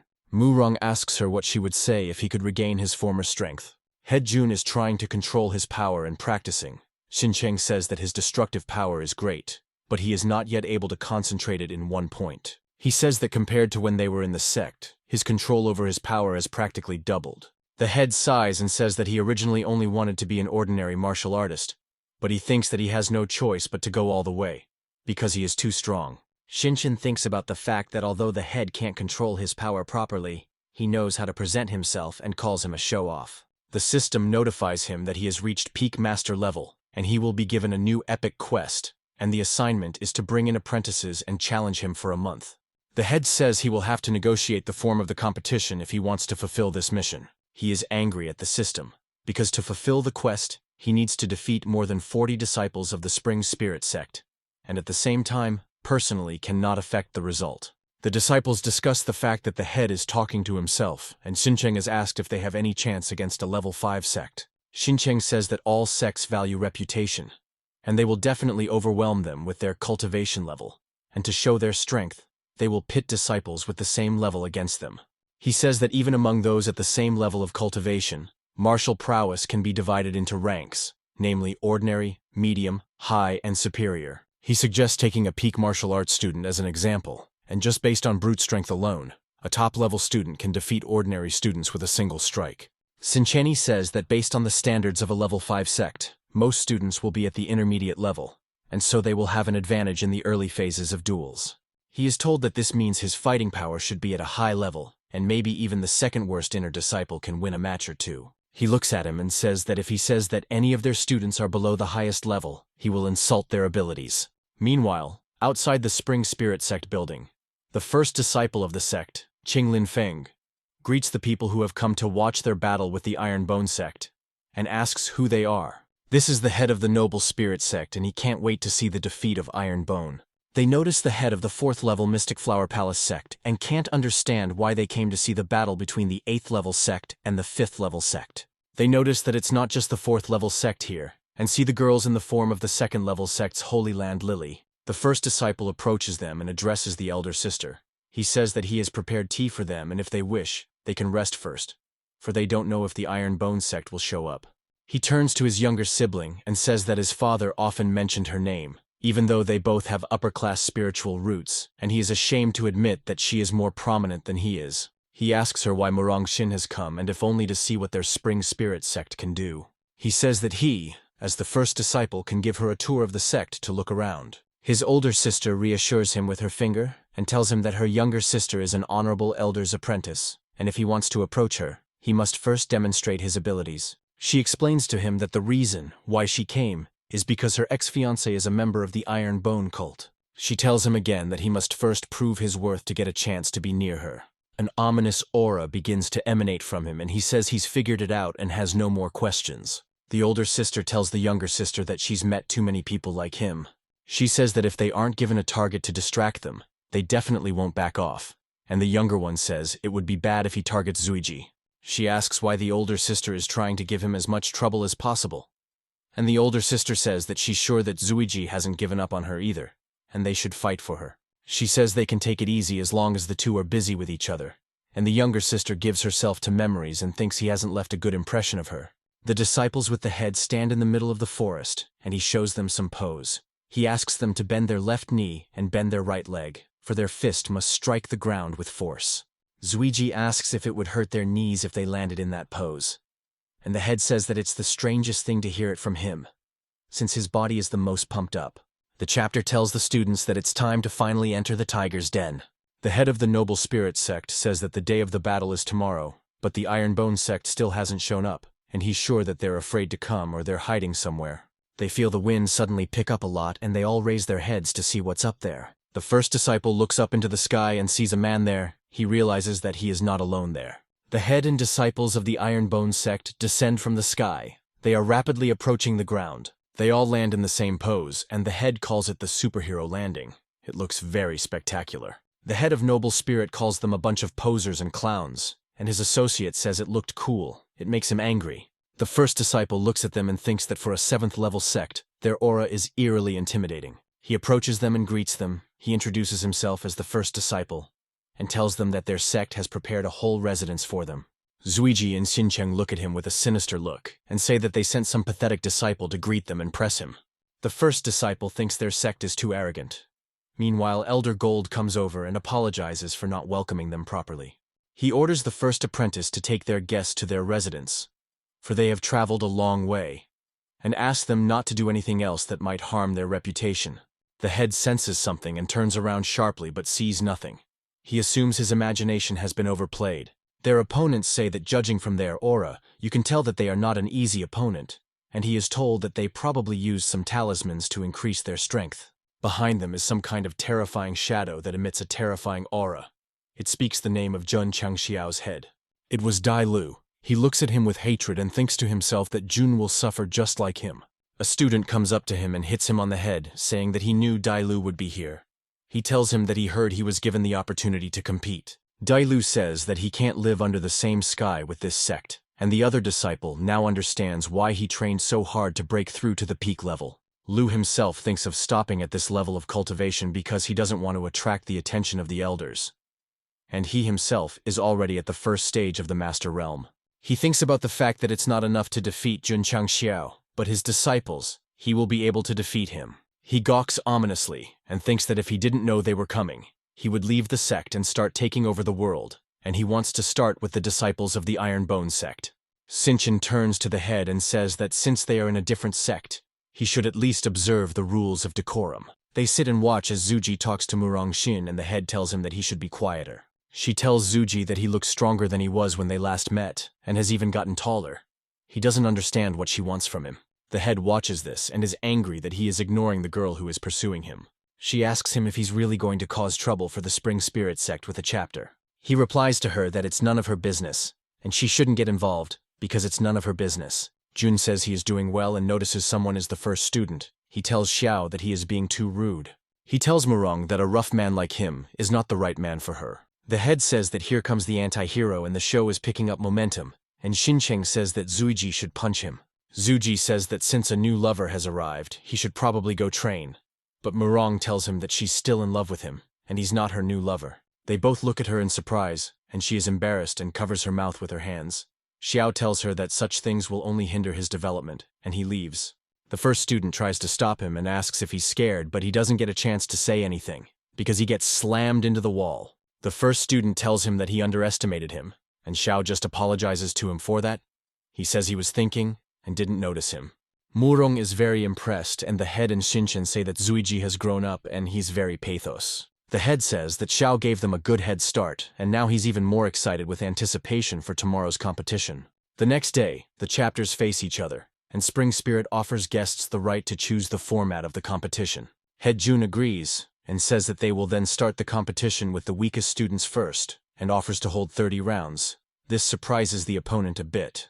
The head thinks about the fact that he doesn't want it himself, but the mission, because few people would want to compete for so many rounds. Opponent says agree to this, and asks to choose students who will participate. Jun says the key to a good mood is good food, and chooses their cook's strongest assistant for the first round. He calls number 47 for the first round. He wants to put on a show. The assistant chef comes out and says that if it wasn't for Dudu's desire to watch the contest, he wouldn't have come to the fight for the crowd's amusement. Lu Yangqiang comes out against him. He introduces himself as a peak martial arts disciple. He tells the deputy that he doesn't like bullying the weak, and so he's giving him a chance to turn himself in. Dudu yells from the crowd for 47 not to give up, and he says that by fighting they will find out who is capable of what, and he doesn't want to disappoint Dudu. Lu Yangqiang asks not to be blamed for not holding back and using the 9-step jerk to get close to him. 47 dodges his attack very easily, and Yangqiang says that he has a great reaction. The head of Noble Spirit and his assistant reasoned that Lu Yangqian's speed was at master level, and the head said that the Ironbone disciples froze in surprise. The sect disciples are watching the fight, and they don't realize that the martial arts disciples outside their sect are too slow, because even beginners can move much faster.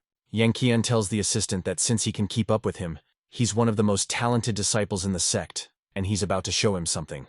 He uses the 3 clones technique, but 47 says he's only being held back by the fact that he wants to put on a show for Dudu and hits him in the face with a ladle. Lu Yangqian rolls away from him and passes out, and the assistant is upset that he broke the ladle. All those who didn't believe in his victory are shocked, and the assistant head of Noble Spirit is surprised that a peak-level disciple fell from a single blow. The elder says he must have been the sect's secret weapon they decided to use in the beginning, and the head says they probably don't stand a chance. The head gets angry and says that they can't let them set the pace. He orders to send a disciple with a mid-level spiritual root, and tell the rest to give their best. The rookie punches and knees his opponent in the face in the second round, while apologizing for forgetting to take a step back. The score becomes 2-0 in favor of Ironbone, and this angers the head. He says to have another round. The next 2 rounds also end with the rookies 1 stroke down, with the score becoming 4-0. The remaining 6 rounds are the same. The Spring Spirit sect has not won a single round and the score is 10-0. The remaining 20 rounds go the same way, and their opponents failed to win a single round. The chapter sits in shock that 30 matches have already taken place, and the Ironbone sect has won all of them. Head Jun says that their inner disciples have finished fighting and asks that the inner disciples be put up now. He laughs at him and says he expected more and it will be over so quickly, and asks him to speed up, because if they speed up, they can make it to dinner. The Spring Spirit Elder asks to summon the best inner disciples of their sect, and says that they must win by all means, or his sect's reputation will be ruined. The system reports that 30% of the epic mission is complete, and he's also completed the secret mission 1 hit, 1 kill. Dai Lu enters the arena and addresses Jun Chasniao, asking if he remembered him. The head thinks and remembers him a lot. He calls him the one who tried to steal his first student. Shinchin is angry and asks if he dared to molest their eldest. Dai Lu asks the head to send the strongest disciple to fight him. Everyone calls him crazy, and Shinchin is summoned to go out against him. Everyone is mad at him for deciding he is the strongest student. He tells them all if they don't agree, they can work it out when they get back to the sect. But if they all jump on him, it won't count. He presents himself in front of Dai Lu and says that he accepts his challenge, and says that according to his assessment of his spiritual aura, he is not worth his time. Dai Lu thinks of the 30 disciples before him defeated, and if he defeats the strongest disciple, the elder will make him his disciple. He thinks about the fact that he will be able to utilize all the resources of the sect and won't have to get anything on his own. He tells Brother E that now he will experience what he is capable of. He releases the energy and the arena beneath him cracks, and the Spring Spirit Elder is surprised that Dai Lu has become a martial artist. Shinchin gets upset because he's only a stage 1 martial artist, and the head realizes that they've been spent. After all, he pitted him against a pathetic stage 1 master. Dai Lu smiles and asks Brother Ye if he is surprised by his real strength, and says that he will be the cornerstone of his development. Brother E lets out a powerful aura and suppresses it with words that he is being laughed at, for he can't believe that this is all his power. He quickly jumps from his seat and puts his foot over his head, saying he will send him to his ancestors. He punches him and buries him in the ground. Dai Lu can't understand his strength. He thinks he is a higher stage martial artist. Shinchin is angry because he came all the way to the Spring Spirit sect to defeat such a lowlife and puts his foot on his face. Dai Lu realizes that this is not the end, as he still has the ability to absorb his power, and the absorption power only activates when he is close to death. He cheekily asks Brother E if it's all his power. This angers him and he punches him in the face. Dai Lu asks him to hit him again. He says the harder he hits him, the better he feels. Shinchin thinks it's gross and remembers that this is exactly what the chapter was talking about. He starts stomping on it with his feet, and Lu is happy about it, because he can feel his absorption power activating. He thinks that now all of Brother E's power will be his, and a red aura envelops Shinchin. Dai Lu is carried off the court on a stretcher, because in reality, before the absorption ability activated, he was knocked out by the attacks. In his dreams, he was still able to successfully absorb his power and make it his own. Shinchin thinks about Lu laughing when he hit him and he can't wear that pair of shoes anymore. He decides to burn that pair of shoes when he gets home. The Spring Spirit Sect Elder is angry. He says that his sect has been humiliated by turning the face of the disciple they put up into a pig's patch. The Elder asks if there's no reason for him to summon the strongest fighter himself, and the head asks him to keep quiet so as not to ruin his reputation. He summons Lan Jin's inner disciple and says, there is no right to lose. He comes out, he introduces himself as Swordsman Lan Jin, and says that he is ready to fight the Ironbone sect. Jun says that they also have someone who knows how to use a sword, and asks Zhou Hong to come out. Ma Yuning is called to the fight. He explains that Dudu wants to see how strong his Julian skills are in a real fight. Dudu's sister confirms this, and he enters the arena. Lan Jin says that the man who came at the behest of the little girl doesn't have the heart of a warrior and is unworthy to fight him. Brother Ma says that Lan can start first, for if he bears his sword, he has no chance of winning. The head turns to the phrase and aura. He calls him a character similar to Gu Lun. Zhou Hong says that Ma Yuning won't lose because he's a swordsman. And the chapter thinks about how he forgot that they have gifted characters. He thinks about the fact that he should talk to them after the competition because he doesn't want to have students who try to show off. But meanwhile, the fight has started. Lan Jin uses the sword technique Water's Ripple and attacks Brother Ma. The unfriendly head is surprised that Lan can use a high-end sword technique, for it hits like the ocean in a storm, unpredictable and endless. A huge amount of water appears around Lan Jin, and he attacks Brother Ma using the tidal wave skill. Ma Yongning says he doesn't like to get wet and pulls out his sword. his sand absorbing the water. He directs all the sand at Jin, and he dodges the attack. He is frightened by the deep and devastating intent of the sword, for if he had been a little slower he would have been defeated. He calls him one of the 10,000 sword cultivators. And in Starland, sword cultivators are known for being invincible among their cultivation levels. Ma Yuning hides his sword in its scabbard and leaves the arena. Everyone thinking about since when did the cooks in their sect become so strong. Zhou Hong tells him that they should fight him in the future, and Brother Ma agrees. Head Jun is shocked. He asks the system why he is the protagonist. The head of the Mystic Palace is surprised. She says that she didn't expect all the disciples of the Iron Bone sect to be so outstanding. After all, not a single one of them has lost so far. She says that even if they lose one match, there is no stopping them. Tianqi is fighting in the arena. He is punched in the face and he jumps back. He remembers that the last time he tested his strength, it almost reached 30,000, but he has a 7th stage master against him. He thinks about the fact that his opponent is at least a quarter stronger than he is. His opponent says that he didn't think Tian could last this long, and under other circumstances he would have asked him to surrender. But he must win for the sake of his sect. He beats Brother Tian and says that his comrades were right, for they are quite strong, just like a punching bag. He tries to hit him again, but Qi dodges his attack and punches him in the face. His opponent wonders if he can still fight after all that has happened. Tianqi says that he responds to his 5 punches with 1.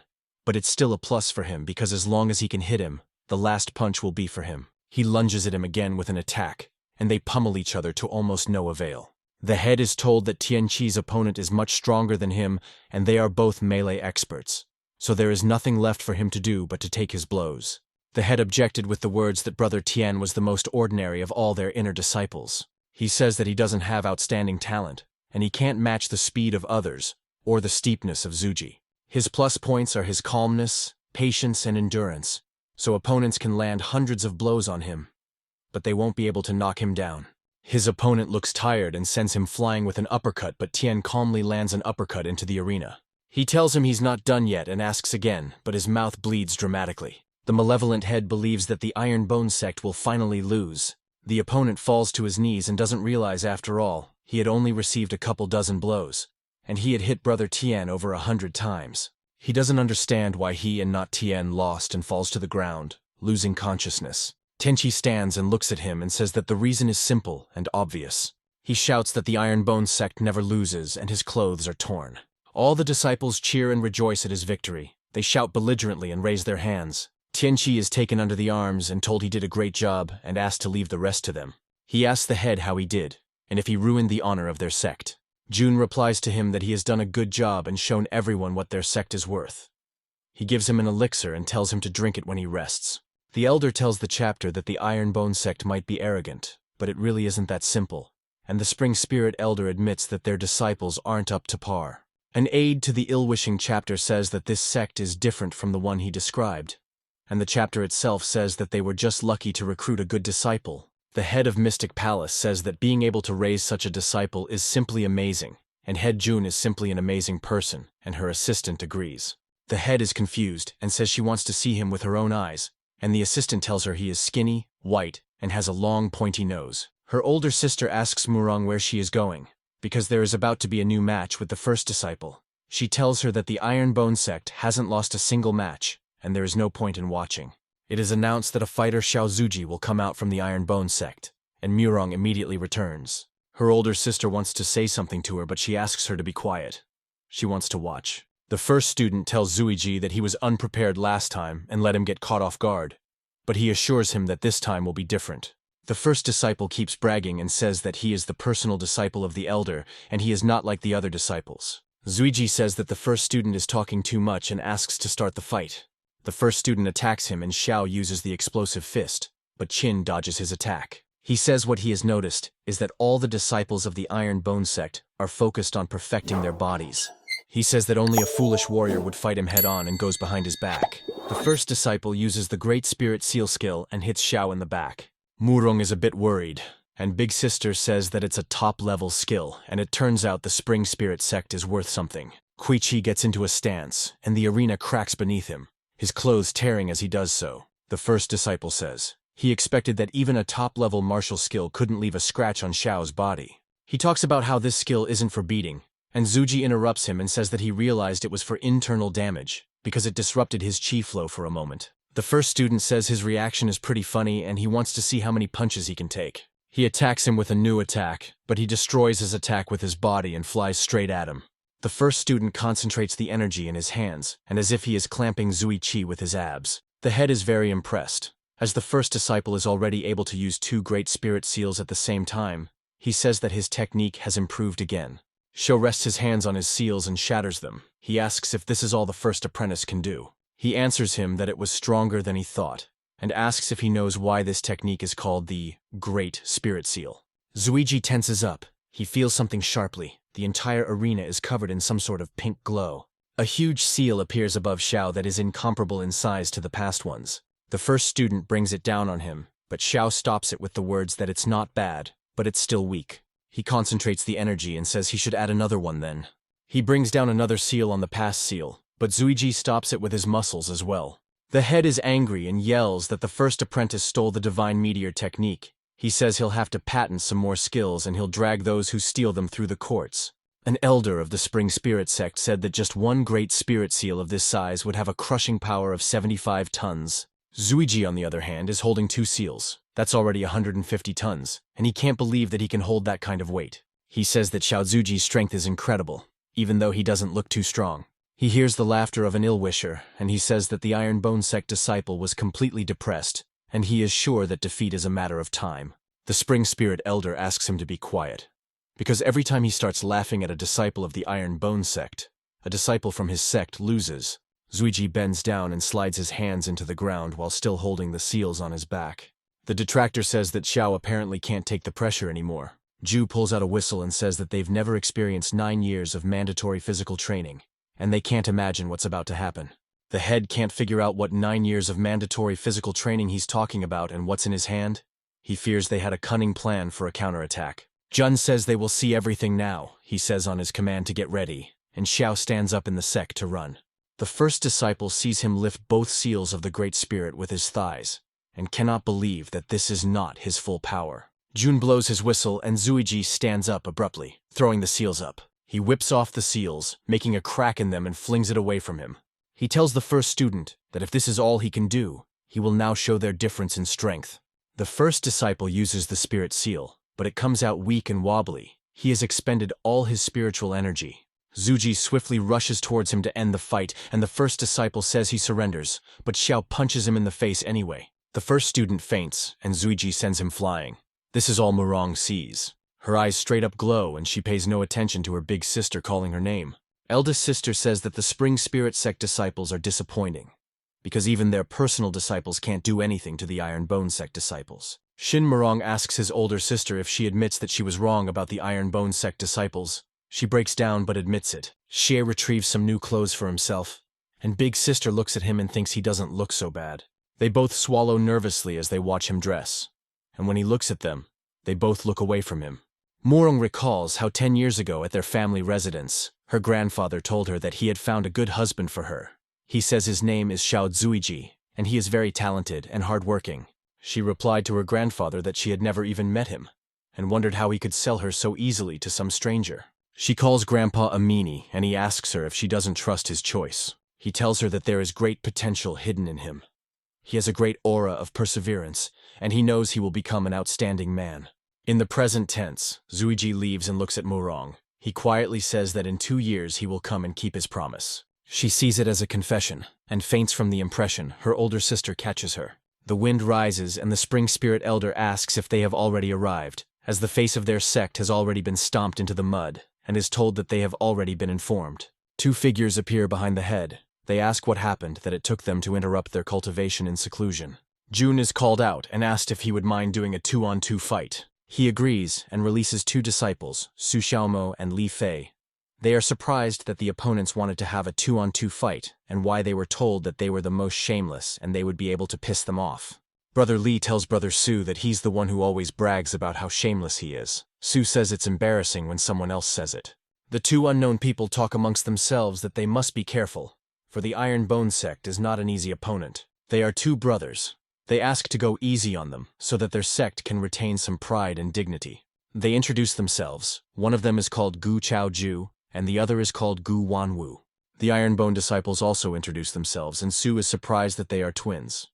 He says this is the first time he will be fighting twins. They answer to their request. If they want to keep their pride, they have to fight them. They are the first to attack the Spring Spirit disciples, but the two twins block their attacks. Brother Su says there's no way they can keep up with their speed. He says they're not that strong. The head is worried about them. He can't believe that they haven't realized that they are not simple opponents, and Shinchin sees their aura and realizes that they are in big trouble. Brother Su tries to punch one of the twins but fails, as he is blocked. He thinks about the fact that he's had some weird feeling and strange sensations from the beginning with his kicks at them. They both bounce away from the twins to do some thinking about everything that's going on in the arena. Su asks Li Fei if he noticed something wrong with them. Brother Li agrees with him and says it feels like when their punches touch them, it's like they stick. One of the twins claps them and says their speed is admirable and some glitter appears on his hands. Brother Su says he feels like none of their punches have gotten through their defenses. Brother Li disagrees with him a bit. He says that none of their attacks even touched the twins. The head tells Xincheng if their students don't figure out their tricks soon, they might lose. And Brother Ye says that if they lose, they shouldn't be blamed for it. He says that even knowing what the secret of their technique is, he would have no more than 30% chance of winning. The Ironbone disciples concentrate, and Brother Li says they can't drag out the fight. It needs to be over and fast. Su agrees. Brother Su quickly approaches the twins and uses the lightning strikes technique and aims them all at the twins. His attack is blocked, and the twins say that what they hate most is people who have brawn instead of brains, because in such battles there is usually only one exchange of blows. The fog around them clears and you can see that none of the attacks hit them. They say it's too easy, and ask if this is all they are capable of.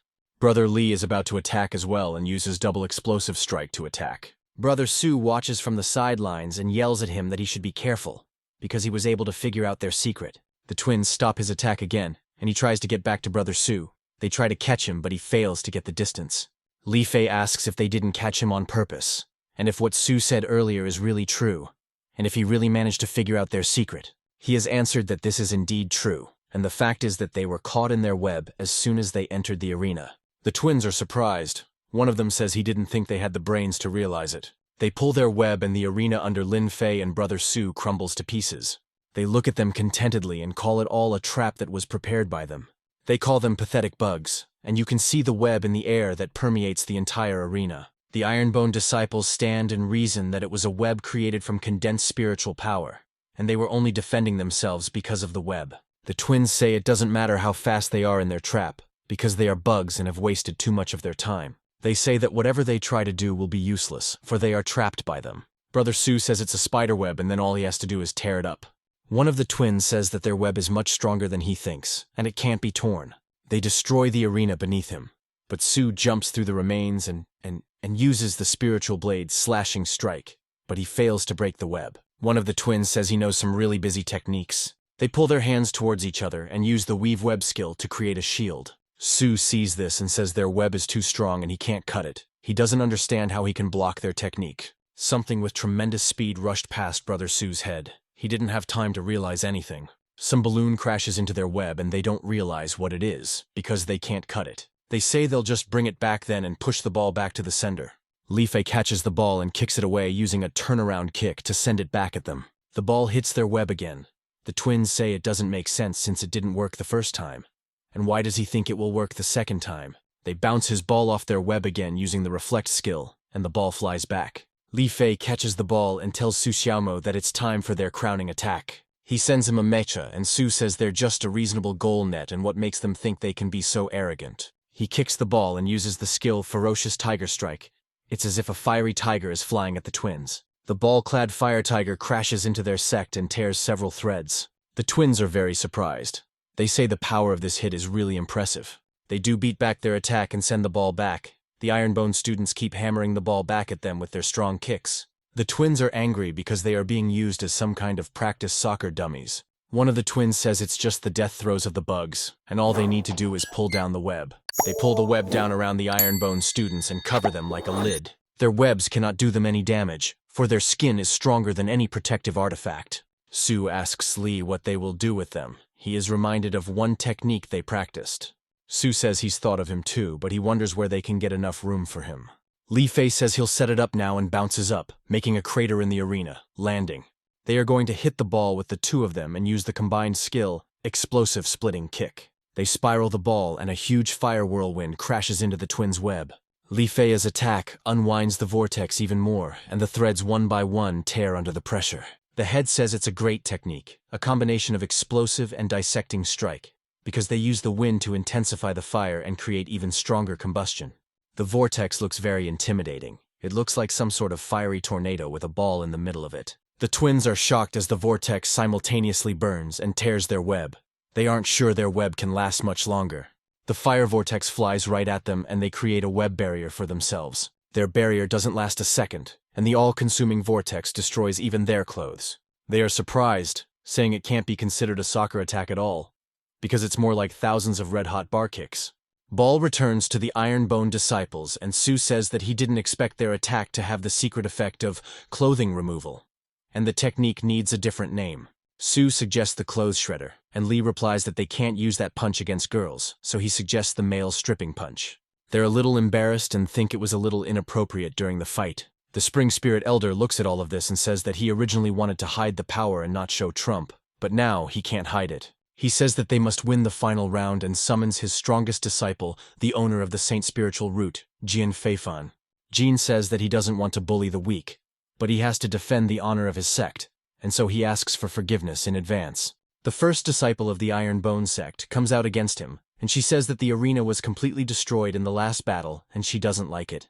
She uses the skill 9-layer Frostpalm, and a very strong cold emanates from her. Jian calls it a normal cool breeze, but his body freezes a little at a time.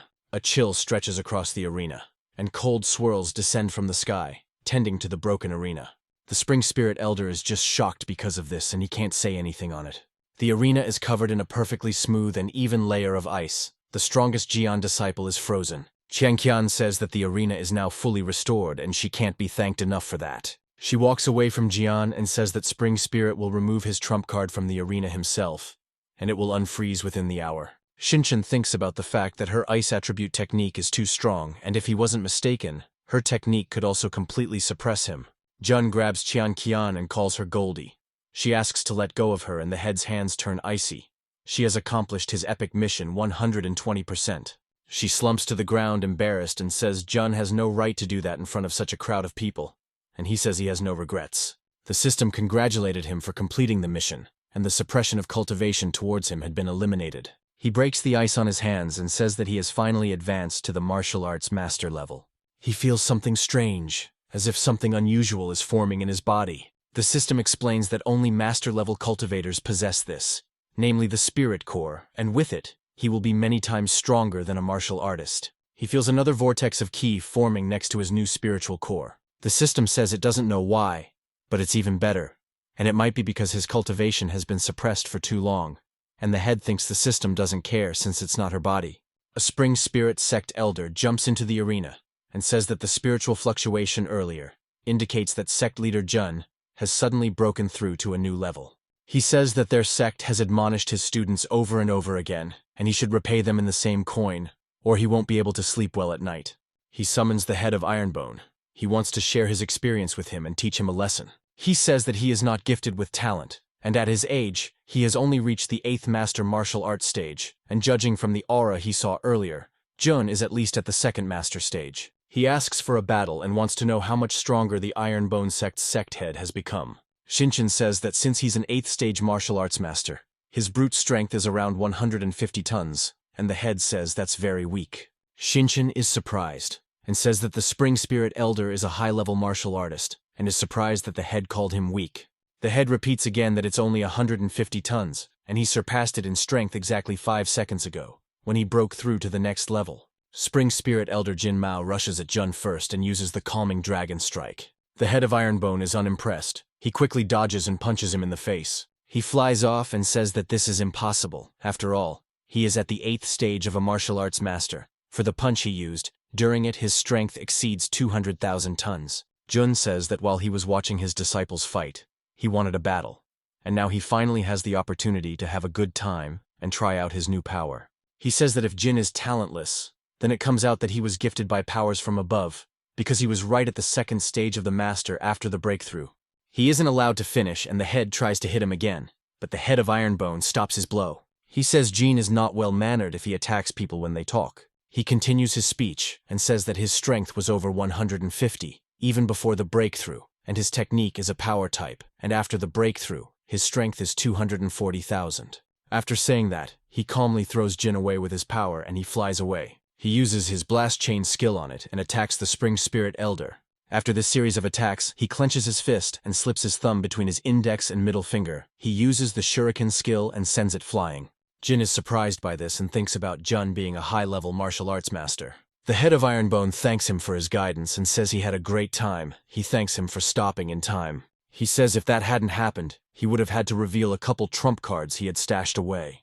All of the Ironbone students are excited and say their chapter is incredible. Someone is approaching, and the system alerts Jun that a peak martial artist has been detected, and the arena feels very pressurized. Jun is surprised that he knocked on the Winstrat family's door since he had just defeated the Elder. The head of the Spring Spirit sect himself has arrived. He says that since the Iron Bone sect head hasn't used his trump cards, he's still not satisfied. Sect head Huang Quan says he can't let sect guests leave until they enjoy their stay, or rumors may spread that his sect treats guests badly. Jun says that strength and fame is ahead of Huang Quan, and from what he heard, the sect leader also wants to give him some guidance. He asks if the head of the Spring Spirit sect wants to behold his trump cards that are left. He apologizes and says that the sect leader Huang is not ready to learn his trump cards yet. Huang Quan says that defeating an elder of his sect at such a young age is commendable, and apparently it is true that heroes come from the younger generation. He says that he has an overwhelming desire to fight him, and asks if he will accept the challenge, using the Dragon Strike. Someone snaps their fingers, and the attack that Huang launched at Jun disappears. Someone says if it's too much and asks how he can attack someone who recently broke through to the master stage, and where is his pride as a peak master. He introduces himself as Wang Donglin, and he says he won't let him bully his friend Jun like that. Jun greets him, and the elder says that the Kangshan sect has come to support the Iron Bone sect and apologizes, because he was a bit delayed while he was dealing with some matters.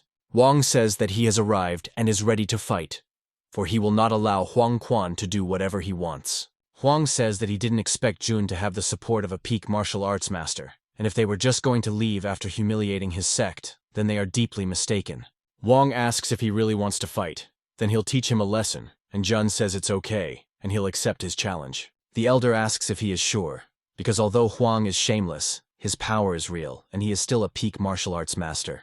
Jun calls for the spear and tells him that the trump card he's about to use will handle it. Wang thinks about the fact that this is the first time he's seen this Azure Dragon Blade up close, and there's such an aura emanating from it that it seems like it could single-handedly stop an entire army. He says Jun is very brave and he admires him more and more. The head of Ironbone tells the elder that being brave should be done when you're young. Wang warns him that his strike subduing the dragon is different from what they've seen before, and he's changed the originally tyrannical and imposing technique into a sinister one. He says that in order to practice this technique, he has made a sacrifice that very few people are willing to make and asks that he not be underestimated. Jun thinks of sect leader Huang following in the footsteps of demonic master Dongfeng and calls it a decisive act. Huang Quan says that although they are enemies, he admires the Iron Bone head. He says that forcing a sect leader to personally take action to save some face of his sect is quite brave. He looks like a madman, and says that because of such an arrogant act, Jun will regret very big time. He hits the head of the Iron Sect, but Jun blocks his attack with his Azure Dragon Blade. Huang's attack really isn't that simple, and it splits into 3 parts and heads for Junyu's head. Jun uses the defense seal and destroys his attack. The Spring Spirit head recoils. Huang says that he has quick reactions and defensive skills. He says that Jun can be proud of himself because he managed to block his attack. Jun says that his attack really doesn't look like a dragon restraining blow, and it's more like unleashing a den of snakes. Huang says that even a dragon must bow its head when it enters a den of snakes, and only its modified strike can unleash its full power. He says Jun should resign himself to his fate and aims a bunch of his snakes at him. The head of Ironbone calls him an arrogant boy and asks how dare he flaunt his pathetic strength in front of him.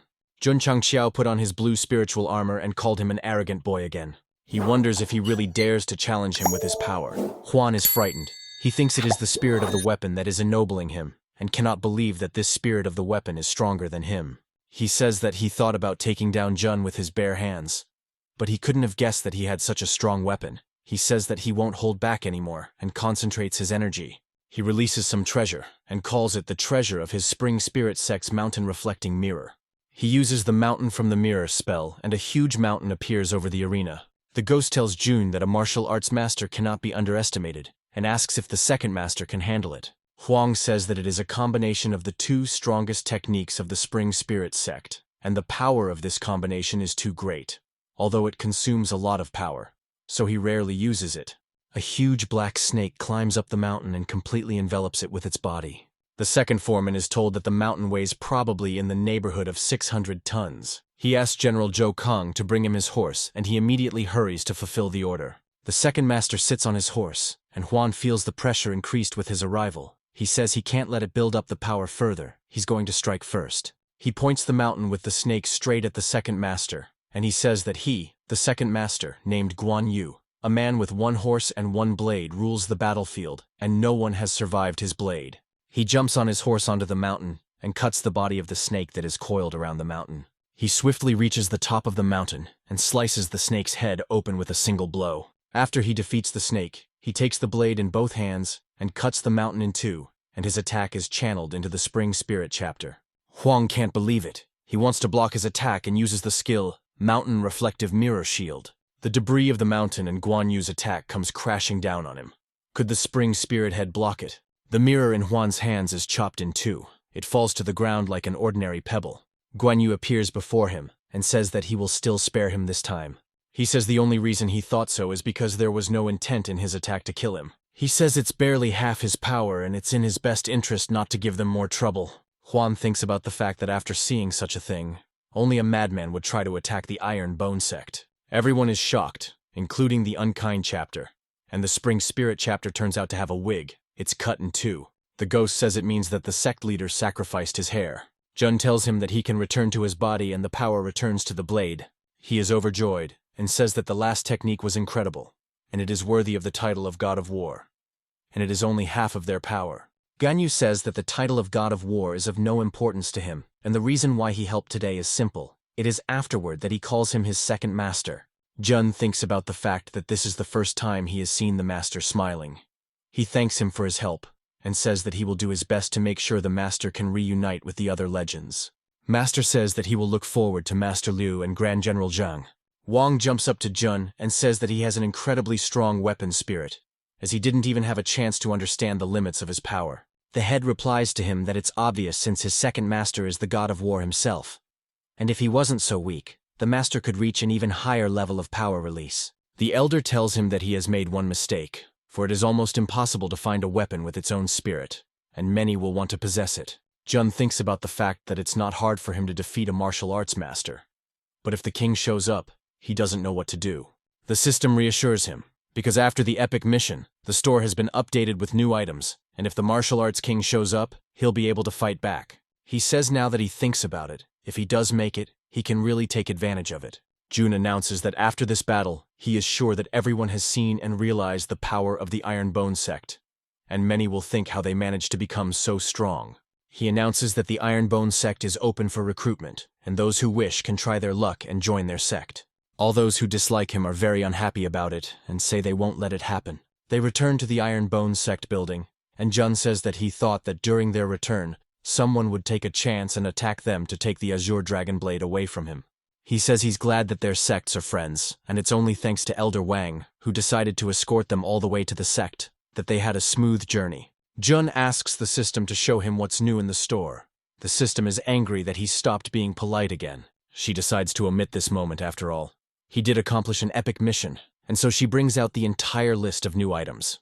Jun sees the goods appearing and starts laughing loudly and creepily. He looks like a madman. Jun is standing on the roof of his main sect building. He is creating a defense for his sect. After the words he had to say to erect the dome, he decides to run away from the sect until the disciples forget his recent reprimands. The system reminds him that he recently acquired a recipe for a martial arts master pill, and he should buy resources from the High family. The head says that with this pill, all disciples at the peak of the disciple level will be able to break through to the next level, and introduces a sect with 500 martial artists. He goes to the High family, and they tell him they can only sell 3 or 4 servings worth of ingredients. It is explained to him that this is because there is a high demand for most of the ingredients he needs and not much supply. The head starts crying, and they try to calm him down, saying they'll send people out to find the ingredients he needs.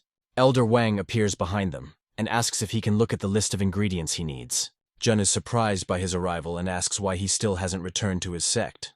The elder replies to him that he thought that while he's in the region, he should stop by the Hai family and address some of his issues. He looks at the list and says that all these ingredients are quite rare. He thinks and says that he probably has the ingredients for 50 servings in his ring, and Jun, hearing this, immediately asks to sell it to him.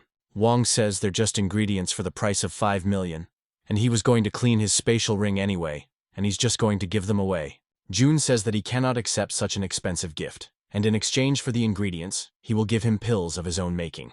He holds out the pill to the elder, and Wang says that the last time such pills were sold, his sect tried to buy them.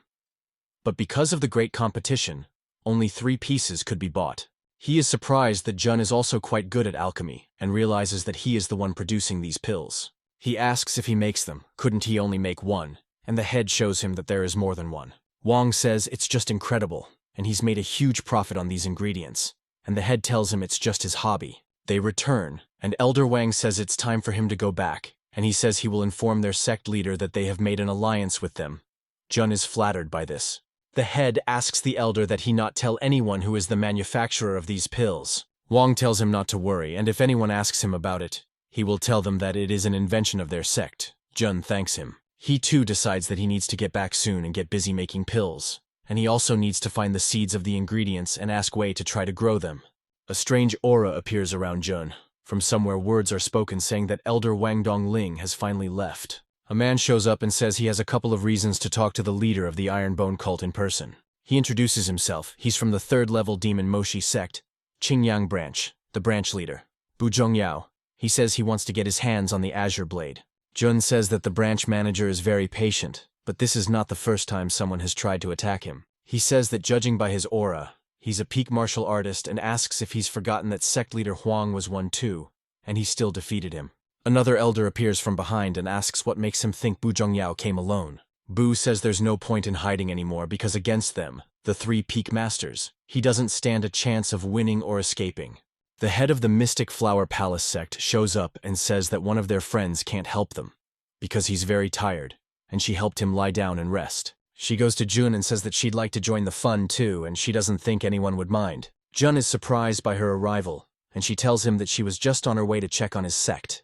Jun asks if she's going to come to their sect covered in blood, and if she thinks it's normal. Palace Mistress C says it's probably not a good time to ask about it when there's a strike near them.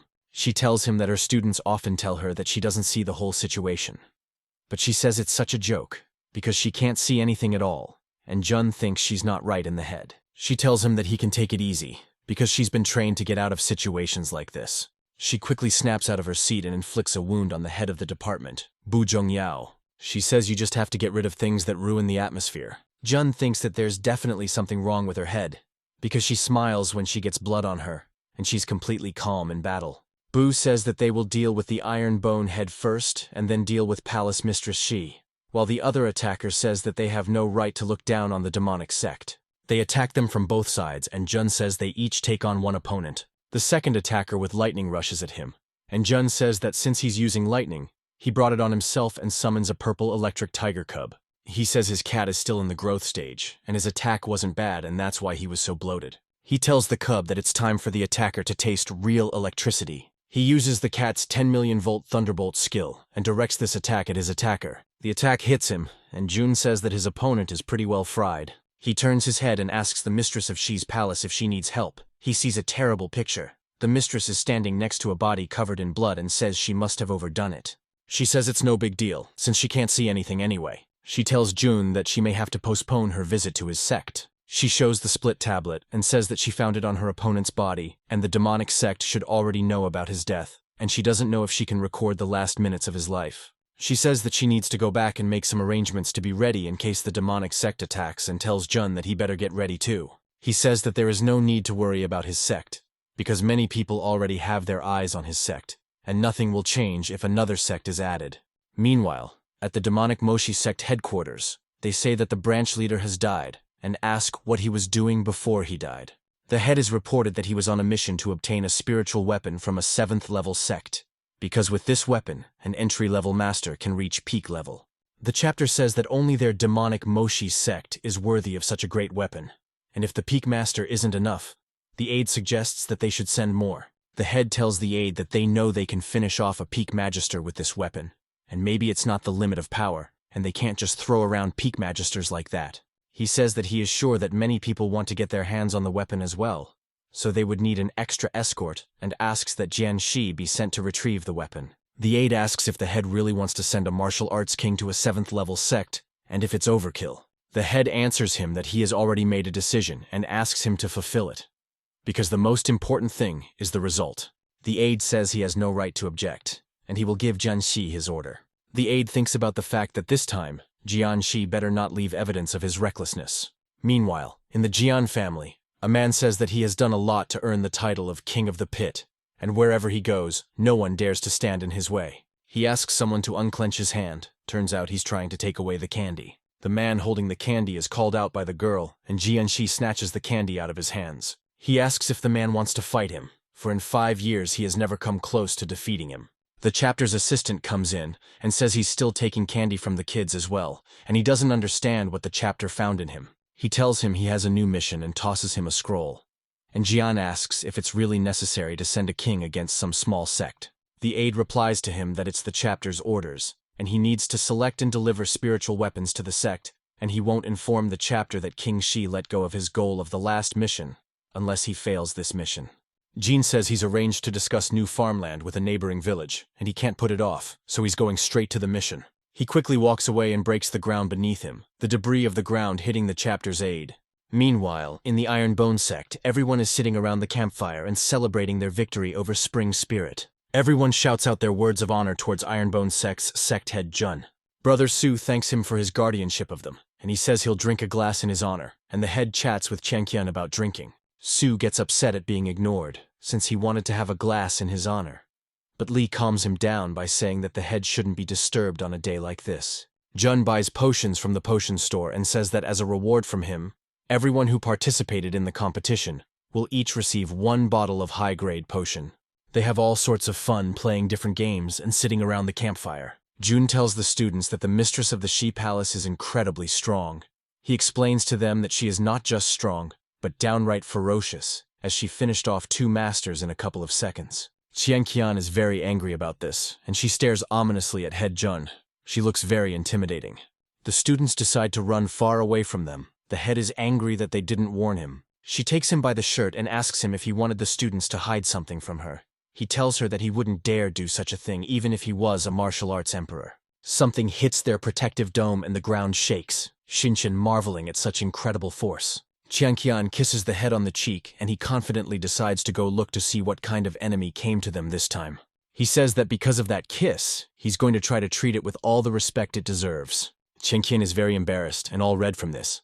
Everyone looks at her and smirks. Those who were looking at her with a smirk decide to leave quickly. Su calls Gigi to drink, for they all remember the past fun times.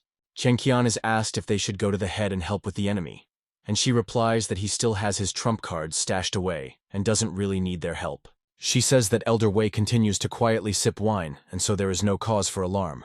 Wei thinks about the fact that the martial arts king himself has come to give them trouble, and thinks about the fact that unfortunately, their head is not only increasing in ability, but also in trouble. Jun tells the enemy that judging from the previous attack, he can assume that a martial arts king has come to see them. Jin Shai introduces himself in front of him, and says that he is from the demonic Moshi sect, and he is impressed with their protective barrier, for he is able to withstand its blow. Jun says that since he's realized that, there's no point in him staying here, since they're having a feast right now and he doesn't have time to deal with it. Jin calls him arrogant and says he'll just increase his punching power to break through the protective barrier. He uses the angry dragon fist skill and the ground beneath him breaks and there is an explosion, but the barrier doesn't break. Jun says he shouldn't be upset that he can't break through their defenses. Jen says that he is ecstatic, because he finally realized why their head sent him to their sect, and it makes his blood boil with excitement. He emits a tremendous amount of energy, and tries to break through the barrier again.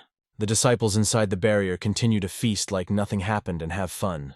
Qin Qiang says that it's already worth finishing as it's too late, and suggests that they go rest and gain strength.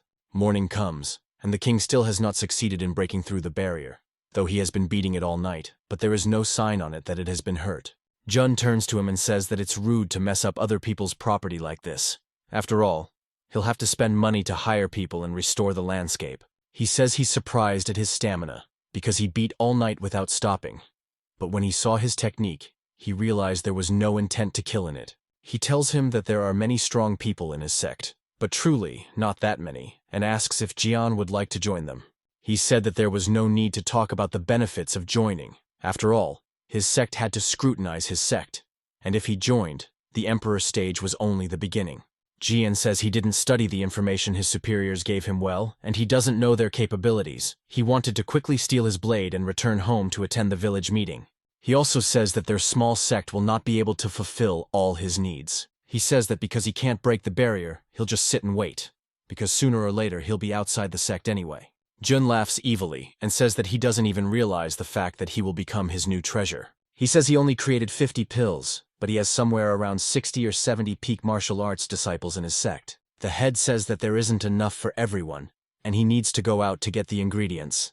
But as long as Jian Shi is sitting outside, going out to get the ingredients isn't an option either. He thinks about the fact that he can't fight him with the Azure Dragon Blade, because if he accidentally finishes him off, the demonic sect will send all the forces to destroy his sect. He hears a strange sound and turns his head. He thinks baby Draco is finally awake. But when he opens his eyes, he doesn't realize who is standing behind him and where his dragon has gone. Baby Draco is raging fire, and Jun tells him to stop, because he's about to burn everything down. He's worried because Qin Qiang will lecture him again and demand money for repairs, and the system reminds him that he's immune to fire since he owns Draco. The head jumps out of the building clad in fire. He doesn't seem to be doing well.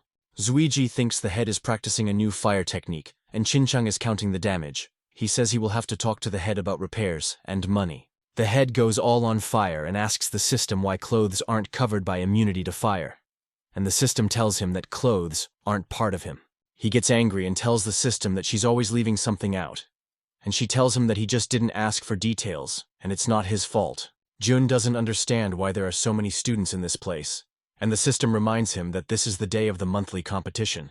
He asks why his dragon turned into a ball of fire in the first place, and the system replies that it's most likely because he's evolved and he can't control his power. The head says that the fire is getting stronger, and he can't control it anymore, and he will have to look for a big place with an open area because he has no choice. He asks the students to leave the competition area immediately, and for the female students not to look in his direction.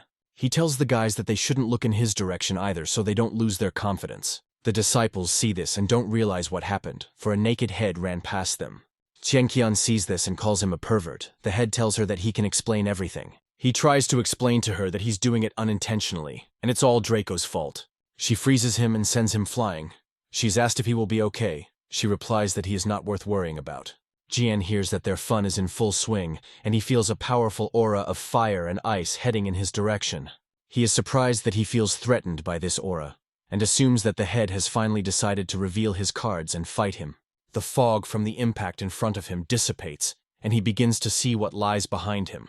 Jun says that Qian helped him a lot, and she not only helped calm Draco down, but she also made him ice armor. He tells Draco that he has finally curbed his power, and there is no way he could have expected him to evolve into a divine. He strokes him and congratulates him on the fact that he is now a real dragon and can be his pet. The head turns to Jianxi and asks again if he is willing to join them. The king thinks about the fact that he has a top-level ice armor and a fire beast of the same D level. But what surprises him the most is his ability to properly show off. At this moment, the armor on Jun cracked and shattered abruptly, leaving him naked in front of the martial arts king. He talks to himself and asks why Qian didn't warn him that the duration of the ice armor is so short. He yells Qian's name, and she asks him who made him show off without finding normal clothes. She looks at him running through the woods and thinks about how his twisted nature isn't so bad. Jun asks if Draco really ate all the meat they had. He says it's a problem, and he has no choice but to go outside the cult and get some meat. Qin Qiang asks him why he's still wearing the mask, and the head replies that he's very ashamed after what happened and can't face them afterwards. He suggests that they go back to their problem, and if he fills all of his space rings with food, they can supposedly live without problems for a couple months. Jean sits at the barrier and thinks that all the attacks he has tried over the past few days have had no effect on the dome, and thinks that only the Emperor will be able to break the barrier. He senses something and realizes that Jun has finally gotten out of his barrier.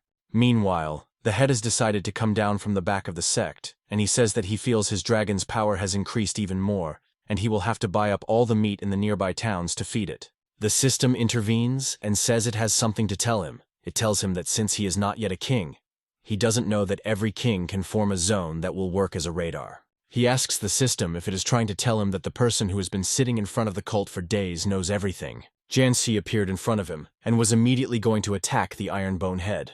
The king turns to him and asks if he really thought he could get away with it quietly. He uses a very powerful skill, and his attack swiftly approaches Jun. The head emerges from the smoke and says that he's lucky that his cloud-stepping technique peaked, because he could have died. He asks Qinqiang to quickly run to his room and get him a new uniform. He says that he has ruined more clothes in the last couple days than he has in the last couple years. He talks about how the king only lightly hit him and did a lot of damage. He's afraid to imagine what would have happened if he had taken the blow entirely. The system asks him not to worry, for when he reaches the realm of Battle King, he will experience growth in all aspects.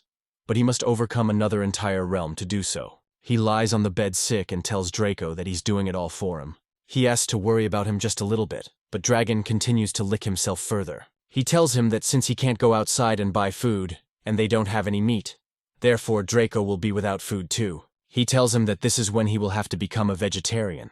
Draco is infuriated by such news and he begins to blaze, burning the table beneath him. The dragon begins to speak and says that the king can beat his master, but not deprive him of his meat. He says that no martial arts king will be an obstacle to him if he is forbidden to eat meat and turns into a fireman. Jun comes in shock because of Draco turning into a human. One can't believe what he sees. He needs time to clear up the whole situation that happened. He asks him what it turns out to be his new ability that increases his power and allows him to be in a new form.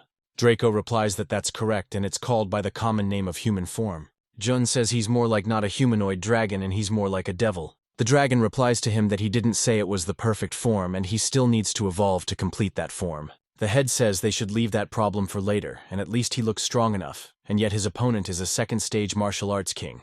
Draco says that as long as his opponent isn't a peak martial arts king, and he won't be a problem for him. He's not looking where he's going and he trips over the rug and he falls flat on the floor. Draco says he's just learning this form and still not used to it. He's going to go and defeat him right now. He stumbles again and falls to the floor. He gets up and says that he will indeed defeat him, and Jun suggests that he learn to walk first. Draco quickly flies off and tells him that the chapter should just expect good news from him. He has a bad feeling about it. Sue's brother asks who that is jumping around the mountains. He is told it's baby Draco, and Sue asks why he turned into a devil. The head is angry and asks if there's something wrong with him, and Sue replies that there's a cliff and Big Brother put a wall there so people wouldn't accidentally fall into it. Screams reach them both as Draco yells as he falls down. Jean stands there and thinks about the fact that even if sect leader Jun survived his strike, he should have received a hefty amount of damage. Draco falls into the ground in front of him and says that in his spare time, he will have to be sure to study the sect's plan. He tells Jean that judging by his aura, he is the king that is the reason he can't eat meat. The dragon tells him they have two choices. Either he gives up or he forces him to. Jian also thinks it's a demon, not a dragon, and tries to chase it away. He realizes that it's the same dragon that the sect head was with, and he couldn't imagine that it could take that form. He tells him that just by changing his form, Draco won't be able to defeat the martial arts king. Draco lunges at him, but Jean catches his punch, but he can't hold his punch with his strength. He flies away from such a hard blow and slams into the wall, making a large dent in it. He realizes that Draco has already managed to become a high-level martial arts king. Draco is about to hit him again and tells him that now he's going to feel his wrath for being forced to eat only vegetables. He hits him a bunch of times, and Jian thinks about the fact that he's just a cub. And his strength is amazing, and if he doesn't pick the right moment to counterattack as soon as possible, he'll lose. He uses the skill Dragon Rage, Restraint Removal, and a strong aura appears around him. The dragon hits him on the head with its tail, and Jian immediately loses consciousness. He suddenly wakes up in some basement, and immediately upon waking up, he thinks he's still fighting Draco. Jun appears in front of him and says that energy is directly bursting out of him. He asks if he really wants to eat his dragon. He tells him that Jian will really like and welcome him to the Ironbone sect. Jean is surprised that the head had the courage to appear in front of him. He says the chains won't hold him back. He tries to break the chains, but Jun punches him in the face and tells him that his meridians have been blocked. He says it was for his ass, and the king is surprised that his punch only hit his ass. The head gets very scary and says that it was very painful, and from now on he is his prisoner, and asks once again if he is willing to join his cult. The king says he is not weak at all and he will be able to withstand any torture. Jun says they'll take the hard way then. He makes a cut with the leaf between his fingers, slams his pinky against the table, kicks him in the groin. The head asks again if he's ready to surrender, and Jian tells him that he's a sadist and his torture is too twisted. The head asks him if he really hadn't guessed why he wasn't hurt after his attack. He says that instead of explaining, he'll let him feel it all on his own skin, and holds out his palm to him. They end up in a room where Jian sits tied up and asks what the chapter is up to. He tells him that it's important to him that the sect has a good intelligence department, and his sect doesn't have that. Jun thinks about the fact that he's looking for something or someone. He decides to put it off for later. For now he will practice in the muscle building room, and maybe after that he will tell him something. He chooses a mode in the room and turns on Unfurious Infinite mode. He bids farewell to the defeated king, and says that he wishes to have a good time, and they will see each other in 24 hours. All night long screams are heard, and Jian is given to reminiscing. He remembers his sister bringing some fish and meat for him. She tells him that she sneaked it from the leftovers at the restaurant and asks him to eat faster. He asks his sister to eat with him too. She asks him for food, and they are found by some guys who call her a petty thief and tell her to sell her to the Moon Blizzard House. Jean punches the guy and asks him to let his sister go, and the guy punches him back and says, that's what they deserve for stealing. They yell each other's name while his sister is carried away, and he is beaten by the guy who ordered his sister to be sold. He wakes up and punches the air, tearing his shackles. He doesn't realize where he got such strength from, for his meridians are still blocked. He notices Dudu's sister and realizes he remembered it because of the smell of food and the beating in the training room. He reaches out to Dudu's sister, but she starts crying really hard about it. All the students come to the room and ask him how he dared to do something to their sister Dudu. He tries to explain that it's all some misunderstanding, but a bunch of fists are already flying at him. Jun is surprised that even Dudu's sister couldn't handle it, and apparently he needs to get a better handle on what drives him. He says it's time to find out what Hall Morosi has dug up. He asks if there is any progress on his request he made 2 days ago. A dagger flies at him, and he thinks he shouldn't have told that story, and now their behavior is becoming more and more like the characters. He opens the list and reads that his sister was kidnapped and he joined the demonic Moshi sect so they could help him with the search. He thinks Jianxi is dumb or just naive, and if they really found her, they would lose the martial arts king, and he has no choice. He will have to resort to using items. Jian turns to the head and says that maybe it's time to surrender. And his torture room is quite interesting, because he has a feeling that he's only gotten stronger after it. He is chained up, and the head tells him that once he puts the iron hoop on, he will no longer be an ordinary man. He summons the iron hoop and once again asks him to give up after all and join the Iron Bone sect. He puts this hoop on his head and he loses his own will before it. He breaks the shackles on him, and Jun thinks to himself that after spending a day in the muscle building room, his strength has increased, and if he had someone like that in his sect, it would be much easier. He thinks about having to work for him until he breaks down and agrees to his offer, and after 2 months he has no choice but to join his cult. He obediently gets down on one knee before him and calls him his master. Jean asks him to forgive him. He says he was out of his mind and asks to be allowed to join the Iron Bone sect. Jun says not to call him a master, just a sect head is enough, and asks if he really thought the demonic sect would help him find his sister. He says he won't hide anything from him, and reveals that since joining the demonic Moshi sect, he has never received any news about his sister. He says that after a while he realized that they were trying to keep him in the cult, but he had no choice, because no one else could help him find his sister. Jun tells him that firstly, his sect has a protective dome that few people can break. Second, there's a beast defender at the level of a king of spades. And third, they have the ability to gather all the information they need within a couple days. He says that the last thing he wants to tell is that they can help him in increasing his strength and raising his cultivation level, and such help he won't find anywhere else. He calls it just the tip of the iceberg, and he can't say he's 100% going to be able to help him find his sister. He explains to him that unlike those who only use him to kill, his sect can truly help him. Jun tells him that judging from the reports, his level has stopped because he hasn't received any news about his sister, and he can help him with that. He will be able to move quickly and search for information because of that. Jean says that he wholeheartedly wants to join his sect and thanks him for it. The system counts him as a new member, and the chapter thinks about the fact that he must have wanted to join with all his heart and soul, and the surrender order made it easy for him to do so. He tells him that John will be his first elder from now on, and offers to fulfill what he said earlier. They hear some sort of bang, and Jian replies that it's most likely the 10 martial artists they sent after him, and they should have shown up much earlier. The head asks him how strong the demonic Moshi sect is. He is told that there are at least a few martial arts emperors like that. Jun grabs him by the shoulder and says that they urgently needed a spy in one sect and Jian is just the right person for it. The 10 masters are trying to break through the barrier. They don't understand why this protective dome is so strong, and they don't understand why Jianxi doesn't leave the sect. After all, he has been there for days. One of the magisters says not to worry, because they still have someone who can break that dome. He says we just have to wait and the dome will soon be destroyed by him. This man gets inside the formation of the protective dome, and he sees some strange message that keeps him from breaking through, and he senses some kind of danger. The 10 magisters find Jianxi beaten up and ask who did this to him. After all, they dared to throw him away like some trash. Jian asks if he was really thrown out as trash, and the magister tells him that the person who threw him out said they didn't need such trash. Jian says we can forget it and they need to leave. He wants to tell them something about the Iron Bone sect. But he coughs up blood and a healer is called in. A couple hours ago, Head Jun had voluntarily beaten him up so they wouldn't suspect anything.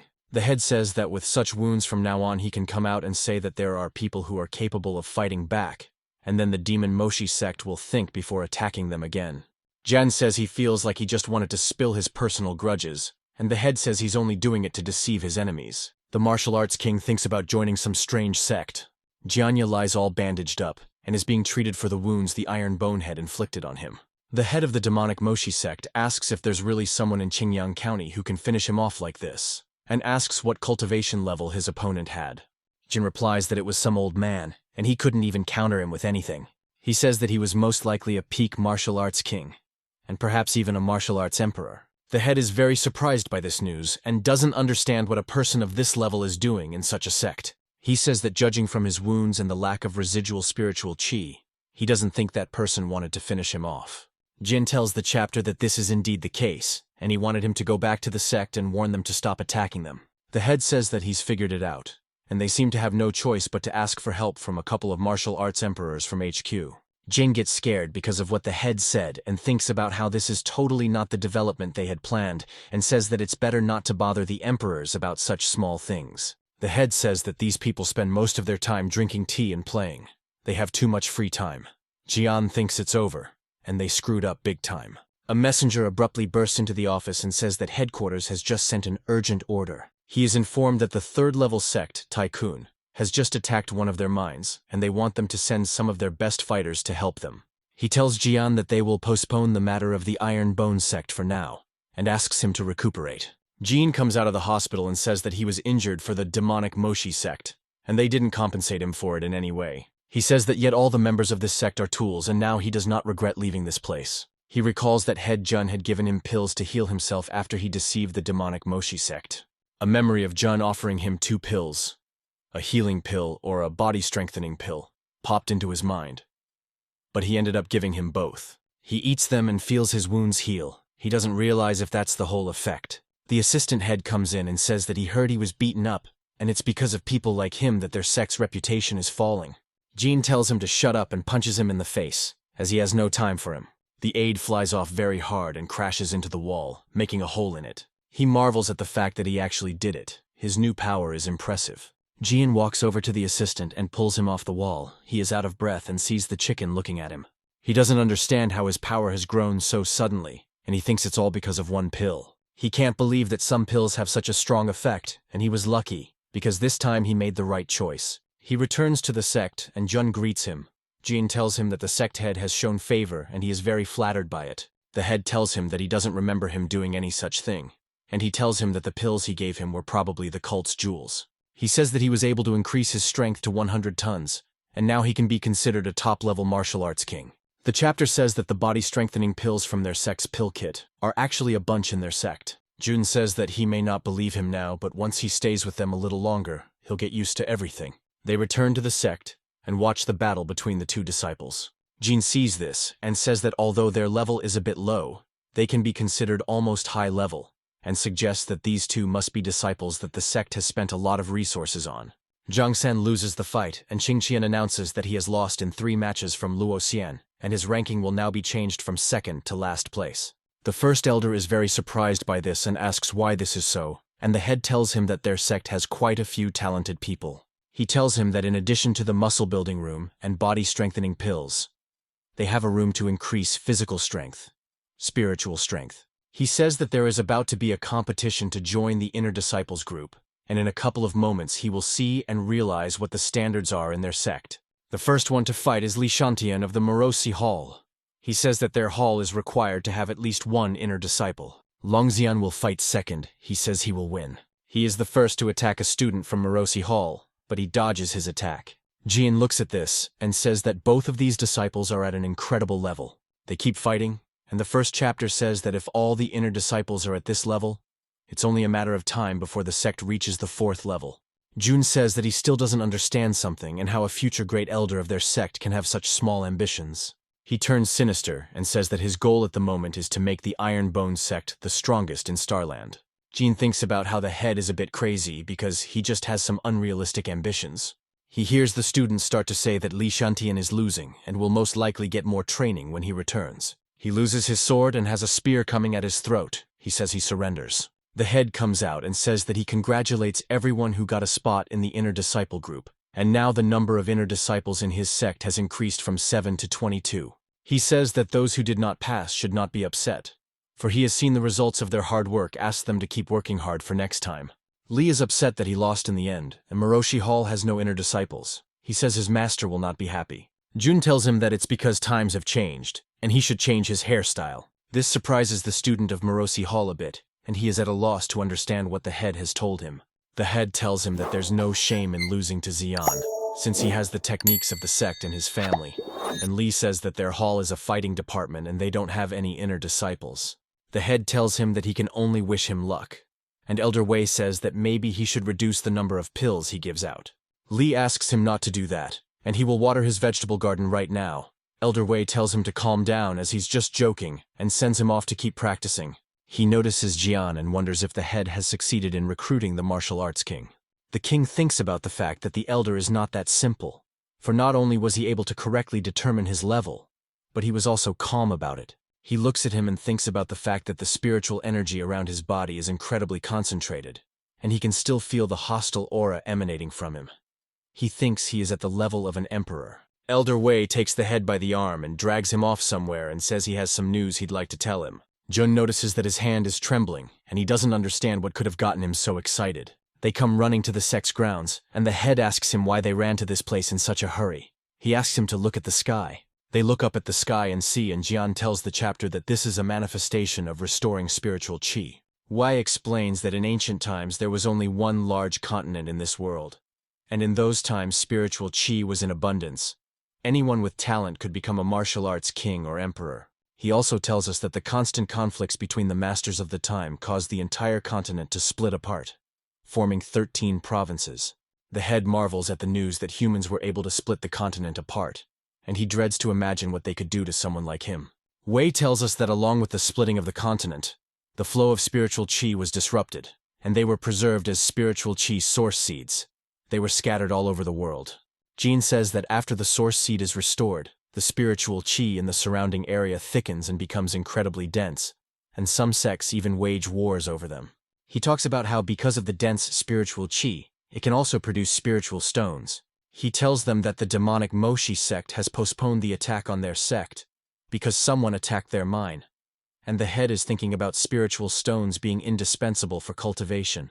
He thinks about how it's just great that the demonic Moshi sect has been distracted by other matters, and it means he'll be able to keep the weapon he acquired recently a secret for longer. Suddenly he realizes that if all the top sects are fighting so zealously for such things, then when the news of their source spreads, they will become their target. Wei says that this is indeed true, for the 5-colored glow has only now appeared, and if they wait a few more days, it will light up the entire sky above the mountain. He notices the glow dissipating and doesn't understand what is happening. He fears for his spirit stones. He suggests that Jian and Wei hurry up and head over there and see what's going on. They come deep into the mountains, and the head says that the seed looks like it's dying, and Wei says that most likely the conditions were insufficient for it to grow properly, and it's going back to sleep. The elder suggests that it's because the spiritual qi in this place is too weak, and suggests creating a garden in this place and slowly tending it, so it will probably recover. Jin says it's a great idea, and they can put a protective dome around that area until it forms. The two elders decide that this is a great idea, and even if the seed is later recovered, the phenomenon will be hidden from view. The head says he's just a fraud who has no idea how to form arrays and asks for help from the system.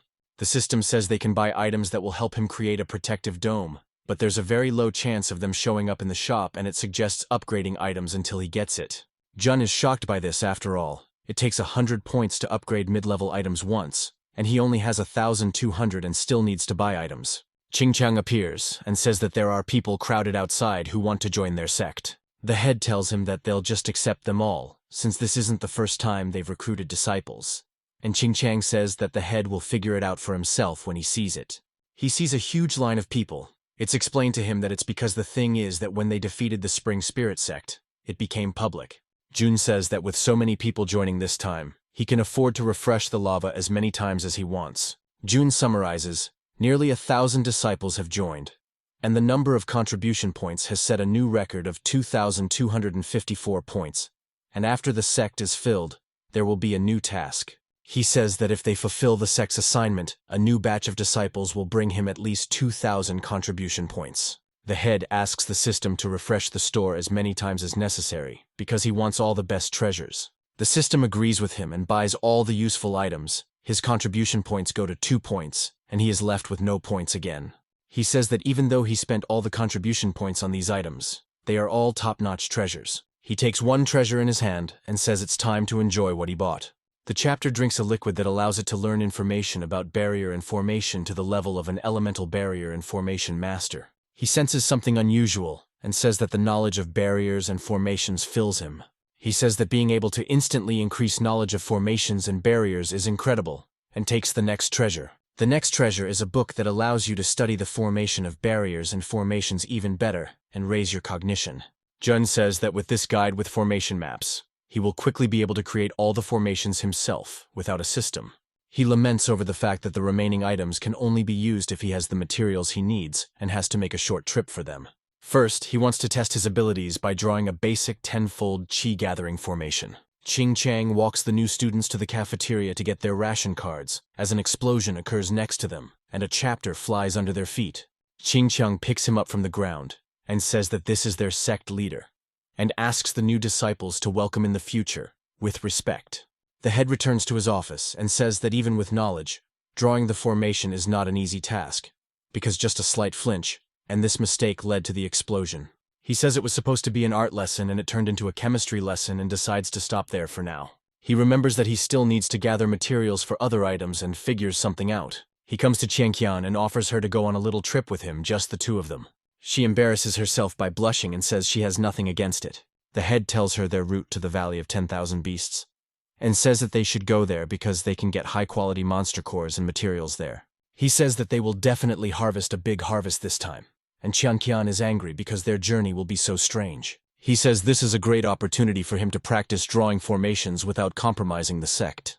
Jun angrily tells her that he only needs her to back him up if anything, should his mistake cause the formation to explode with its wall of ice. He offers to try to draw one now and draws a new formation and asks her to prepare an ice wall, but he makes a mistake again. He asks Qingqiang to make an ice wall faster, but she only creates one in front of herself. They are walking down a path in the woods and are attacked by a monster. But as soon as he notices the chapter, he immediately calms down in fear. The head says that they have only entered the first zone and have already encountered so many dead travelers, and realizes that the 10,000 Beasts Valley is quite dangerous.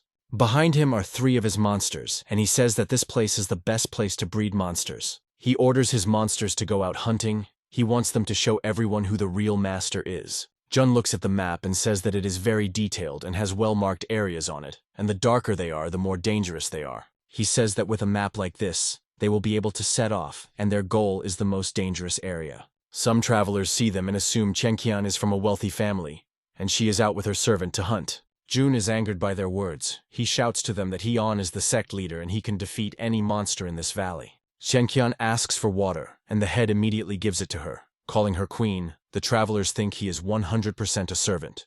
They spot a rank 4 monster in a tree and tell the chapter that they have a monster behind them. The sister hits it with water and freezes it, and the chapter breaks a block of ice. The travelers are speechless and realize that Jun is indeed an expert in martial arts. He scolds her for freezing their enemy again, because that way they won't be able to gather any materials. The head tells her that based on his experience, the most dangerous in this valley should be humans, not monsters. The regular hunters are attacked by the Blood Wolf mercenaries, and the chief of them tells the newcomers that everyone must pay a protection fee equal to 90% of their profits. He doesn't have time to say it, and the Iron Bone sect's sect leader lands on his head. He asks a guy coming to the valley for the first time why he still hasn't left with his wounded comrades. The head looks at him and asks why he's standing there just watching, since he's just robbing robbers. He lashes out at the remaining Bloodwolf mercenaries and says it's a robbery. He examines his loot and says it's too easy to make money this way. He realizes that all the bandits he robbed are in a group called the Bloodwolf Mercenaries, and if they find more groups like that, their sect will never be short of money. He fills his spatial ring with a mountain of money and asks Chen Qian to look after him. He says that he will distribute it to the funds when they return to the sect. He shows her the armor he created himself and says that it is a treasure that can absorb a blow of up to 50 tons. He asks Chen Qian to hit it to test it. She hits him, and he falls to the ground. She tells him that the treasure is really magnificent, for it absorbed most of her blow. She leans over him and asks why he secretly hid 2 spatial rings from her in his inner pocket. He gives them to her, and she suggests going to the next zone, because there should be master-level beasts in it, and you can collect a lot of materials from them. He tells her he's on his way, while he himself has stashed 2 spatial rings from her in the soul. A battered mercenary comes to a huge man with an axe and tells him that Jun robbed them and even took his clothes. He calls him deputy. The deputy says they're not easy, but he's confident that they'll somehow get hurt in the restricted area, and strong people like them should have valuables with them. He asks to summon all the mercenaries nearby. He wants to set a trap for Chen Qian and Jun to take them by surprise when they come out.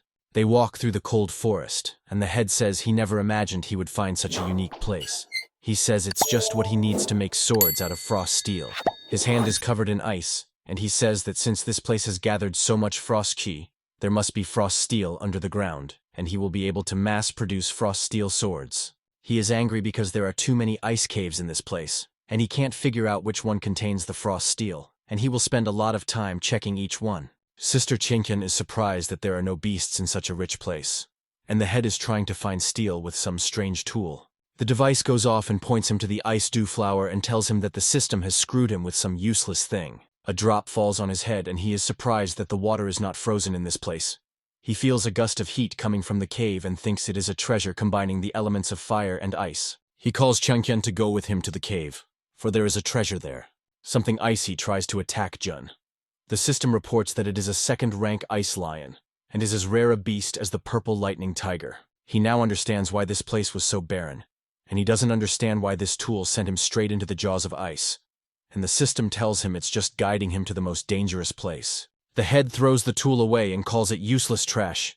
He turns to the lion and says that he is just like the Magister and how dare he act so arrogant. He tells him that he has never used spiritual fire for anything but cooking, and had almost forgotten that it was meant for combat. A strong fire envelops him and he launches a spiral of fire at the ice lion. The lion uses Glacial Lion Howl, but Jun doesn't appear in front of him. He appears above the lion, clothed in fire. He jumps on the lion's back and binds him with his fire. He calls him a loon. He says he needs a new high-end ice core and asks the lion to burn to the ground. His fiery attack is stopped by Changqian and says that this lion can still be useful. She looks at him very strangely, and the head thinks about the fact that this is the first time he's ever seen her have that look. He calls him unemotional and refers to him as somehow alien and detached. The instruments are reacting to something and shows that the biggest danger in the 3-kilometer area is them. The ice lion cries. Changqian asks him if he is so attached to this world and offers to then make a contract with her and become her contract beast. The lion looks at her and immediately obeys. Jun is not happy, as he had to run around for half a day, and only then was he able to use the pokeball to make a contract with the lightning tiger. The system tells him that it might be because Changqian possesses a much stronger ice element qi, and she relied on her superior affinity with the ice element to subdue the lion. The system reports that the technique it's practicing is also getting stronger, and the head says it's no longer like a normal ice technique. He says that she is the reason why Changqian is completely devoid of emotions. He hands her a pokeball and says she can keep an ice lion in it to make it easier to carry around. He says they can call him Little Ice Lion. She agrees and takes the pokeball. She pulls the ice lion into the pokeball. Changqian suggests that they should move on. After all, there are other places they should visit, and the head says that no matter how much he ponders, he can't figure out what kind of technique she is practicing. It scares him that she's getting colder and more unemotional, and he says that if that's the case, he'll be her prince and melt her heart. He catches a small snake and makes a doggy. He shows it to Changqian and tries to cheer her up. The head catches a regular bear and paints it just like some kind of panda. All his attempts to cheer her up are fruitless, and he thinks about the fact that if he can't cheer her up now, in the future, when she takes her technique to a higher, she will be stone cold. Night comes, and he says that time flies really fast when you're having fun and says they should find a place to sleep. He tells Qian that he hears the sound of water and suggests she go take a look, for there might be a perfect place to sleep.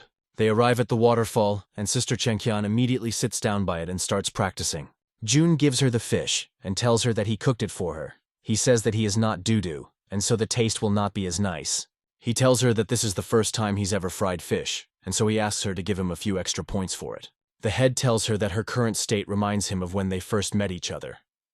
But things have changed since then, and now he knows the place she holds in his heart. He tells her she's like a waterfall, beautiful but bossy. He tells her she draws attention to herself from afar. He looks at her and says that when he's around her, he can't look at anyone else but her, and he doesn't need anyone else. Her face is blushing and she's embarrassed about it, and he reaches for her. Thinking about his goddess finally coming to her senses, they are distracted by some shouting, and he hears someone say they will detain someone and tell the others to run away. He says Chen Qian can rest and he needs to save people. She asks him to come back soon. Half an hour ago, adventurer Jun Yi encounters a huge buffalo and tries to stop it. His aides tell him that he is incredibly strong, but he asks them to keep quiet and better help him. He says that if they don't deal with him quickly, a lot of wild animals might run to the place. He didn't know that at that moment, there were already a bunch of beasts in the bushes that were not friendly. Zhang Yi holds the bull and seals it into the ground.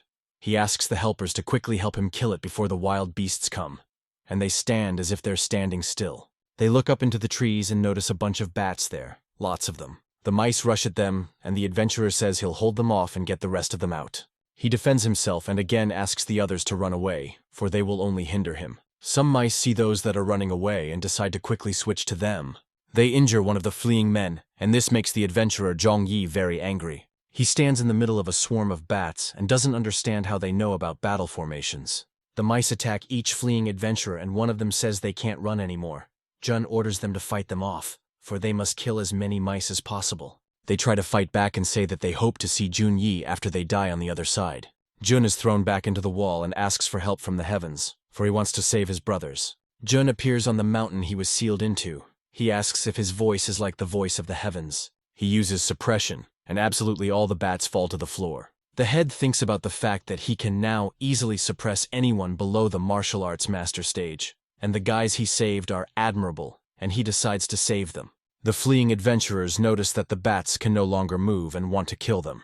The mice start screaming really hard, and all holding their heads they feel a lot of pain. Jun turns to the bats and says that they can't do anything but yell and ask them to shut up. They don't stop, and this makes the head very angry. He asks if they didn't hear what he said. He screams and asks them to be quiet. Pillars of flame begin to erupt from their heads. Jun claps his hands, and he asks if he can ask the adventurers to give him some attention. He announces that the first in the history of the Iron Bone sect, the 10,000 Beasts Valley's temporary recruitment event, is declared open. The adventurers bury their fallen comrades, and Zhang Yi says he hopes they will meet in the next life. He turns to Jun and says that he heard about the Iron Bone sect, and the name of the head. He thanks him for saving them. Jun is surprised and says that his sect has apparently become quite famous, and asks what they have to say about joining his sect. Zhang tells him that they most likely won't be able to meet his expectations, and have to refuse since they are rogue cultivators. But if Jun needs their help, they will help. He asks his brothers to gather all the materials from the bats and purify them for Jun. The head thinks about the fact that he was refused. His eyes light up and he thinks about being forced to use all his eloquence. He tells Jun Yi that he's very talented and just lacks proper guidance and resources, because he's a rogue cultivator, and because of that, he can't reach his full potential. He tells him that if he was more powerful, he wouldn't have to lose his 6 brothers. He tells him that there may not be a second salvation. The head tells him that situations like this always take him by surprise, and when the time comes, it will be too late to regret his weakness. He says this is just the situation right now, and they see a herd of older buffalo demons approaching them. One of the bison tries to attack Jun, and Jun Yi tells him to be careful and runs to him to keep him from attacking. The head tells him that he must look at the Iron Bone sect's strength with his own eyes, and turns to the buffalo. He quickly approaches him and kills him with one very hard blow. They are boiling buffalo soup, and Jun tells them which parts and how long to cook them in order for it to taste good. Jun Yi tells the chapter that they already owe him their lives twice, and it would be churlish to refuse him again. He says that they are willing to join his sect if the offer is still valid. Jun tells him that he knows that the reason is entirely a friend, for he was afraid that his brothers would not be accepted because of their weak talent. He tells him that Yi can relax, because the reason why his sect does not lack talent at all is not because everyone who joined their sect was talented originally. He explains to him that it's all because his sect can turn any cultivator into a genius. Jun tells them that after arriving in the sect, they should find a disciple named Qinqiang and tell him that they are from him, for he is in charge while the head is gone. The system alerts him that he has completed a hidden task and tells him that the capacity of his spatial ring has been increased tenfold, and he says that he had completely forgotten about this possibility. He remembers that he has entered the inner space of the ring before, and thinks that he might be able to put other living beings inside. He says that if it is, it might be a unique treasure and chops the tree with his sword. Jun looks at the sword and says that it is indeed worthy of being called a frost steel sword. He regrets that this weapon has an ice attribute and is completely incompatible with him. He decides to just give it to Qian. He tells her that they have bypassed almost every dangerous place in the valley, and their final destination must be a martial arts king-level beast. He says that since no one comes back alive from there is no map for the place, and asks her if they can make a map of the area to sell it for a high price. Some kind of monster is watching them from a branch. He looks very intimidating and is completely out of sight. A pack of hurricane wolves comes out at Jun and Qian. The system explains that they are an evolved form of storm wolves, and they are rank 5 beasts. The head isn't happy that it's a wolf again. He doesn't like that there are so many wolf-type beasts in this world. He says that Draco doesn't like the taste of wolf meat at all, and there are over 100 of them. He thinks it would be a bit tedious. The system asks him if he doesn't like wolf-type beasts, and Jun tells her that he's sick of wolves and wants something different, along the lines of a spiritual stone monkey. The system says the spiritual stone wall is strong enough and tells him he can try to tame the wolves and form a team. He imagines a real wolf cavalry and how he sits on a wolf as a leader. He says that then he should only wound the wolves, not kill them, and he emits a fiery aura while saying that their pack now belongs to his sect. He asks them to come to him, for he will treat them very well. The wolves are frightened. The wolves try to run away from him, but Jun catches up to them with a rope to tie them up. He captures the entire 100 wolves and says he's on a roll today. He's making them into some sort of garland. Qian calls the head and calls him baby. He thinks about how the fact that she came to her senses is good, but her ability to give nicknames he doesn't like. She says she has caught practically 200 wolves and shows a frozen mountain with wolves. The head thinks about the fact that he's been losing to her throughout the trip, and if he can't win with quantity, he should at least win with quality. He says the remaining wolves ran off in some direction a few minutes ago, and says it was the pack leader and his guards if they decided to get on his radar. He says they should forget about escaping and runs after them at high speed. The head of the wolves asks the others in his own language who told him that the 2 walking men would be an easy target, and his sister-in-law answers him that she didn't think they would be so strong. He says their only hope is to return to the Holy Lands, for that is his only hope of salvation. All the wolves agree with him and run, but something stops them, and the leader turns around to see what happened. He sees Jun holding a bound wolf in his arms, and saying that one rank 5 hurricane wolf has been caught. He asks them not to pay attention as he can still keep up with them. The wolves are about to attack him using their air bullet skill, spheres of energy appearing in their mouths. Jun uses the amulet for speed and strength, and there is a massive explosion in its place. The fog clears and they see one of the wolves lying unconscious at the site of the attack. The head appears abruptly between the wolves and says that the wolf didn't hit him weakly at all. While the wolves are standing as if they're dug in, he slams the 2 wolves into the ground with both hands. Jun turns to the ringleader and says that although the talismans he created himself are weaker than those provided by the system, but their effect is 2 hours and it is worthy, he offers the Wolf King a deal. He offers him to obey. That way he will leave him and his subordinates alive, and he knows the king understands him. He asks him to think it over well. The king decides not to listen to him and is going to attack the head of the Iron Sect. Jun says that he realizes that the pride of the Wolf King is not easily subdued, and he will have to use force. He hits the wolf, but it doesn't have much effect. The wolf attacks him back using air bullet. Jun doesn't react to his attack. He tells him that wind can't exist in a vacuum. He uses an improved version of the Splitting Mountains palm and the wolf's attack disappears. The Wolf King sees this and can't believe what just happened. Jun looks sinister and asks the wolf if he can see the difference in their strength now, and says he will show him the difference in their speed now. Countless silhouettes of the head of the Iron Sect appear around the wolf, and he asks him how it feels to find himself surrounded. The head attacks the wolf non-stop from different positions, and there's nothing he can do about it. The wolf falls to the ground with no strength. Jun standing over him and reasoning that recently he had to use the Desolation Blade to kill rank 5 monsters, and now he doesn't bother at all. He asks the king of the stakes again if he is willing to submit to him. but the wolf only looks at him angrily. Jun says that apparently that's not the case, and with his current spiritual power he can't force him into a contract yet. He decides to approach him kindly. He approaches the wolf and asks him if he has seen the power he has. He sits down and roots a benevolent smile. He tells the king that if the wolves follow him, they will never have to starve, and all will be enveloped in warmth and care. They both hear howling, and Jun says that the sound is coming from the side where Chenqian is. He thinks she has something wrong.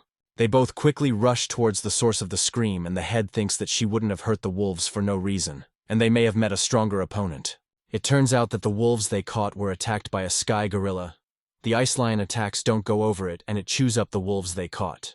Chenqian tries to attack the gorilla and uses the ice lock skill. This attack has no effect at all, and a huge block of ice just smashes over her head. The gorilla looks at Chenqian and grabs her in its huge paw with lightning speed.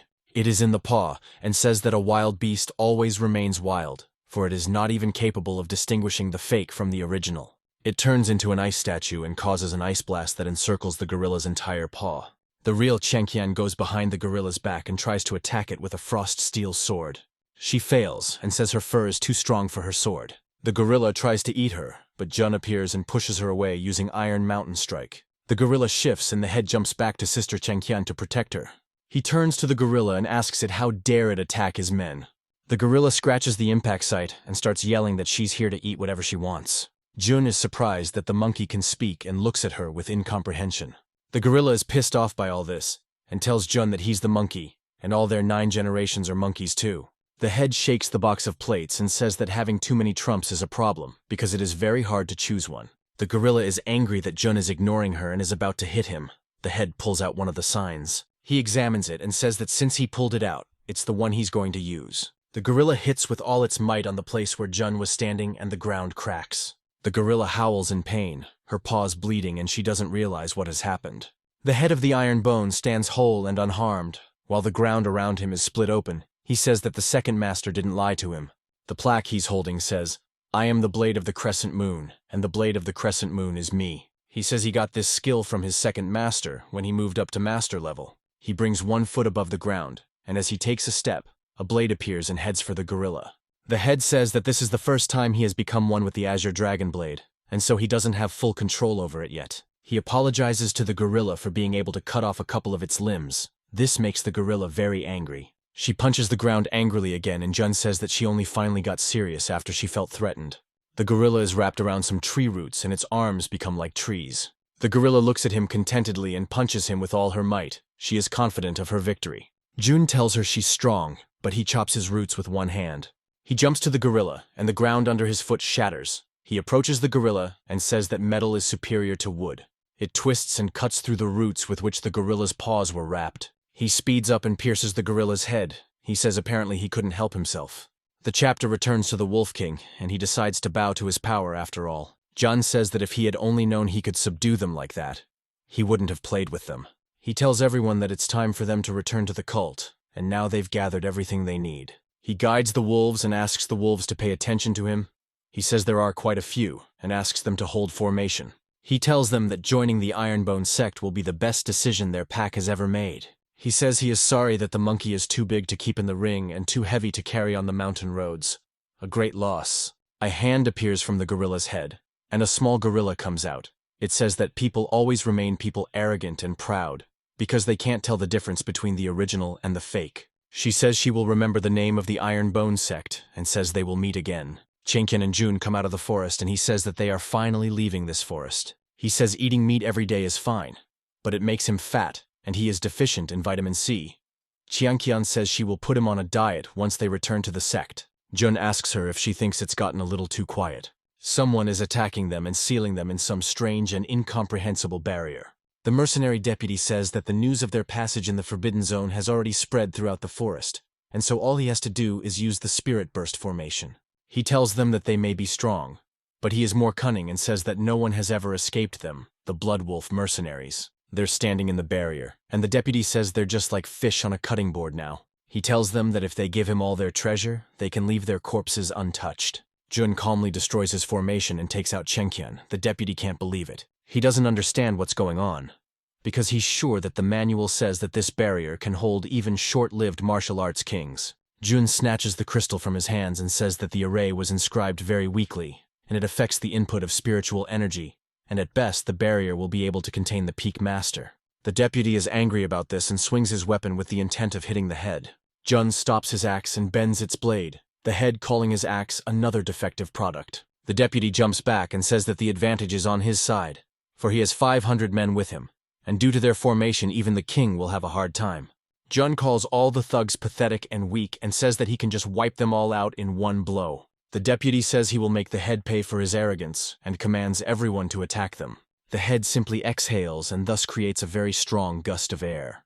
The deputy doesn't understand how he was able to create such a powerful gust of wind and asks to be on guard, for they must not get out of the encirclement. The Wolf King comes out to them with his subordinates and the deputy asks them to listen. He wants to apologize. Wolves don't even bother and defeat all the mercenaries with just one hit. The deputy dumps all of his treasures to Junyu in a bag and says that this is what they should do for their dear guests, so that they will only have good memories of them. The head and Chengqian get on the Wolf King, and the mercenaries wish them a happy journey. One of the mercenaries says they can go back, and the deputy beats him up and asks if he really wants him to keep going back, and they don't have much money. They go back to the sect, and Jun Yi sits on the exit. One of his brothers says that this sect is really unusual, and this time they got really lucky. Brother Y says he agrees with him, but they have to be careful, because anything can happen. He sniffs out that a group of wild beasts are approaching them and orders that all the brothers be summoned. Wolves jump out at them, and they see a pack of wolves with a king at the head, with Jun and Changqian sitting on it. Qingqiang comes out and asks the head if he really tamed them all. After all, they are rank 5 wolves. Brother Su asks him if he is going to give them away as riding animals. Jun tells them that it all depends on if they can get them to recognize them and asks if they won't be ashamed if he can't even defeat his animal. A dagger flies and the head catches it. He says Morosi Hall wants to tell him something. He reads something and it scares him. He asks Qinxiang to help him take these hurricane wolves to the mountain to settle there, and Zhang Yi to pick one for himself and go after him right now. He instructs Qian to have her organize the pairings between the wolves and the disciples. He needs her to do it as quickly as possible. He looks at her and says that the Iron Bone sect is about to face its greatest danger. At the residence of the city chief, he says that Yang County has declared war, and now the entire province is in turmoil. He says that very soon the war will reach them as well, for if the 6th-ranked district attacks the 9th, the only result for them will be total annihilation. The city's chief says, although the turmoil has just begun, it's already too quiet. He thinks even the insects are too scared to stay in their neighborhood. Jun Yi approaches the residence of the head of the city. The head asks who visited him at such a late hour, and says that if he's a scout, he won't escape. He quickly jumps out of his residence, uses Eagle Claw to attack Brother Yi. They bounce off each other, and the head thinks about the fact that based on this exchange of blows, the man and the wolf are just martial arts masters. He thinks about the fact that if all scouts have this kind of power, the situation could be much worse than he realized. He's going to catch Jun Yi alive. He wants to know the full strength of their army. He attacks the man on the wolf, but Brother Yi uses combo strike, man plus wolf. He is surprised that his strength has increased, as this combined attack has doubled his strength. He says that Jun still hasn't reached the level of a martial arts master, and rushes in to attack. He is about to attack him, but a strong shout stops him. Jun says that this is the end of the scene in the city head's residence. He says they're done, and the head of the city doesn't understand what's going on, and Jun Yi thanks him for his work. Jun explains to the head that he immediately rushed to him as soon as he received news that Yang County had declared war on the neighboring counties. The city chief says it's only a matter of time before the war touches them, and the Iron Bone sect is the only one Qingyang County can rely on right now. The sect head tells him that he has already seen Brother Shi begin to increase the number of soldiers and strengthen the defense. He says that this can only delay the inevitable for arrival of this level. The city chief says he realizes that it is his duty to protect civilians to the best of his ability. Even if it is futile, the destruction of Qingyang is inevitable, and he is doing his best. Jun asks him to not be so pessimistic. He asks him what he thinks of the strength of his wolf cavalry, and the city leader says he feels like they aren't used to working together yet. Still, the head of the city says that their power is impressive. After all using the power of the 2 masters, they were able to stop the master, and with more training they can even rival him. Jun tells him that if we talk about his wolf cavalry, he still has 500 of them. The city head is shocked by this information. The city head tells the sect head that 500 warriors that can rival martial arts masters is simply amazing. Jun tells him that the wolf cavalry can only be considered pseudo-mages, and at most, they can be used as a trump card, but it's not enough to win the war. He says there's another very big issue that has to do with wolves. Jun explains that such a large pack of wolves eats a lot of meat every day. He says he's not sure that even tens of thousands of caddies will be enough. The head of the city and the head of the sect say that they really can't afford to feed all the wolves. Jun returns to the sect and draws the formation. He thinks about the fact that before the soldiers start the attack, then he needs to unload the food supplies. He thinks about the fact that their sect's main income comes from selling pills, but they'll need a lot more money if he wants to provide for his entire cavalry, and the offerings on the market might not be enough. He decides that he must find a new source of income for his sect to sustain it. He finishes drawing the formation, and this time he succeeds without flaws. And now the seed of the spiritual chi source is hidden behind multiple layers of protection. The system notifies him that his sect has reached the required number of contribution points and has been upgraded to a new level. His sect is granted access to the spiritual beast hall. Jun thinks about the contribution points have reached the maximum. It means that he is doing well with the tasks of the system. He wants to inspect the spiritual beast hall. He launches it, and the mouth-opening face of the beast appears in front of him, and the head is impressed by it. Something comes out of his mouth, and something comes out of his mouth. These are elementary techniques. Jun summoned a single scroll. It was the elemental fire rain technique, which allowed the contract beast to learn the elemental fire rain technique. The sect head realizes that he can use this to increase the combat power of his contract pets. And since it is a fire attribute technique, this technique can be learned by Draco. He beckons 2 more scrolls and says he can give the lightning technique to his cat, and the earth technique he can give to the boar. He rejoices that he didn't gather a bunch of cores in the 10,000 Beast Valley for nothing, and he has everything he needs to learn these skills. Says that it's time to test these techniques. He stands in the arena and summons his 3 contract beasts. He's going to give each of them a technique. He gives the fire technique to Draco, and he immediately uses it. Lots of projectiles flying out. Jun punches each of them away and says that one ball has the power of one martial arts master's attack, and even his hands go numb when blocking them. He says it's the perfect skill for mopping up weak monsters, because until the fire cloud dissipates, the fireballs continuously descend downward. He says that if it's just a basic technique, a high-end one would be equal to a napalm bomb. Head says he feels like the system's representation of the elemental is a bit wrong, and it only makes him more eager to try even more powerful techniques. Draco is hungry, and Jun says that his energy consumption is too high, and that's after just one use of the skill he became so hungry, but luckily he gave him a spatial ring. He picks up the boar and says they will now test his ground-strengthening technique. The boar boy doesn't want to use this technique because it will require too much energy, and the head tells him he's too lazy. The system tells him that there is something else in the Spirit Beast Hall, and he will definitely like it. A scroll appears in front of him.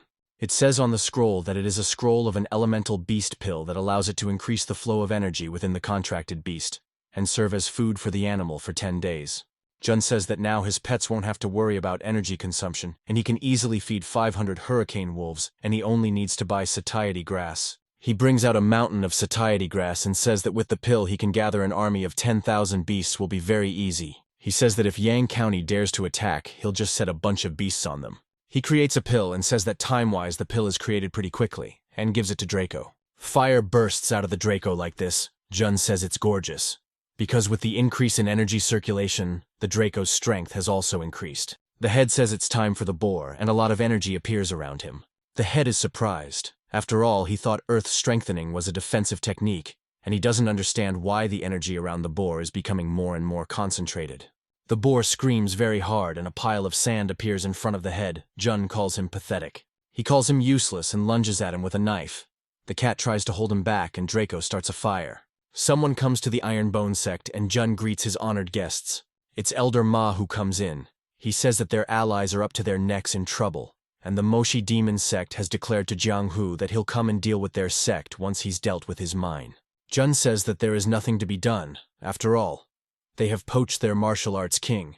After all, they will not just leave it like that, because they have a lot of things to do now, and do not have time to deal with them. The elder says that he just so happens to have an idea that will help him contain the demonic Moshi sect. He gives the chapter some kind of invitation. It's an invitation to the leader's birthday celebration in 7 days. Elder Ma says that this old man is the leader, and the only teacher who has ever taught in the Qingyang Group Heavenly Order Academy, and he has cultivated many geniuses. He says that even if they can establish a good relationship with him, the demonic Moshi sect can only put up with him. Jun says that it would be nice to be friends with him. The head asks the elder what kind of academy the Celestial Order is, and asks if housing is required for the students. The elder replies to him that the Heavenly Order Academy is a sacred land of martial arts, and the academy director has already reached the peak emperor stage. The guy who came along with the elder calls Jun ignorant because he doesn't know about the academy. The head asks the elder who this guy is, and he is told that he is the strongest disciple of their sect, Peng Zhong, and he is a bit arrogant, so he asks him not to be angry with him. He asks him to be more respectful, and the head offers to spar with a disciple from his sect. Peng says that he is willing to challenge the strongest disciple of their sect. Elder Ma says that they can use this opportunity to show their disciples the true strength of the Iron Bone sect, and help further strengthen their alliance. Jun thinks about the fact that this is not good. After all, they should win. But they should not humiliate the Kangshan sect. He thinks about who he could put up against Peng Zhong. The top 7 he immediately puts out of sight, for they are too strong. He remembers that there is the most suitable disciple and chooses Tian Qi. He tells him that the most normal of all their inner disciples. Peng Zhong stands in front of him, and asks him if he understands correctly that Tian is the strongest disciple of the Iron Bone sect. He recalls that the head told him to perform as the strongest disciple of their sect and says that he is indeed the strongest. Peng immediately rushes into action and says he looks forward to being instructed by him.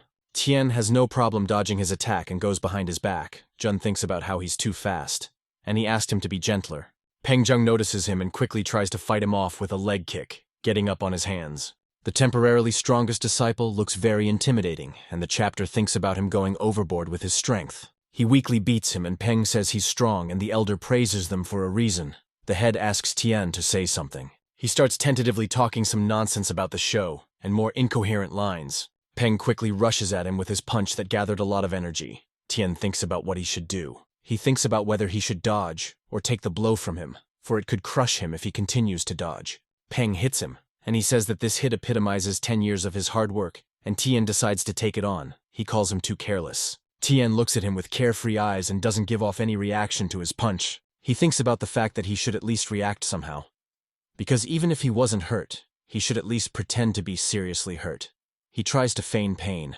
Peng thinks Tian is trying to humiliate him somehow by portraying such bad acting. Tian apologizes to him and tells him that the proper way to show respect to your opponent is to come out against him fully armed. He tells him that he will take the rest of the fight seriously. He quickly approaches and punches him. The first disciple of the Kangshan sect flies backwards heavily. Tian quickly decides to go behind his back and catches him flying into the wall. He is startled. He tells Peng Zhong that he was able to take a punch from him, and he didn't even vomit blood.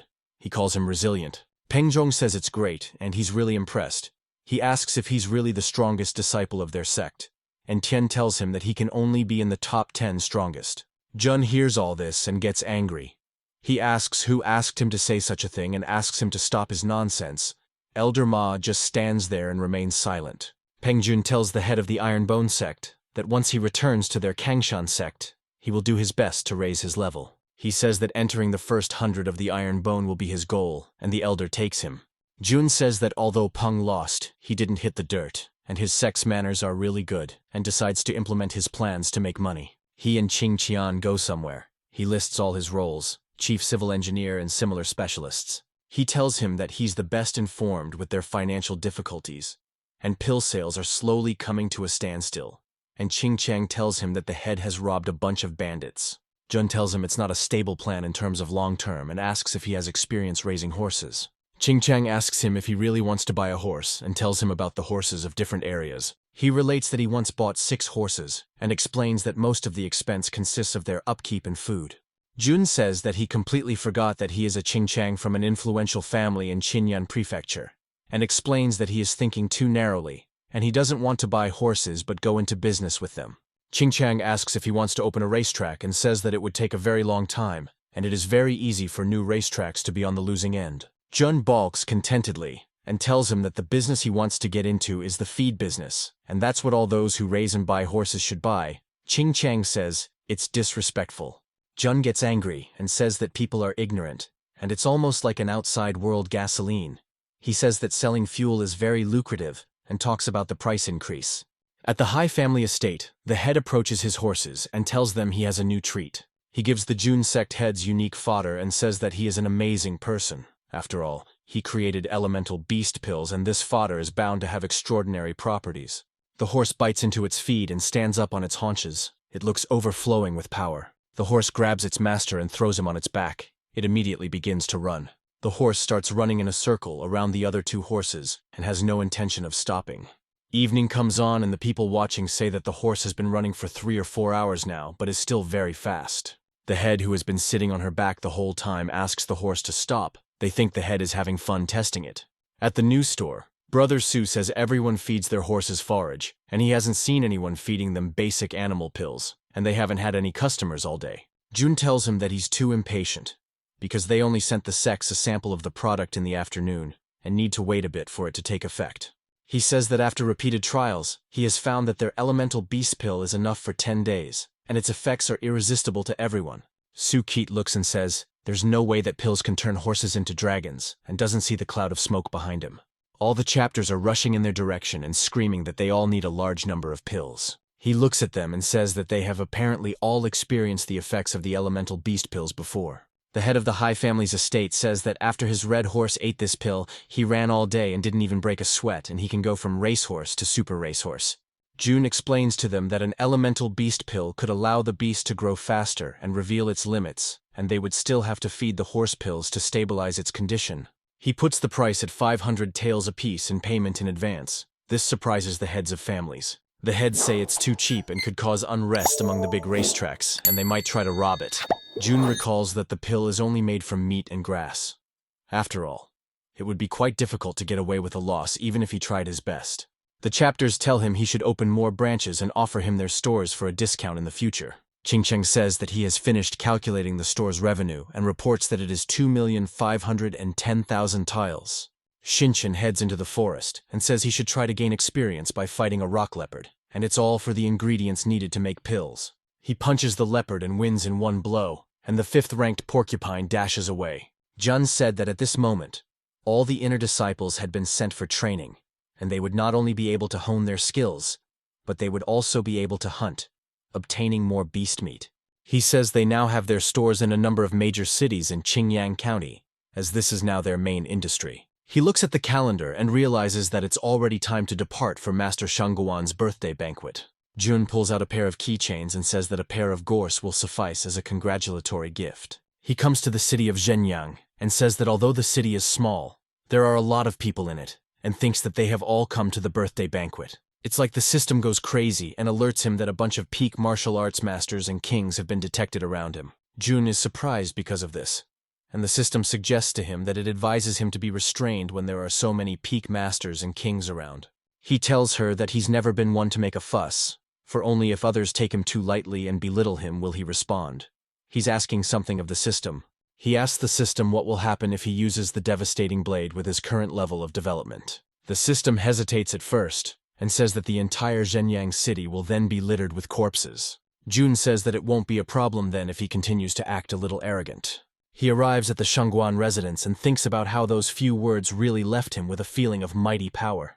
Brother Z takes him by the shoulder and says that this is the calligraphy of the Heavenly Order Academy's academy director, and it can weaken his mental state. He tells Jun that every banquet in honor of Master Shangguan's birthday was a gathering of the strongest in the world, and they should stay low-key and sit in a corner to act as if they were not there. A loud guy announces that the head of Qingyang City, Shi Guangkun, and the head of Iron Bone, Jun Changxiao, have arrived. The crowd begins to talk about how this is the same Jun sect leader who defeated the Spring Spirit sect leader. Some say they didn't expect him to be so young and say he's probably a young talent. Some person calls him a kid who barely defeated a level 6 sect master. Behind him, his servants say that those who come from a low-grade place like Qingyang County, they are nobodies and pose no danger to them. They both call them ignorant. Some person says that the little genius Jun from the low-ranked county is also a prodigy in business and is currently trading fodder. They both start laughing, saying he's very poor, and saying that the 9th-ranked district could really give them a good laugh. Jun hears this and, accidentally, drops the spatial ring containing the money. A huge pile of gold appears from the ring and says it's the money he made from selling feed for the last 2 days. He says it's good that he still has his space rings, but he won't be too upset even if he loses a ring. The people who laughed at him are surprised that Jun can earn so much just from selling fodder. Master Shangguan appears and thanks everyone for coming to the banquet in honor of his 300th birthday. He notices Jun Changxiao and quickly jumps to him. He calls him a hero from Qingyang County and a genius. The head says that he is just an ordinary person. Master Shangguan says his precious granddaughter looks a lot like him, but she's hiding around the corner, secretly watching her idol right now. The granddaughter is very angry with her grandfather and says that he was not allowed to tell her secret and now she cannot continue to appear mysterious. Jun sits next to the city head and eats. He looks a little restless. The head of the city asks him if something is wrong, because he was eating quietly and suddenly froze. And the head of Ironbone replies that he is forced to be elegant, because his female fan is watching him. Everyone looks at him angrily and says that Master Shangguan's granddaughter is a famous beauty, but she is interested in Jun. They talk about the fact that there are a large number of talented young men who came just to marry her. Jun tells all of them that saying nasty things with your mouth about others without being able to do anything is very stupid. He apologizes to Master Shangguan, because he just can't stand the annoying flies that are constantly buzzing around. Master Shangguan says that his Qingyang County is looked down upon by everyone, and since he wants to stretch himself a bit, it's fine with him. He volunteers to help him out and says that if they want to spar, he would be happy to give them the opportunity. He says that if someone harbors a grudge and decides to take revenge, he will take action against them himself. Master Shangguan tells Jun that defeating the Spring Spirit sect and crushing their leader. He heard about all of this from his granddaughter and asks him to step in and do his best not to embarrass himself. Jun says that he is already so used to beating up old people that he has managed to forget the fact that he still belongs to the younger generation. He says he doesn't like to be arrogant and bully people, but he has to. He announces to all that if they make him get up from his chair, he will admit defeat. He asks all counties to try, for he will accept the challenges of every one of them. Everyone calls him too arrogant, and I call him a redneck who is about to know despair. The first man who attacks him says he's going to teach Jun a lesson now, but he is defeated with one punch. The next attackers decide to attack him in a mob, but he defeats them all without getting up from his chair. The head of the city thinks about Jun only punching them in the face, and suspects that he is trying not to offend all these families this way. But he realizes that he still decides to demonstrate the strength of their county. The head calls him a genius, and Jun quite sits back in his chair and thanks everyone for letting him win. Everyone is surprised that he has such incredible strength and skills at such a young age, and thinks that the moment is coming when the young will surpass the old, and Jun is stronger than many of them at their age. Master Shangguan thinks of Jun's perfect control of his strength, allowing him to maximize the pain for minor injuries, and he is surprised that he was able to be so accurate at such a young age. He thinks about the fact that having such a genius in Qingyang County is very lucky, and his granddaughter is really good at spotting talents. Meanwhile, his granddaughter watches from a rooftop and is delighted that she was able to see with her own eyes the leader of the Iron Bone sect go on a rampage. She drew his portrait and says that now all the other sisters will be jealous of her. Master Shangguan again thanks everyone for coming and for the event with lots of food, wine, and even performances. He says he is very happy. Everyone thanks Master Shangguan for their invitation. The master asks Jun to linger. He says that fate brought them together and suggests he stay for a couple days, and the head of Ironbone replies to him that he would only welcome the opportunity. The head of the city tells him that this is a great opportunity, but Jun tells him that he already has his sweetheart back home, and how he can take advantage of this opportunity. Everyone leaves and the master calls for his granddaughter, the head thinking about how he can reject her without hurting her feelings too much. He thinks about how it's very hard to be popular, and the system replies to him that she's never dated anyone. Jun imagines him refusing her, the granddaughter crying and telling her grandfather that he only wants to marry him, and the master asking him to accept his feelings after all. He thinks all it takes to say no to her is to be blunt. His granddaughter appears and says she is very happy to finally meet him. Jun starts to tell her about the relationship, but all she asks for is the right to join his sect. Master Shangguan's granddaughter starts asking him a bunch of questions about their sect and all the disciples. Jun tells the master that he has suspicions that he has an ulterior motive in making him accept her as a disciple. Master says that he's helping him contain Moshi's demonic sect by allowing his granddaughter to join his sect, and it's definitely not because she talks a lot and can't take it anymore. Jun thinks the master is trying to trick him, but he says that besides his granddaughter being so chatty, she is also a genius cultivator. His granddaughter holds out to him a book with the nameless hand technique she developed herself. She asks him for advice, for she remembers him giving people advice on their techniques and cultivation methods at the beginning of their careers. Jun can't believe that she came up with this technique at such a young age, and he can't make a mistake like her idol. He uses the talisman and tells her what she needs to improve on in her steps to make the technique more effective. He says that if you make these adjustments, you can increase her strength by 2 levels, and the talent to create such a technique is really impressive. The granddaughter and master are shocked. June is fighting with the system over the insight talisman, and the master and his granddaughter don't understand why he's talking to himself. He puts his stamp on the acceptance statement and congratulates Shangguan Xingyao's granddaughter that she is now a member of the Iron Bone. The system shows that there are currently 2,015 people in their sect, and tells the new student that if she wants to stay a few more days to say goodbye to her grandfather. The master appears with a huge sack and says that he has already prepared all her luggage and they can leave right away. They come to their sect, and the granddaughter of the master says that this must be the work of elder brother Qinqian. She starts to load him up with a bunch of questions again, and June says they're finally home and she'll have 2,000 people she can pester. Qinqian's sister appears. She asks him how she should feel about him bringing home a girl. June cries and tells her that she can't even imagine how he suffered on the way home. Her granddaughter quickly runs to her and calls her daughter-in-law. She introduces herself as her big fan and new student. Qinqian says she is very nice and decides to walk her to the residence. She says she will call her granddaughter Yao from now on and offers to get her identification tag first. Everyone forgets about Jun, and he hugs the Wolf King while saying that they are finally rid of her company. A bunch of wolves rush past them. The head asks Qingqian where they are rushing to, and he is told that they got a message from the Drizzle Hall. He tells him that their disciples are surrounded by people from demonic sects in the Valley of Death. The head asks which disciples are in trouble. Qingqian answers him that it's Zuiji and Xiaomo's older brother, and Jun immediately jumps on the wolf and says they should hurry up. He's worried about them not knowing how to hold back. He says they'll lose a good opportunity to practice and fill their pockets if they procrastinate too much. The demonic sect people say that their sect has been on everyone's minds lately, and ask for a demonstration of their top-notch techniques. Zuiji and Xiaomo realize that they are 2 6th-level sects and 2 7th-level sects. They ask if they really decided to rob them. The ringleader of the attackers says that if they feel that way, so be it. But if they give them their techniques, they will thank them. The ringleader notices that absolutely everyone from the Iron Bone sect is grinning terribly, and he doesn't understand why he suddenly got goosebumps. The ringleader says they're brats and they'll let them see the Bloodblast sect's strongest technique. He asks his disciples to show them just how strong their Iron Bone sect is, and is going to attack them. He is an elder with the level of a martial arts master. He punches Zuiji but somehow ends up hitting himself in the face. He doesn't realize what just happened. All the attackers don't understand what happened either, and how their elder didn't even scratch him, but was knocked down by the recoil. A new elder appears. He says that the Bloodblast sect is weak if it couldn't defeat the younger generation. He introduces himself as an elder of the Wind and Rain Palace. He says he will show real strength, but Brother Su punches him in the face and he falls to the ground. The elders stand up and say that they were careless.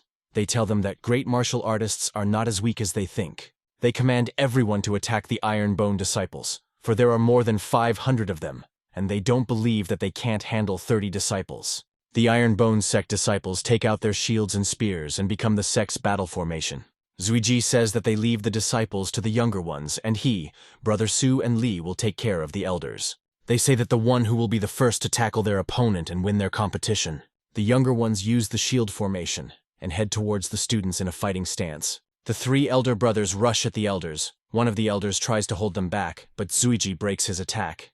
Brother Su jumps out from behind him and punches the Wind and Rain Palace elder in the face. Brother Li also jumps out from behind and hits the Bloodblast sect elder in the face with his ball. 2 more elders jump out at them. Zuiji guesses that they are from the Little Demon sect and Storm Temple sect, and says that among the 7th level sects, there are only 2 peak masters. He pushes the 2 of them away in one blow and says that they haven't even reached the master stage. He doesn't understand how they have so much confidence to attack their sect. Zuiji quickly rushes towards the Wind and Rain Palace elder, and Brother Su doesn't realize what happened. After all, it was his opponent. He says Su is distracted and needs to be more aware of his surroundings. He says that their younger brothers are almost done mopping up the rest of the demonic sect disciples, and at this rate, they will lose to them. The younger brothers shout to them that the older ones can take their time, because they can and will handle everything without them. Elder Bloodblast falls to his knees and apologizes. He says that he is only a weak and unimportant martial artist. June and the Wolf Cavalry arrive and realize that they are too late, and the Iron Bone disciples have already defeated everyone. The head tells Zuiji that they could have been slower to deal with them, as the weaker comrades could have practiced with people of such levels. He says they'll have to use Plan B because they can't let the Wolf Cavalry come to this place for nothing. Meanwhile, at the Storm Temple, the master is fishing and says he has some kind of bad feeling and thinks some sect is coming again to take revenge on them or something. His servant says that the master may not worry, for there are 5,000 disciples in the temple, and if anyone dares to come today, he will not be able to leave alive. The master says that if any fool dares to come, they will show them what will happen to those who dare insult the temple of the storm. The Ironbone sect breaks into their temple and everyone is outraged, the disciples asking the intruders to identify themselves. The servant says the noise has died down, and the master assumes it's just a bunch of scum who overestimated themselves. The master of the temple orders him to go and help the disciples clean up. Jun appears in front of them and drags a battered disciple of their temple behind him. He says that their men have surrounded and attacked his disciples, and he can't just let it go. He goes with a crowd of his disciples and says that they have also torn their clothes, and he cannot let it go unpunished. He wants to get justice for the disciples of his sect. The servant says he doesn't remember them having anything in common with their sect, and his host tells him they didn't come to negotiate. He releases a frightening energy and says Jun is a brave man, because judging from his aura, he has just become a master, and his students are masters. He says he is a stage 5 martial arts master, and he will catch them all and feed them alive to his precious alligator. There's an explosion behind them, and the head asks him if he's talking about the alligator his wolf is now standing on. The host realizes that it is a high-level hurricane wolf king, and Jun looks at them fearfully. The master grabs his servant and throws him at them, asking them to detain them. He himself is fleeing. He thinks that a smart man never fights a losing battle, and he decides to go to the Bloodblast sect and ask for reinforcements. The head of Ironbone catches up to him and slaps him on the cheek, thus sending him from heaven to earth. Jun lands on the ground and says that the 7th level sect is too weak, and he hopes that the 6th level sects will offer some resistance. He orders his disciples to go and get all their treasures. He gives them an hour to do so, and says that after the time is up they will meet at the entrance. He says their next target will be the Bloodblast sect. He defeats their elder and says that he originally wanted to spare him, and he naively believed that the demonic sects were those cultivators who practiced strange cultivation methods. He realizes that there is not a fraction of humanity left in all those in the demonic sects. He gets angry and says that all those who act this way don't deserve to live. Ironbone's disciples arrive at the Wind and Rain Palace with the head. He says that he was only going to punish him a little at first for attacking his disciples. Jun says that after hearing about all the atrocious acts they have committed, he can't just let them exist. Considering what he saw in the Bloodblast sect, it's just something horrible, and he can't forget it. He says he will do the whole world a favor if he destroys their dirty plans and ambitions. He is told that he can't attack their 4 demonic sects alone. He is told that the Temple of Death won't just leave it at that, but Jun doesn't listen to him and chops everything in front of him. He says he doesn't care who comes out against him because he will destroy every rotten sect. Meanwhile, the Ghost Hand cult discusses that the Ironbone sect and daring, but if they have the strength to pull this off, they have destroyed all 4 demonic sects.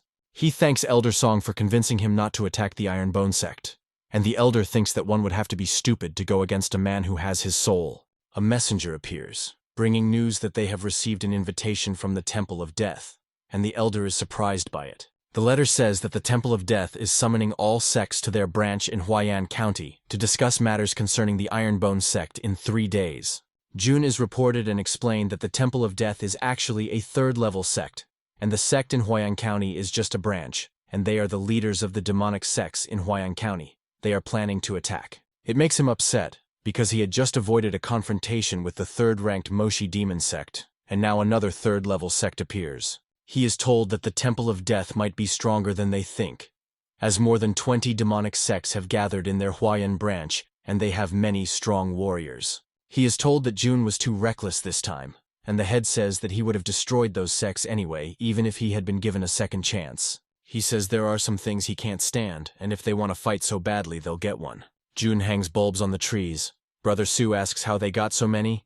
The head tells him it's a new treasure he just got. He says that because of them, he will be able to work at night. He says they should do it in the interest of the sect and not complain. The sect leader comes running over and asks why Jun is still in a good mood and why he is building a battle platform. He replies to him that since their guests are coming from far away, they should give them a warm welcome.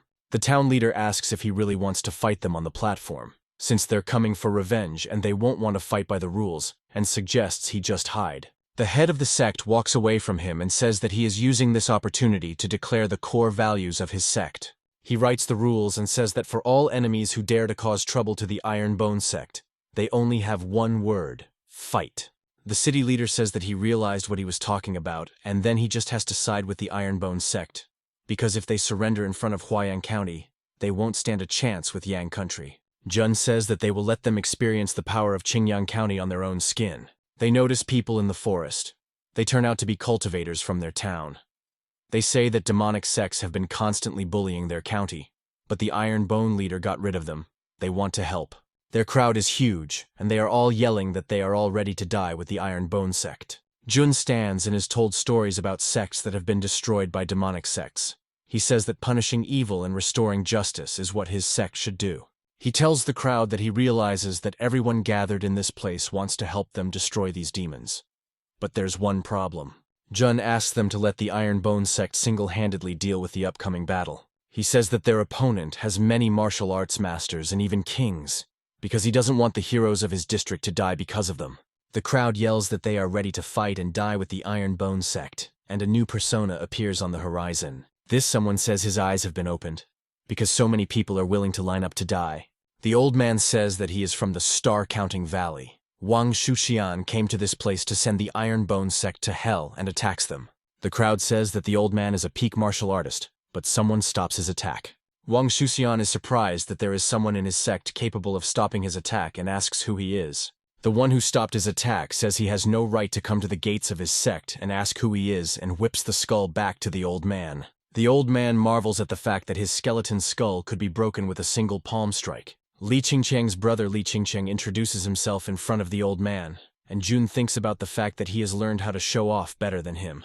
The old man doesn't understand how this is possible, namely to have so much strength at such a young age. There is a voice in the air that says Wang managed to lose to a boy. He says he can't believe the old guys would have to come out in person to deal with a bunch of young guys. The crowd from the cultivators who came say that this is another peak martial artist and that he is too fast. A voice says that his one will be enough to finish everyone off. Another old man clings to a branch and says he's from the evil spirit sect. But word gets to him that he's quite agile for his years. It scares him. He looks up and sees Brother Su, who says that he must be a little deaf because he's been following him the whole time, but he never once noticed him. Brother Su says that if Huayan County sends people of his level just to cause trouble. His phrase is continued by Brother Li. He says that they are just asking for a tough battle. A third opponent appears, saying that the Temple of Death had already warned them that the Iron Bone sect was a bit abnormal, but they still underestimated them. A man riding a bear appears. He says that even a lion would use all his strength to catch a rabbit and orders him to attack the humans. Zuiji appears and asks Qingxian for permission to take care of him. He is going to stop the bear that is bearing down on him at full speed. The bear crashes into his stomach but doesn't do any damage on him at all. Zuiji says that even after all those words, he was unable to damage him even on his 10th of his defense, and hits him with all his might. The rider along with the bear fall to the ground and everyone stands there and just watches it. Xincheng is asked if he will speak and fight on behalf of their sect, and he replies that he is biding his time for those hiding behind their backs. Behind their backs is a woman sitting on a throne held by her servants. They are all dressed in the same clothes. One of the servants says that it's no wonder he was brave enough to attack and destroy the 4 sects of their county, for each of the disciples is extraordinary and comparable to a peak master. They are quickly transported and told that they can do nothing against them, the kings of martial arts. They are both stopped and brought down to the ground. It's Elder Jiang and Xincheng. The elder asks him if they can defeat them, and Brother Ye tells him that they are only in the first stage and it will be easy for them. Brother Yi asks him a question, namely, why he's wearing a mask, and the elder replies that he hasn't officially left his previous sect yet, and it's okay to hide his identity for now. The kings yell that they have no right to humiliate martial arts kings and get very angry about it.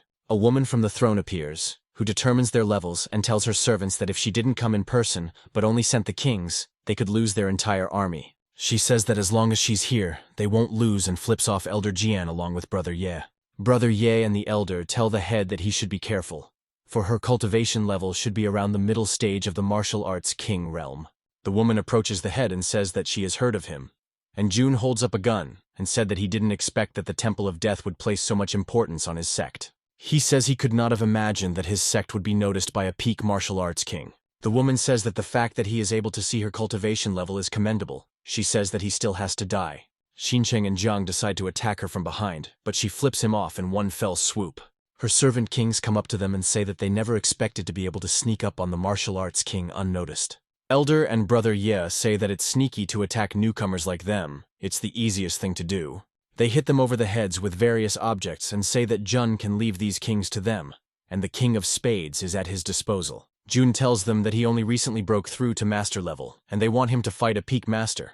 But he says he has no choice anyway and calls the system. The system informs him that the peak martial arts king, without taking into account his martial techniques and skills, has immense power, and even a reinforcing talisman won't help him come close to its mark. Jun thinks about the fact that even if he uses the Azure Dragon Blade, it won't be able to compensate for the difference in strength over 100 tons, and the system informs him that it's not all bad news. She reports that because of her efforts, he will be able to weather a few blows. He thinks about how the system has upgraded his value to a punching bag.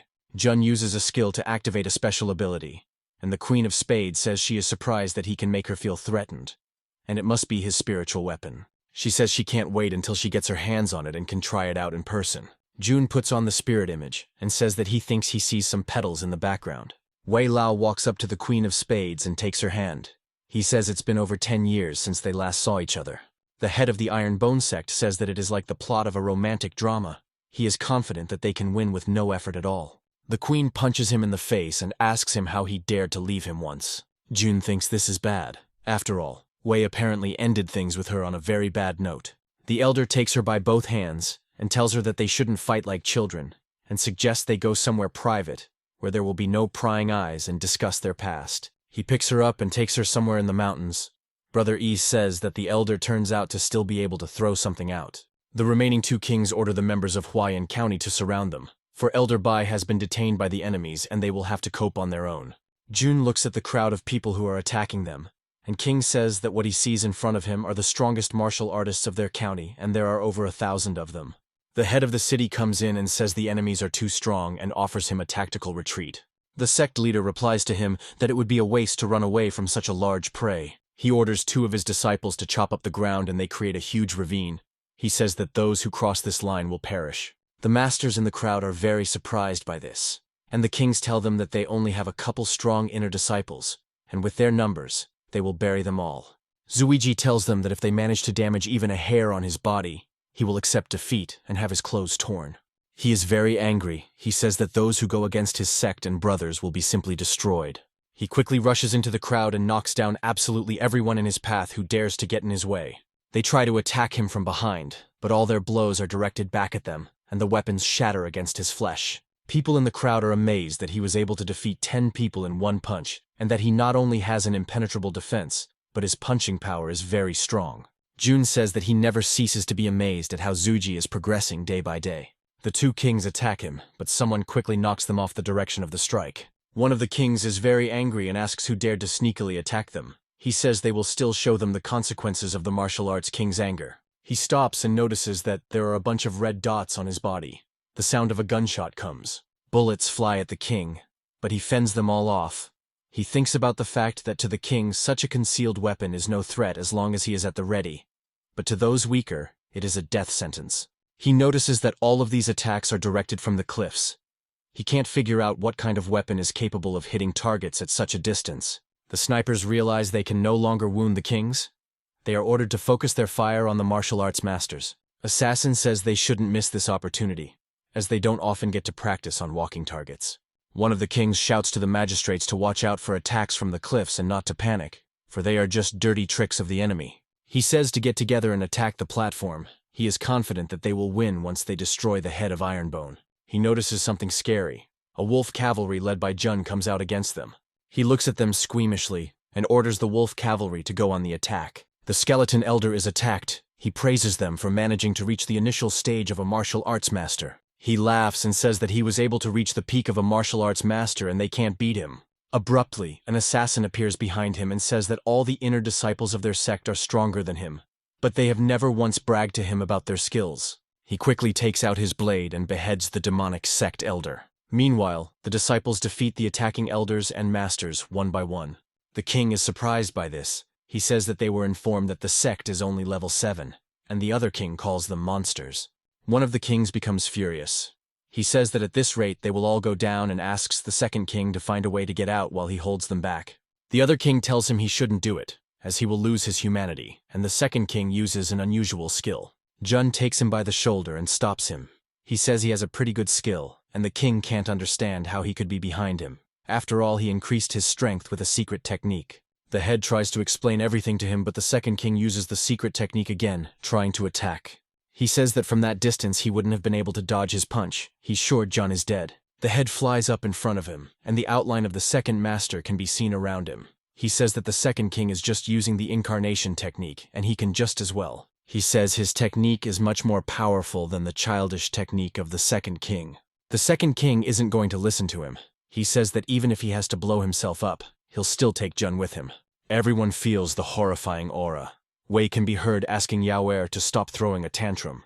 Both combatants fall to the ground, and the system reports that under the pressure of a higher power, the Azure Dragon's blade was automatically dispelled. The head asks the system what is happening.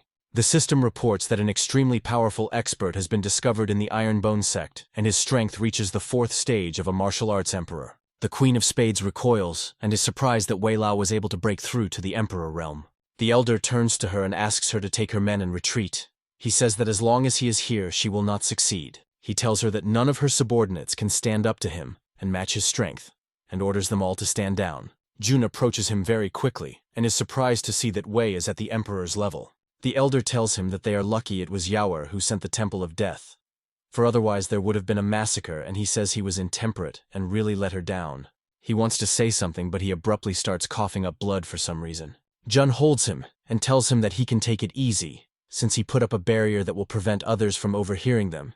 He says that Wei can call himself a saint, since he even let her beat herself up. The elder stops him and tells him that he didn't beat up Yaoer, and it's all just echoes of his youth. The head assumes it's a consequence of one of their injuries. Wei Lao says that if it was an injury, he would at least know what he would die from.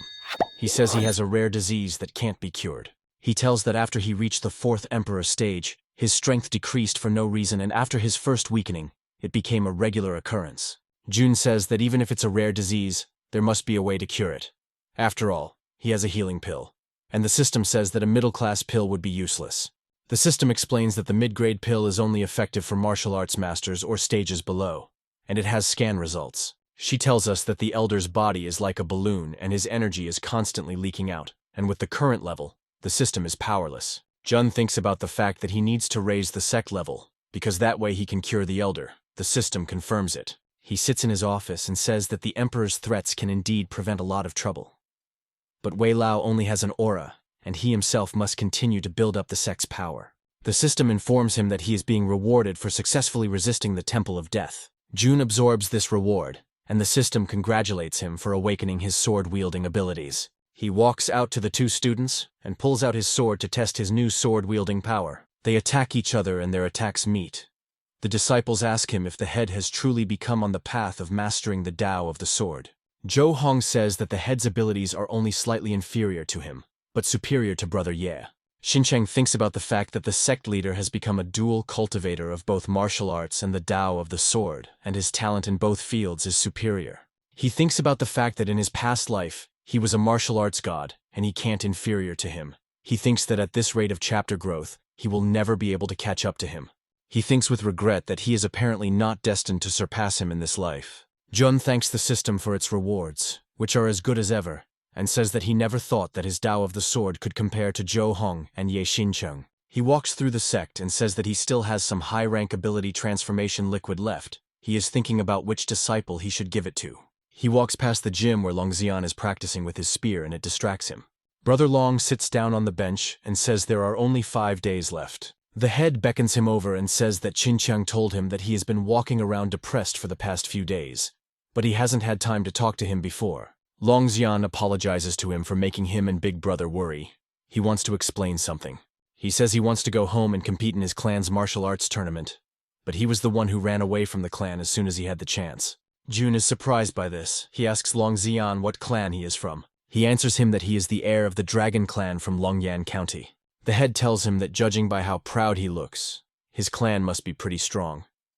And Brother Long remembers that their sect leader is good at everything, but his overall knowledge is practically zero. He explains to the chapter that in the entire southwestern province, other than the royal city, their dragon city is the strongest, and his clan is one of the 3 great clans that reside there. He talks about how in terms of strength, the Dragon clan is stronger than the 4th level sect, and they are very influential in the business world, and their earnings exceed the annual earnings of Qingyang City. Jun sits up to him and tells him that since their clan is so strong, they must have quite powerful fighting techniques and asks him why he ran away. Long explains that the Dragon Clan does have many powerful techniques, and each one is equal to any sect's hereditary technique, and it has a supreme spiritual root. But it has a problem. He tells the chapter that he cannot learn any of the clan's techniques for some reason, and he is able to learn any technique except the Dragon Clan's techniques. He says that other techniques can't compare to the Dragon Clan's heritage, and he has gradually become a laggard in his generation. The head asks him if he was bullied. Long says he wasn't bullied. After all, he is still the main heir and no one would have dared to bully him. But the looks they looked at him with were unbearable. He reveals that one day, the clan's council of elders made a proposal to deny him the chance to cultivate. Jun thinks about what if the direct heir of the clan can't learn any of the hereditary techniques, and most likely they wanted to deny him the chance to become a candidate for the clan head. Long interrupts his train of thought and says that the elders wanted to get him to manage the clan's fortune and business. But he doesn't see the point of inheriting assets at a huge value. The head asks the system if he's really talking. The system says to hit him. Brother Long continues his thought and says he grew up on martial arts and he wants to improve and become a master, and he doesn't care about money. He says the chapter should understand him. He looks at the head and notices the eyes full of hatred staring at him scornfully. Jun gets angry and tells him that Long just wants to show off, because it's very hard for him to earn money to support the sect himself. Long tries to explain to him that he doesn't want to brag about his wealth, but he really has no talent for business. He says that his father once hired many teachers to teach him calculations and management, but even after months of training, he learned nothing. He says that his father is still alive, and he can support the clan with his strength. But once he dies, and he remains as weak as he is, everyone will want to finish him off. He tells him that the clan elders and his uncles are just waiting to share the power and money of his clan, and without enough power, his family will just be those waiting to be slaughtered. Jun gets up from his seat and says that being rich but not strong enough is a crime, and he knows it well. He tells him that he had joined the Iron Bone sect quite some time ago, and he should have realized by now that their techniques were just as good as those of his clan. He looks at him and says that the news of their sect having an emperor is already on everyone's lips. Their sect should be safe, so he will help him deal with his clan. He says their sect doesn't have many strengths, but they care about their people, and he'll also call a few disciples to support him. Long thanks him for it with tears in his eyes. He is very pleased that the chapter will help him. After a while, they are driving through the forest, and he doesn't look so content anymore, as Brother Su and Brother Ye keep asking him about Dragon City. He gets very angry and grabs Su by the neck, but they are separated by the head, saying they should understand each other better. Jun asks everyone to get ready, for Dragon City is right on course, and he says that they will show everyone the spirit of the Iron Bone sect. The guards of Dragon City notice a magical wolf-type beast, but they realize that someone is sitting on the wolf. It's Brother Long. He snaps his fingers and summons a dragon above him. All those near the entrance to the city are shocked, and he says he's back. They go to the entrance of Brother Long's clan building, and the head says he should ask his father to invest a few billion in their sect. The doors open in front of them, and Long Xian immediately flies a golden toad into his forehead, while someone inside calls him a petty rebel and asks him how dare he come back. 3 old men come out, and 2 of them ask the one in charge to calm down. They ask not to be angry with Xian as he is still young and impulsive. The elder at the helm says he quit their billion-dollar family business and ran away to pursue self-improvement. He asks Xian what sect he joined to learn magic tricks and asks how he dared to bring a bunch of brazen men with him. One of the elders says that Xian was talented from his childhood, and he could have joined a powerful sect. He cites the example of a sect that has recently become famous for its victories over opponents from higher districts. He recalls its name and calls it the Iron Bone, and Jun hands the golden toad to Qianqian. Brother Xian tells them that he has indeed joined the Iron Bone sect and points at Jun with the words that he is the leader of his sect. The elders look at him unhappily and label him very strange. They don't believe in his power. They start laughing at him, and the head thinks they are trying to chastise him for not believing in him. One of the elders says he realizes that Xian wants to save face after he returns home, and if he wanted to brag, he could say he brought the most powerful god of the past. Shinchin thinks about the second elder of the Dragon Clan talking too much, and it could end badly. One of the old men says that those who came with Xian should leave them, as it only affects their family. Jun smiles and tells Brother Long that, as expected of tycoons, they are really sincere towards others and offers to show them a bit of their power so that they will believe them. Jun clenches his fists and says that it's okay, because he was always underestimated because of his politeness and young appearance. He tells the Dragon Master that he is really the head of the Iron Bone sect. He releases his aura, and everyone around him can realize what level of skill he is at. The Dragon Masters realize that he is a second-stage martial arts master. The second elder realizes that the chances of his son remaining the sole heir will be drastically reduced if he cannot escort Xian out. He thinks about the fact that even if Jun is really the leader of the Iron Bone, he will beat him until he recognizes him as a fake, and the Dragon Master tries to say something to the head. The second elder interrupts him and says that Jun is 4 stages below him, and he can't be the head of the sect, and he's just a rogue. He volunteers to check him out and says that if he turns out to be an imposter, Xian tried to let an imposter into their home, and he will be a traitor to the Dragon Clan. Jun asks Long why the elder has been trying to get rid of him since he returned home, and he replies that it's been like this since he left the clan. His son has become the official heir of the head. The elder gets into their conversation and says it's only for the sake of the Dragon Clan's reputation, and Long says that he is a 6th stage martial arts master and is proficient in hereditary techniques. He says that he is able to fight an ordinary 8th stage master and overpower him. The second elder is very confident. After all, Jun is only at the 2nd stage. Long Xian asks the head to be gentle with him for the sake of their clan's reputation. And besides, he is his relative. The head asks him how much power he can use, and he is told that it is best to use a small portion. He recalls that the second elder's son beat him up pretty badly at their clan's tournaments, and he asks the head to do whatever he wants, because it will help him calm his anger. The second elder gets angry and uses the 9 Heavens Dragon Roar skill and a dragon-shaped attack carried straight at Jun. Sect head Jun smugly looks at this and says that it's time for him to try out the new skill he got from the system, and his hand starts to blaze. A very strong fire appears, and the second elder's skill is simply vaporized by his fire. There is a huge fiery something next to Jun, and the head says that this Scarlet King Fire Strike is perfect for showing off. The story is told about this skill. It is very powerful and allows you to fight higher-level opponents, and with the fire attribute, it becomes twice as strong. Jun says that this skill is at the middle stage of the divine level, and the system reports that this skill can only be mastered by men, and is surprised that the head was able to master this technique. Jun asks the second Dragon Clan elder if he needs more proof of his strength. The elder is frightened by his power and says he made a huge mistake and failed to see his power. He recognizes him.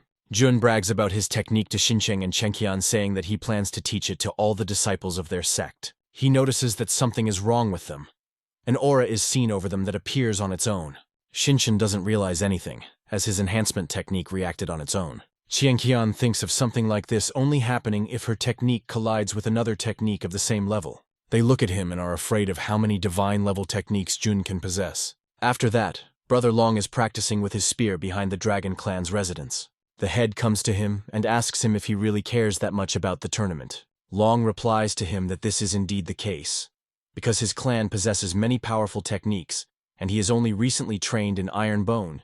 He is afraid that based on techniques alone, he will lose. He says that he has heard that many disciples who have practiced self-cultivation and seclusion have decided to challenge him, and they are all talented high-stage masters. Jun sits down next to him and says that it was probably set up by his uncle on purpose to hit his morale. He says that their sect is having a good winning streak over strong opponents right now, and gives him a bottle, calling it a treat especially for him. Long is worried and says he has a very bad feeling about this for some reason. But the chapter reassures him and tells him to trust him and have a drink. Long drinks the entire bottle and feels a very strong rush of energy and new possibilities. When the tournament time comes, the referee announces the start of the Dragon Clan's first expert group match between Long Zison and Long Xian.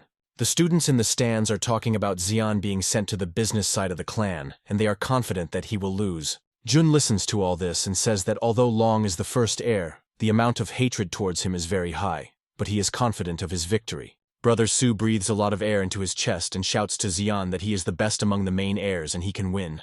Xian hears all this and he feels very embarrassed at being encouraged like this. His opponent turns to him and says that the second elder was right in calling the Iron Bone sect a bunch of clowns, and they have no dignity or greatness. He says that he heard from the second elder that he is only at the 4th stage of martial artist, and he is confident of his victory, because he is at the 7th stage. He smiles contentedly and says that he will be the one to beat Long Xian again. Brother Long quickly approaches his opponent and slaps his cheeks. He says that the information about stage 4 is outdated. He wins the fight and turns to Long Zishan. He wants to tell him something. He tells him that he hopes Zishan doesn't lose to him as pathetically as his past opponent. Brother Su observes this and says that it is very boring to watch. He marvels that they are the top talents of their clan. Shinshin tells him that the finals are coming up and they're actually not that bad for their level, as they're all high-stage martial artists. The judge announces that the Dragon Clan's expert group finals are starting right now, and Head Jun is asleep. Long Xian and Long Zishan stand across from each other, and Zishan says that he has been watching Xian's battles, and although his aura suggests that he is still at the 6th stage, there is a nuance. He talks about how opponents below peak martial artist level are no match for him and he feels bad for being just at peak martial artist level. Xian asks him if he thinks he can keep bullying him like before, and tells him that the only thing their sect's disciples are good at is defeating a superior opponent. He lunges at him and says he'll taste the anger he's been storing up inside him for 10 years. Everyone looks at them and sees them fighting like children, and Zishan says he was worried about him since he was kidnapped. And Xian says there was no point in him staying since Zishan never held back. Zishan pats him on the head and tells him that it was his own choice to participate in the tournaments, and if he held back he would have insulted him. He tells him to remember who took care of him when he was little. The second elder is told that apparently Zishan still cares a lot about Long Xian, and the elder asks if he really plans to stay in the second role for the rest of his life. The second elder suggests they use some sort of plan, but the second elder tells him to ignore it and just continue to act as they do.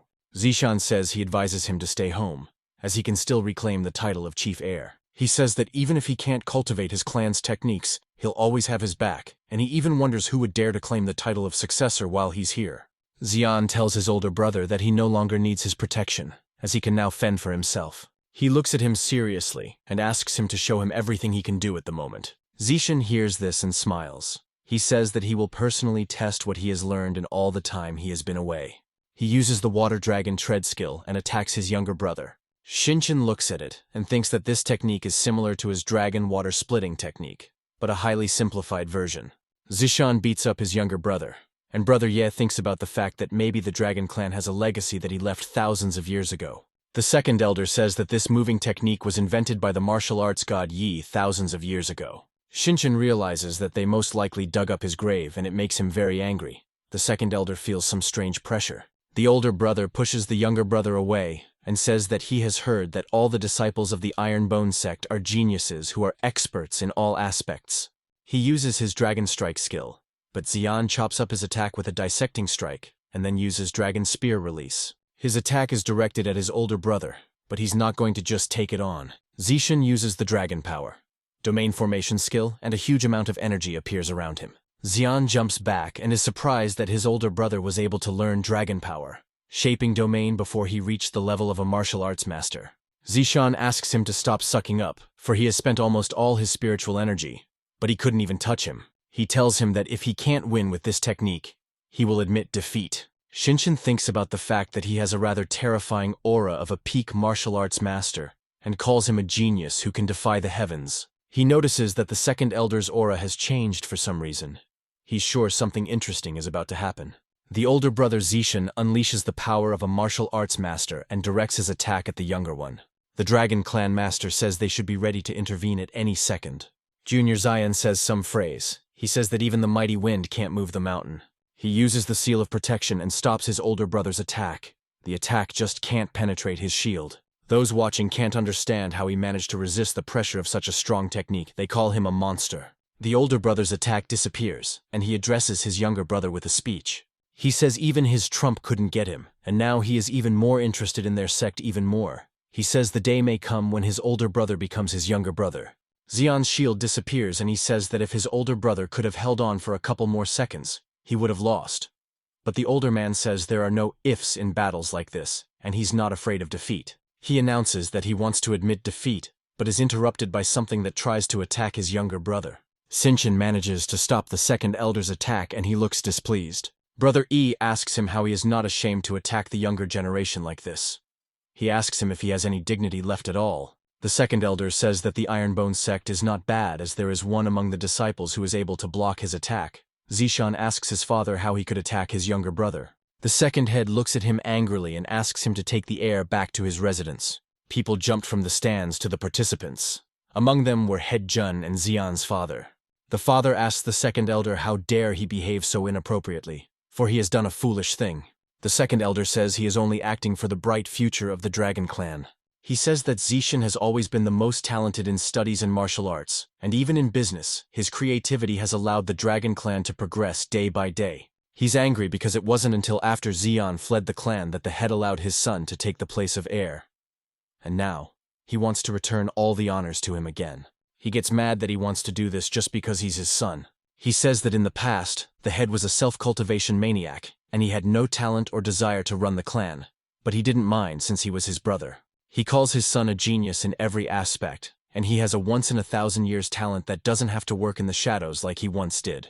The second elder says it is time for the power in their clan to pass into new hands. Elder Guy approaches the clan head and wants to say something. Something happens and he pushes the elder away. A knife can be seen in his side. He asks why the elder chose to do this to him. The elder says that he fully supports the second elder, and he could only resort to a dirty attack, as the head is the strongest in their clan. The second elder says he doesn't want to take his or Xian's life, and he won't commit to anything as long as he agrees to give the title of heir to Xian. He says he's ready for privacy in the ancestral hall and will never cause trouble again. Zishan comes out from behind his father and tells him that he is wrong. He says that holding the position of head is not that important. After all, they are from the same clan, and who says that the descendants will only remember the head's name. He states a fact from history. When an advisor is more famous than the emperor he served, and he has full confidence in his younger brother Xin, Head Jun thinks he knows how to express himself intelligently.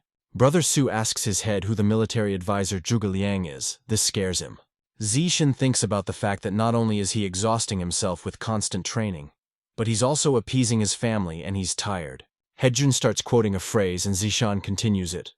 I am not afraid of someone who has studied 10,000 different strikes.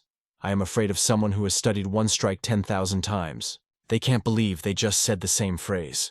Meanwhile in the Dragon Clan, the head and second elder have a childish argument, and the head asks him why he thought that since Xian was back, he would take back the title of heir. Zishan and Jun are watching. The head says that their clan is pretty busy, and the older brother tells him that the head and second elder go back to their childhood when they fight. The head tells him that he died of overwork before entering this world, and Zishan says he was hit by a truck. Jun asks him if he is striving for something after having a second chance. Zishan replies that at first he thought he could surpass everyone with his knowledge. But he was too naive and the world doesn't like talented people and he's only slightly better than the average person. He says that he doesn't have any system and hasn't met anyone who suddenly decides that they have to kill him or die trying to do so. It does a lot of damage to Jun. He says that's why he decided to quietly live his life as a rich man like Jia Baoyu. And for someone who worked a very poor schedule, it's all like a vacation. He says he has one aspiration in this life that he wants to fulfill. He says that he suspects that he was born in this clan because of the fact that he was from Huaxia in his past life, and he as a dragon descendant should not defame his name. He wants to make the clan the strongest. Zishan says that his spiritual root is only mid-level, and he fears that his current level of strength is his limit, and only Xian will be able to lead the clan to the top. He is talking about it, because he possesses a top-level root, and he can help him find the right techniques for him and make him the strongest, because with his strength, they will be able to elevate the clan. Jun asks him if he wanted to live like Jia Baoyu, and besides, their clan is not so weak, and he can live a rich life and not worry about anything.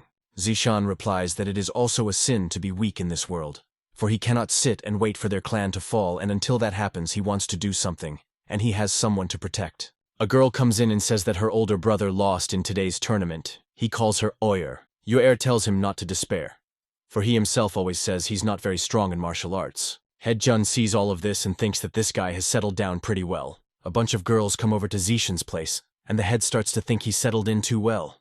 Zishan turns to Jun and tells him that he had an emergency and has to leave him. He gets upset and says that he feels like a loser for some reason. Qian notices him. She walks up to him and asks who he lost to. She says they are done packing and can go back to the cult. Jun asks her a question and asks her if she doesn't have 11 sisters. She says he's talking nonsense, and she asks him why he looks like a beaten dog.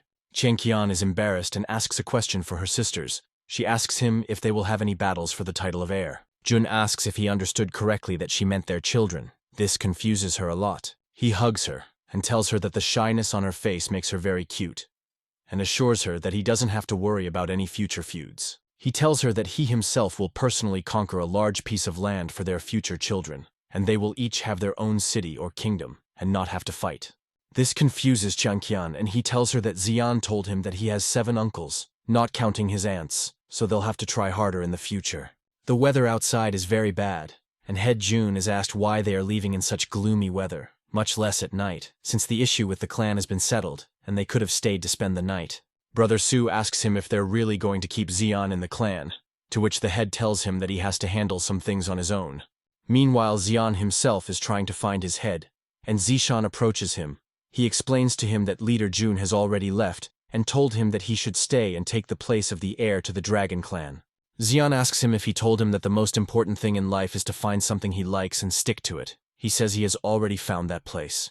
Xian appears in front of the wolves walking through the forest and asks him why he didn't tell him they were coming home. Jun looks at him and asks if he has made his choice, and Xian tells him that he wants to stay in their sect, and he only asks the leader to help his clan in case he encounters a problem. Jun tells him that he hasn't disappointed him, and he wants to help him get rid of his worries. He calls for something. He tosses something to Zishan and quickly runs off, taking his younger brother with him while saying that he is the same afterwards of the dragons, and he waits for the day when Zishan will lead the Dragon Clan to the top. Zishan is holding bottles in his hand, labeled that it is a top-level spiritual root, and it is a payoff for taking his younger brother away from him. Jun is asked if they correctly realize that he is also from the Dragon Clan, and he tells the students that it's a secret. They return to their sect and the head is sitting in his office. He is happy that they are finally home. He says the trip was very productive. He realizes that the arts he teaches his students forces them to tweak their skills to cope with the changing battlefield. And the Dragon Clan has skills for different situations. The system informs that it is glad that the head realized this, and suggests to spend some points in the store, because otherwise it will be too late to regret the missed chance. The system says it's been too long since the last purchase and it's just begging the chapter to buy something. Someone interrupts her and he is informed that Warden Zhao from the certification hall has arrived.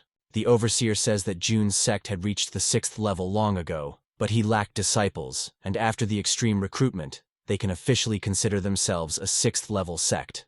Jun greets him and apologizes for the warden having to come on his own. But Zhao says that he is always ready to come to them, after all. Their sect is worthy of the first class of the 2nd rank. The system congratulates Jun on his sect promotion and accrues the reward. The head is happy about it. He starts laughing hard and the warden startles him. He asks if he's okay, and the head starts letting out energy. Zhao doesn't understand what's going on, after all. The head broke through from the 2nd master stage to the 5th master stage in a single moment. He doesn't understand how he can do it. Jun apologizes to him and says it came out awkwardly. He says it happens to him and asks him to ignore it. Zhao somehow thinks unkindly of him.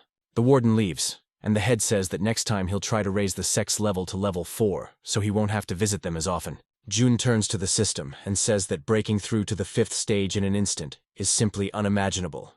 But the system doesn't respond. He looks at her and thinks he should still spend the points. After all, he's overdoing it, and at this rate she might break. The system immediately comes alive and says that it can give him anything he wants. All he has to do is name it and he'll get it. She's very elongated and orders the items to be categorized because a customer has stopped by. Jun looks very pleased. He says it's time for him to stock up to his fullest.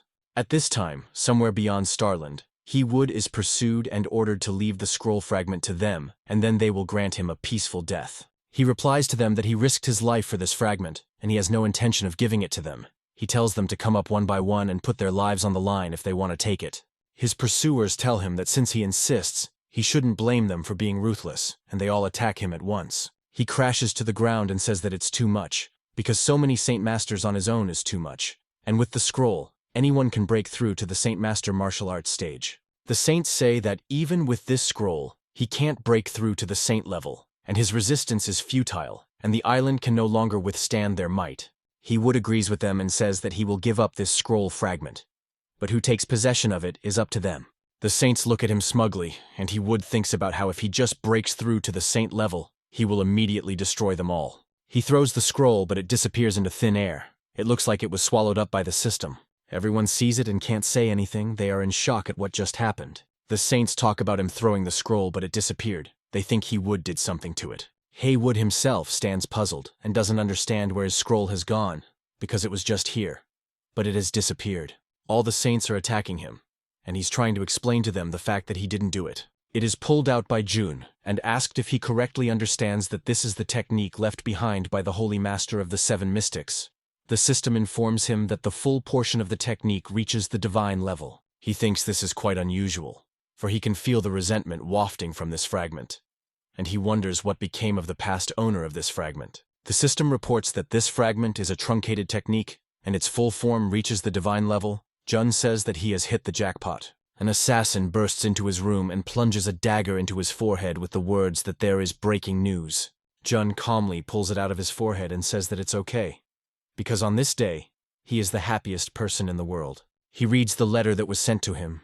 It says that soon the mistress of the Flower Palace Shi will visit them. He pretty much says it's time to get things in order and welcome the guests. He starts cleaning up the sect and says they'll have to put in their best effort, and sends Shinchin and his brother Su to clean the toilet. They're very unhappy about it and a little disappointed in their chapter. They're devastated. Flower Palace Mistress C comes to the entrance of the Iron Sect, and one of her students calls their buildings bragging rights. She says that if she wasn't such a gigolo, no one would even look at him, and the hostess laughs because of the fact that Lear still doesn't like the Ironbone leader. Lear says she was the one who liked him too much and had never seen her give importance to such a person before. She asks why they came. After all, a cult of such an unworthy person must be a dump. Mistress Chi tells her that she should not underestimate the sect leader Jun and his Iron Bone sect. She says that his sect must have its own secrets to cultivate such outstanding disciples, and they have come to learn something new. She asks Lyre to show her best side. The disciples line up in 2 rows and greet them in the Iron Bone sect. They have lined up a corridor with Jun at the end of it, and he greets her as well. The palace mistress crashes into a column, and Lear runs up to her and tells her that the road is a bit in the other direction. Mrs. C apologizes. She says she was distracted by their greeting and stopped listening to where she was going, and she will pay for the column repair a little later. She tries to squeeze Jun's hand, and says that she is very happy that she was able to meet him again. She takes Chenqian's hand, and the head tells her that she was mistaken, and the hand she squeezed is that of his disciple. She apologizes again for being so wrong and bows to them both. She says that usually because of her eyes, she usually relies on her sense of smell and hearing to distinguish people from each other, and she remembered the smell of the cult leader, for he had an extraordinary odor coming from him.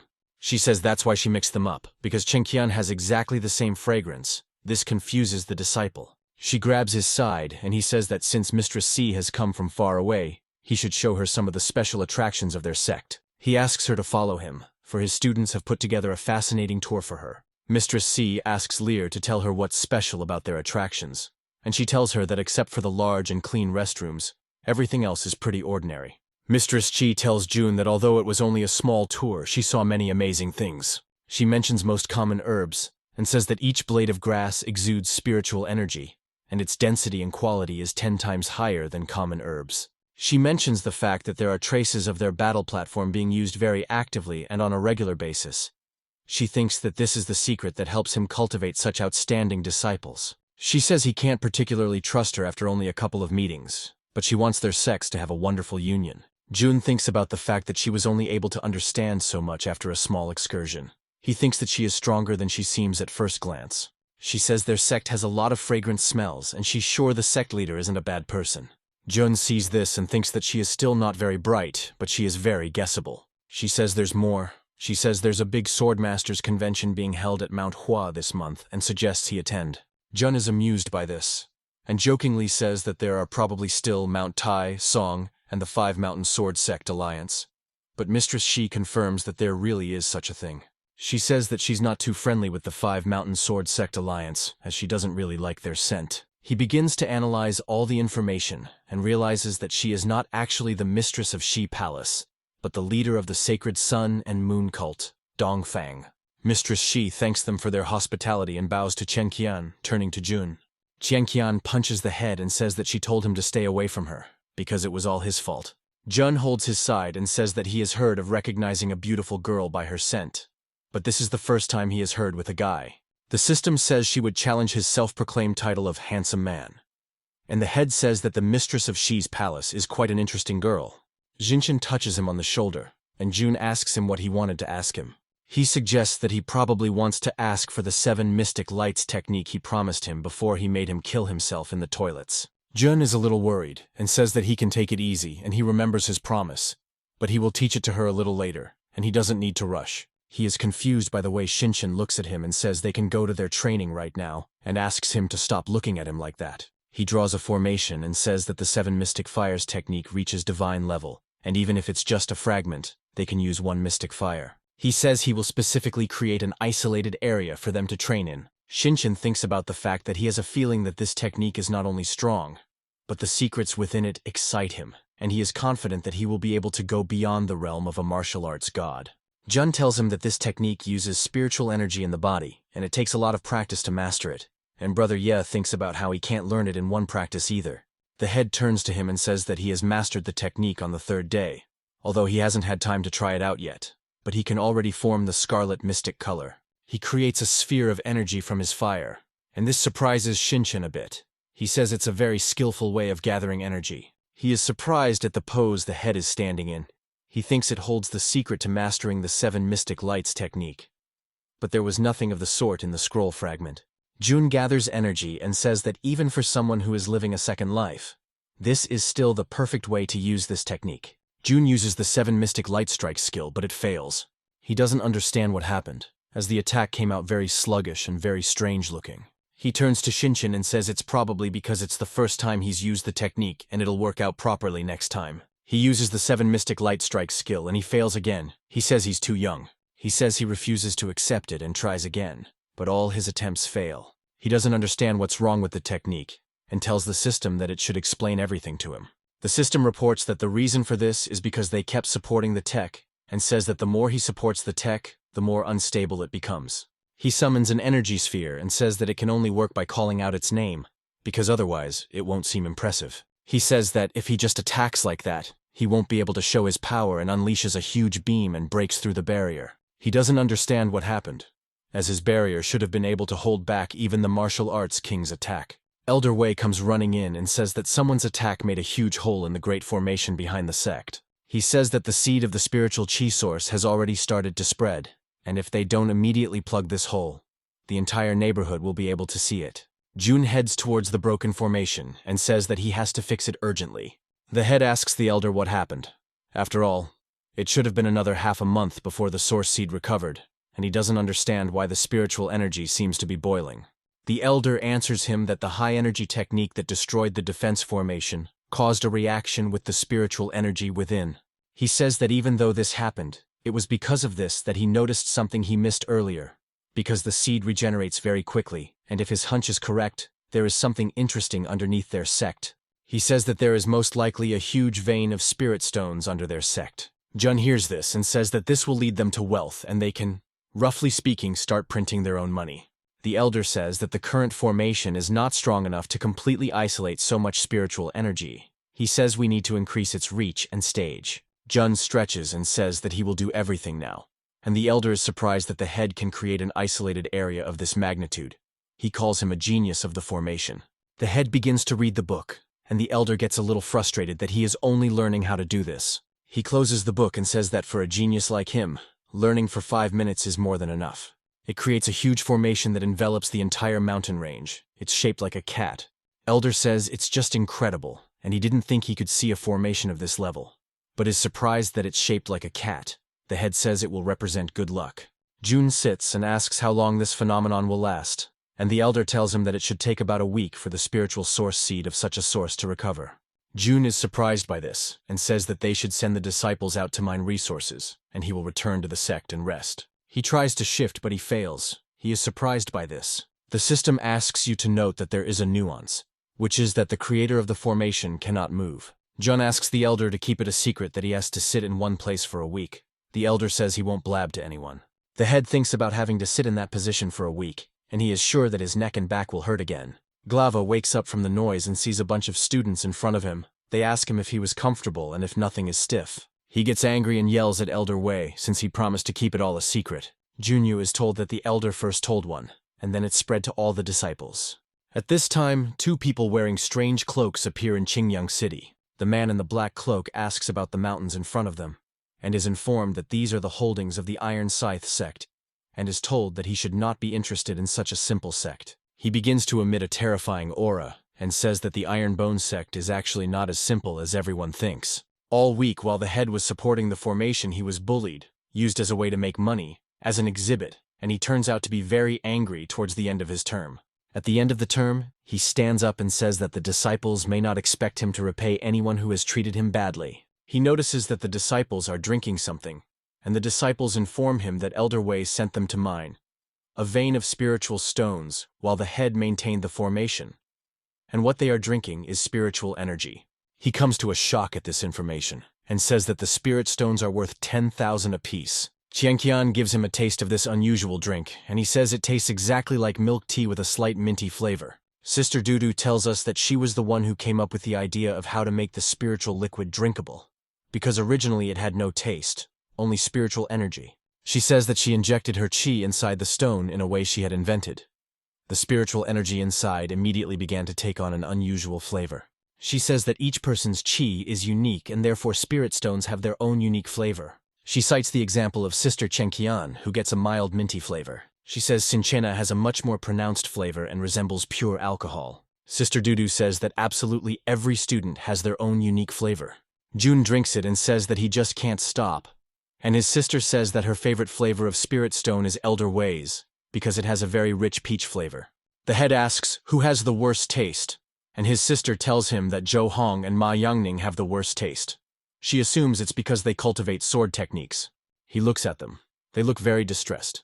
He wonders what flavor could have put them into such depression. He drinks it and his mouth gets on fire. He says it tastes really bad. He sits down with them and thinks about how it's like a bomb killing the receptors in his mouth. He tells Sister Dudu that the flavor of these drinks can be used as biological weapons, and since she can turn a rock into a drink, she is truly a culinary god. Dudu tells him that only after she wins the God of Cooking tournament can she wear the title proudly. She says it is the truest pinnacle. She says that being able to participate in this tournament is her biggest dream, and the head tells her that she has already taken the place of the God of Cooking in his heart. He tells her that if this is her dream, they should make it come true. He asks when the tournament starts. Dudu informs her that the tournament is still 6 months away, and she needs to go to the southwestern province for the qualifiers first, as only the top 10 can participate. Jun tells her that she has to cook more delicacies to prepare for the competition, and she says that their spiritual energy density has increased 20 times. The head says she's right, and he didn't notice it until she mentioned it. He says that with such a large and dense amount of spiritual energy, the golden age of their sect is approaching. Jun says that in the future, their Iron Bone sect will become incomparably more powerful and stand at the top of the entire continent, and he must match it. Jun announces that after numerous rounds they have finally chosen a team to go to Mount Hua and introduces them. Among them are Qingqian, Qianqian, Zuiji, and others. He also announces a team with a below-average sect-level test ranking with Brother Ye, Brother Li, and Su. Xin Cheng says that Zuiji cheated. The chapter sends them on their way and tells them that wherever they are and whoever they become, they must remember where they have been and who they have become. Jun pokes at the map and tries to explain to the students how they should get there and what they should do. Brother Su asks Brother Ye if he understands what the head is trying to tell them, and Shinshin says that he doesn't understand anything, but he knows for sure that no one should be left alive. A few days ago, they arrive at the sect, and Shinshin asks a passerby if they have anything to eat in the village and scares him with his appearance. Jun jumps off the wolf and says his smile is too intimidating and he'll have to do everything himself as usual. He orders the hurricane wolves to stay in the forest, otherwise they will scare away all the villagers again. But he finds it strange that there is no one outside in the middle of the day. He knocks on the door, but his force causes it to shatter. He says he will make amends for all the damage for the inconvenience he has caused. A sword flies sharply in his face. The guy holding it says he must die. The sword breaks against the head's face and he tells the boy that all he wanted to do was try the local cuisine, and if his skin wasn't so tough, he would have gotten his face ruined. The little boy recoils and says Jun is a martial arts master. He asks how such a person could attack them. Simple villagers. He is missing one leg. The boy says that even if he has to die that day, he won't let him touch his sister. His sister comes running out and tells the chapter that she will go with them, but asks them not to hurt her brother. His sister asks that her brother not be harmed, for he has already lost a leg fighting for their county. Jun asks them who they think he is since he didn't intend to attack them. He says he's not some mountain bandit but just the head of a cool sect who is passing through. Shinshin calls the head and says that they have visitors. They are already real bandits, who ask them to give them all the food and women. Otherwise they promise that they will kill everyone. A little boy comes running out, apologizing to the head for mistaking them for bandits and asking them to leave as they might get hurt. The boy turns to the bandits and says that if all their men hadn't gone off to war, they wouldn't have dared to stick their heads into their village. The bandit leader says that their men have gone to slaughter and they are left here, and now no one can protect their village. He says that the men will probably not return and asks the boy to get out of the way, for he does not want to stain his clothes with the blood of the invalid. Guy says that although all the men from his village are gone, the bandit shouldn't expect them to surrender without a fight. He calls all the villagers to give the gang of bandits a break, and all the old men of the village are summoned. The bandit leader looks at them and says that a bunch of old men and a disabled man won't be able to do anything to them. Jun stands on his head and says that there is no forgiveness for people like them. He starts telling the rule of their sect. He says that if they encounter trash, they must eliminate it, and crushes the bandit. He crushes thugs and says that will happen to anyone who gets in his way or hurts innocent people. The bandits get angry at this and ask if he knows who they are. They introduce themselves as the Gorno Gang. Jun says that he doesn't care who they are, and all he needs to know is that they dare rob the families of soldiers who are fighting for peace in this land, and they will answer for it. He begins to blaze, and he says that from the looks on their faces you can see that this is not the first village they have attacked, and he says they deserve to be punished for their deeds. He heads in their direction and sets fire to absolutely everyone who stands in his way. Qingqian tells Qianqian that although these bandits deserve to die, he calls the head's reaction to them unusual. He says he feels like he's got too much bloodlust and has gone wild. Qingqian said that he had simply improved too fast recently, and that was why his mind was unstable. She tells him about how after meeting Long Zishan, he started talking about how he remembers his past life, and says his reaction is still too crazy. She approaches him and tells him that if he loses himself in anger, his personality could be forever changed, and she must keep him healthy. For she is certain that he is destined for her by fate. Jun abruptly turns around on her and lashes out in rage, but Qianqian calms him down and tells him that he's all dirty. He hugs her and tells her that he was really scared that all his mind was filled with was thoughts of killing, and he was even starting to forget what she looked like. Qingchong says that luckily she was able to calm their head, because otherwise they would have had to sacrifice the fully armored Xincheng to stop him. The little boy then sits on his knee and thanks the head for helping their village and saving their lives. Jun says there's nothing special about it, and thanks the fresh vegetables he was given as a thank you. He asks the boy to show him on the map where the bandits' fortress is, and the boy has no problem doing so. Jun says goodbye to them and asks them to be careful. He says his sect will take care of the mountain bandits. He tosses the guy some kind of pill and tells him it's a gift from him, and after that the entire defense of the village will fall on him. He suggests he take off his bandages before consuming it. At her sister and brother's house, the sister goes into his room and calls him for dinner. She sees her brother crying, and his leg has grown off. The Ironbone sect comes to the Tower of the Mountain Hunters and is about to attack them. Xinchen says he senses some rather strong auras inside, and assumes they are the strongest. Jun says it's a good thing, because eliminating the elite is what they always do best. He gives the students the command to attack the tower, and they shoot the wall to break through. The head looks at all this and says it's just incredible power. He calls them hand artillery. He says that from now on, the sound of the Kalashnikov rifle lined up is his favorite, and says the sound of the gun sounds very satisfying. Jun tells someone that he shouldn't be made to repeat himself twice. He says he needs the coordinates of all the mountain bandits in the area. The bandit tells him that he can't tell him that, because if he tells the location of the other bandits, they will finish him off. The head leans over to him and tells him that he can do something scarier to him, and once again asks him who he fears more, him or the bandits. He uses the great technique of memory retrieval and gets the location of the other towers. He said he would have been better off cooperating earlier, because that way he would have given him a painless death. Qingqiang runs up to him and says that all the bandits are finished and they can move on. He asks what the puddle is in the corner. Jun asks him not to think about it, because now their path to Mount Hua has changed a bit. He says they will have to stop by a couple places along the way. He orders the distribution of all the valuables they've gotten from the fortress to the victims in the village. Qingqiang says they've already done that once they infiltrated their stronghold. He holds out some object to the head and asks to examine it, for it looks like some unusual compass. Jun takes it and says that if it's actually a compass, they should find out what it's pointing at. He unwinds it and the little compass enlarges. The head assumes it is a treasure map. The map turns to him and tells him that if he covets her treasure, then he should follow her. Jun doesn't understand what it is and hides the card. He says they don't have time for that right now. The system notifies him that the secret quest has been completed. It tells him that he should keep doing good deeds, because that way more quests will be unlocked. He tells the system that there are things he would have done anyway, regardless of missions. Ironbone's disciples mop up all the bandit towers in their path without any problems. Jun said that they had exterminated almost all the bandits in the area, and they were only left in one place, namely the Zhui clan's fortress.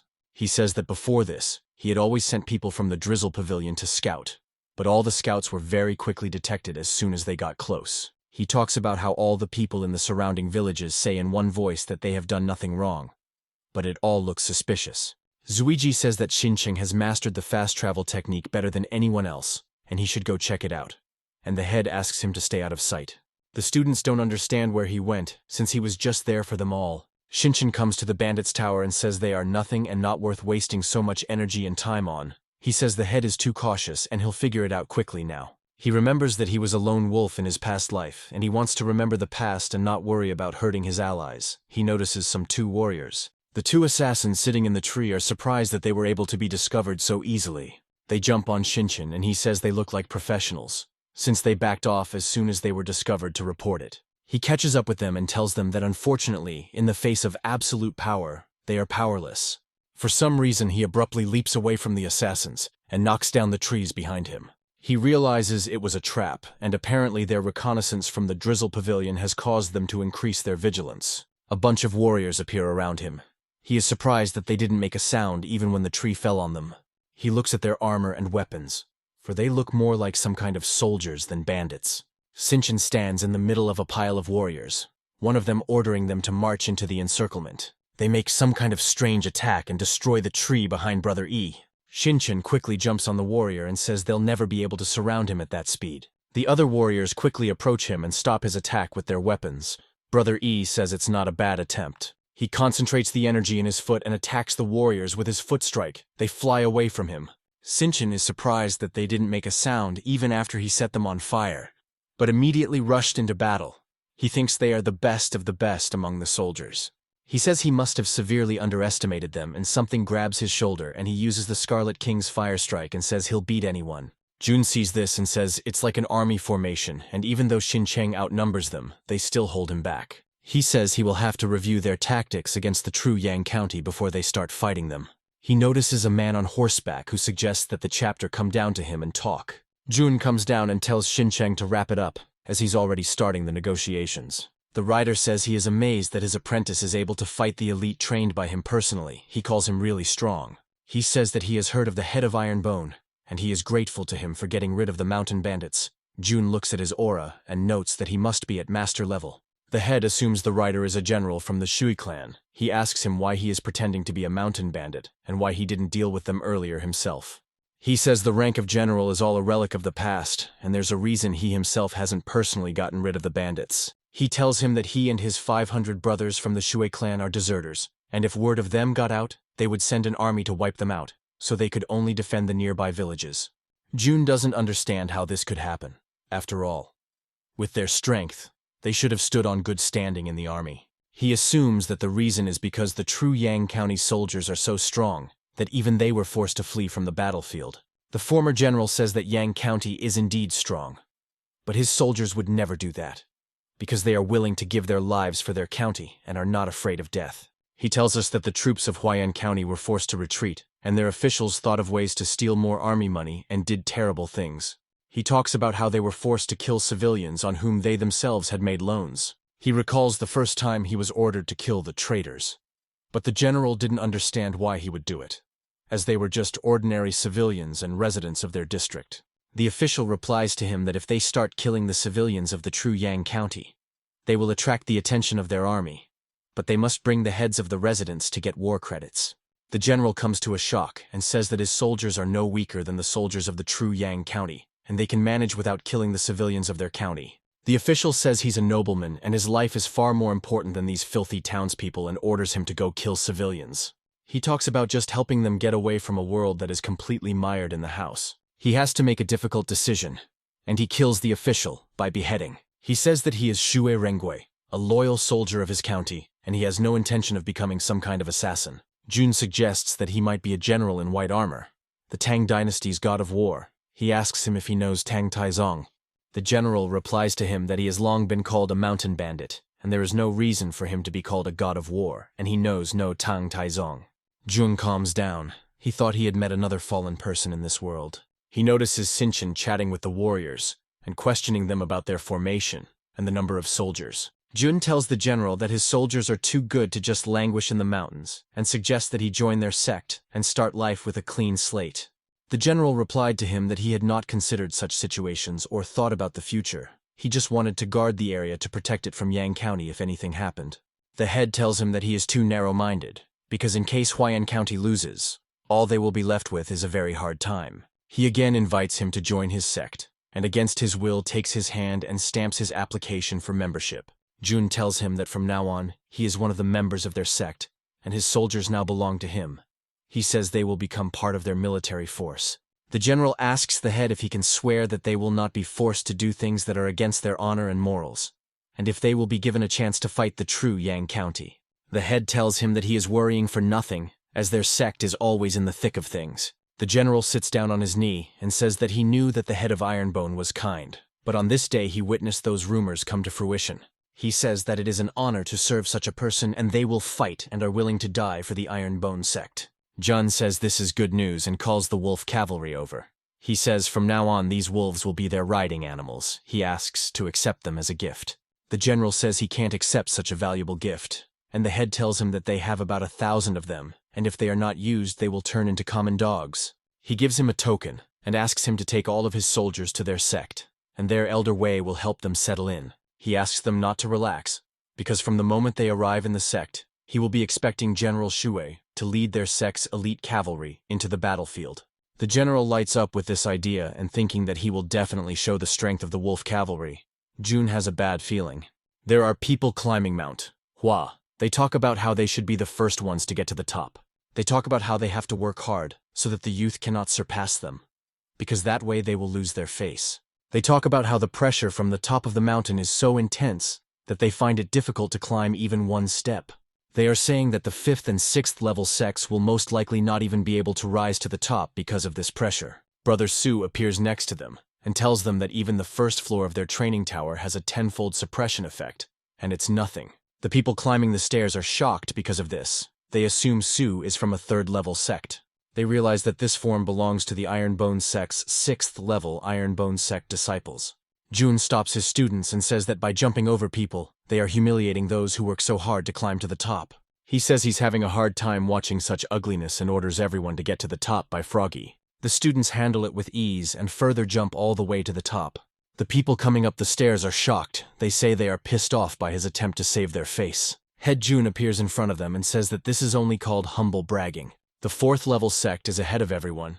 Their head is confident that they will come first and they will be promoted to the 3rd level. He notices the Ironbone disciples, Brother Su and Brother Ye, behind him. They abruptly run upwards. It is reported that it was the Ironbone sect that reached the very first peak. Jun said that compared to their training tower, this pressure was not felt at all, and he would be surprised if they weren't first. Palace Master Shi says that his sect's disciples are capable of bypassing 4th level sect leaders, and their training is terrifying. Jun tells her that she's overestimating them. After all, they've only trained their bodies a little better than the others, and they're unlikely to defeat her in a fight. He says they're just not that far from the top and asks if they're interested in winning. He suggests that they grab onto him, because that way he can get them very quickly to the top. They grab onto him and Lier says there's no way she's letting him seduce their head. Jun says that they are leaving now and starts to run very fast to the top. Other people don't realize what happened. They think of it as just the wind. From the top, it is reported that the Mystic Flower Palace sect came 2nd to the top, and the people on the stairs do not understand what happened, because a minute ago, they were close to the first place. Those who were on the ladders come up and see what they are greeted by the head of Ironbone sitting in a chair. Jun tells the leaders of the other sects that they've had their fill of them and suggests that they start the conference. Some sect head is saying that the minimum requirement to attend the conference is a 5th level sect or higher, because only from the 5th level can a sect create their own techniques. He says that the Ironbone sect had only recently emerged and couldn't have had time to accumulate enough experience. He says that because their sect came first, they will turn a blind eye and advises them to take this opportunity to observe from the sidelines. Jun says that he can't forbid them from thinking that way, and he hopes that everyone who agrees with this chapter can keep their arrogance until the conference is over. The head of the Qin Ascendant sect stands in the center of the circle from the sects and greets everyone. He offers to start their conference and talks about the new technique, but out of the 9 stages, he could only master 5 of them. He says that he hopes for their help and uses his Qin Yuan Claw technique. The elders say that this technique is simply incredible, and although it is not yet complete, it has already reached the middle level. The head thinks that this time he will be able to get enough attention to his sect with this technique. Jun stops him and says that he doesn't want to watch any more time being taken away from him. He says that he will now show him how to properly use the Qin Yuan Claw technique. The head uses the 5th stage technique and Jun uses a counterpunch. They cause a violent explosion. The head is thrown back, and he doesn't understand how he was able to achieve so much energy in the technique, for it is as bright as the sun. He hears Jun use the 6th stage Flood Dragon Palm, and sees a huge dragon appear in front of him. Jun directs an attack at him and he just stands still, unable to do anything. He says that by channeling qi along the meridians, one must change directions from small yang to small metal, and this is the only way to multiply the power of the technique. The head is shocked. He says that changing the direction of qi in the meridians is too risky, and it can get injured for life. He calls it an innovative technique, because this change can really increase the power of the technique by several times, and to understand all this just by seeing a few movements. He asks what he can say about the other stages. Jun says that since it is his technique, he will tell him his thoughts. He whispers something in his ear, and the leader says that the last 3 stages are even more impressive, and she is worthy of Qin Yuan's name, but he has a question about the last stage. Jun says he's confident in what he said and he should just try it. He uses the 9th stage of his Qin Yuan Lone Dragon technique and hits one of the elders. He tells the head of the Ironbone Setka that it's a palm technique, but the final blow comes with the foot. He says it can take the opponent by surprise and thanks him. Jun is asked from the crowd to look at his meditation technique, because it has some problems too. Each of the elders and heads from the crowd start asking him for advice on how to improve their techniques. The head of Ironbone tells them that they are just here to make friends and develop martial arts, and he will try to help everyone to the best of his ability. He sits in a chair and helps everyone who comes to him for advice. They all thank him because he has helped them improve their techniques in minutes. Mistress Chi comes up to him and says that she is surprised that at such a young age he can decipher and improve the techniques of the sect elders. He says that he just has talent. He wishes he could help her, and the mistress says that her technique is something that can only be practiced by people who have lost their sight, and Jun will have a hard time helping her, so he tells her to be careful when practicing it. The system reports that the side quest has been completed and awards him 1,000 contribution points. The head of the Qin sect brings his best disciple, Jing Shengqi, who ranked 89th in the human ranking of the Heroes Assembly, to him and asks him to share his wisdom. Jun hears this and doesn't understand what the hero ranking table is. He asks what it is. Sinchen tells him that it is the most reputable list of geniuses on their continent, and anyone who managed to get on it is considered a genius on the entire continent. He said that only young disciples and traveling cultivators could enter this table, but once their age exceeded certain limits, they would be immediately removed. He recalls that in his previous life, he was able to reach the 9th place in the heavenly ranking table, but this time, he is confident that he can get the 1st place. Jun asks him if there is something like this for sect leaders, but he is told that there is no such thing, and only disciples can compete for top spots. The head of the Qin sect hears this and says that it's too early for the Iron Bone sect to fight for the top spots in this table, but he believes that in 100 years they will be able to dominate the table. The Iron Bone head says that this goal is not so out of reach for his sect's disciples. He suggests Jing Shengqi to show them the level of genius from the human table. He uses the 1,000 transformations spiritual finger technique, and Jun says that the technique is impressive, but it should work differently. Sinchen appears and uses the same technique. He says it should be fast like lightning. He looks at the best disciple and says that in their sect, he would rank at the end of the strongest 100. The system asks Jun why he used as many as 2 insight talismans to train other sects without asking for anything in return, and he tells her that this is how he gained useful friends. He says that he has had time to memorize absolutely every high-level technique, and he will use the system to create copies of them. He says that with these first-class techniques, they will take their sect's strength to a new level. He jumps off the wolf and starts sliding on the ground. These are the new cloud-walking boots he pried from the system. He ranted that if he engaged his chi to activate this treasure to its fullest capacity, a thin, airy substrate under his feet would be created. His students try to catch up with him, and he says they aren't ready to grapple with him yet, and uses the 7 mystic light strikes. He is swept away very quickly. He calls this technique a perfect match for his new treasure, as he is very fast. Some guy comes running out of the woods saying that now he'll definitely be able to drop his tail. He is picked up by Jun and apologizes for such an unpleasant situation. He stops, and the guy flies into a tree. He marvels at the fact that he hasn't gotten a scratch during his escape from 100 assassins, but now he's nearly crushed to death. The head asks him not to be dramatic. After all, it was his fault that he jumped out in the middle of the road and into a tree he threw him into, so they can talk calmly about what happened. A bunch of shurikens fly at Jun, and the guy tries to warn him against it. The head catches all the shurikens with ease and realizes that this time it wasn't his students from the Moroshi Tower. And he wasn't even surprised that the threat wasn't felt at all. The assassins come in and tell the guy he's a pretty fast runner. One of them says that's the end of the games, because he can't escape from now on. Jun asks the guy if they are trying to finish him off, and the guy confirms it. He asks to save him. After all, Jun is at fault for preventing him from escaping. The assassin says the heroes don't live long and tells him that they're from the 5th level sect of the Tong Demon Hall, and he shouldn't mess with them. Jun pretends that it's none of his business, and he was just passing by in the first place. The killer lunges at the guy and says he's going to make him spill absolutely all of his secrets. He stumbles over the bump that Jun created and gets angry because this kid is so lucky. He says the tricks won't work on him anymore and he'll make him spill all his secrets. He tries to hit the guy, but he easily dodges. The tree he broke falls on his head, and everyone gets really freaked out by it. Jun asks the system if it has ever seen a peak martial artist stumble and fall and then fail to dodge a tree. The system can't give an answer. He asks the system if this guy was lucky, and the system replies that he was very lucky. The guy escapes from the killers and asks Jun for help. He says he will give him 100 spirit stones for his help. The head of Ironbone quickly dispatches all the assassins after these words and asks the guy for his reward. The guy holds out a stone and says he only has one with him right now. Jun asks him if the assassins were really chasing him for one stone. He tells the chapter that they chased for another reason. The reason being that he found a natural vein of spiritual stones. The system reports that this guy is incredibly lucky, and he did the right thing in saving him. The guy shows on the map that there are a lot of high-ranking monsters in the Black Demon Forest. Ching-Chang is surprised that the guy was able to survive in the forest, but also found a vein full of spiritual stones.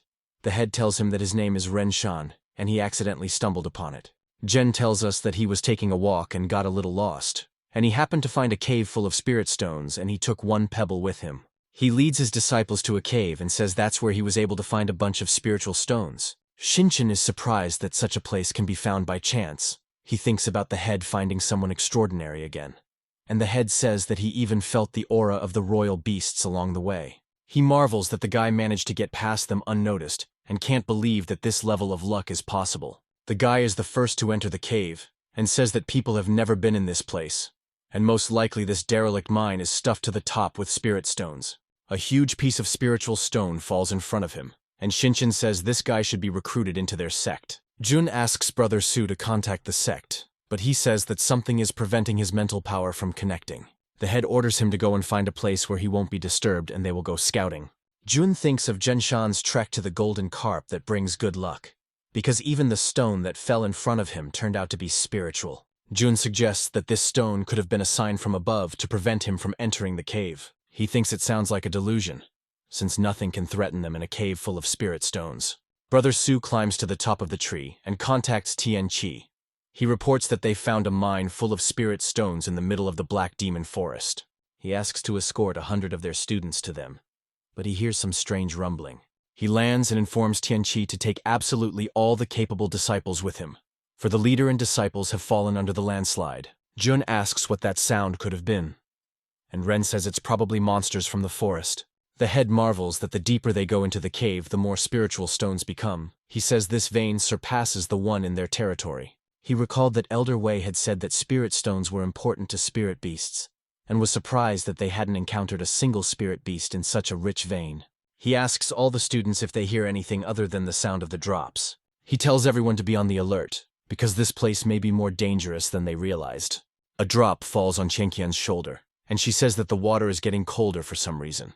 She says that there is a faint trace of spiritual qi in the water, and it contains a bit of the ice element. She suggests that there is a water spiritual beast nearby. Jun and Xincheng notice something and ask Qianqian to freeze. They ask her not to look to the left. She turns her head to see what is sitting on her shoulder. She sees a scary snake on it. She quickly kills it with ice and says it was just a little snake and they shouldn't scare it like that. A bunch of snakes appear around her that are malevolent. They catch her a bit off guard. Jun says they only have a couple moments left before something terrible happens. Qianqian gets scared and uses Ice Domain to fight off all the snakes.